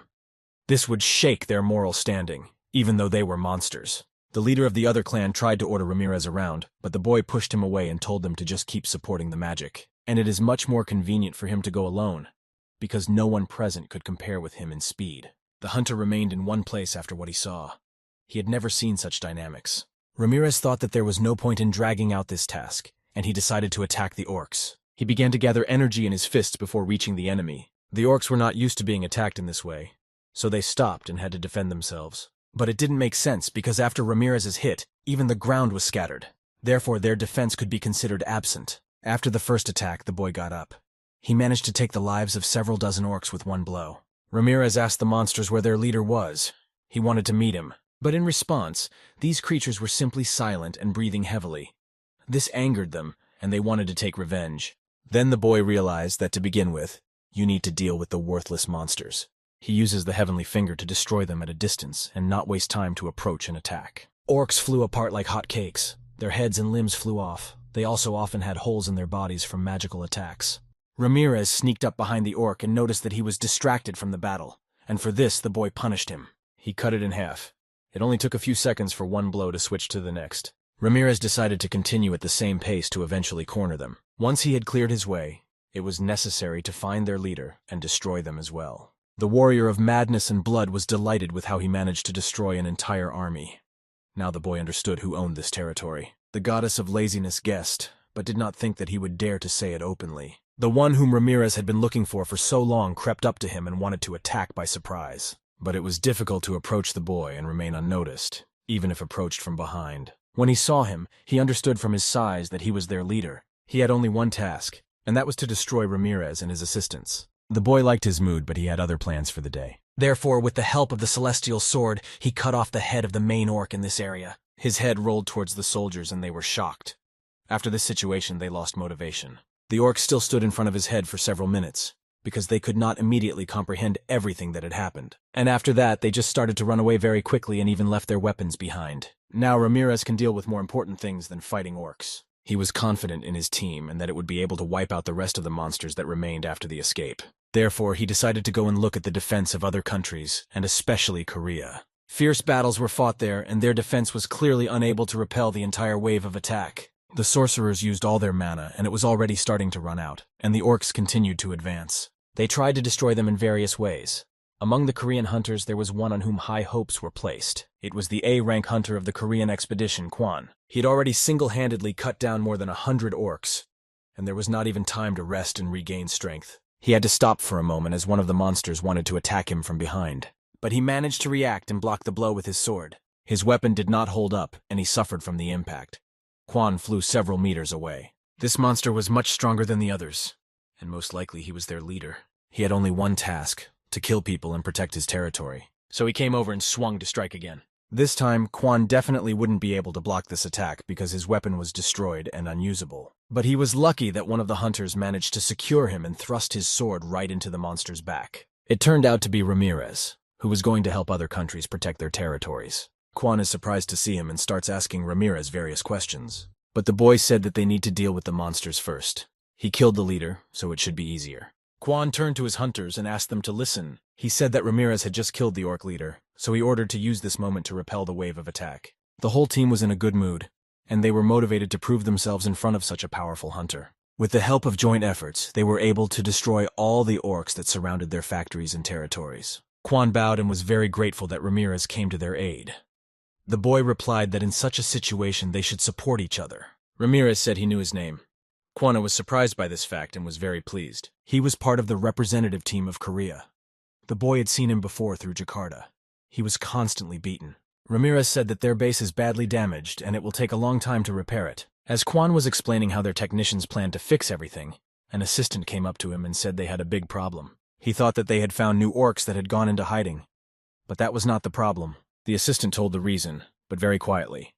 Ramirez did not hear what was being said. Kwon asked to repeat, only to say clearly and clearly. Because if he understood correctly, then it was some kind of nonsense. The problem was that the abyssal gate, which is connected to the ground, is completely blocked. Hunters began to gather at the gate to verify the authenticity of the information on their own. Ramirez was also one of those volunteers and extended his hand to the portal. As soon as he touched the gate, he was immediately electrocuted very strongly. Now he was absolutely convinced that these words were true, and that they would not be able to get out of the abyss now. Most likely, while the orcs were attacking them, several of them sneaked into their base and used a blocking spell. Perhaps their attack was part of a global plan. Now they seemed smarter than those orcs who thoughtlessly attacked them and died. Ramirez didn't believe that the gate could be blocked with magic at all. The goddess of laziness said that it could be done for a while. Some magic was even able to block it for a long enough time. The boy had guesses that a warrior of blood and madness was involved in this. It was impossible to reject this option. Previously, Ramirez believed that the warrior was just a fanatic who adored battles. It was hard to think that he was capable of such traps. The boy thought about trying to break through using force. But the goddess answered that in this case they did not know what could happen to him and what the consequences would be. She saw only two solutions to this situation. Either defeat the one who created the spell or drive the warrior out of this area. Ramirez told Kwon that he needed to get back to base. And once things stabilized, they would need to get together and discuss the common problem. When he came back and told about what happened to the Abyss Gate, his team started getting very nervous. Lisa said that this is not a small problem. At least they need to get food somewhere to exist and not die of hunger. They had hunters and technicians at the base. Everyone needs to be fed. But Ramirez said that this is not a problem. Since he is close to them and as a leader is responsible for everyone, therefore he will not allow his comrades to suffer. Thanks to the spatial necklace, Ramirez always had plenty of provisions with him. There were really a lot of different cases with food. The hunters were shocked by such a number. Lisa asked why he carried it with him all the time. Ramirez replied that cooking was his hobby, and it allowed him to cook anywhere. He asked the hunters who were free to bring all the supplies inside, and he ordered the technicians to fix the base. The boy also asked Lisa to prepare a message for the Korean Expeditionary Force, so that they could use their base while they fixed theirs. The Korean detachment suffered the most from the attack, and if they fight together, they must help each other. Ramirez didn't expect Lisa to be so heartless towards others. Although the boy was confident in the adequacy of his hunters, he should still warn them not to humiliate the Koreans. Otherwise, he will take it as disrespect to him because he is also Korean by nationality. The hunters promised that there would be no discrimination. They promised to receive them very well. Kwon accepted Ramirez's offer and came to their base with his hunters. Lisa greeted them and invited them in.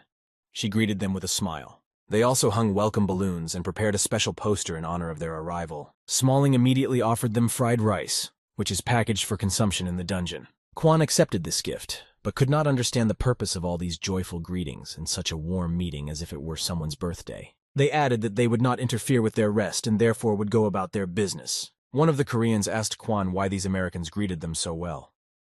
But none of them had an answer to this question. In any case, Kwon let everyone rest while he decided to take a walk and explore the base.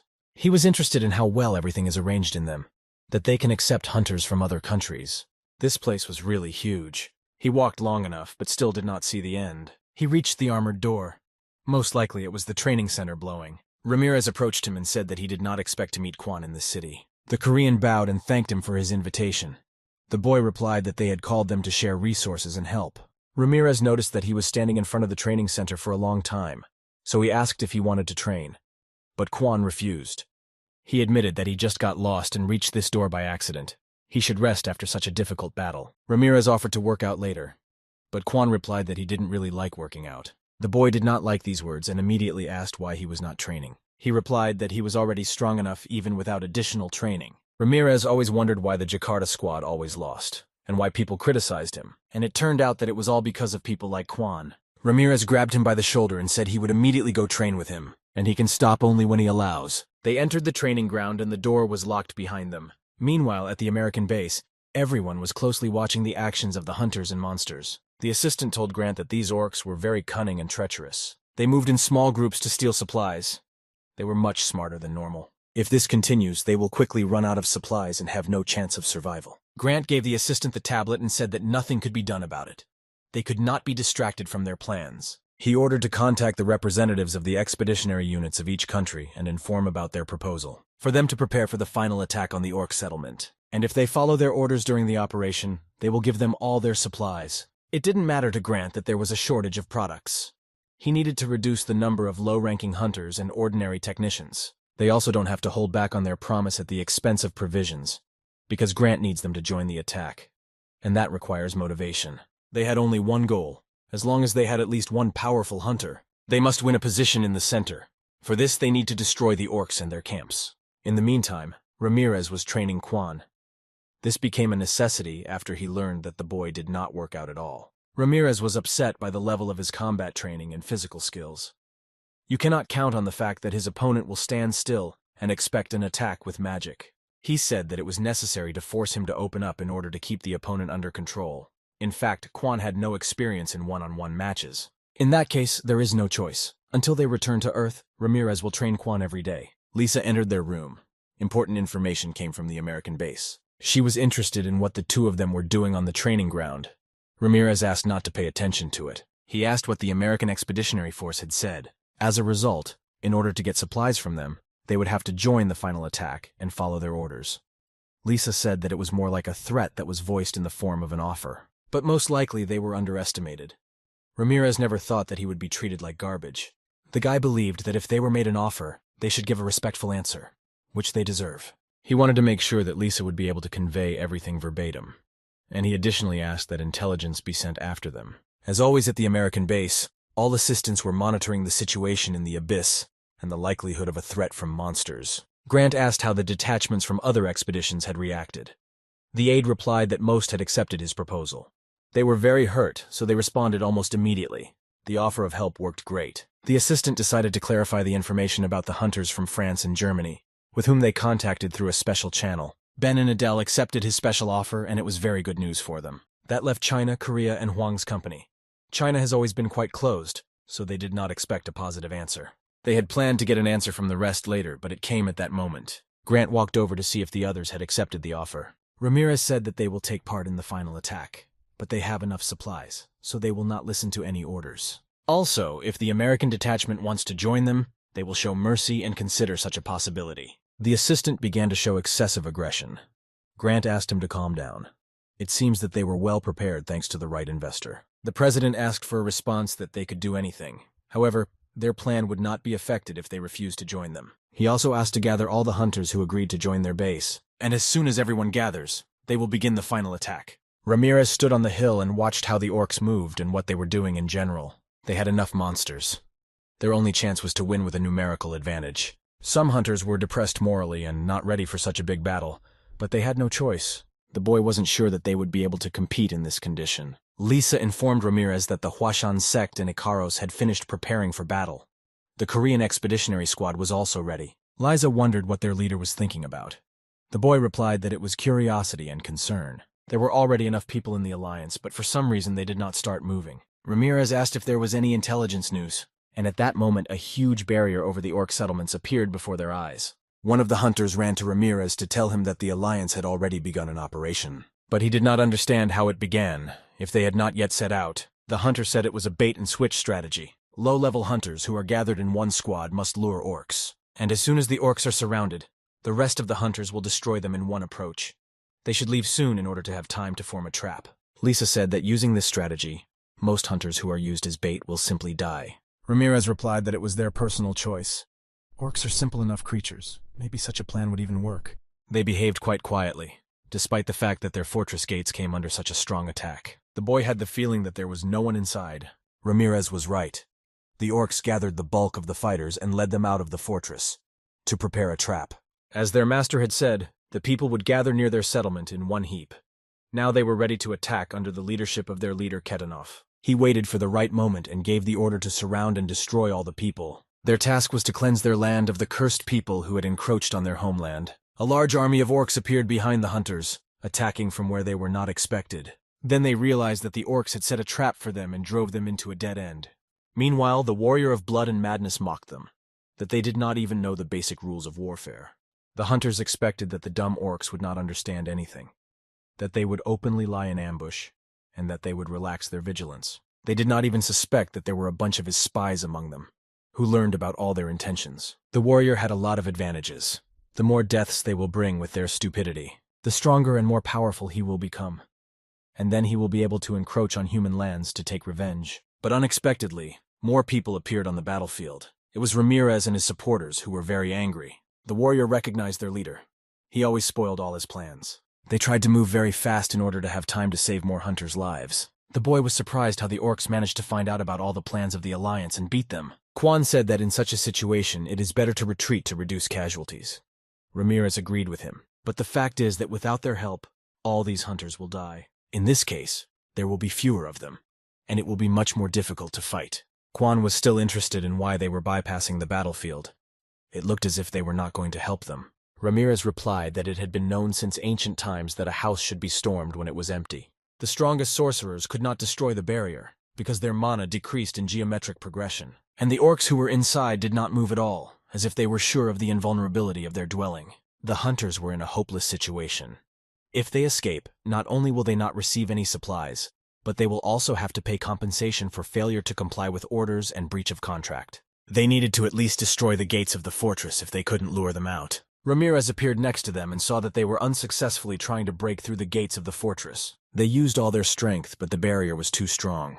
He praised them and let them rest, because he planned to solve this problem and destroy the protective barrier. He accumulated a large amount of energy in his fist, and used a celestial blow to completely destroy the barrier and open the way to the settlement of orcs. Although the other hunters knew of his strength, they were still surprised. He managed to remove the barrier with one blow. Now it was necessary to knock out the gate and quickly break in. Compared to the barrier, this was a much easier task. The boy also asked not to worry about the other hunters because he plans to help them.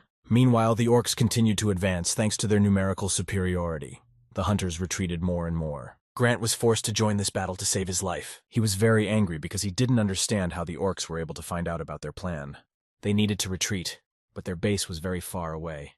And while they were going to get there, they would die. He needs to quickly make the right decision, first of all, to survive himself. Ramirez climbed up to the main orc building and planted a white flag there. The great fortress was captured and he began to use the existential force. Ramirez ordered the orcs to run to him if they wanted to stay alive.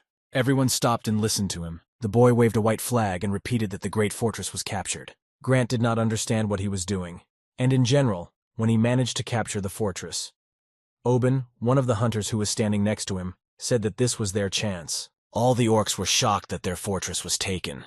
While they were fighting the humans, someone destroyed the protective barrier. Ketanov started yelling at the orcs and said that they would be able to take it back easily after they killed those idiots. One of the hunters said what they would do if the master was angry that they had given the fortress away. But if they even leave these people, they still need to win back the settlements. The hunter asked Grant to order them to seize the moment. The president did not want to do this, but was forced to make a decision. As a result, he ordered them to stop fighting and retreat to the great fortress. They need to do this until the orcs gather their strength and make the next attack. All the hunters began to run away and follow the order of the president with whom they had signed a contract. Ramirez was waiting for them in the fortress. He met Grant in person for the first time and was glad to meet him. Although the president had a displeased face, he was forced to speak amiably. He said that while they were fighting on the battlefield, Ramirez managed to secretly capture a large fortress. The guy said that a simple thank you would be enough for him. After all, in such situations, they should help each other. After such an answer, great tension appeared between them. Grant could barely contain himself and asked what they should do next. But Ramirez did not understand what he was doing here. The guy said that he would define regions for each country and asked to make sure that the president defends his territory well. The president was outraged that the boy was not going to take control of the fortress he had captured. Ramirez replied that he did not need it, and he had one more request for Grant. He heard some information from the stormtroopers, that they are forced to risk their lives. And the reason was that the president threatened them with huge amounts of fines, which he prescribed in the contract. He was characterized by indifference to those around him, but he still dared to justify himself and said that the whole operation was clearly coordinated without complaints. Ramirez didn't care, but if Grant thought of fooling him somehow, the boy would throw him out of the fortress without a second thought. The president agreed and said that he would keep it in mind. He did not expect that everything would turn out this way. When Ramirez was done with Grant, he turned to all the hunters and ordered them to take their places. Although he understood that it was difficult for them, there was no time for rest. When the threat was at every step, the floor began to shake as if something very large was approaching them. They were orcs. They gathered all their forces and set out to repel their settlement, which they were building. Judging by how powerful the shocks were, it seems that their army consisted of several thousand orcs. The hunters just fought all day. No one even had time to eat. No one had any strength left. Ramirez overheard their conversation and asked if they were hungry. Although they had left most of the supplies at the base, he had some left in storage. He offered to take one each before going out. They were rice balls that he made as a hobby. The boys were surprised that Ramirez really had so much fun and made hundreds of rice balls. The rice in these balls was unusual. It could restore mana to sorcerers. That's why the guy strongly recommended to try them, because they worked better than many special potions. The hunters did not understand why he was sharing such valuable items with strangers. He once again repeated that they should help each other. After these words, the boys were forced to eat with tears in their eyes. This affected them very much. Grant was very annoyed that Ramirez played a saint, but as a result, he still won people over to his side. The president believed that it was even better for them, while all attention is focused on him. At this time, he will become close to Ben and Adele, with whom he made an agreement for the priority of receiving the reward for the raid. He finally wanted to carry out the Blood General's plan that he had concocted. Now the orcs had to destroy the barrier in order to get in. They came across their own weapon. Over time, the barrier weakened as the orcs swarmed in numbers. But this did not frighten the hunters at all, because their sorcerers had already restored their mana and were ready to defend the fortress. The one who could use protective magic should have come forward.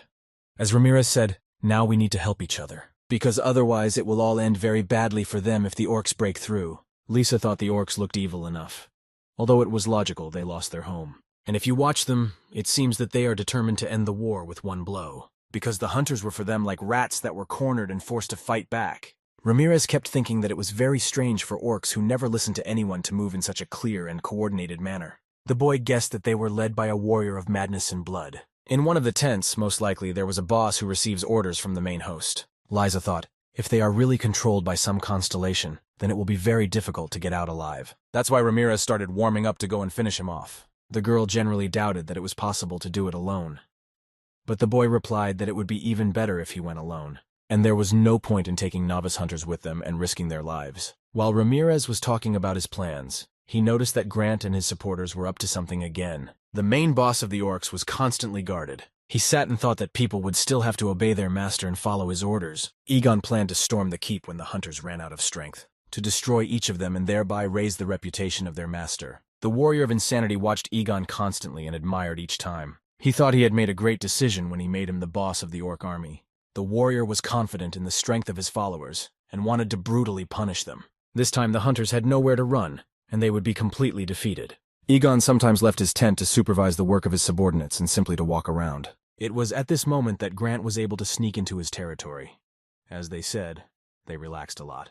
So he brought Ben and Adele to deal with the main boss. As they were ready to attack, Grant decided to explain their plan of action one more time to make things clear. As soon as he gives the signal, Adele should attack the guards who are near the boss with her long-range magic. And after that, Ben, a melee fighter, must quickly close in on him and use his strength to hold him back. And finally, Grant will follow Ben and use the artifact that the master gave him.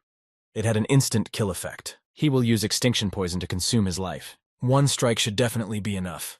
This dagger was as effective as their cloaks their master had given them. Ben was shocked at the cloak's stealth skills. With their help, they were able to go this way without using magic. They became invisible. The owner said that this artifact cannot be opened unless there is a constellation nearby. They were calm because this orc definitely couldn't be a constellation. They were sure that there was no constellation in this world, because they were busy fighting for territory. Ramirez watched them all this time and expected what would happen next. He believed that Huang's plan, which he talked about before the raid, would definitely not work, because he did not expect this even in his dreams with predictions. Everything happened completely out of the ordinary. Grant almost forgot to warn the hunters about the most important thing that could happen. If this boss has the blessing of a constellation, then their plan may fail, and they will need to retreat for their lives. In this case, he will see them if they approach him very quickly. And if because of this they will not be able to complete the task and his guard will increase, then they will no longer have a chance to kill him. Therefore, their operation must be successful on the first attempt.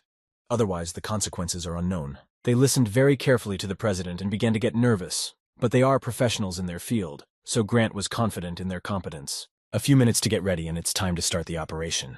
She activated her magical powers, and after that there was no turning back. All orcs realized that strangers had appeared on their territory and it was necessary to act very quickly. While they were trying to decide what to do, the girl delivered a powerful blow to the guards. Egon did not understand what was happening.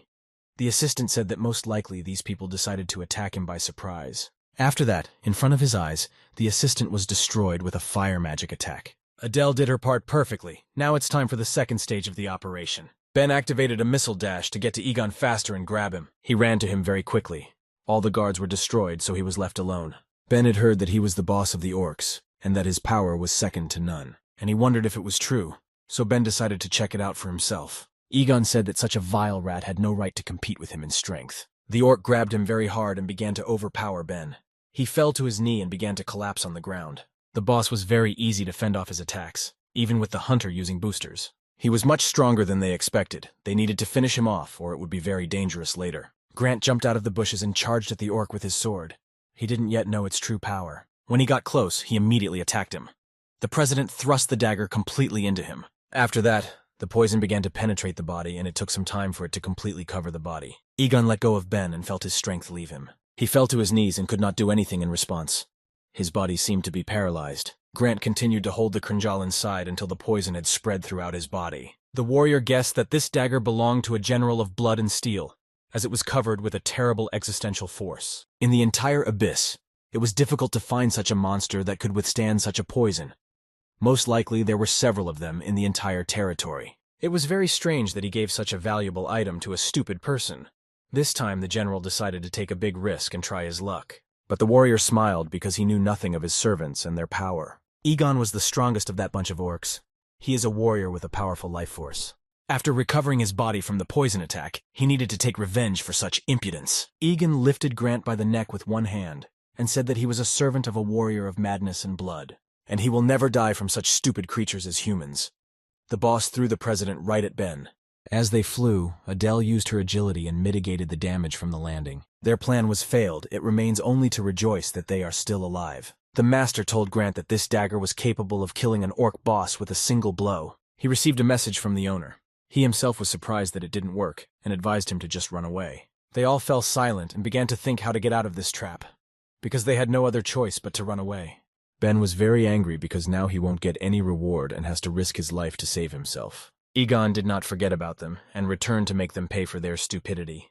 And you have to pay with your life. The warrior was also waiting for Egon to finish off these scum for their reckless actions. They had underestimated the power of his monsters. The orc thanked his master for giving him the opportunity to finish them off with his own hands. This caused great joy. Instead of just running away, Grant and company stood still like statues. In gratitude for the blessing given to him by the owner, he promised to cut off the heads of these rats and present them as a gift. At the last moment, Grant was able to come to his senses and ordered to retreat, but their salvation was very close. Ramirez turned to Egon and asked if it was he who said that he would not fall until he died. His divine sword was already resting on the orc's shoulder and was ready to cut her off in a moment. Ramirez let him fall with a calm soul because it was time to die for his deeds. Egon was frightened by the fact that he appeared behind him, and he did not feel anything. These were his last words, after which Ramirez simply cut off his head with one blow, and it flew away like a soccer ball for several meters. Grant and his friends were watching how far she could fly away. They were in a state of shock, and therefore, by inertia, they turned their heads. The warrior of insanity no longer had a smile on his face as his boss was humiliated and beheaded. Both the warrior and Grant simultaneously began to shout and ask how he managed to do this, and how he found them in general. The warrior has faced this guy before, and every time Ramirez came out victorious from their fights. All the orcs received word that their boss Egon had been destroyed and was no more. The warrior of insanity has officially lost, and now the first kingdom of the abyss has become the territory of the earth. Constellation could not hold back its emotions and simply shouted that it was impossible. The hunters will also receive a message that the orcs have been expelled from this area. Now they don't have to compete anymore. It was hard to believe, but the bodies of orcs began to disappear in front of them. The threat of an attack disappeared. One by one, the orcs dissolved into the air and could not prevent it in any way. Quan and Lisa were defending the base, and even there they heard how orc bodies exploded, covering the entire abyss with light. The girl was smiling because she understood that Ramirez was doing what he does best, protecting people. He was obsessed with this matter. Therefore, he almost did not feel anything after another completed task. Grant was furious and began to question Ramirez how he found them and why he was here in the first place. The boy replied that they were both thinking about the same thing. Although thanks to their distracting maneuver, it was much easier for him. Grant said he wouldn't admit it, because he thought Ramirez was just taking all the glory and accolades for himself. The president began to threaten the boy. Ramirez did not even think that he would guess about his plan. This meant that he was smart enough. Grant could not allow himself to be given the title of the one who cleared the first area of the abyss single-handedly, without the help of other expeditionary forces, because it meant that he gave him the right to all the resources of the conquered territory. The man imagined Ramirez in a pile of precious things that he wanted to get. Grant wanted to use the fact that he was alone and try to intimidate him with his strength. But it sounded very funny to Ben, because this guy had single-handedly destroyed the strongest orc in this area, who was blessed by the constellation a few minutes ago. The hunters were not going to follow his orders, and said that they had no complaints against Ramirez, and were ready to accept that he had cleared the first area of the abyss on his own. Grant returned to them and reminded them of their agreement, but Ben said that it was beyond logic. If you think about it better, because of the irresponsibility of his master, they were almost killed, and if it were not for Ramirez, it is not known what would have been done with them. Ben moved closer to Grant and said how could he even talk about their savior like that? And the fact that he took away all the awards and glory, he deserved it by right. No one could do it but him. Adele also agreed with this opinion and considered Grant ungrateful. The director didn't understand what was happening with Ramirez and why they were quickly on his side. His plan was completely destroyed and the worst scenario of all was realized. Ben apologized to Ramirez and thanked him for saving him. Moreover, he said that this was not the first help from him. Although Ramirez saw this guy for the first time, Ben said he ate one rice ball that he shared with the hunters.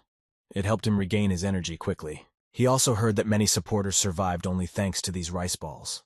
The girl confirmed this and cried. Ben said that he would certainly appreciate such help as soon as the opportunity presented itself. Grant did not recognize these hunters. He began to argue because the boy was ready to give away all the raid rewards for some rice balls. Ben said he didn't want to hear a word from someone who threatened others with supplies. The hunter added that if he is unhappy with something, it is only his fault that he did not prepare well for the battle with the boss, and you should not now blame others for your failure. Now Grant began to understand that all that good boy play was needed only for this moment. He objectively underestimated Ramirez, because he was much more cunning than he appeared at first glance. Ramirez himself did not understand why they were arguing with each other. After all, the territory had already been captured, and it was possible to have a good rest. Everything went as it should, and the result was satisfactory. A few days later, Ramirez was already on all news sites. The comments under his articles increased every minute. Meanwhile, Lawrence was watching the news feed and finally understood why there was such a fuss about Ramirez. He again became the main characters, who saved a lot of lives and captured the territory for the Earthlings. When the girl came to his room, she saw that he was training again and asked why he wasn't resting. Ramirez replied that training is rest for him. Then the guy asked why she came to him. Lawrence answered that she wanted to invite him to eat. Ramirez wondered why she had to eat alone, but the girl interrupted him and said that she was not to eat with her. She talked about a regular banquet where all company directors gather and discuss news and share ideas for further development. But the boy could not understand how he was invited to dinner with the directors. Lawrence replied that he was one of them. She did not invite him to this, because she was not sure that he and such meetings were compatible. But he accomplished one of the greatest feats in history. Because of this, people became more interested in the artifacts of their company. Therefore, he was invited to eat and discuss several topics. It seemed to Ramirez that this was just an excuse, but in fact they wanted to see if he could be a decent director. Lawrence thought so too. The girl said that he would be asked a lot of aggressive questions as soon as they sat down at the table. She tried to refuse until the end. Ramirez replied that everything is fine and he will start training right now. He already had everything planned, so he asked not to worry about it. In fact, he even wanted to attend such an event and learn some information about the other directors of the company. Since representatives of other companies will be there, he was interested to see their true faces. Huang himself did not have time to answer all the questions that interested the presidents of other corporations. The director of Dragon Motors congratulated them on the successful raid on the Abyssal Gate. At the same time, there was not a single drop of sincerity in his voice. The other principals also began to welcome Huang. It was very easy for Ramirez to understand the real intentions of these people. All these snobs did was just talk about efficiency and various stories they called business advice. But today there was a different atmosphere. All attention was focused only on representatives of Dragon Industries. One of them said that this victory is a great opportunity, and now they will be able to dominate the market for the next 20 years. But it is worth noting that the greatest contribution was made by the hunter Ramirez, who single-handedly destroyed the boss. They could not imagine that such a hunter would go to such lengths for their sake. They simply admired him, or pretended to admire him. But they wondered if his skills would be useful in business. They should know that as colleagues. They alluded to what happens to businesses when people trust the reputation of a famous hunter and hire them as a director. Huang replied that this happens with small and medium-sized businesses. It was different from their situation. But they didn't let him prove it and started shouting that they need a real professional. Huang had been in business for a long time and was resistant to such annoyances. But even he was already tired of it. They were already waiting for Ramirez himself to come. The boy cooked his signature dishes in a pan that the kitten made for him. He left the bosses without work and they just watched the whole process. They carefully followed every movement. The men understood who it was, but they were still confused that an A-rank hunter was cooking in their kitchen. The boss knocked on the door where the meeting was taking place. He said that the food was ready and they could start setting the table. He only needed permission. Huang said that everyone was getting excited because they hadn't eaten anything yet, so he suggested that they continue the discussion after the meal. They didn't really like this idea, and the skills of the local chef made them wish for better. Huang let the boss in after warning everyone in the meeting. He went inside with a special tray on which there were dishes. Although they were prepared by Ramirez, no one knew about it. Huang made a remark about the cast iron pans, and he asked to cook some Western food. The chef admitted that he was not the one who cooked it. Then Ramirez entered the room and said that he had prepared it. It seemed to him that it would be wrong to come empty-handed. Huang asked why he came. The boy replied that he personally invited him to the director's banquet. But Huang said that he should have gone to the meeting room right away, not cook food. No one asked him to do that. The guy replied that it was because of the representatives of the companies who were at the banquet. One of the directors said that how could his lateness be related to them? It looked very illogical. The guy replied that it was related to their diseases: anemia, chronic fatigue, hypertension. He knew that each of them had at least one of the diseases he listed. The directors were nervous about such information. They did not understand where he learned all this from, because the information about their health and illnesses was reliably classified and hidden. But in reality, there was no reason to be surprised, because when you study martial arts, it becomes easier to get information about your surroundings with the help of a single glance. And since he knew all this, he could not ignore it and not use it at the first opportunity. The meeting of the board of directors was ideal for this.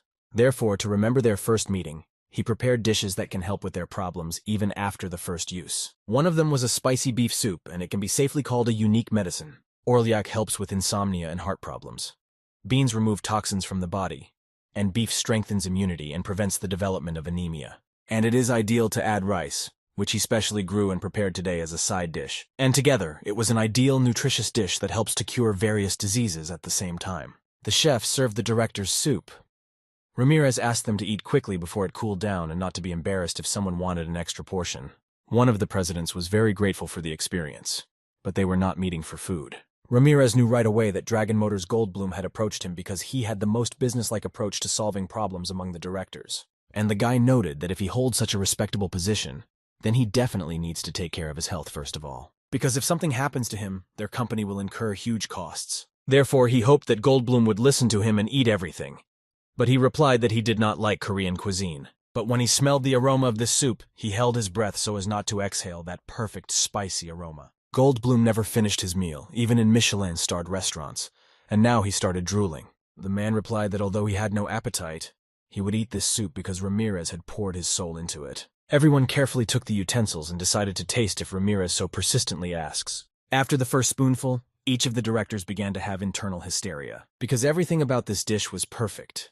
The vegetables were soft, and the tender beef complemented the wonderful aroma. For Goldblum, the dish was spicy, but he was in no hurry to criticize the cook. In such a situation, he decided to take rice first, and then add soup there, so that the rice extinguished the fire after the sharpness of the soup. And it was really the chef's perfect decision. It made the dish complete and suitable for anyone. The directors were delighted with the taste and could not tear themselves away from their plates.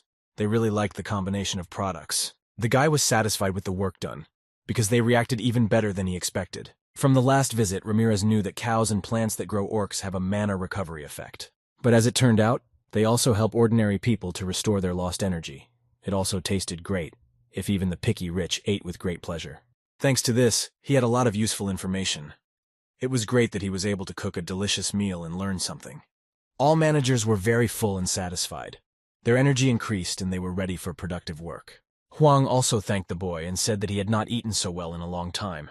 Ramirez was glad that he liked it. Another man said that it is unsurpassed, and if he works in the food industry, he will definitely be able to succeed. But Goldblum noted that he's the director of the dragon artifact. Therefore, cooking skills alone are not enough here. Therefore, he would like to know about his future plans.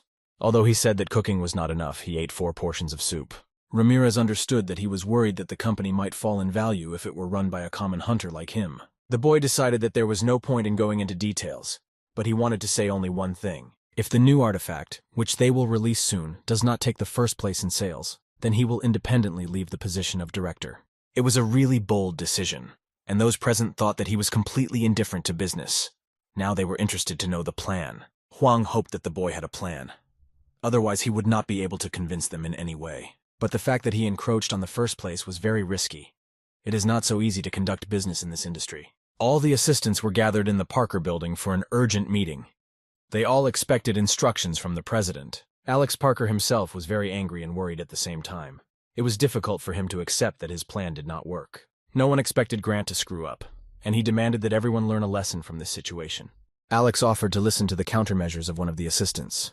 In such a situation, it was important to choose the right decision. He pulled out his tablet and began to read their plan B based on their past research. Recently, the number of hunters who entered the abyss just to gain combat experience has grown steadily. And they assume that soon there will be a high demand for artifacts. Therefore, based on this information, they are going to release new products. Alex liked the idea, but he was interested in what exactly they wanted to create. But they were in the process of discussing this issue. Other assistants began to ask about production dates, about the marketing company, and when it would be ready for demonstration. And in general, there were many factors before they could make a decision. Alex could not stand such tension and decided to shut everyone's mouths in order to ask the questions that interested him. The most important thing he wanted to know is how a plan without any detail can be an anti-crisis solution.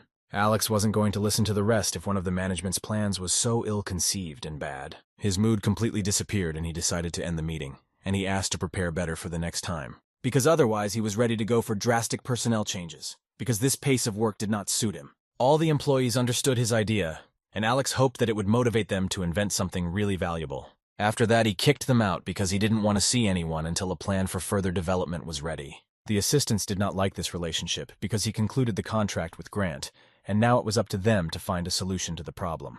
Jerry was the last to leave the office. Every time he was very worried after everything that happened to him. He broke away from the rest of the workers and heard a voice in his direction. Someone asked if the meeting was already over. It was Odaigon, who was waiting for Jerry at the entrance to the meeting room. The man noticed that he was standing very dangerously in an open place. Odaigon assured that those boys would not be able to see him because of his concealment. And if he did not like that he was chasing him, then the goblin hinted that he should send him back. He understood that this was ordered by his master, but many days had already passed. But Jerry said that he could not leave, because it was not known when the traitor would come for him. Odaigon was appointed as Jerry's bodyguard after he betrayed the traitor.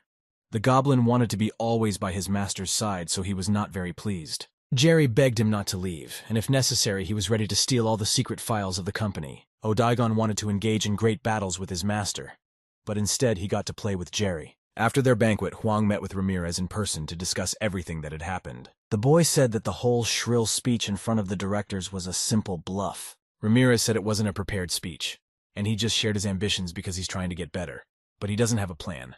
If only because of this they could calm these men down a little. And since they had Lawrence, making a plan shouldn't be a problem. Huang was sure that at least something was in the boy's head, so he trusted him, and he advised him to do whatever he thought necessary. But in fact, he only thought that if nothing worked out, he would simply leave his post, as he had promised. Although he was not completely new to the creation of objects, therefore he should be able to do something.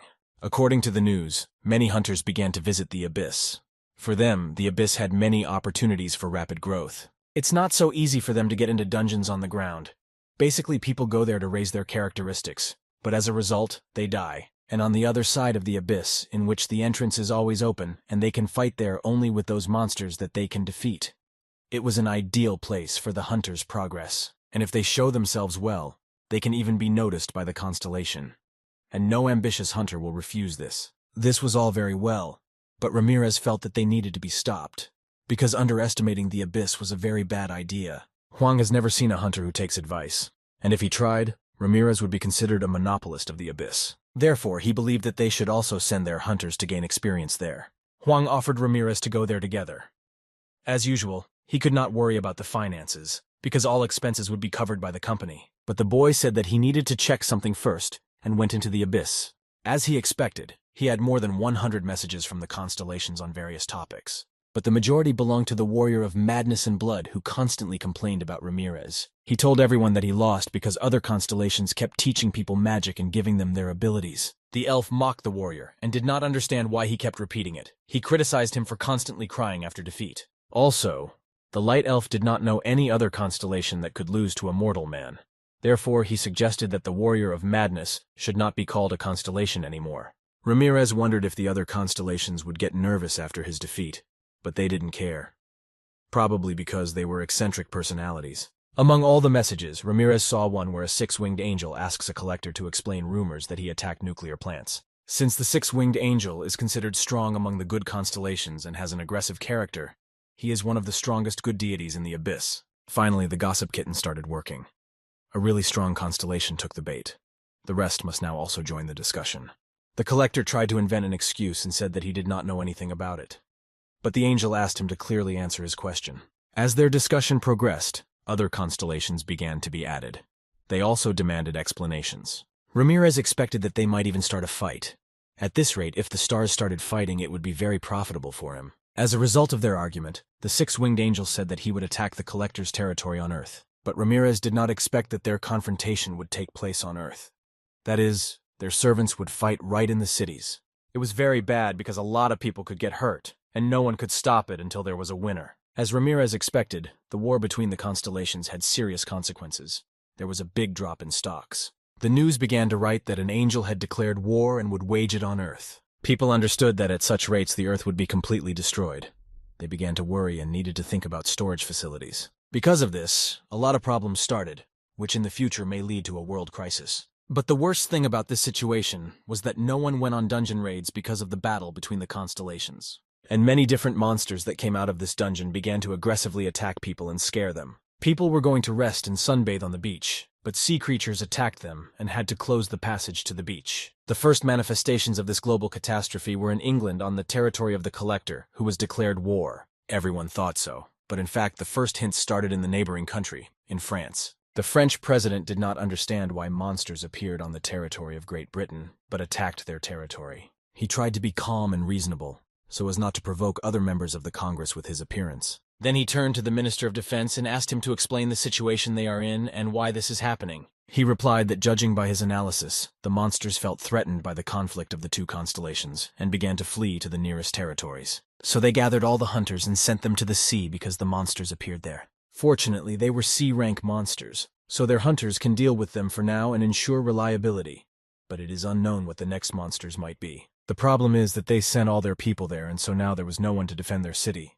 And if rank creatures appear and break through their defenses, then such a situation will be very sad. The president asked what the solution to this problem could be. They contacted various foreign clans and asked them to send their hunters so that they could help protect their territory. And also to prepare for the worst, they asked for rank hunters. But George didn't understand why they needed them if they had 3 A-rank hunters. But in reality, the situation was much more complicated. Of all their high-ranking hunters, they kept in touch only with Adele. George was angry because he had provided them with excellent living conditions and all the necessary amenities.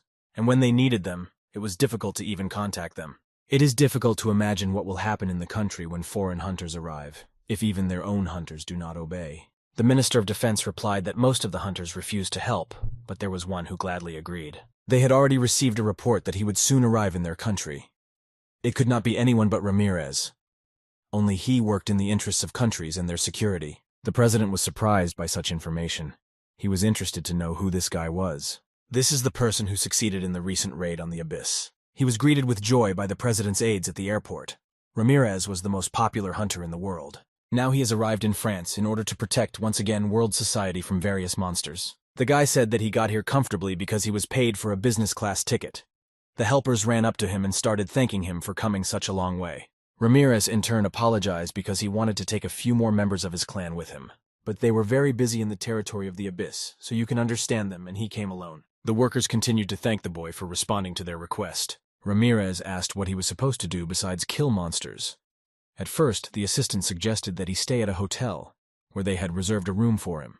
The guy thought that their strategic meetings would be held there to discuss further actions and goals. They arrived at one of the largest hotels for hunters. But when Ramirez went inside, he didn't understand why there was such chaos. Everything looked as if they were not paid for their help.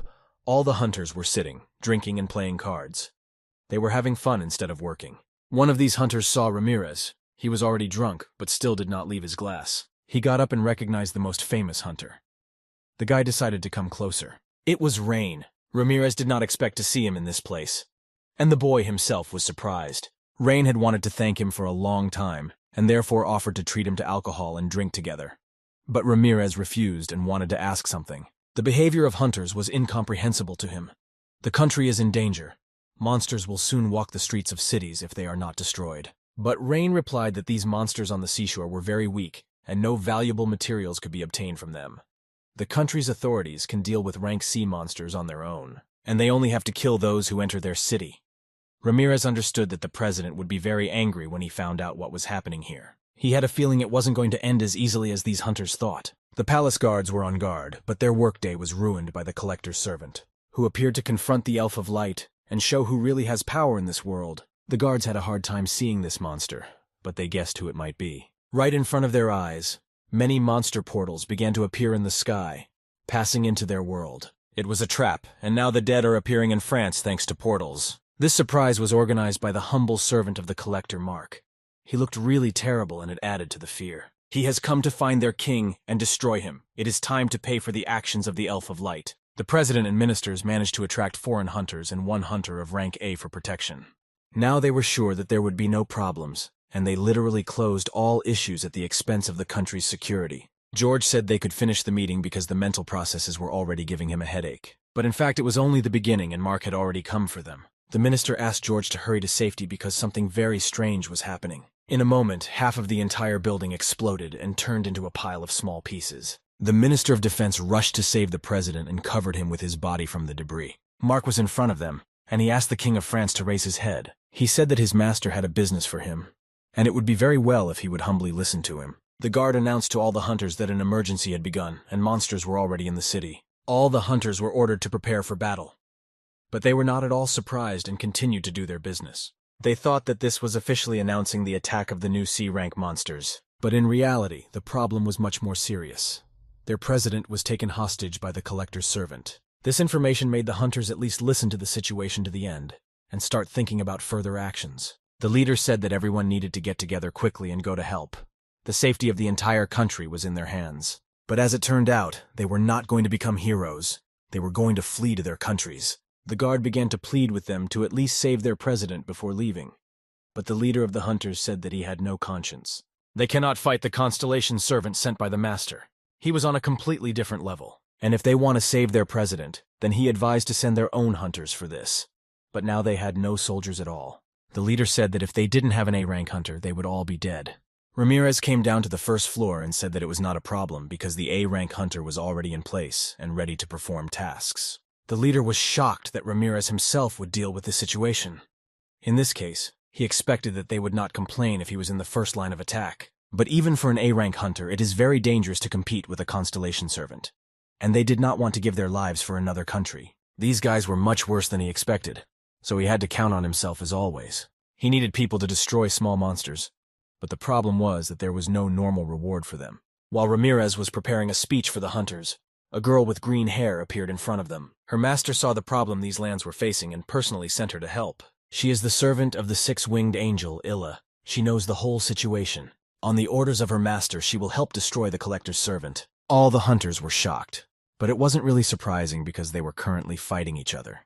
The girl said that she would compete with the servant Mark, and they would have to clean up the other small monsters. Although she was also a servant of the constellation, This did not give her the right to give them orders and force them to do something. Illa expected such an indignant reaction, and therefore specially prepared a very good reward for their help. Various items began to fall out of the portal she opened. These were all very valuable artifacts, made of the strongest material, and they would be theirs if the hunters helped solve this problem. They felt mana from just looking at them. You can buy an entire building for each such artifact.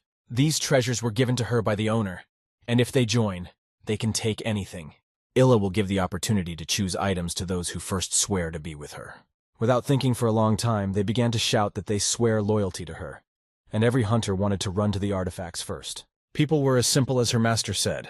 They joined blinded by their greed. If she can use all these people, then they will be able to reduce the number of enemy monsters without much loss. Ramirez approached the girl and asked what exactly she was planning to do. He said that the president is already held hostage by the collector.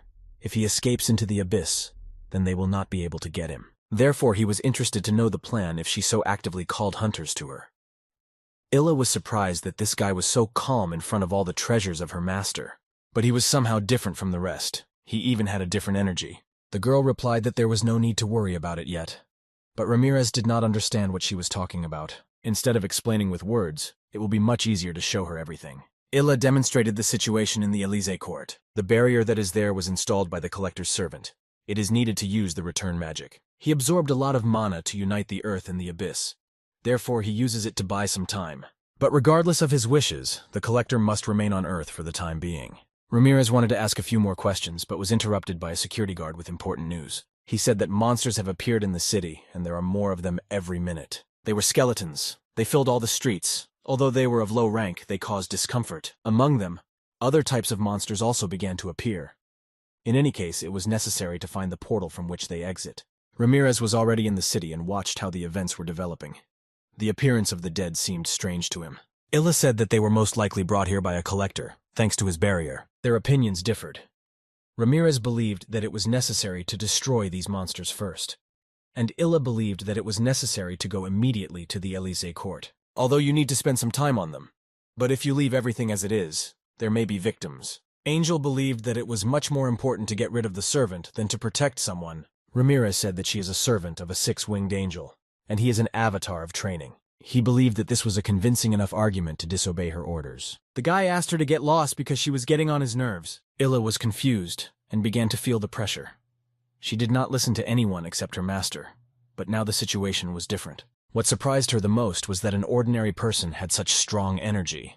Also, he was confident enough if he could allow himself to express himself so harshly. The leader of the hunters brought his fighters and tried to understand what was happening in the city and what they should do next. Ramirez psychologically defeated the angel.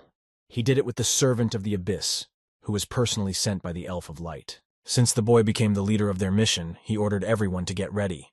But no one understood why. He said that from this moment on, the hunters would exterminate the dead and advance towards the Champs-Élysées. He was going to distract the dead on him, and they just need to support him with magic.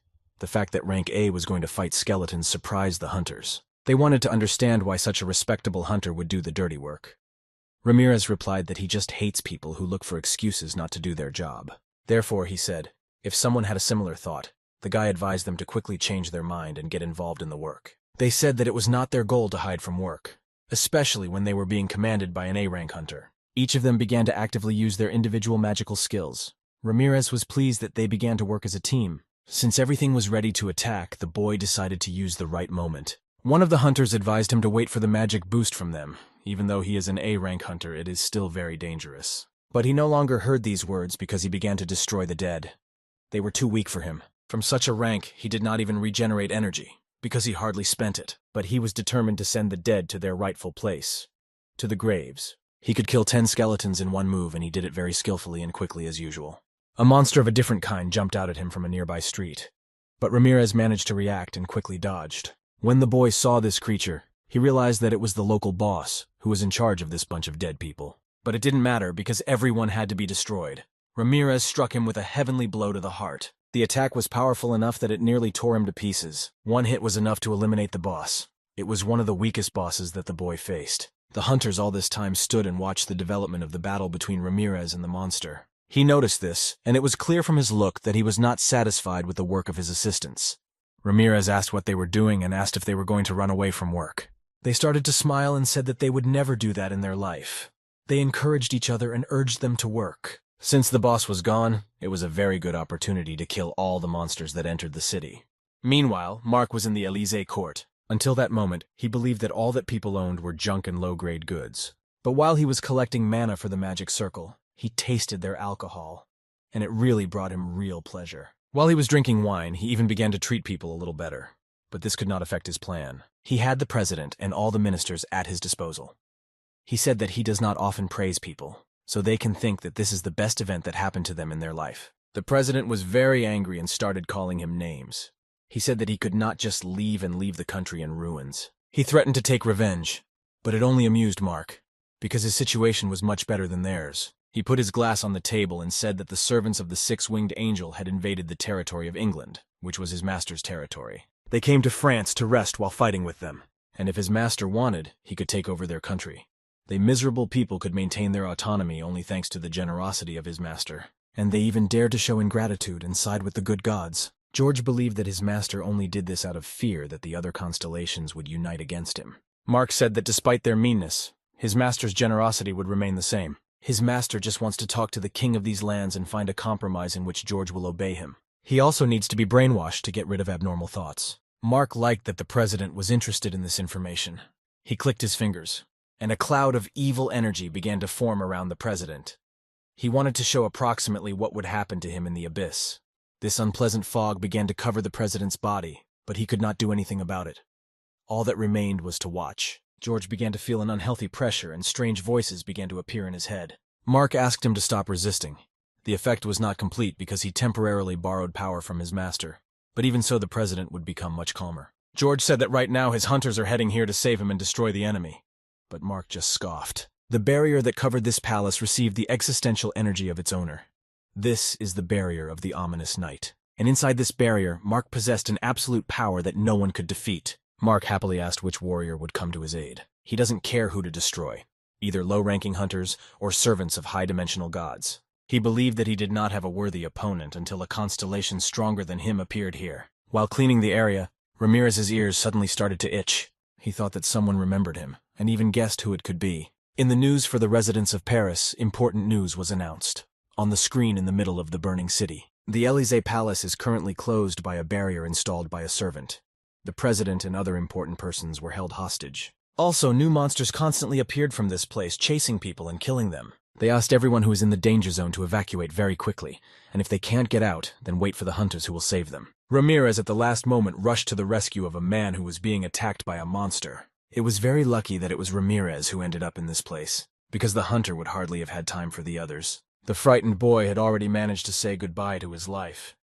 But he recognized his savior. This was the hunter Ramirez, about whom the whole world was talking. Because thanks to his feat, they lived in peace until this moment. The boy said that the streets were very dangerous and asked him to hide in the nearest building. Then his assistants ran up to Ramirez and said that they had investigated the whole situation. He was surprised that they followed orders so well. Ramirez considered them much dumber. The hunter admitted that from the beginning they followed orders because they were scared. But saving people and killing monsters was not like calculating profits and losses. It was much more interesting and they enjoyed it. Therefore, if they have taken up this matter, then it is necessary to bring it to the end. Like professionals. Illa did not understand what was happening. Because an hour ago these hunters were drooling over treasures, and now they are talking about correct values. She thought that people usually put their comfort before others, and they follow that guy who gives them completely unimportant tasks. But they do them. She even admitted that Ramirez has a skill that can sway people to his side. She didn't like him, and she flew closer to ask how much more time he was going to waste. Since Illa no longer feels the energy of the dead in this area, it means that they have destroyed everyone, so she insisted that they start following her master's orders. But Ramirez said that for an angel she had a terrible temper. Even without her advice, he was going to visit such an uninvited guest to teach him proper manners. After some time, the boy arrived at his destination. The barrier looked really powerful. The goddess of laziness felt the existential power of the collector from this barrier. Everything will be much more complicated than she expected.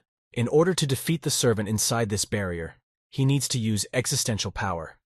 And enough, to the point that people will be able to understand that he is a constellation. But luckily, the barrier was so powerful that it seemed to block the vision of the constellations that were outside, except for the collector. This means if he uses his power internally, the other constellations won't know about it. The main task is to hide your power from the servant sent by the six-winged angel. Ramirez thought that the best way would be to gouge out her eyes. But for obvious reasons, he can't do that. He said he couldn't waste any more time and started to enter the building. At this time, Mark was finishing a bottle of wine that he found among people. He felt that something had happened near the palace. He couldn't decide whether he should observe the formality of being the new host and meet the guest in person. Still, Mark chose to greet the guest and made a dash towards the entrance. The president was almost recruited and asked the host to be careful during the battle. When Ramirez entered the courtyard, it was much quieter than he expected. There were a small number of monsters walking around the building. Was he so sure that he left this place unguarded? Ramirez thought that there might be a trap there, but Illa replied that there was no trap. Either the main defense was from the outside, or most of it is in the middle of the building. In any case, they need to be careful. The girl said that it was even better, and added that she would go first and join the battle. And Ramirez asked to just cover her behind. While the girl was talking to the boy, she was met like a fog. It was Mark who turned into a formless liquid to follow whoever dared to invade his territory, and he decided to get rid of the servant of the six-winged angel first, and began to devour her body, starting with the limbs. The girl was in a difficult situation. She did not even feel the presence of the collector's servant. First, she needed to get out of his rapture. Mark was just mocking her at the time. He began to transform into a normal monster body to finish what he had started. Illa was completely under his control, and he wasn't going to let her go even if she asked him very hard. The girl was really in a very difficult situation. Her body seemed to be paralyzed and she could not move at all. But Ramirez came to the rescue and asked the angel to bend down to deliver a clear blow of the heavenly fist. Mark could not understand why an ordinary person was with her, and he was even more interested in where he got so much strength from. Mark managed to defend himself against this blow, but it was not known whether he would be able to maintain this defense for long. The servant's hands began to shake and his grip weakened over time, but he could not believe that he could lose in strength to some boy. The fact is that Ramirez had a completely free left hand and decided to use it and strike. There was just a huge explosion inside the palace. This forced Mark to retreat and increase the distance between the enemy, because he really could not constantly repel such powerful blows. For Ramirez, this was not a problem, because this distance was ideal for a long-range fight. He activated the heavenly finger skill and attacked his opponent with a volley of arrows. Mark needed to do something, so he used the shadow of the noble crown collector. The servant was shocked that this boy, in addition to his unparalleled strength, had a great understanding of combat. He did not open up to the attack at all. The angel's servant did not cause him any problems at all, but this guy was very powerful. Therefore, Mark decided to retreat. Although he also had good skills, he actually assessed the situation and decided to escape to create a plan. While Ramirez was thinking about how to defeat Mark, he was called by one of the hunters. Everything was definitely not right with the angel. She couldn't move, and her whole body hurt a lot from the collector's existential force. First of all, Ramirez was interested in saving the lives of as many people as possible. Therefore, this situation outraged him. Illa said that the scumbag's magic kept draining her mana, and it was draining her of all her strength. Although he turned out to be much stronger than she expected, this magic was precisely controlled by the necromancer. If this continues, she may become this scumbag's puppet and he may control her body. The hunter turned to Ramirez and said if the girl was right, they better kill her now. But if she becomes dead, then they will have one more problem, because she will turn into a monster and they will have to fight her. Illa asked to kill her because she understood the possible threat if the collector were to control her body. She is Illa, an angel who serves a six-winged angel, and for her death is better than becoming the toy of a demonic god's constellation. The guy was smiling and said that she just made an unreal strong-willed and important decision. But as he said, he is not going to follow her orders. Therefore, this time he will also do as he deems necessary. Ramirez could use even more power to wipe that scumbag's mana from her body. The girl said that it was not so simple and even she could not do anything with this mana. But the boy assured that he could do something. He touched it and began to use his inner energy to overcome the collector's mana. He also warned the girl that there will be a collision of completely extraneous forces in her body, so she may feel unbearable pain. In any case, it was better than dying, so she had to endure this moment. Ramirez had an unreal concentration of energy that even the hunters standing next to him could not withstand. They watched it, and it seemed to them that it was even more painful than death. Mark watched what the boy was doing, and was shocked at how he managed to clear his mana. Although he only used a portion of his master's power, it still contained his existential power. He needed to possess a stable body in order to use a dark night. Mark did not believe that there was someone who could accomplish this. He wanted to make this mortal his servant in any way. He needed such power. And so he finally finished his procedure. It was even more difficult than fighting some monsters. Illa looked like a squeezed lemon, but she was completely cleansed of all the impurity that the collector's servant had filled her with. The girl was touched and very grateful because thanks to him she managed to survive. After this incident, the girl began to treat Ramirez better and was ready to thank him in any way. She also promised that now she will definitely listen to and carry out his orders. Illa asked what he plans to do next. Since their goal is to free the hostages, they cannot break through the central area where this scavenger hunt is located. Mark suddenly appeared next to them again and thanked them for the way they had paved, but he did not appear to fight again. He had a very attractive offer for them. Illa was very scared after the last time, so she tried to be more careful. Mark understood that they had all come to save the king and his subjects whom he had captured. In this case, they do not need to risk their lives, and he was ready to let the hostages go. But it was clear that he would not do it just like that. He had one condition. He wanted them to sacrifice the boy who fought him and was able to destroy all the mana from the girl's body. That is, if they gave him up. He swore in the name of his master that he would return the hostages and let them all go. Then they will all be able to become heroes who saved the king of their lands, and they will bathe in glory and respect from those around them. The hunters stood in silence and could not find the right words to respond to such a proposal. Mark was happy to see Ramirez's shocked face. It was his perfect strategy to defeat people by using their ambitions. Now he expected his comrades to seize him and throw him into hell as a sacrifice for their release. And he expected that he would watch it and have fun. Then he would make Ramirez his humble servant. But they said it was nonsense, and he would get nothing from them except good kicks. It was very clever of him to exchange an A-rank hunter for politicians. The hunter said that even the truck wouldn't be enough to buy off Ramirez's fingernail. He thought that on Earth they live according to the same principles as in the abyss. But as it turned out, they did not care about their king. Or it could mean only one thing, that Ramirez surpassed even the king in importance. To be honest, the hunters considered George a scumbag. Half of France hates him too. In this case, it will be much easier for the French to simply elect a new president. Ramirez invented another ideal plan and said that he agreed to exchange himself for the officials. Mark did not expect such an answer from Ramirez himself at all. He was counting on human greed. Illa tried to answer the boy and warned that there was definitely a trap waiting for him there. But Ramirez thought that this was a great chance to finish this scoundrel. The girl kept telling him that it was very dangerous and that he was an unusual servant. He would have big problems if he agreed. Ramirez asked not to worry and said that he had a plan. The girl was outraged by this and she replied that she would never worry about a person. Mark didn't care how he got into his possession. The main thing was to complete this task. The servant said that he admires him. Heroes sometimes have to sacrifice themselves to save the king. He hoped that they would be able to create a truly strong relationship for productive work. The boy needed to step on the symbol, and immediately after that he would meet with Mark. And while he promised, he will immediately release the king of these lands and his assistants. Ramirez listened to his terrible speech and decided not to waste time and do what he was asked. Illa hoped that he would understand that it was a trap. But he knew it, and still took the risk to save people. Before leaving, Ramirez said that he would definitely get back to them after solving this problem. The boy teleported into the building, which was completely filled with the mana of the collector's existential force. It was the core of the barrier. Of course he expected it to emit darkness, but not that much. Mark was sad to hear that from Ramirez, because he put a lot of effort into beautifying the place. Although he was good at martial arts, he definitely lacked a sense of style. But that didn't matter, because when he makes him a Death Knight, everything will be perfect. That is, he wanted to turn the boy into a dead man. From the very beginning, Mark did not plan to turn people into Death Knights. But Ramirez was able to surpass the fighters of the abyss, and from that moment his strength attracted Mark's attention. For this reason, he even dared to release the hostages in order to transport him to this place. He hoped that Ramirez, without tricks, would decide to become his soldier and follow his every command. Although he promised to release them, but no one said that he could not capture them again. And finish his business to the end. Ramirez asked what would happen if he refused. Mark liked his insistence. The fact is that the place where they were was created especially for him.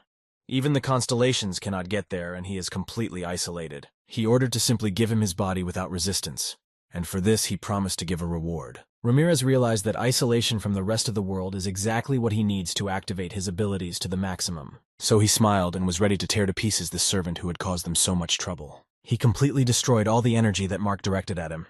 Here he could use everything at his disposal. Mark began to panic, because the shadows created by his master's power were simply destroyed. He could not understand where an ordinary person had such an amount of existential power. Ramirez said there was no need to explain to him, because he was going to die soon anyway. The servant was very angry. Everything did not go as he expected. He needed to retreat, but Ramirez thought otherwise.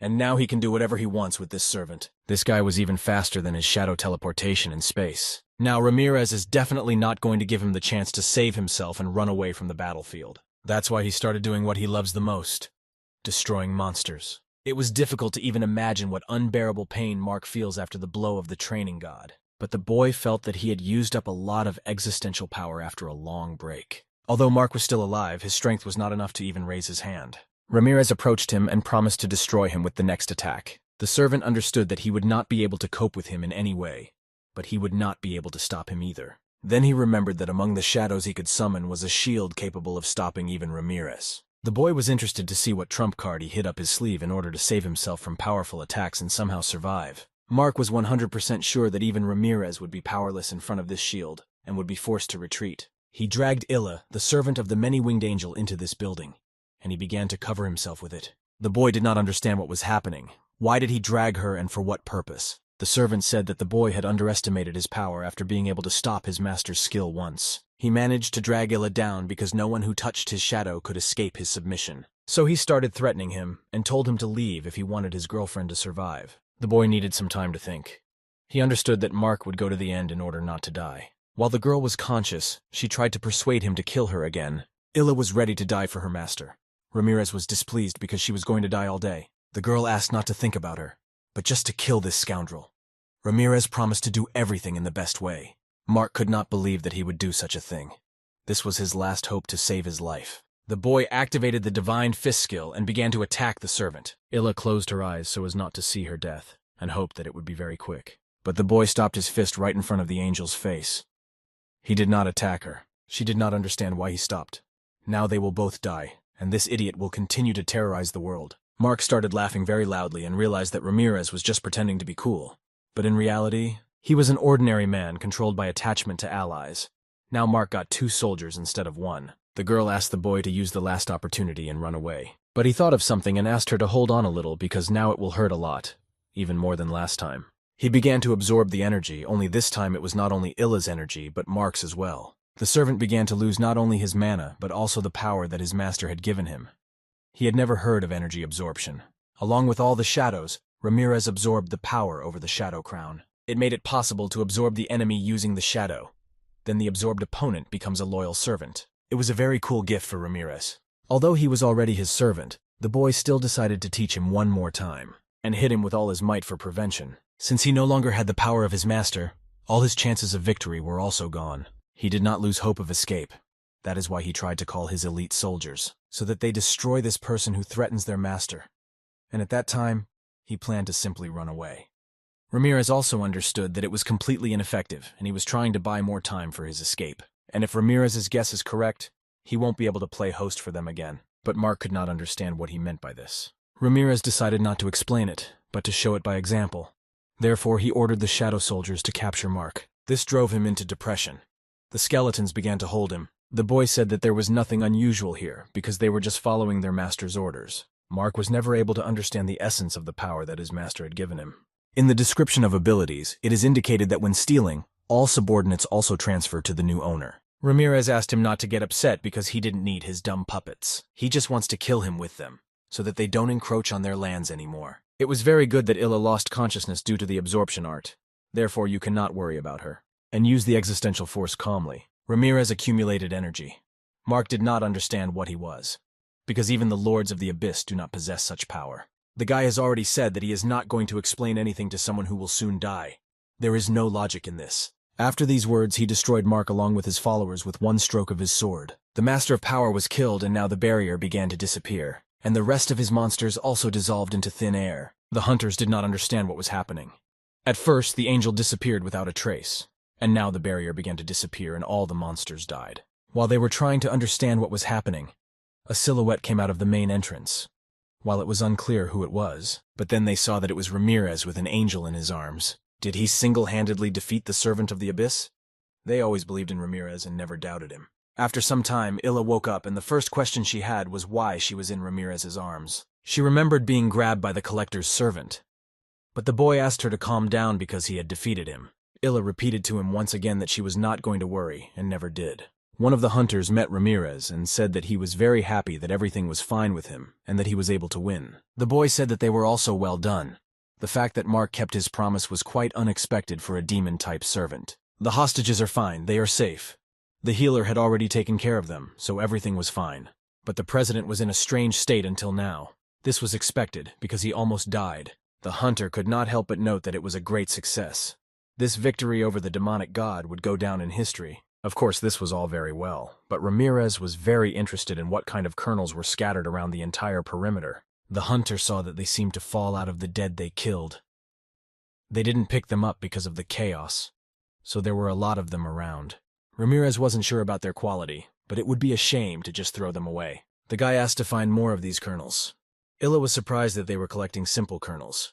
This meant that they were actually very greedy. The hunter approached the bullet and wanted to take it, but another hand reached for it. It was Illa. The hunter decided it was better not to argue with her, especially since there were many such cores on the territory. The girl realized a very strange thing. Her body moved independently. She could not control it sometimes. Illa held up the kernel to Ramirez and got down on one knee to give it to the owner. He did not understand why she behaved like that. All the more, she radiated dislike for the boy. But the girl continued to stand still and remain silent. It was difficult to get even a word out of her. Ramirez decided to test his system. And there it was written that his new Shadow Crown skill absorbs the opponent using the shadow. The absorbed opponent becomes a loyal dog. This happened due to changes in the user's power level. Laziness Goddess said he had gained enough useful power until she could watch him through the barrier. Apparently, this servant's contract only works at full capacity when it's being used by a constellation. Probably because of this, that collector boy tried to drag the president into the abyss. It is impossible to do brainwashing by the forces of the contract alone. He wanted to bring back the president with a different consciousness and use him to drag France into a war against the six-winged angel. The goddess of laziness thought that it was, because he would never in his life think that Ramirez would steal a skill from him. In this situation, the guy can only wait for the effect to start to decrease until it disappears completely. First, he needs to accept this core, and then she will wake up because the order will be fulfilled. And she was really right, because Illa did not understand at all why she was behaving so strangely. Ramirez said that he absorbed all the power of this servant. And in the process, probably, the power over the girl also passed to him. In other words, it was like her body, but she didn't actually control it. She started getting angry and asked to stop it as soon as possible because she doesn't like it at all. The guy said that this effect should wear off over time. Illa demanded that he not give her orders. After this conversation, the girl spread her wings and flew away. She hoped that this horror would end soon, if what Ramirez said was true. Illa was very upset that he was able to see her in all the worst conditions, and now he continued to command her. Ramirez thought that the long distance between them was also a good option to solve this problem. He hoped that they would meet again. While the boy was examining the core and thinking how valuable it could be, a man in a suit approached him. He was very worried and introduced himself as an advisor to President George. The advisor asked Ramirez why the president was crawling on his knees and collecting every single kernel. It seemed to him that he behaved in the same way as a servant of a six-winged angel. Ramirez guessed that the demon god's servant might have done something to their president. It was dangerous and fun at the same time. He could control the body of the French president himself. And if the boy says something wrong, an international conflict may start. Huang asked him not to create problems. But this will be a serious enough problem that will not be easily corrected, and it is not known how long it will take for the effect to pass. Ramirez told the counselor not to be nervous because he would keep it a secret. The man trusted him, so there shouldn't be any problems. Moreover, everything should be fine, because he wasn't going to order the president to do something. But at that time, Ramirez did not know that the Shadow Crown has an additional effect. It creates strong feelings around the user of its minions. This will be the starting point of the worst decisions that will go down in French history for a long time. A few days later, cracks and destroyed rooms began to be repaired in the Élysée Palace. Ramirez was again the main character of all the news. All the most famous journalists wrote about him. George also watched this, and even the most influential TV channels showed him in their program. He asked the counselor what this could mean.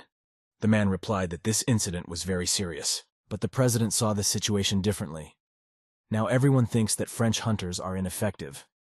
That's why he always said that they are very worried about hunters. The counselor listened to it almost every time. George constantly complained about the hunters. Although, on the other hand, it may be correct. Because of all their hunters, only Adele appeared. But his change was not the only one. Now he became a devoted fan of Ramirez and constantly praised him in front of others. He flew from another country to protect civilians, and he risked his life to defeat the demon god servant. He was a true hero. The advisor said that they had prepared for him the highest medal, the Legion of Honor.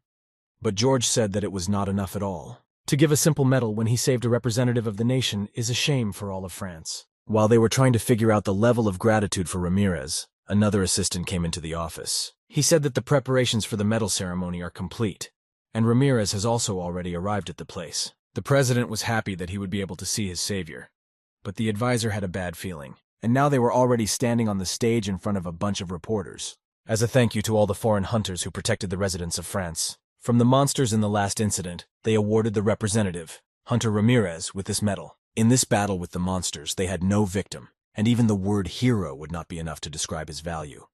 Ramirez replied that he was just doing his job. George thought that the boy was very modest. He said that the boy was incomparable compared to their thief hunters. He added that comments with similar comments are circulating on the internet. Now Ramirez is very popular in France.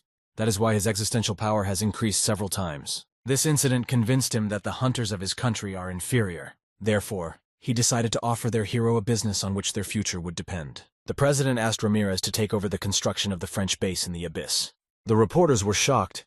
How could such a foreign hunter be trusted? Huang asked the boy not to cause any problems, but it seems that it will not work without this. The era of abyss raids, which began with the arrival of Earthlings to the first territory of the abyss. The construction of a base of any country in the abyss was of great importance for business. Not only because it needed the best people and machines and guaranteed big money, but also because the person responsible for the construction receives privileges for more convenient raids of the abyss. Therefore, abyss bases always trust national clans or enterprises to reflect the power of the nation. Huang said he broke with that tradition and won a contract to build a base in France. He thought it was a dream or a joke because it was impossible. Ramirez expected a worse reaction and said the president told him personally during the medal presentation. The boy asked his brother if he might have done something wrong. Huang jumps in and says that's great, because now they'll be able to make a lot of money. Thanks to it, several of their branches will not have to do anything at all for their existence. Ramirez thought about it. Maybe in that case it was worth giving up the other gifts. But the boy hesitated because the offer was very strange. So the president took him to a museum,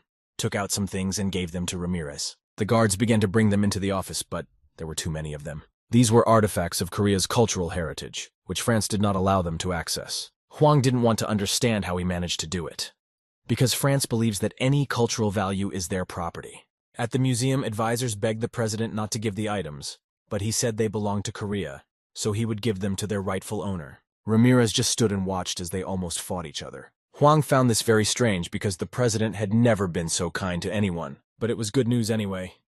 Huang's passion for valuable things made his heart beat faster. Ramirez snatched these items from his hands and said that he would definitely return them to Korea. Huang didn't see anything positive in this, but the guy didn't care. He would just return them to their rightful owner. In addition, he had an idea of what he could do with them. Ramirez said it was nothing special, but Jakarta's reputation in Korea was not very good.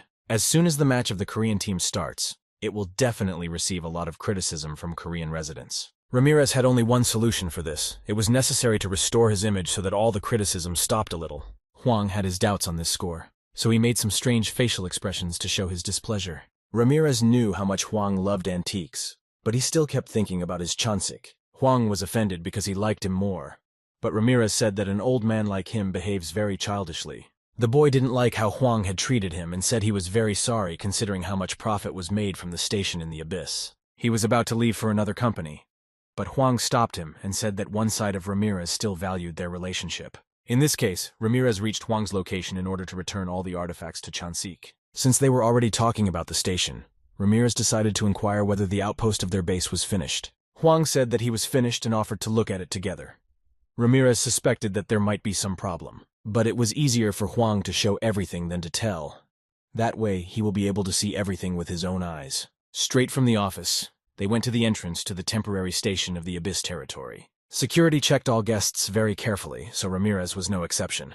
His documents were in order. The guards recognized him and said that it was an honor for them to meet Ramirez. It was his first time at the temporary station, and he was told that the teleporter could be used here. Everything was correct, and he was told to just go inside the magic circle. And then you need to name the place where he wants to go. The boy began to climb the stairs and asked to be sent to the Dragon Industries outpost. Ramirez felt something strange when the teleportation began.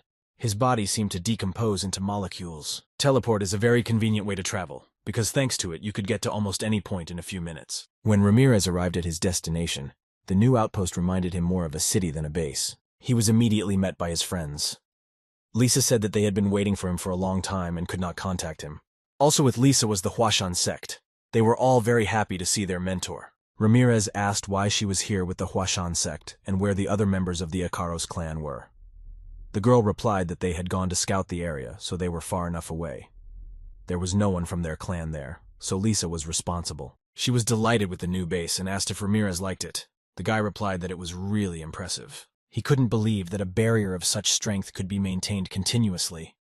Most likely, he was using the company's mana accumulator. Even the kitten's blacksmith was impressed. The technologies of Dragon Industries were truly fascinating. Then he decided to check how strong the local people were and scan their levels. Ramirez started with the Huashan sect. He had heard that they were trying to reach V rank. Their internal energy had increased noticeably. Ramirez was proud of them. The girl said that thanks to his training, they could not help but become stronger. Everything was fine with the station, and there seemed to be no problems. In that case, he wondered why they were waiting for Ramirez. Lisa said that the issue is not with the station at all, but with the visitors who come to see it. Then he understood that it was the inhabitants of the abyss. It was not surprising that they came. Although traveling through the lands of the abyss is difficult, but it is possible. And they saw human civilization for the first time. Therefore, there was nothing strange in their curiosity. As they sat in the cafeteria, Lisa said that it wasn't just about curiosity. A lot of strange things were happening. They constantly had fights and are at war with Earthlings. Not so long ago, they tried to break into the premises and rob it. After that, they burned it. If it were her will, she would forbid them to enter at all. But that would take away from them the opportunity to learn about the abyss. If you think about it that way, brawlers and robbers are not as big a problem as those who tried to trade information. At first, they bought information about the location of dungeons from the inhabitants of the abyss at a fairly low price. But when they came to the place, there was nothing there at all. That is, they were given wrong information. Now, although they do not fall into such traps so easily, they still have to be careful. Probably the inhabitants of the abyss lie as professionally as the inhabitants of the earth. He said they could not worry about it anymore. He knew one person with a similar problem. Ramirez did not want to speak immediately and said that she would find out later.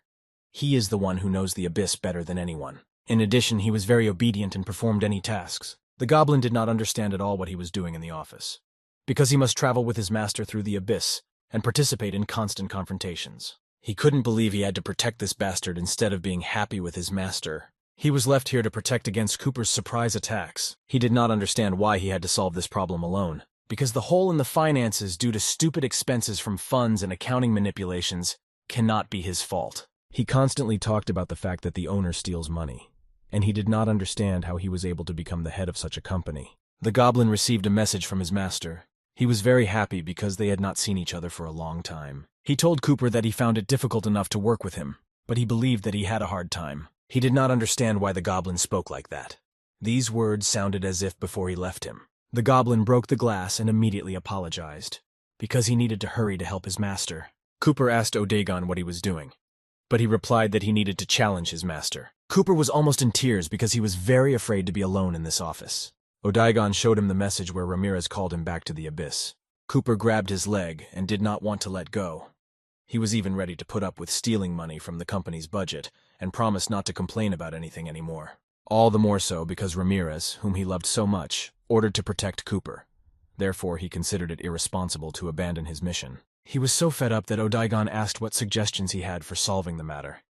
Cooper said he could go with him, but he believed that a member of the board of the Parker Group could not go to someone else's outpost. After all, he could be caught.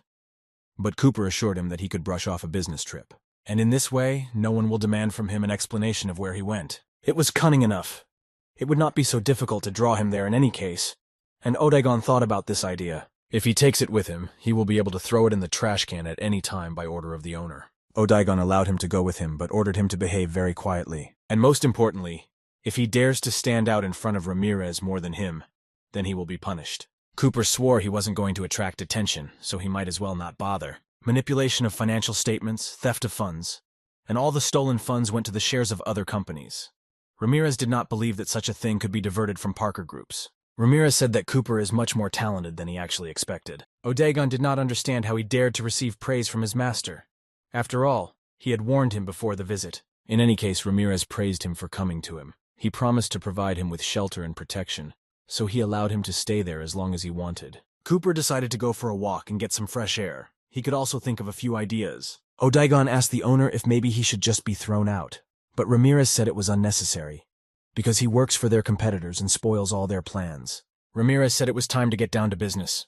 Odagon couldn't wait to complete some task. He expected it to be a trip to an unexplored dungeon or a raid against a powerful monster.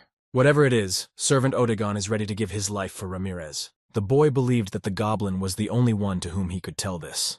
This is a very important mission. The future of their station may depend on its outcome. He was delighted that he had called him on such an important mission. Ramirez put his hand on his shoulder and gave him the task of getting rid of all the information dealers. A few days later, the creatures continued to sell their fake crystals or other artifacts at the market. They tried to execute the most profitable deal for themselves. It could be buying or selling at a favorable price for them. Odaigon asked how the fire spirit crystal could be underground, and all the more so the merchant tried to sell him just a yellow fire lizard stone. The merchant was shocked how an ordinary person could know so much information about the abyss. Odaigon hit him on the head with a staff and told him to disappear. He was a real swindler. Odaigon ordered the guards to quickly throw him out and blacklist him and bar him from entering. The goblin did not understand how it was possible that everyone who made a good offer turned out to be a fraud. He has already caught about 40 fraudsters, but this is the order of the owner, so he had to do his job better. Another man came up to him and said he had a great offer for Ramirez's host, but Odaigon didn't even listen to him further and just started hitting without warning. He was annoyed by how many swindlers appeared on the outskirts who want to deceive ordinary people, but the man asked to stop and not beat him, because he is not from the abyss. He is an official from China. The boy stopped and only then, without emotion, saw that there was a person in front of him and not a monster. He was also an official, but after the beating, he looked more like a homeless person from the gatehouse. Odaigon thought that he simply disguised himself as a person.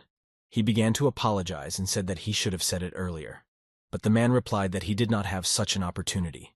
He began to threaten to write a complaint. Ramirez appeared and praised Odaigon even though he did wrong, but then he admitted his mistake. He turned to the man and apologized for the disrespect on the part of his ward. The guy asked to understand him because he was a little overworked. But the man believed that he simply attacked him and continued to threaten to file a complaint with the American government. This may not be enough, but Ramirez offered to discuss his proposal over a cup of tea. He wanted to say that he signed a deal with the distant flame of the abyss and received information about the B-rank dungeon. Therefore, he wanted to organize a raid together with Ramirez and divide the rewards equally. He thought that this was a very good offer and beneficial for everyone. The man confirmed all these words and said that the contract was really very profitable and it was difficult not to accept it. You can consider it an easy prey. But that's why Ramirez thought it was a very suspicious proposition, because everything was so perfect. And why would they ask Ramirez for help and split the income in half if they could take all the profits? The Chinese association, he knew, would never go to such a loss for the sake of some partnership.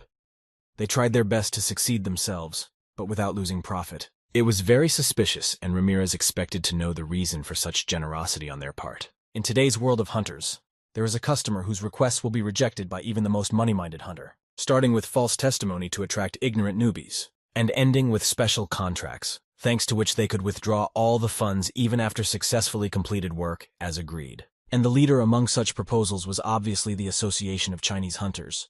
Fortunately, Ramirez was aware of their activities. The Chinese government was behind them, and they still went for such proposals.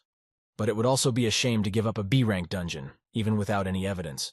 In addition, he will have the opportunity to learn how strong the Huashan sect has become after long and conscientious training. After a short thought, Ramirez agreed to their offer. He held out his hand to him, but said that if they planned some kind of scam, he promised that they would have incredible problems that would put an end to their future activities. The man assured them that they would never allow themselves to do such a despicable thing to an A-rank hunter. They shook hands, and the official assured that there would be no such machinations on their part. Ramirez called a disciple from the Huashan sect to talk, and she came to the local garden at his request. He told her about the Chinese proposal. The girl understood that these Chinese hunters would go on a raid with them, but she was convinced that they were up to something. Although they agreed, Ramirez still allowed some meanness on their part. But in this case, they will create enemies in the face of first-class American hunters. Therefore, they will be afraid to take such a step. Therefore, he suggested that they focus on getting real experience. While they were talking on several large buses, Chinese hunters who would go on a raid with them approached them. The girl guessed that these hunters would come to them. She knew them well, because they actually represented China at all competitions. They are Shaolin hunters, and they have always followed any orders of their leaders without any problems. It would not be an exaggeration to say that they are real dogs in the hands of the Chinese authorities. One of them said that they have not seen each other for so long, and his girlfriend is already telling false rumors about them. And all this only because she went to America and turned her back to her real homeland. Although he was forced to admit that she had achieved some success, given that she was included in such a responsible mission. Everything about her was absolutely wonderful compared to them. Dogs of power that combined some kind of pseudo-magic and not real martial arts. Such a policy was a great help for them for a long enough time. Thanks to it, they were able to learn magic and martial arts. From that moment on, she asked for more details. But she remembered that they had not learned any skills while studying in China. Ramirez had never seen Iris so excited and aggressive. It looked like they were bitter enemies who could tear each other to pieces. The guy came up and said that enough empty talk is enough. It's time to start working and completing the task. The Shaolin hunter apologized to Ramirez and said that an A-rank hunter should not see such a thing. He said his name was Fan and he was the leader of the expedition. Ramirez replied that he was counting on their help. Their client is close to them, so they can discuss everything during the trip. As it turned out, their customers from the abyss were elves. They had recently arrived from another territory and planned to settle in this forest. But they realized very late that there was a dungeon in the center of the forest, and although they wanted to make a raid, they could not do it. The reason for this was the lack of resources for a full-fledged raid. But it was difficult to refuse such a beautiful place, so they decided to hire them. For now, their camp was located on the outskirts of the forest because they had no access to the center. They wanted to finish the raid as soon as possible, but they also had something to do, so there were not enough hunters. So they turned to Ramirez. It was very strange that they tried so hard to please others. Maybe they were planning to create an alliance with the elves. But the elves are still one of the strongest races. Given their extensive knowledge and excellent magic, if China can create an alliance with them through this opportunity, then it will be beneficial for the country. And the reward for the dungeon would be nothing compared to that, so they were willing to share half with Ramirez. The boy asked if this was reliable information, because he had heard that there are a lot of swindlers among the inhabitants of the abyss. Fan answered that they had to try because of them. Therefore, they usually do not take requests. Dwellers of the abyss, if only they are 100% authentic like this time. Ramirez asked why they were so sure of this. Fan had already talked about her before, because the customers were elves. The elven race values honor above all else, and that's why they don't lie. Because everyone knows that, although he didn't see anything wrong with Ramirez not knowing about it. But in fact, among the elves that Ramirez met, the honest ones could be counted on the fingers of one hand. The true record of the elves is without a shadow of a doubt the deception of other races, just as they deceived the foreign hunters. Fan asked if he was all right, but Ramirez replied that he just thought how great they were. He said that it was nothing to the hunters of the Republic of China. Fan asked to hurry because he was convinced that the elves already knew they were here. Ramirez decided that he could relax for now because not all elves are cheats and liars. Although the situation was alarming, one could only hope that they would not be the ones Ramirez had met before. Meanwhile, the elven elder's assistant came to the leader and said that he had received a report from their patrol. They said that human hunters had already arrived at the site and were in the forest. Finally, he waited for them and decided that it would be better to go out and greet them personally. Although the assistant assured him that they would be able to handle it themselves, the elder believed that these were very important guests for them, so they should be treated with respect. For the sake of their tribe's new home, they will enter the dungeons on their behalf, and they will sacrifice their pitiful lives. Therefore, they were very important guests for them. All the same, Ramirez's warnings were not in vain. As a result, he went to meet the hunters and introduced himself as the leader of his tribe, Gregno. He asked to accept his thanks for what they do for them. It was difficult for him to express what he felt. Fan replied that these are trifles for Chinese hunters, and before the raid he would like to ask something. He was interested in whether they would keep their promises at the expense of rewards. The elder replied that everything would be as they had agreed, only if they cleared the dungeon. Their agreement was that the elves would give the Chinese access to all their knowledge. Ramirez had been waiting for him ever since he said he was going to introduce them, but these elves were very suspicious. The warriors next to the elder were strong enough. At least they could be compared to rank B hunters. Moreover, there were several of them. They asked for help from other races because they didn't have the strength to clear the B-rank dungeon themselves. Perhaps they are doing this because this dungeon holds something dangerous. Therefore, they decided to transfer this task to others, although things weren't that bad because he would be able to train the Huashan sect well. The elder turned his attention to Ramirez and asked who this person was with them, because he had some other aura. Fan replied that he was their reinforcement and definitely not worth worrying about. But he saw very well what an unsurpassed body this boy has. Even in the abyss, it is very difficult to meet such a person. It was difficult for the elder to hide his delight, because this way everything should go even better than he expected from the very beginning. He also told Fan that when they were exploring the dungeon, they noticed something. The hunter immediately wondered what exactly he was talking about. As they said, beast-like monsters live there, and to a greater extent they like to attack from the back. Ordinary monsters and such cunning ambushes. The elder said that when they go to the dungeon, they need to put Chinese hunters in the vanguard, so that they could all save their strength and conduct a successful raid. Fan immediately began to thank the elf and said that they would never forget their help and would definitely do their best. Then their conversation ended and Fan said that they could now go to the dungeons. He said they would be back soon, so he asked them to get ready to move downtown. One of the elder's warriors asked why he said that the monsters attack from behind, because they usually attack from the front. He said that the reason is the same, Weak hunters in front will become bait, and the strong will keep their strength and take care of everything.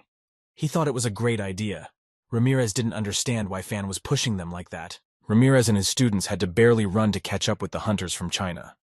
They were moving away very quickly. Ramirez tried to find out from them why they were so far away from them and in such a hurry. Fan asked not to shout so loudly because the monsters could hear them and know their location. Ramirez asked not to worry about it, and if something happened, he would take responsibility. He then continued to ask why they were so far ahead. The guy said, since they are the main raid team, they should take the main risk on themselves and not push others to it. Iris warned Ramirez that they never had a sense of responsibility, so the girl was convinced that they were up to something. She believed that there was a trap somewhere at the end of this road. But Ramirez asked her not to think about such terrible things. But it is no longer possible to lag behind them in any case, because it will be much more difficult to deal with dangerous situations. Ramirez shouted for Fan to finish there and go with his team to them, because they need to maintain order. But Fan asked Ramirez not to go beyond what was allowed. After all, he did not have the authority to tell them what to do. They proposed this raid, therefore they have the right to command. Therefore, if anyone is going to give orders, it is only Fan. It was strange that he reacted so aggressively only to the fact that Ramirez asked him to slow down a little and reduce the pace. He decided to put up with it. But then Ramirez felt something very strange right under the boy's feet. Some strange aura was underground. He turned to them and told them that they had better turn back and take his advice this time. But Fan was not going to respond to his request at all, because he had already told him many times that only he would give orders. The boy decided to put up with his stubbornness and demonstrated insane speed of movement. When he approached Fan, he said that now he would give the orders. The boy was very confused. Although he knew that Ramirez was an A-rank hunter, he could not keep up with him even with his eyesight. But he believed that all was not lost because there were high-ranked defensive spells on his clothes. So he was sure that he could withstand at least one hit. But his plan obviously did not work, and the boy flew away several meters after this blow. His teammates were surprised that he had such expensive artifacts on him, but he still lost. They were shocked, and Ramirez asked if he could tell them what to do next. The answer was simply silence. So the boy asked them to move back very quickly if they didn't want to die. They spoke very calmly and said they would go back, but asked him to calm down. But as it turned out, it was already too late, because some strange creature began to appear from under the ground. It was like the roots of some plant.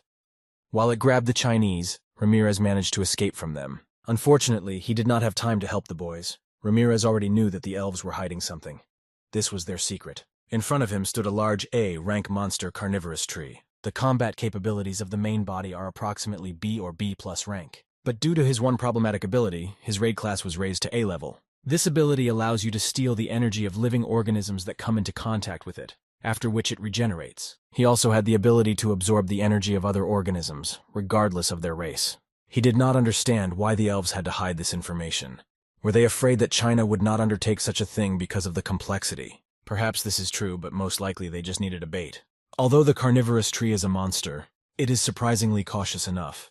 It will not appear in front of an enemy that is stronger than it. If the elves revealed the true level of the dungeon, then a squad of A-rank hunters would have to come here. The carnivorous tree wouldn't even spawn and the raid wouldn't make any sense. Maybe they were walking ahead precisely because the elves told them something? That is, it meant that the elves planned to use them from the very beginning. They knew what would happen here, and in what sequence. The hunters who were not caught were going to save their brothers and were preparing for an attack. Each of them activated the ability of the fire sword, and the leader ordered to attack and save the hunters. When Ramirez saw this ability, he understood what they meant when they talked about combining magic and fire. It was interesting. Although it looked strange enough, their martial arts were just rubbish. They followed a straight and predictable trajectory. It was the dumbest thing they could do.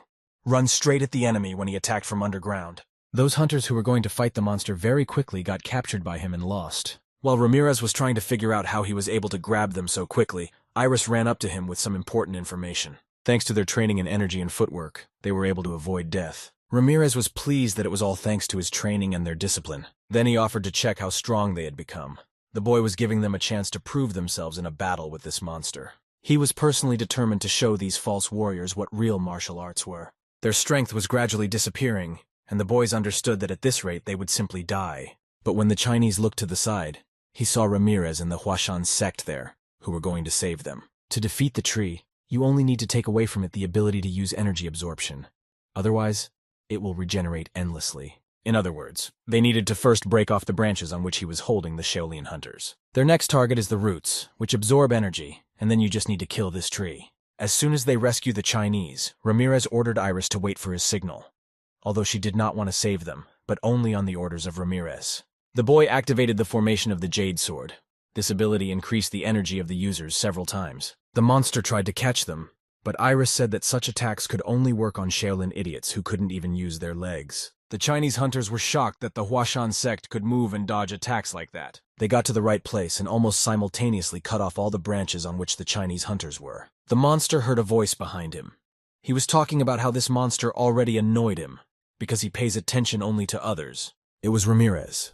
He was frustrated that the monster wasn't giving him enough time. Meanwhile, Iris and the team had saved all the Chinese, and now all that was left was to finish the plan to the end. He praised his disciples and said that they could now prepare for the final attack. He himself was also not going to stand aside and avoid work, so he began to actively attack the carnivorous tree. At first he used his standard abilities to calm the vigilance, but in the end he was met with a heavenly blow. With this blow, he was able to bisect this monster into 2 equal parts. Ramirez asked his friends to join in his destruction as soon as possible, because if he falls to the ground and takes root, he will quickly regain his health. Therefore, before this happened, their task was to tear it into very small pieces and prevent it from recovering. The Huashan sect did not hesitate to follow their teacher's order and began to attack the monster. This creature couldn't do anything because there were so many of them, and especially after Ramirez's attack, he didn't have enough energy to defend himself. Ramirez only had to check the work of his students, and he was satisfied. Now they showed the Chinese hunters what real martial arts are. The Shaolin hunters approached the monster and couldn't believe that the Huashan sect was so strong that it could easily defeat such an opponent. They discussed that they could not allow these traitors from the Huashan sect to take all the credit and rewards in this raid, because if the association finds out about it, then it will definitely be the end of them. They needed to come up with some kind of rescue plan. But then they decided that they should not think about it at all, because in such situations, the leader should take responsibility. But Fan simply lay unconscious on the ground the entire battle. They had nothing left but to shift all responsibility to him. Ramirez knew that when he woke up, his entire back would be covered in bruises and cuts. Iris asked what he was talking about, but the boy replied that he was talking to himself. It was important to the boy that they were ready. Iris reported that no one was hurt, so the preparation went without a problem. They also gathered everything they could. Ramirez then gave the order to turn back. Their precious client would have a lot of explaining to do. As soon as they returned to the elven camp, they were met by an elder who told them that his prayers had been heard by the gods. Because their heroes returned safe and sound, there was hypocritical happiness on his face. The only thing that upset him was that the hunter fan was not in his best form. But the most important thing was that they survived. He pretended to be overjoyed at their return, almost worshipping them. The hunters began to discuss his behavior among themselves. After all, they were trying to deceive them, but their reaction seemed sincere enough. They even began to think that the elves really did not know about the carnivorous tree. Ramirez could not believe that they fell for the tricks of the elves again. Now Iris understood why the elves decided to invite the Chinese to the raid. Ramirez approached the elder and thanked him for such an emotional greeting. But he would like to discuss the distribution of awards with him personally. The elder did not understand what he wanted to talk to him about. The boy said that they found some amazing items. He said that they were probably around S rank. It was obvious that the elder was interested. Ramirez said that there were too many ears to divulge such information. He suggested that several members of the clan move to another place. Then the elder suggested that they move to his tent. He said that she had been casted with isolation magic, so there was no better place to be found. The elder began to lead them to his tent, and Ramirez called the Huashan sect after him. The elf understood that they not only managed to clear the dungeon, but also obtained S-rank treasures. He believed that he should make the most of this situation by taking a few memoirs. He invited them to sit at the table, because he assumed that the conversation would be sufficiently long and informative. After all, he expected that they would discuss S-rank treasures. But Ramirez apologized and said that he lied about it. The boy put his hand on his head and said that the information about the treasures was a lie. Ramirez then slammed the elder's head on the table without reservation. He said that the information they gave them about the dungeons was false. After all, they knew that there would be a carnivorous tree in that dungeon. That's why they used them as bait. He already knew everything, so the boy asked him not to continue lying. After all, if he wants to deceive him again, he risks losing his head. The elf repeated that this was a misunderstanding, although he knew about the existence of this monster. But they used Chinese hunters as bait. That's why he ordered them to go in the vanguard, so that their squad could calmly finish the raid. He said that this was all, and he was not hiding anything from them anymore. The elder asked them to believe him this time. Everything was as Ramirez thought. He promised to let him go for now, because this time he seemed to be telling the truth for sure. But the boy did not understand only one thing: how he had the courage to commit such a deception. Because if the Chinese Association finds out about this, it will definitely take revenge. And what will their tribe do in such a case? He said that you should not worry about it so much, because if they dare to break into them, then their soldiers will stop them very quickly, using the advantages of the terrain. People are not used to moving through the forest, so they are sure that they will be able to stop them, no matter how many hunters come. But Ramirez asked if they knew how many there were. Then the elder thought about it and said that they were a big enough country. Therefore, he calculated that there were several hundred hunters there, in the worst case, several thousand. Ramirez hoped that he would be wrong. But if this was some tribe of the abyss, it was unlikely that several thousand warriors would come after their heads. But the population density on Earth is completely different. If you take China, then there are more than 1 billion of them. The elder was scared, but then he thought that it was some kind of joke. And Ramirez continued to analyze the situation further. If the awakenings were able to reach 0.1%, then they would have to deal with 1 million Chinese hunters. The elder thought that it was impossible to give birth to such a large number of people. But the boy said that this is a peculiarity of people. The elf began to analyze the possible consequences in his head. Even if they mobilize everyone they have, if so many hunters come to them, it was absolutely certain that their tribe would come to an end. In appearance, the elder was no longer as joyful as he had been since the beginning of their meeting. He could not even guess that things would turn out like this. Ramirez decided to brighten his terrible state of health and offered them his protection. The Huashan sect couldn't understand what he was up to and why they should protect liars like them. But the boy believed that they could be used. If they can monopolize their knowledge of magic and artifact production, they will be a very useful asset. If they had already gone through such trouble to expose their lies, then he thought he should take the reward. Iris agreed with him, but she still wasn't sure. Ramirez offered to conclude a contract with them. The elder said that if they protect them, they will share everything they have. He was very glad that such a strong person would stand behind them. He planned to use him. This guy should definitely be more useful than those Chinese hunters. But from the very beginning, Ramirez wanted to clarify something about their collaboration. The boy jumped up and with a powerful blow on the table broke it in two to warn the elder, so that he wouldn't even think of playing tricks with them, just because it's a contract with people. As he said before, if he dares to do something like that, his head will say goodbye to his body. Finally, the Shaolin clan waited for their leader to finally recover to discuss with him the past battle and what happened to them in the dungeon. After all, he simply lay unconscious until the very end of the battle. Therefore, they had to tell what happened all that time. But the only thing that bothered him the most was that Ramirez and the Huashan sect had taken all the awards and honors for themselves. Judging by the way the hunter Ramirez spoke to the leader of the elves, it seems that he is trying to monopolize relations with them. They expected to hear from their leader further instructions and actions on what to do with all this. But he said that there were no options and ordered them to get out of here and called them weaklings. Of course, he would like to say so, but it is better to refrain because everything can turn against him. Moreover, the hunters had already started looking at each other a long time ago. It was somehow suspicious. He said that the situation was clear. First, they needed to turn back, and then think about how to act correctly. Fan let them rest for the time being. He needed to think very carefully about what had happened. Then each of the hunters went in different directions from Fan, as if they were trying to avoid further conversation at any cost. He didn't know what they were up to there, but whatever. They did not, still cannot escape from submission, because it was for such situations that he placed listening in their artifacts. He was sure that a lot of dirt would be poured on him there, so it would not be possible to use it in the report. But it was necessary to listen. From the first minutes of the audition, Fan was very irritated and angry with his wards. He did not understand how they could conspire against him while he was unconscious and betray him. He broke his earpiece and decided to show them that he is not some idiot, but a real professional in his field. Fan would advise them to prepare themselves, because soon there would be nothing left of them at all after his revenge. Ramirez reread the contract they made together with the elder elf. The boy read it very carefully so as not to miss any reason. After he finished, the guy said that it was time for him to go, and that they would keep in touch in the future. But at the last moment, hunters from the Shaolin clan broke into the elder's tent. They were all in tears and just begging Ramirez to save them. The boy and Iris tried to listen to them, but because of the tears it was difficult to understand the meaning of the words. So he asked them to calm down and they went outside to get some fresh air. Then they explained to him that Fan was forcing them to take responsibility for the failure of the raid, accusing them of disobeying his orders during the mission and abandoning the fight, and at the same time hangs on them all the deadly sins they didn't even commit. Ramirez asked why they couldn't just agree. After all, he was only one, and there were many of them. But they thought about it. Fan contacted the association and told them several stories, and they are already expected there as deserters. Iris was not surprised that he was capable of such a thing. He pleases the management quite a lot. That's why they asked him very much to talk to them, because Ramirez was also with them in the raid. Even the association couldn't ignore the A-rank hunters. He didn't understand how they could talk like that if they actually betrayed him. But to blame them for the raid when they couldn't even make a decision was too much. Ramirez thought and decided that he could help them.